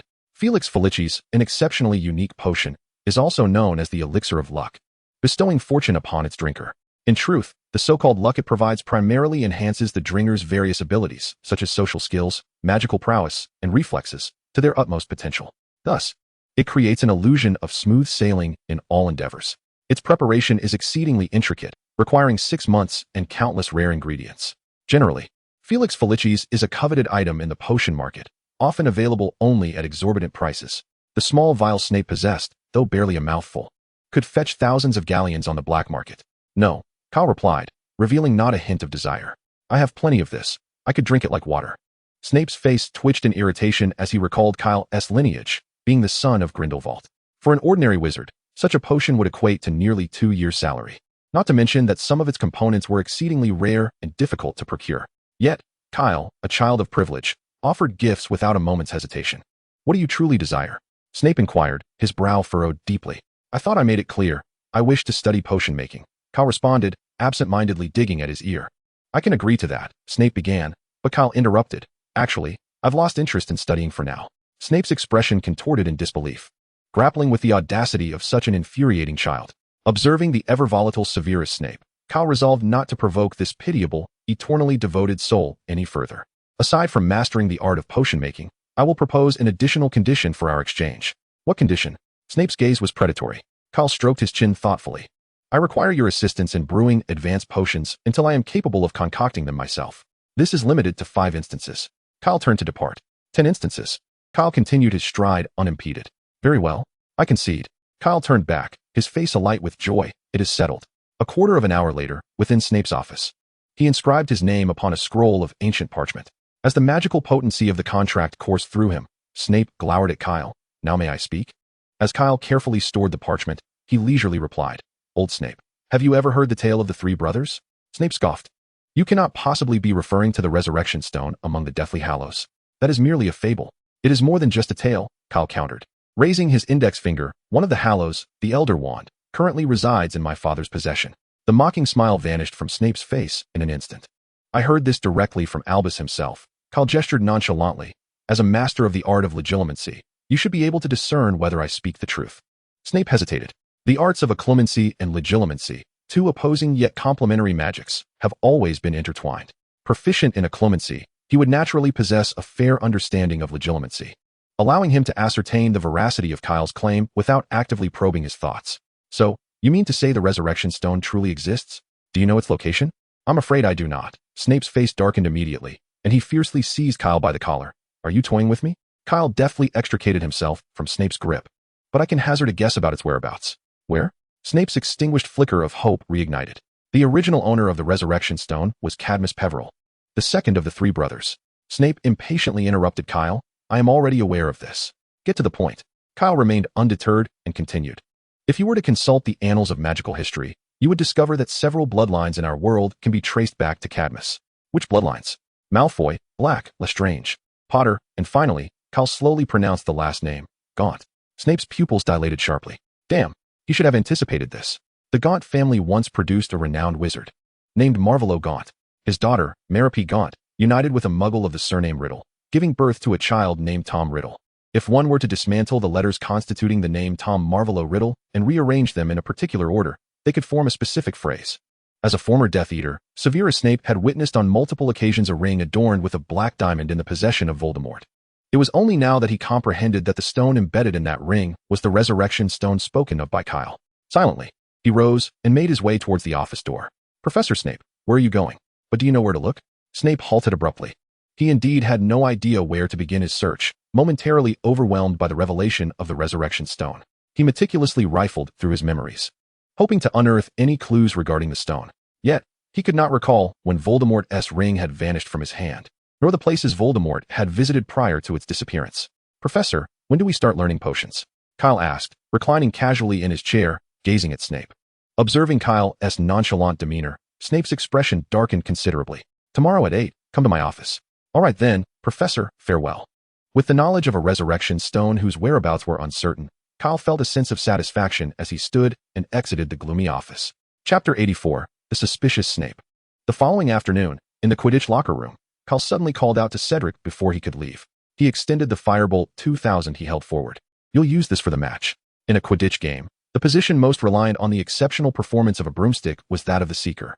Gryffindor's Seeker was Harry, who also possessed a Firebolt 2000, the finest broomstick on the market. If Cedric continued to use the outdated Clean Sweep 7, he would undoubtedly be at a disadvantage in competing for the Golden Snitch against Harry. Cedric understood this logic, and thus he graciously accepted Kyle's generous offer. "Thank you. I will definitely catch the snitch in this match." Kyle smiled and nodded. "You'll have no problem." He then turned to his fellow beater, Davis Jones. "The Weasley brothers from Gryffindor will surely target me relentlessly. Just hit every bludger you can towards me. No need to worry about friendly fire." Davis nodded, indicating his understanding. Following the strategic discussion between Kyle and Cedric, Captain Jack let out an excited roar. "Let us go, lads. Let us blow Gryffindor away." As the match commenced, George and Fred, as Kyle had anticipated, circled him like satellites, denying him any opportunity to engage with the bludgers. "Is this your strategy? To hold me back while the rest face 6? After sending a nearby bludger flying, George grinned. "I have complete confidence in my teammates. Even without the protection of a beater, I believe they can win the match." Fred chimed in, echoing George's sentiments. Kyle scoffed disdainfully, denying him any opportunity to engage with the quaffle. Surely, he could conjure something novel? In the ensuing moments, Kyle charged across the Quidditch pitch, colliding with the Gryffindor players. Yet, at the brink of contact, he deftly maneuvered past them, avoiding any tangible collision.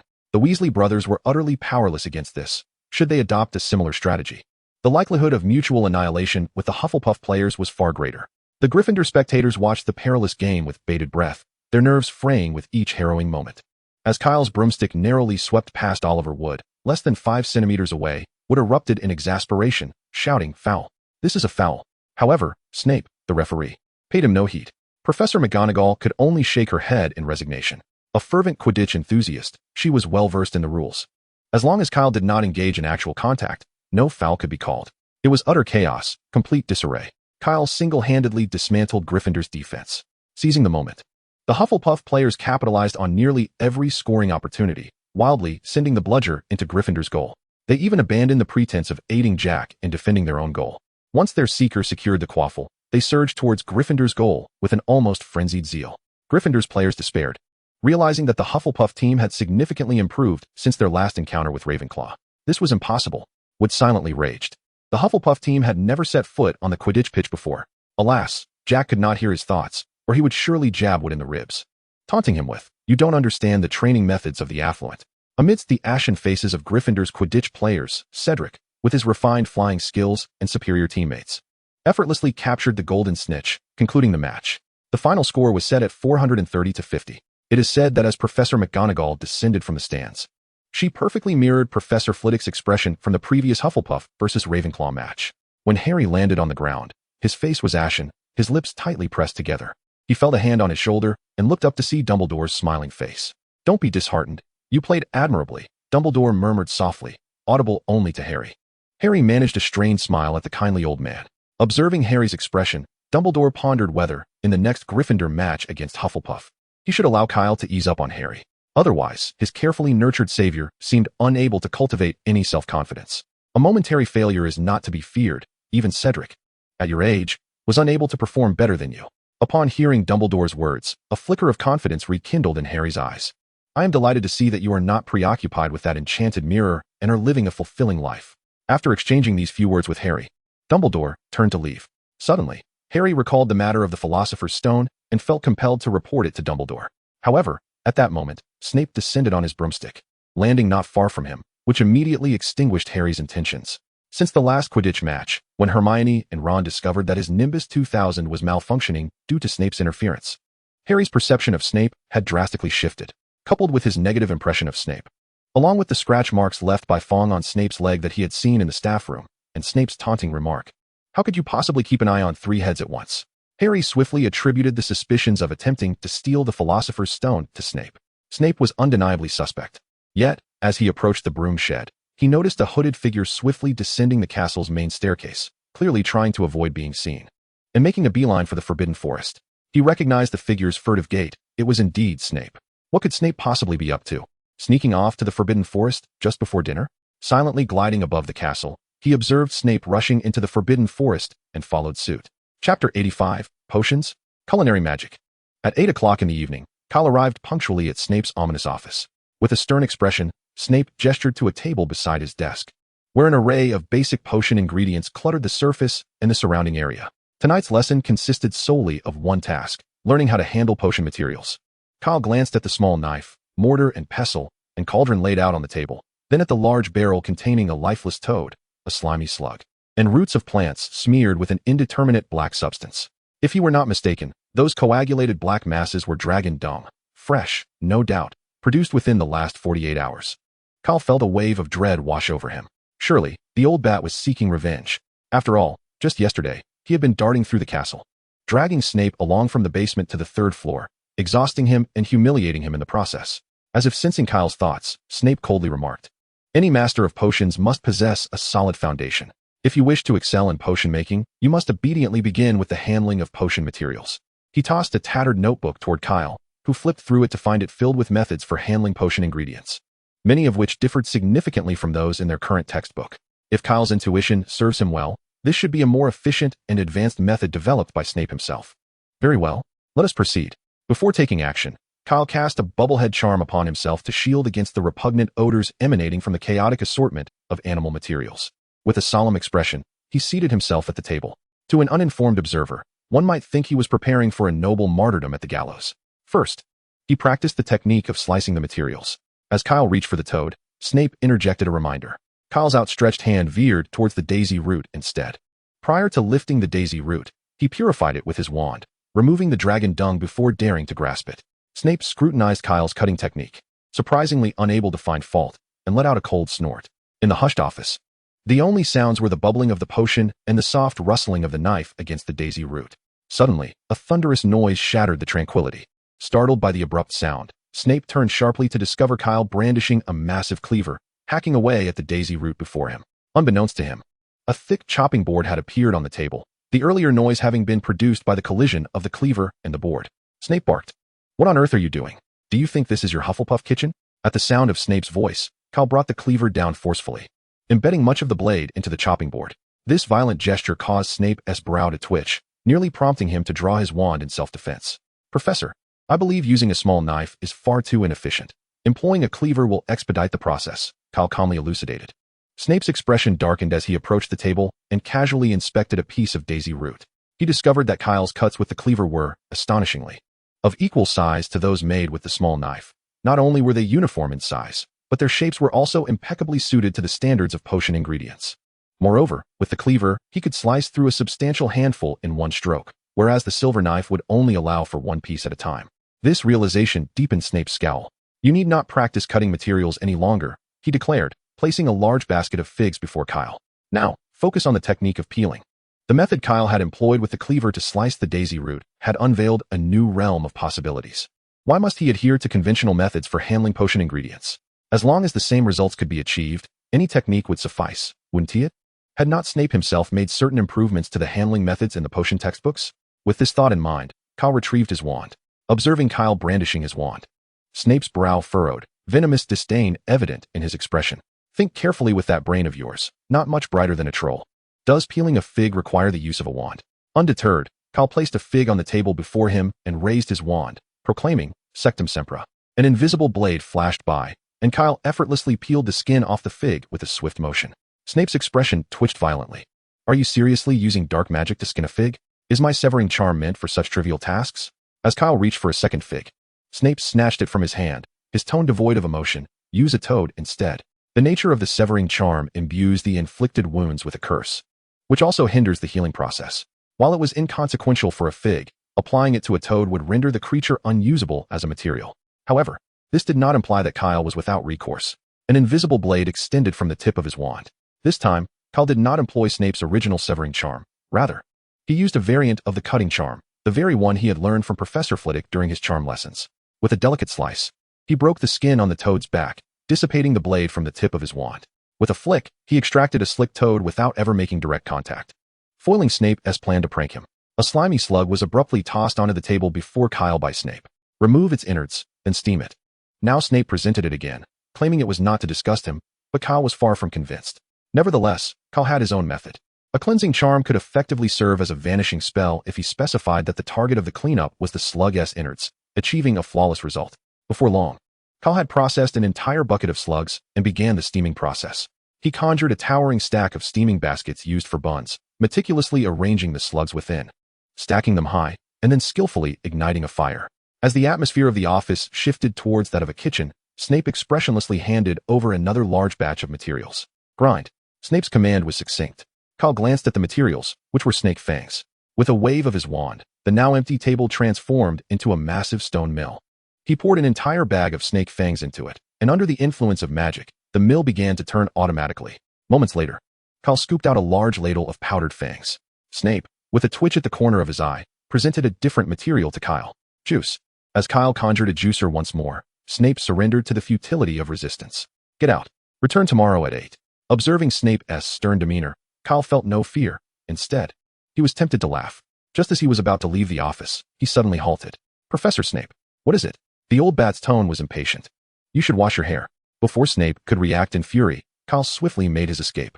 A mysterious and lethal force cleaved through the office door with precision.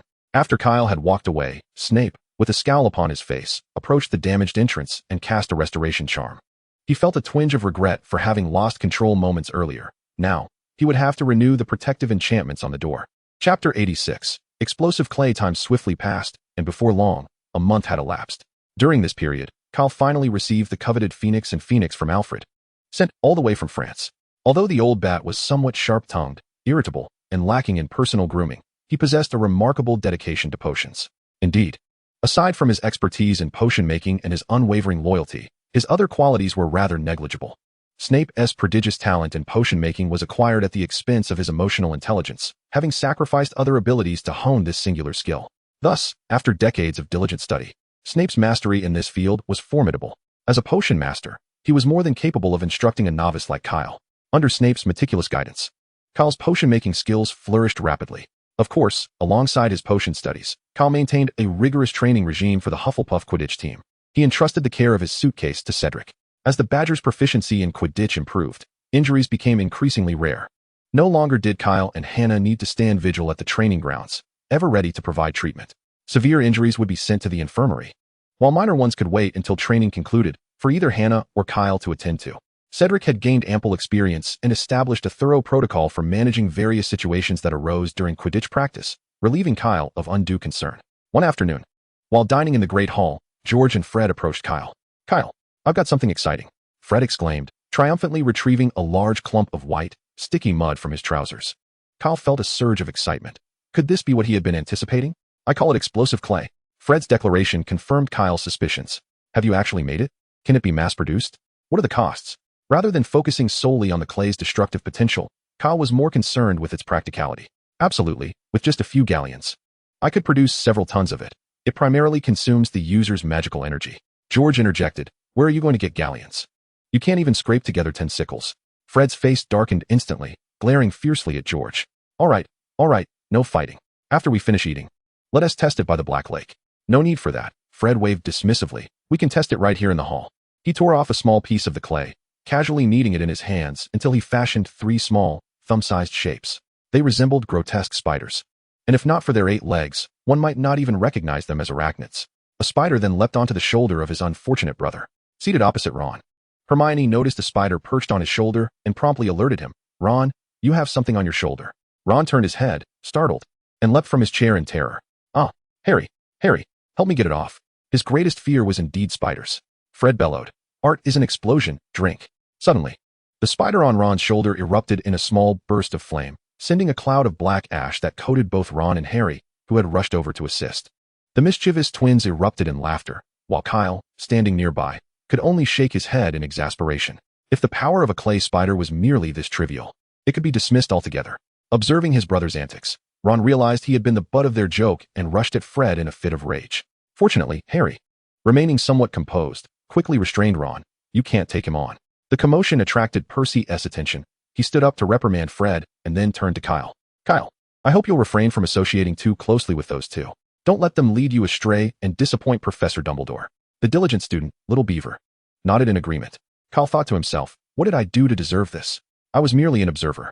After offering a half-hearted response to Percy and Little Beaver, Kyle returned to discussing the explosive clay with the twins.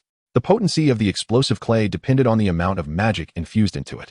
Fred crafted several clay spiders that bore little resemblance to actual spiders aside from their 8 legs. For those 3, I just infused a minimal amount of magic. If filled to the brim, their power would be comparable to that of a hand grenade.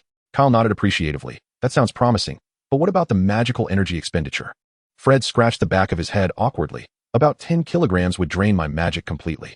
With 10 kilograms, I wouldn't even have enough to create a life-sized dummy bomb, let alone conjure a character like Patrick Star.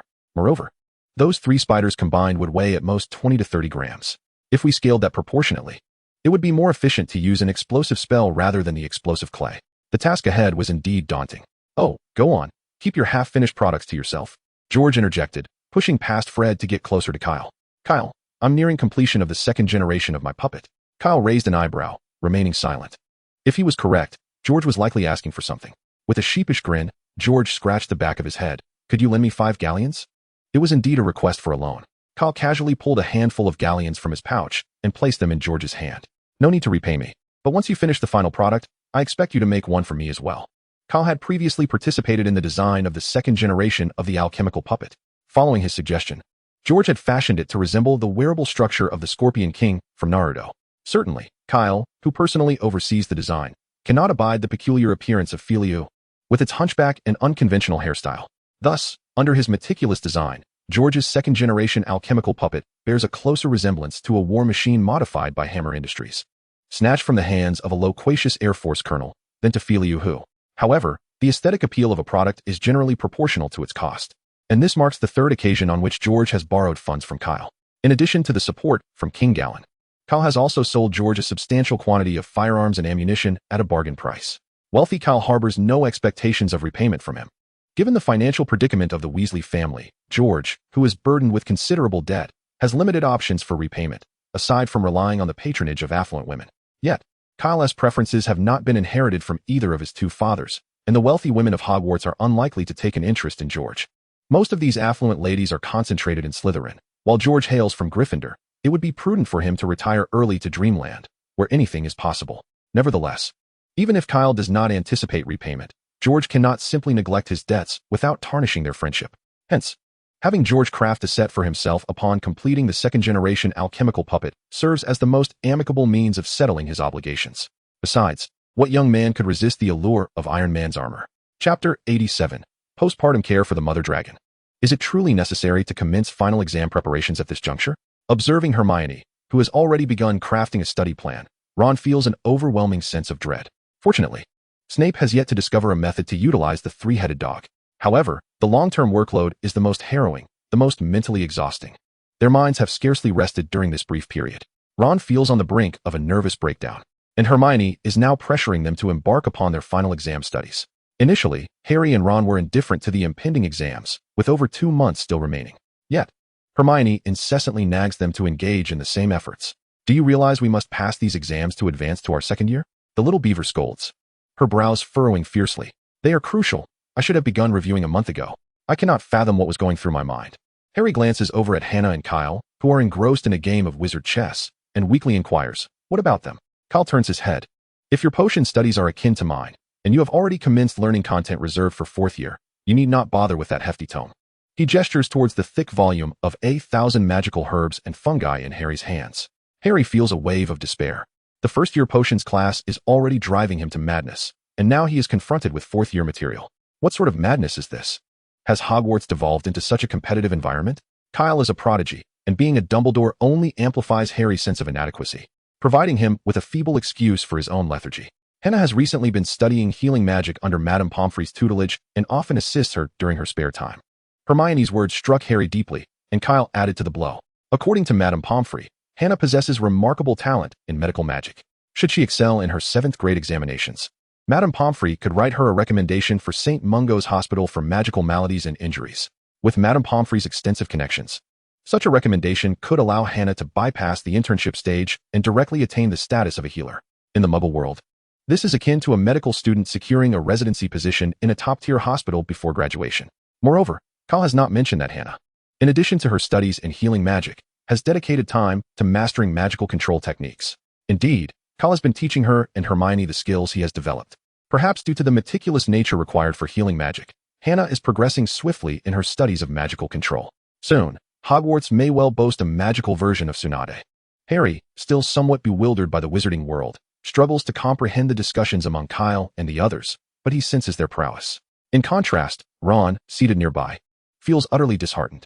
Among the trio of academic overachievers, the seemingly unremarkable Hannah is revealed to be a potential candidate for direct admission to St. Mungo's.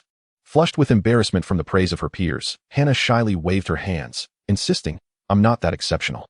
As Kyle gazed at Hannah, lost in thought, he wondered if she might one day possess a heart as expansive as Tsunade's. Noticing Kyle's gaze, Hannah's blush deepened. "What are you staring at? It's your turn." Surrounded by such accomplished individuals, Ron, feeling defeated, resigned himself to the situation. At least he has Harry, who is equally out of his depth, to accompany him. In a moment of self-pity, he discarded his quill and turned his gaze to the window. The sky was a clear azure, reminiscent of forget-me-nots, and the air carried a hint of the approaching summer. This was the first truly pleasant weather they had encountered in months. Ron seemed to forget that Harry was also quite affluent. Harry had inherited a substantial fortune from his parents, with a veritable mountain of gold stored in Gringotts, amounting to no less than 10,000 galleons. Just as Hermione diligently reviewed her notes, and the other four engaged in their own distractions, Hagrid ambled over with his characteristic clumsiness. Summer was fast approaching, yet he was still clad in a rather ill-fitting moleskin coat, clearly having forgotten something behind him. Due to the presence of Kyle and Hannah, the trio of saviors refrained from discussing the Philosopher's Stone with Hagrid. Although Ron felt a fleeting desire to boast about their discovery of who Lestrange was, he ultimately remained silent. In recent weeks, Kyle has been visiting Snape nightly for special lessons, a fact he has not deliberately concealed, as those present are well aware. However, the matter of Snape's attempt to steal the Philosopher's Stone must remain hidden from Kyle. It is not a matter of distrust, rather, they fear that Kyle might impulsively confront Snape, which would jeopardize their advantage. After exchanging brief greetings with a few young wizards, Hagrid clumsily departed. "I'm going to see what book he was looking for," Ron remarked, intrigued by Hagrid's peculiar behavior, having grown weary of his own reading. Kyle curiously picked up a book, its cover boldly proclaiming postpartum care of mother dragons. His expression darkened. Given Hagrid's history, it seemed he was secretly raising a dragon. Was he conspiring with his father behind Kyle's back? "Dragon," Ron whispered. "Hagrid is researching dragons. Look at this. Hagrid has always wanted a dragon. He told me so the first time we met," Harry added. "It's already illegal to privately own a three-headed dog, let alone a fire-breathing dragon, which is a whole level more dangerous." Hagrid's actions have crossed a line this time. Even Dumbledore might struggle to assist him with this predicament. A three-headed dog has some potential for taming, as evidenced by how loyal the current Fluffy is to Kyle, but a fire dragon's fierce temperament cannot be subdued. The harmonious coexistence depicted in How to Train Your Dragon is pure fantasy. It would take at least 10 adult wizards to subdue a fully grown fire dragon. Kyle doubted that. In Dumbledore's absence, Hagrid could manage a fire dragon alone unless he has advanced beyond 6 doors in his magical training. By the way, I wonder how Hagrid is progressing with his 8-door training. Let us go see what Hagrid is up to. Chapter 88, Acquiring a Dragon Sanctuary. An hour later, they knocked on the wooden door of Hagrid's hut at the edge of the Forbidden Forest. In this sweltering weather, the curtains were tightly drawn, and a roaring fire blazed in the hearth, making one wonder if something was amiss. "Hagrid, where did you get a dragon egg?" Kyle inquired upon entering, immediately spotting a large, dark egg nestled in the center of the flames. "I won it," Hagrid replied without hesitation, having no intention of hiding the truth after the three-headed dog incident. "Last night, I was in Hogsmeade, playing cards with a stranger and won it. To be honest, that fellow was probably eager to be rid of it. Ever since I got it, I've been reading from a book borrowed from the library titled Raising Dragons for Recreation and Profit. Of course, it is slightly outdated, but it contains comprehensive information." As he spoke, Hagrid served them tea along with a peculiar snack called rock cake. "It's a defensive weapon," he asserted. Indeed, it is a defensive weapon. The rock cake, appearing coarse and hard on the surface, was topped with small cakes resembling raisins, irregularly shaped and somewhat rough. So much so that one might mistake it for a stone at first glance. Its hardness far surpasses that of the Russian rye bread and the French baguette, almost rivaling that of a diamond. If fashioned into the shape of a round fan, Kyle had no doubt it could deflect the attacks of a tailed beast. Had Gara possessed sufficient rock cakes for protection during Daedara's invasion of Sunagakure, he would not have been captured by the Akatsuki. "This is illegal," Hermione exclaimed, her brow furrowed with concern. The growth rate of the fire dragon was astonishing. Within a month, it would be nearly the size of Hagrid's hut, making it impossible to conceal from the students at Hogwarts. There must be a solution, right? Hagrid said, nervously twisting his beard, casting a pleading glance at Kyle.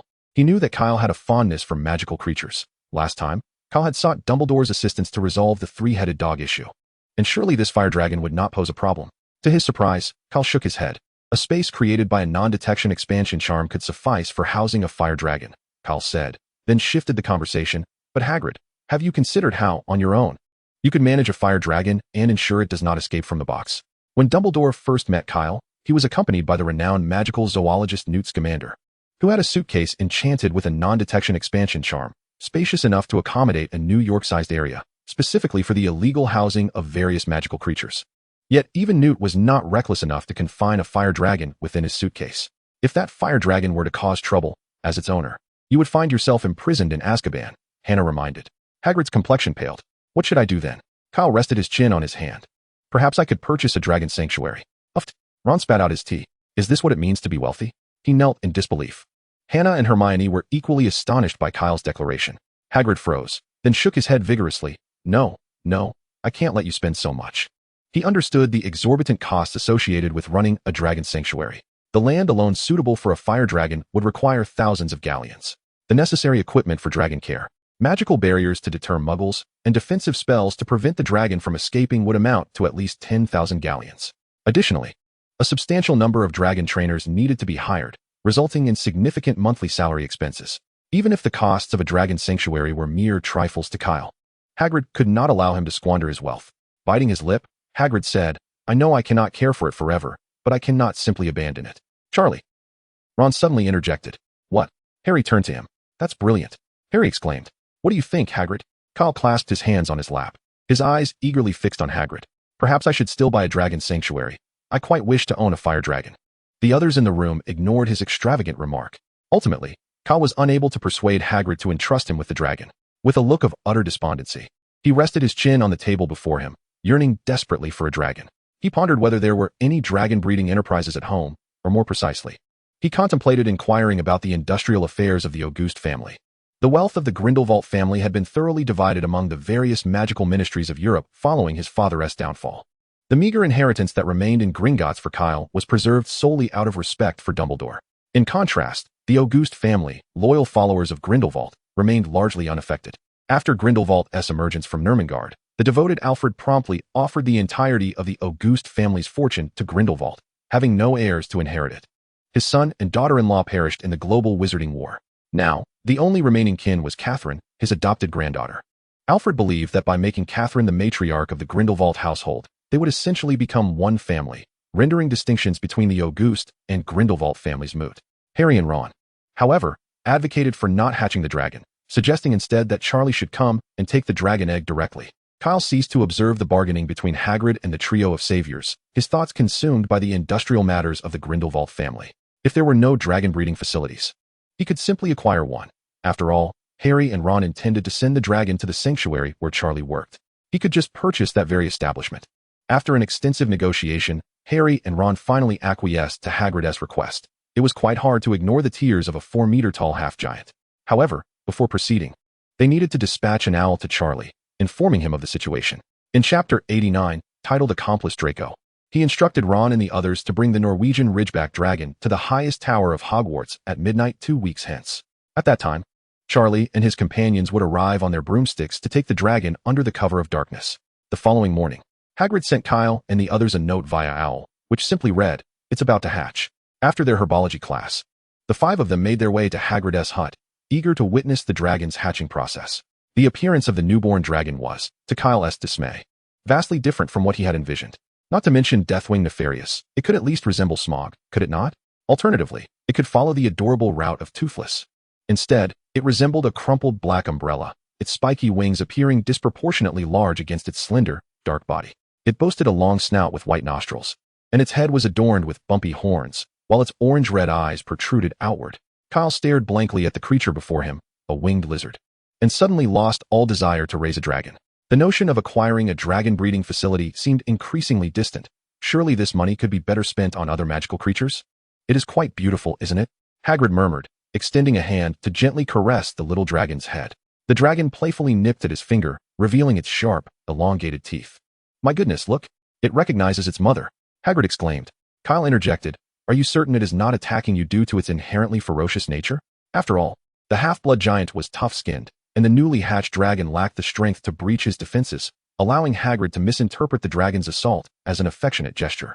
If it were Harry or Ron in Hagrid's position, being bitten would feel no different than having their fingers caught by a giant crab. Harry and Ron shared a sense of helplessness. "I've decided to name it Norbert," Hagrid teased the little dragon, but suddenly his complexion drained of color. He sprang to his feet and dashed toward the window. Kyle noticed a boy sprinting toward the school outside. Harry rushed to the door to look out. Faster than him was Kyle, whose body surged with the electric thrill of adrenaline, akin to a gust of wind as he bolted from Hagrid's hut. Swiftly catching up to the frantic boy, in an instant, Kyle brought him down, and only then did he clearly see the boy's face. "Draco?" Kyle pondered how to handle this predicament. Surely, he could not resort to killing him. To Kyle, Draco was merely a spoiled child, one who had initially sought friendship with Harry. However, due to his clumsy expressions of camaraderie, they had transformed from potential friends into adversaries. It was reminiscent of the tumultuous love-hate relationships often portrayed in tales. Kyle believed that Draco was salvageable. An opportunity for redemption lay before him. And if he could just manage Draco's reckless tongue, the situation could be resolved seamlessly. Moreover, given the dragon's allure to wizards, Kyle doubted Draco would dare to betray him. If Draco were to disclose their encounter, as a member of Slytherin, he would most likely seek out Snape. With Kyle's existing rapport with Snape, the consequences of such an event were uncertain. Draco's expression was one of palpable anxiety as he fixated on Kyle's unfriendly demeanor, his mind racing with tumultuous thoughts. The psychological scars left by Kyle during their previous encounters in Diagon Alley and on the Hogwarts Express loomed heavily over him, instilling a profound fear of Kyle. "Very well. Follow me," Kyle said, his tone surprisingly calm, which allowed Draco to exhale in relief. He rose from the ground, his back soaked with cold sweat, a testament to the tension that had always existed between them. Harry's reaction mirrored Ron's, equally intense. Hannah and Hermione remained silent. They held no grievance against Draco, and instead felt a twinge of sympathy for him. The only notable conflict they had with Draco occurred previously on the Hogwarts Express. But that was solely Kyle's fault, especially after he had forcibly pressed Draco's face into a pile of vomit. Kyle shrugged, having witnessed the entire event. What else could they do? Kill him to silence him? Draco remained silent for a moment before suddenly lifting his gaze towards Hagrid. "I won't speak of it," he declared. "What?" Hagrid replied incredulously.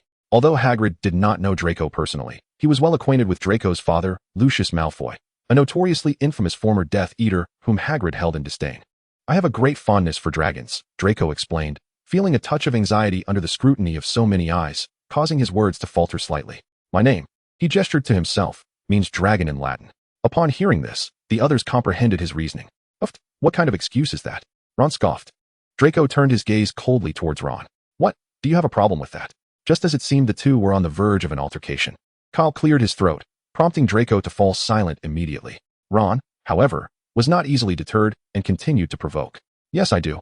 His words were met with a louder interruption from Hermione. "Ron, shut up. Are you mad, Hermione?" Ron stared in disbelief at the bushy-haired girl, astonished by her defense of Draco. Harry, Ron, and Draco were momentarily at a loss for words. Accomplice. That was something they had not considered.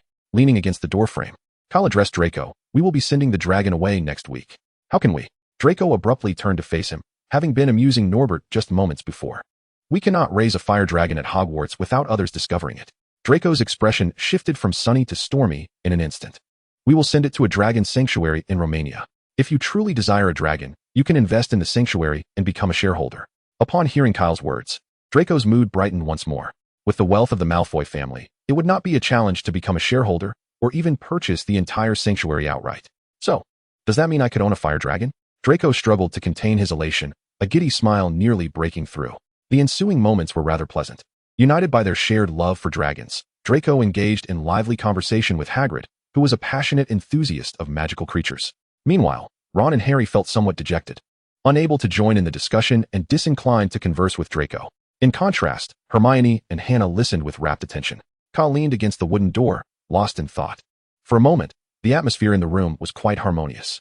Chapter 90. Let us have a barbecue tonight. In the following days, Draco rushed to Hagrid's hut after classes. Within the castle, his relationship with Harry and Ron remained strained, often resulting in bickering. However, in Hagrid's hut, they managed to coexist peacefully. After witnessing Norbert's unappealing appearance, Kyle lost interest in fire dragons and decided not to accompany the others to see Norbert off the following Saturday night. Harry and the others had an invisibility cloak, and under his guidance, Hermione had become quite adept at nighttime escapades, making the clandestine departure of Norbert seem quite feasible. Kyle prevented Hannah and Ron from accompanying Norbert on his journey.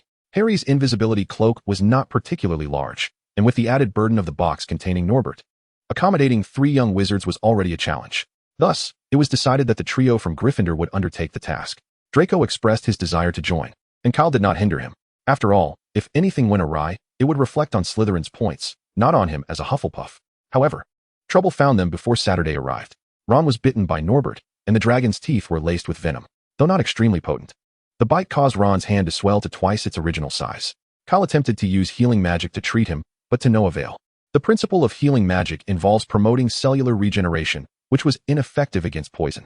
If only he had the skill to extract the venom. The situation could have been resolved swiftly, but alas, he did not possess that knowledge. Dumbledore would have undoubtedly handled it with ease. Yet the others would not allow Kyle to inform him of the incident. Perhaps they should consult Madame Pomfrey? Hannah suggested. Ron dismissed this idea, fearing that Madame Pomfrey would discern that the injury was caused by a dragon's bite. However, a few hours later, he had no choice. His wound had turned an unsightly shade of green, necessitating a visit to the infirmary. The task of escorting Norbert, originally assigned to Gryffindor's trio, now fell to Draco as he stepped into Ron's place. On Sunday morning, Kyle, who had risen early for some exercise, passed by the Great Hall and noticed that Gryffindor's hourglass was nearly empty. The hourglass representing Slytherin had also diminished significantly. Could it be? With an invisibility cloak and experienced hands, how could they still falter? Hannah consoled him from the side, occasionally offering a few tissues. "What's wrong?" Kyle inquired, patting Harry's shoulder. With a furrowed brow, Harry looked up and recounted the events of the previous night. Their mission to escort Norbert had gone smoothly. Yet during their descent from the astronomy tower, they had made the most foolish error of all, forgetting to don the invisibility cloak. Kyle rubbed his temples in exasperation. Such a critical blunder was truly astounding. There was no saving grace now, coupled with Neville's midnight excursion to relieve himself, during which he discovered Harry's bed was empty and hurried out to search. Gryffindor was penalized a staggering 150 points by a furious Professor McGonagall. Slytherin was somewhat fortunate, suffering only the loss of 50 points due to Draco's mishap. Consequently, the current standings among the 4 Hogwarts houses placed Hufflepuff at the top. Even if Gryffindor and Slytherin had not lost points, Hufflepuff would still lead, thanks to a certain little wizard who excelled at accumulating points.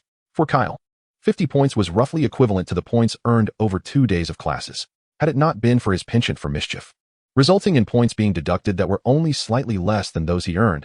Hufflepuff's total would have already surpassed the 2,000-point mark. Harry looked despondent as Professor McGonagall announced that they would be confined to their dormitories that evening. He produced a note inscribed with the words, "Your confinement commences tonight at 11 o'clock. Seek Mr. Filch in the entrance hall." It bore the signature of Professor McGonagall. One could consider themselves fortunate that it was Professor McGonagall who apprehended them. George unexpectedly appeared beside Harry. Fred nodded in agreement, remarking that had the old bat caught them, they would likely find themselves in his office, peeling the skin off a dead toad. Harry envisioned that ghastly scene, alone in a dreary underground office, accompanied by Snape and the lifeless toad. His face paled instantly. "Fear not," George said in a light-hearted tone. "Professor McGonagall will at most assign you to clean the trophy display room. At worst, you may be prohibited from using magic and be forced to scrub those trophies by hand." Upon hearing this, Harry's anxiety began to dissipate. "Hey, Cedric," Fred called out to a figure at the entrance of the hall. "Let's go have a barbecue tonight." The night enveloped the earth like a cloak of velvet darkness. Under the influence of the disillusionment charm, for stealthy figures emerged from their respective common rooms. They skillfully evaded Filch and the patrolling professors within the castle, swiftly traversing the lawn outside, heading towards the ominous depths of the Forbidden Forest. Moments later, a fire crackled to life in a clearing at the forest's edge. Kyle deftly retrieved an assortment of food from his storage bag: fish from the Black Lake, fire whiskey snake eggs pilfered from Snape's office, and chickens raised in Hagrid's outdoor garden. The other 3 lent a hand in preparing the ingredients. Cedric waved his wand, instantly removing the scales from the fish. He skewered it with a large iron spit and placed the seasoned fish over the flames. The stunning spell, an invisible blade flashed, and the chicken in George's hands abruptly ceased its struggles. "Thanks, Kyle." After expressing his gratitude, George drew his wand and swiftly performed a series of actions to bleed and pluck the chicken. Fred stuffed the bird's cavity with an assortment of unidentified fungi gathered from the Forbidden Forest, while George coated it with a fine layer of grease. Indeed, they were preparing a beggar's chicken, a culinary method taught to them by Kyle. Lacking lotus leaves, they resorted to using the leafy greens harvested from Hagrid's garden. One could only wonder how Hagrid managed to cultivate cabbages as tall as a person. While Cedric busied himself grilling fish and the twins collaborated on the chicken, Kyle had already conjured a barbecue rack nearby, using transfiguration. The charcoal beneath the iron grate blazed brightly, while several fire whiskey snake eggs sizzled in the embers. At that moment, Kyle was magically orchestrating the food to skewer itself onto the spits. Their practiced movements indicated that this was not their first foray into such culinary endeavors. Meanwhile, within the Forbidden Forest, a sense of foreboding loomed, shrouded in silence. A beam of moonlight cascaded through the branches, illuminating a silvery blue stain upon the fallen leaves. "Do you see that glimmering object on the ground? The silvery one? That is the blood of a unicorn," Hagrid remarked. "It appears that a unicorn in the Forbidden Forest has been grievously wounded, as indicated by the substantial amount of blood. This marks the second such incident in a week. I discovered a dead one last Wednesday. We must endeavor to locate that poor unicorn and alleviate its suffering." "Is this alleviation of suffering the same kind of alleviation?" Hermione inquired, somewhat perplexed. At a fork in the path, Hagrid divided the 4 young wizards into 2 teams. Harry, Hermione, and Hagrid took the left path, while Draco, Neville, and Luna ventured right. If anyone finds the unicorn, they are to shoot green sparks. If danger arises, they should send up red sparks. Do you understand? A moment later, a red signal flare erupted in the direction where Draco and Neville were. When Hagrid and his companions, along with the centaurs Ronan and Bane they encountered along the way, arrived, they found it was merely a false alarm. Draco had played a prank. He had stealthily hidden behind Neville and then suddenly embraced him, causing Neville to panic and release a red flare. "You two have caused quite a commotion. Now, capturing that creature will depend solely on luck," Hagrid said, visibly irritated. The centaurs Ronan and Bane also expressed their displeasure, agreeing with Hagrid, and left in a huff. Hagrid ordered Draco and Harry to swap places in the teams, as he intended to keep a close watch on the foolhardy Malfoy. The 2 teams separated once more, with Hagrid leading Draco and Hermione deeper into the heart of the Forbidden Forest. They journeyed for nearly half an hour, delving deeper into the woods, where the trees grew increasingly dense, making the path nearly impassable. The bloodstains on the ground became more frequent. Blood splattered upon the roots of a tree, suggesting that the unfortunate creature had writhed in agony nearby. Through the gnarled branches of an ancient oak, they glimpsed a clearing ahead. Hermione felt as though her blood had turned to ice, for she clearly saw a hooded figure, resembling a beast, crouched over the corpse of the unicorn, feasting upon it. She clasped her mouth tightly, fearful of making even the slightest sound that might alert the figure. But it was futile. The bumbling Draco let out a horrific scream and bolted. This instantly revealed their presence. "Damn it," Hagrid cursed under his breath. "Run." Hagrid drew his pink umbrella, instructing them to seek out Professor Dumbledore. Hermione understood that remaining behind would not aid Hagrid. Rather, it would only complicate matters. Without hesitation, she took off. What was that signal flare? Upon hearing Cedric's question, the other 3, who had been enjoying their meal, paused and looked up towards the sky. Kyle squinted. Observing the location of the flare, it was not deep within the Forbidden Forest, but rather at its outskirts. Had it been Hagrid, it would have been improbable to encounter any peril in the outskirts of the Forbidden Forest. Could it be Hermione and the others?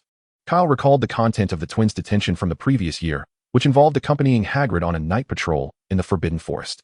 Unfortunately, they had crossed paths with Professor Tom Riddle, who sought vengeance against Snape.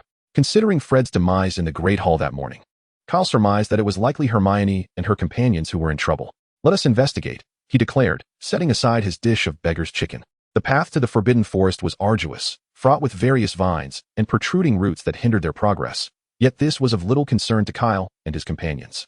Fred fashioned a bizarre, oversized bird from explosive clay, which swiftly carried the 4 of them into the sky. Soon arriving near the location of the recently fired red signal flare, they descended, only to find that Hagrid had set off once more with the 2 young witches, thus evading an encounter with them. They dispersed to scour the vicinity for any deliberate traces, when suddenly Fred let out an exclamation.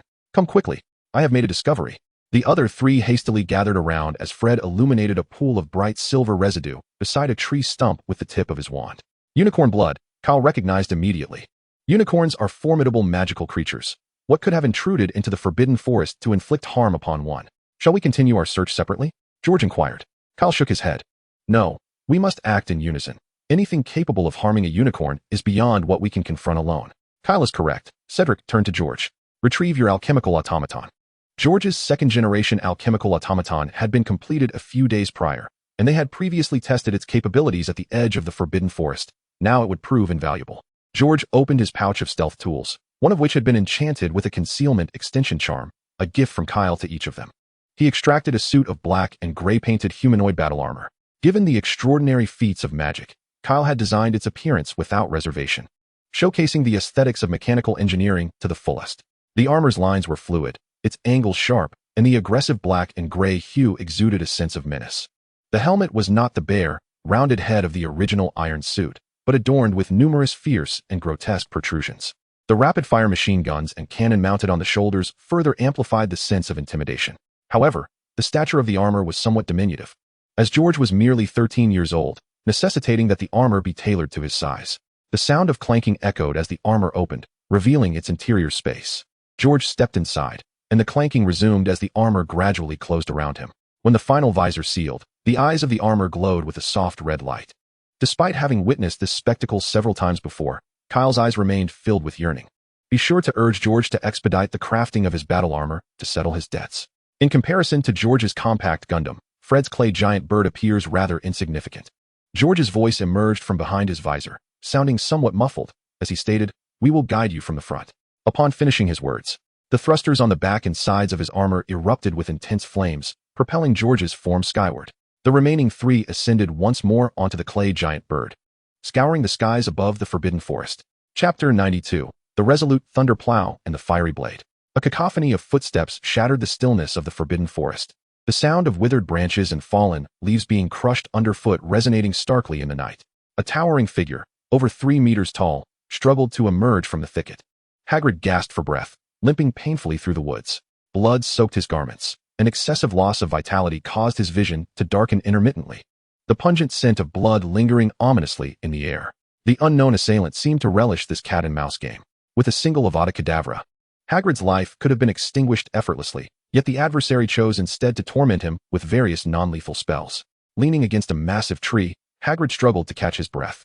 The significant loss of blood led to a rapid depletion of his strength, rendering him unable to run any longer. From the underbrush, a figure cloaked in black approached him leisurely. The dark wizard, having had his fill of amusement, raised his wand toward Hagrid, and upon witnessing the luminous green light signifying the killing curse, Hagrid despairingly closed his eyes.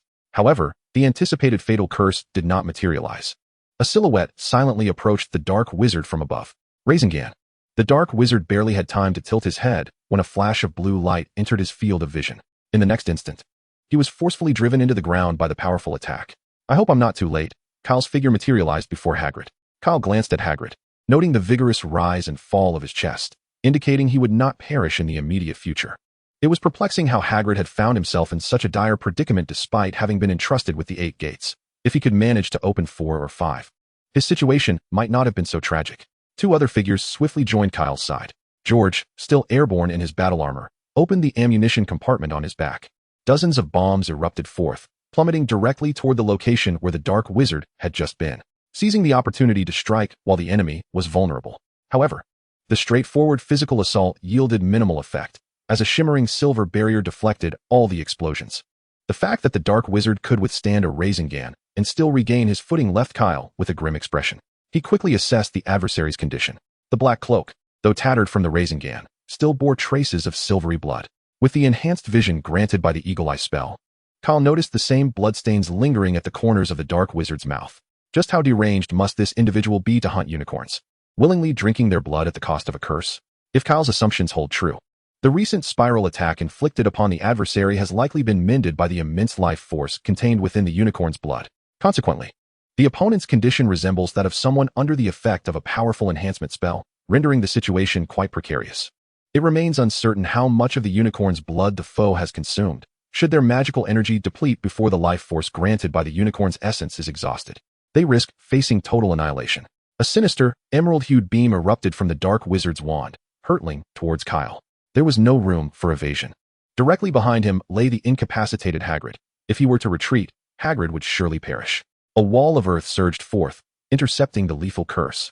Simultaneously, Cedric and Fred launched their own offensive maneuvers. Flashbang.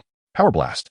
Cedric employed the modified Lumos charm that Kyle had taught him, a commendable habit of deploying a flashbang prior to combat learned from his mentor. Meanwhile, George hurled a clump of explosive clay, supplementing it with a powerful blasting spell. Unfortunately, the dark wizard's extensive combat experience enabled him to erect an impenetrable shield, effectively neutralizing George's assault. Nonetheless, George's attack produced a significant explosion, momentarily masking the adversary's auditory senses. Cedric's flash also proved effective, Their combined efforts deprived the opponent of 2 of their senses. This was sufficient. A brilliant arc of lightning pierced the darkness of the forbidden forest. Lightning release. Thousand Birds Blade. Armed with the flickering lightning of the phoenix-seeking phoenix, Kyle, having activated the first gate of the 8 gates of opening, dashed forth from the shattered earthen barrier like a bolt of lightning aimed at the enemy. The roar of a propelling engine resonated overhead. George, in a full-speed charge, swung his glimmering, sharp arm blade, advancing alongside Kyle towards the Dark Wizard's neck. Ultimate Thunder Plow Heat Blade. Should their blades connect, even the vast life force bestowed by the unicorn's blood would prove insufficient for survival. Just as the blades approached, the Dark Wizard's nape suddenly ignited with 2 points of crimson light. Kyle faintly discerned a voice, "Fool. Allow me to take control." Clang. The thunderous sound of metal colliding echoed twice within the span of a heartbeat. A closer inspection would reveal that both Kyle's phoenix-seeking phoenix and George's arm blade were thwarted by a layer of pitch-black membrane encircling the Dark Wizard's neck. The blades penetrated only a couple of centimeters, with no blood emerging from the wounds. Curse it. Armament hockey? Kyle lamented internally.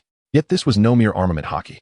It was an advanced transformation technique, a high-level spell capable of converting the outer skin into a resilient substance to withstand lethal physical attacks. Failing to secure a decisive victory, Kyle and George swiftly distanced themselves from their opponent.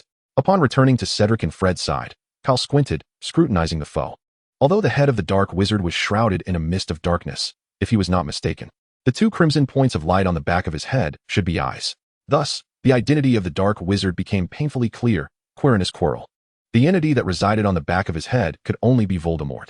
Quirrell, facing away from the others, turned Voldemort's visage towards them. "You are quite impressive. It has been a long time since I have encountered such talented young wizards," Voldemort rasped. However, no one acknowledged him.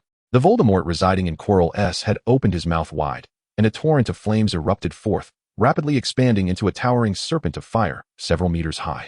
The searing heat spread throughout the forest. Kyle's brow furrowed. He recognized that this was no ordinary flame, but rather a cursed fire.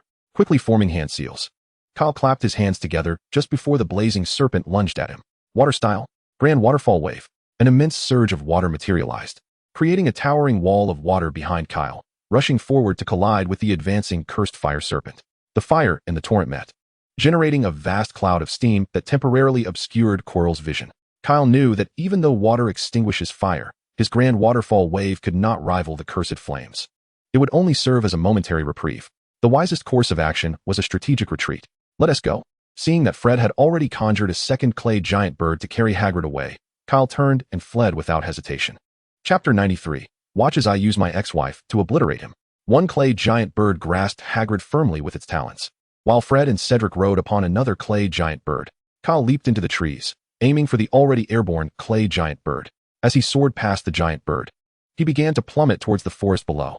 George dashed forward, attempting to catch Kyle, but unexpectedly, a flash of red light struck him. George immediately plummeted like a wounded bird, crashing into the dense thicket below, unaware of how many branches he broke along the way. Cedric was quicker. He leapt from the bird's back and pursued George's direction.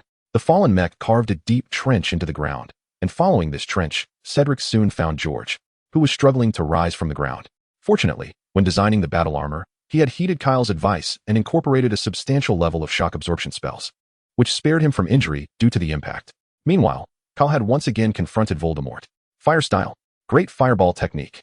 Kyle stood atop a tree, unleashing a torrent of flame towards Voldemort below, the fire swelling into a vast inferno just before it reached the ground.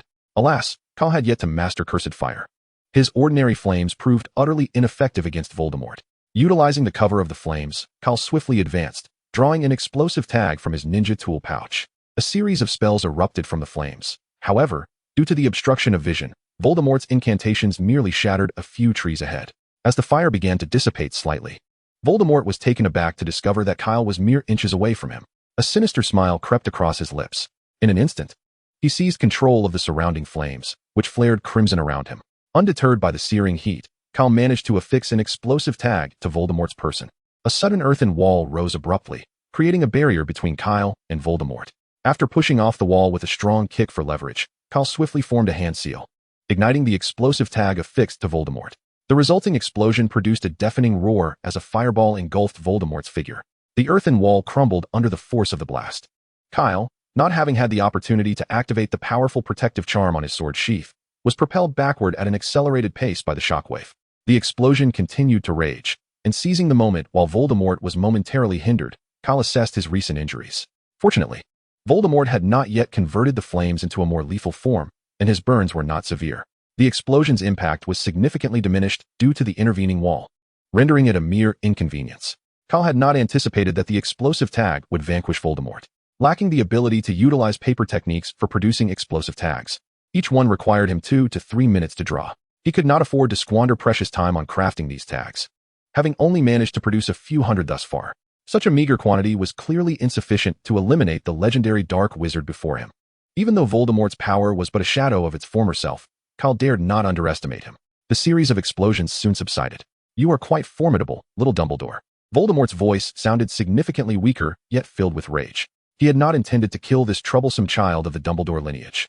Voldemort's current goal was solely to acquire the Philosopher's Stone to restore his body. Even eliminating Harry Potter, his lifelong adversary, was relegated to second place.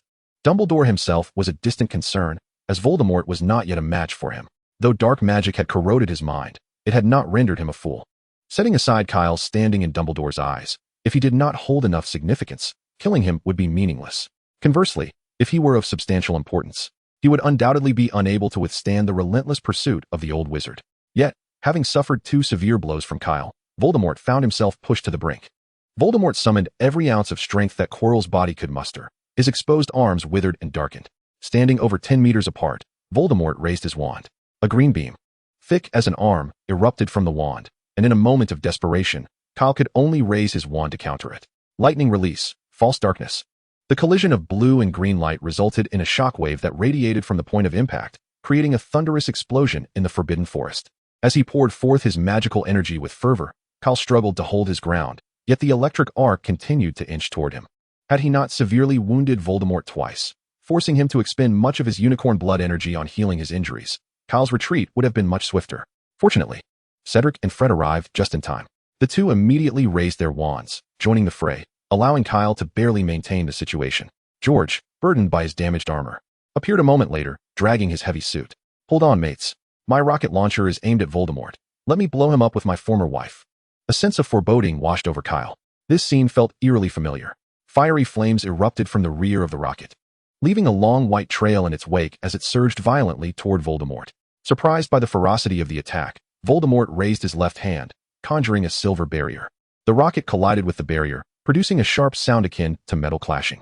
Subsequently, the so-called former wife fell to the ground, landing in the stream at Voldemort's feet. The rocket, once spewing flames, fizzled out like a match dropped into water, struggling briefly before extinguishing. "Have you modified it?" Kyle's question shattered the awkward silence. George nodded, remaining silent. On the 3rd floor of Hogwarts Castle, Hermione stood breathlessly before a stone beast with a dripping spout. Shortly after parting ways with Hagrid, she encountered Kyle and his companions. The intense flames from George's armor were far too conspicuous against the dark night sky. She fired a flare to attract their attention, while Kyle and the others hastened to rescue Hagrid. Riding the rotating lift, Hermione reached the headmaster's office and recounted the events occurring in the Forbidden Forest to Dumbledore. "Hagrid is in danger again." "Wait, why did he say again?" Dumbledore gazed out the window. The distant Forbidden Forest was ablaze, intermittently illuminated by arcs of electricity. It appeared the battle was fierce. He withdrew a wand, gnarled and scarred, resembling a skewered treat. A phoenix, formed of silver mist, flew through the walls of the office, heading toward a certain part of the castle. After completing these actions, Dumbledore looked at a particular Scottish long-tailed turkey perched on a branch. "Fox." A resounding bird call echoed within the principal's office as Phoenix Fox vanished alongside Dumbledore in a burst of flames. Chapter 94, The Four Purple Flame Array. Observing the emergence of Dumbledore and Fox from the fire, several young wizards breathed a sigh of relief. The 3 wands were raised in unison, severing the link between the spells, providing Dumbledore with an opportunity to launch his assault. Countless luminous spears materialized behind Dumbledore, all directed toward Voldemort with a vigorous motion. Voldemort scoffed, raising his wand to erect a magical barrier before him, impervious to Dumbledore's fierce onslaught. However, Voldemort's actual condition was far from the ease he projected. His left hand, hanging at his side, trembled slightly. "We can do something." After disengaging from the battle, Kyle's eyes sparkled with mischief once again. Cedric looked at Kyle's extensive burns with concern. "Is your body up to it? I sustained far worse injuries in the Forbidden Forest last time. It's not a big deal." Kyle waved his hand dismissively. "I'll take you over." Fred summoned a clay giant bird that had been circling above as a last resort. George shed his armor, grasping Fred's outstretched hand to climb onto the bird's back. The four swiftly reached the periphery of the battleground, encircling Dumbledore and Voldemort from all directions. If one were to gaze down from above, they would see that the four stood in perfect square formation. Ninjutsu. For Purple Flame Array. A cube-shaped barrier of translucent purple flames unfurled in the Forbidden Forest.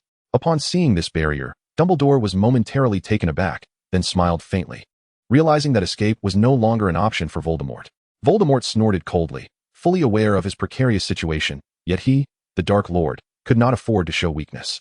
The two wands unleashed a relentless barrage of spells at one another, resulting in a series of explosive collisions in the air. Debris flew, trees splintered, and the battlefield encircled by the four Purple Flame Array quickly devolved into chaos. Cold sweat beaded on Voldemort's forehead, his strength was waning.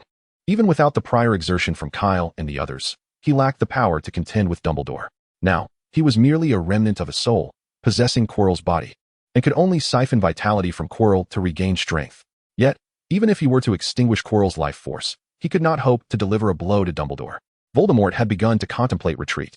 A torrent of magical energy surged from Dumbledore, and in an instant, a colossal bow formed, composed entirely of radiant light, behind him. Voldemort attempted to apparate. They were far from Hogwarts, where anti-apparition charms had been set, so it should have been feasible. However, Voldemort discovered that his apparition was being severely disrupted. Given time, he might have been able to escape, but it was evident that Dumbledore would not grant him such an opportunity. Cursed be this peculiar barrier, which even possesses the effect of prohibiting apparition, Voldemort muttered darkly. Kyle had devised the four Purple Flames formation specifically to restrict such spatial displacement magic. However, the current barrier could only obstruct apparition. It was powerless against other forms of teleportation magic, such as portkeys. Perhaps in the future, the four Red Suns formation could achieve the capability to seal portkeys. But that was a matter for another time. Surging magical energy coalesced into a radiant golden arrow upon the bowstring. Voldemort realized that Quirrell's corporeal form could no longer be preserved. A tempest of energy swirled within the Forbidden Forest as the luminous arrow greedily absorbed the surrounding magical essence, and the magic-infused bowstring grew taut. Once fully charged, Dumbledore deftly flicked his wand, and the released arrow transformed into a resplendent fire phoenix, trailing a brilliant tail of light as it soared toward Voldemort. In the searing brilliance of that moment, Quirrell's body began to disintegrate. When the blazing fire phoenix struck him, Quirrell's form was utterly dismantled in that radiance. Everything he was shattered into the most fundamental particles, vanishing into the ether with the wind. Yet, unbeknownst to all, before Quirrell's being completely dissipated, a wisp of black smoke detached from him. This black smoke silently slipped through the confines of the four Purple Flames formation, disappearing into the boundless black night. The four wizards maintaining the four Purple Flames formation observed that the battle within had concluded, and thus ceased their magical exertion. As the barrier dissipated, the Forbidden Forest regained its inherent tranquility. Dumbledore stood in place, brow furrowed. The events of this night were indeed disheartening news for him. He recognized the identity of that dark wizard as Voldemort. He could never misidentify that chilling aura of magic. He did not believe that Voldemort had perished so easily. Even the rebounding killing curse had failed to vanquish him. Voldemort must have relied upon some nefarious dark magic to survive in such a fragmented state. Moreover, in this residual existence, Voldemort could still wield considerable power. What troubled Dumbledore was his utter ignorance regarding the specific magic that sustained Voldemort. Without sufficient information, formulating a countermeasure was out of the question. The four young wizards gathered closer. Observing the burns on Kyle's body, a flicker of concern crossed Dumbledore's azure eyes. The extensive burns were enough to make one wince in sympathy, yet Kyle appeared unfazed. Dumbledore had long been astonished by the boy's resilience. Bending down, Dumbledore assessed Kyle's injuries, then raised his wand and gently tapped him. The marks of the burns swiftly receded, and all pain vanished without a trace. Kyle attempted to move, and within mere seconds, he was completely restored. Through the charred holes in his robe, it was evident that his newly healed skin bore no remnants of injury. It seems prudent to keep a few spare garments in the storage bag, as he has found himself without a change of clothes. After tending to the injuries of Kyle and George, a smile graced Dumbledore's face. You have done remarkably well. He gave a thumbs up to the young wizards. Upon hearing Dumbledore's praise, Cedric and the Weasley twins felt their faces flush with excitement. They had acted decisively when Miss Granger called for help, bravely and resourcefully engaging with such a dangerous dark wizard, thereby saving the life of our gamekeeper. Listening to Dumbledore commend their actions in an approving tone, Cedric's smile nearly reached his ears, a sentiment mirrored by the twins. Only Kyle remained composed. Could Dumbledore not offer something more tangible as a reward beyond mere points? Perhaps a pass to the restricted section, or one of those numerous dark magic tomes from the shelves of the headmaster's office. For your courageous actions tonight, each of you shall receive an additional 100 points. Upon hearing Dumbledore's words, the Weasley twins erupted in jubilant cheers. Cedric, slightly more composed than the twins, could barely contain his joy. He had immediately recognized the violent magic within the clay giant bird. It was likely to be explosive. Thank you for your kind words, Professor Dumbledore, Fred said, somewhat bashfully scratching the back of his head, though this was really Kyle's idea. Fred's admission swiftly confirmed Cedric's suspicions. Dumbledore, weary, shook his head. He pondered when the day would come that Hogwarts would not be left in ruins.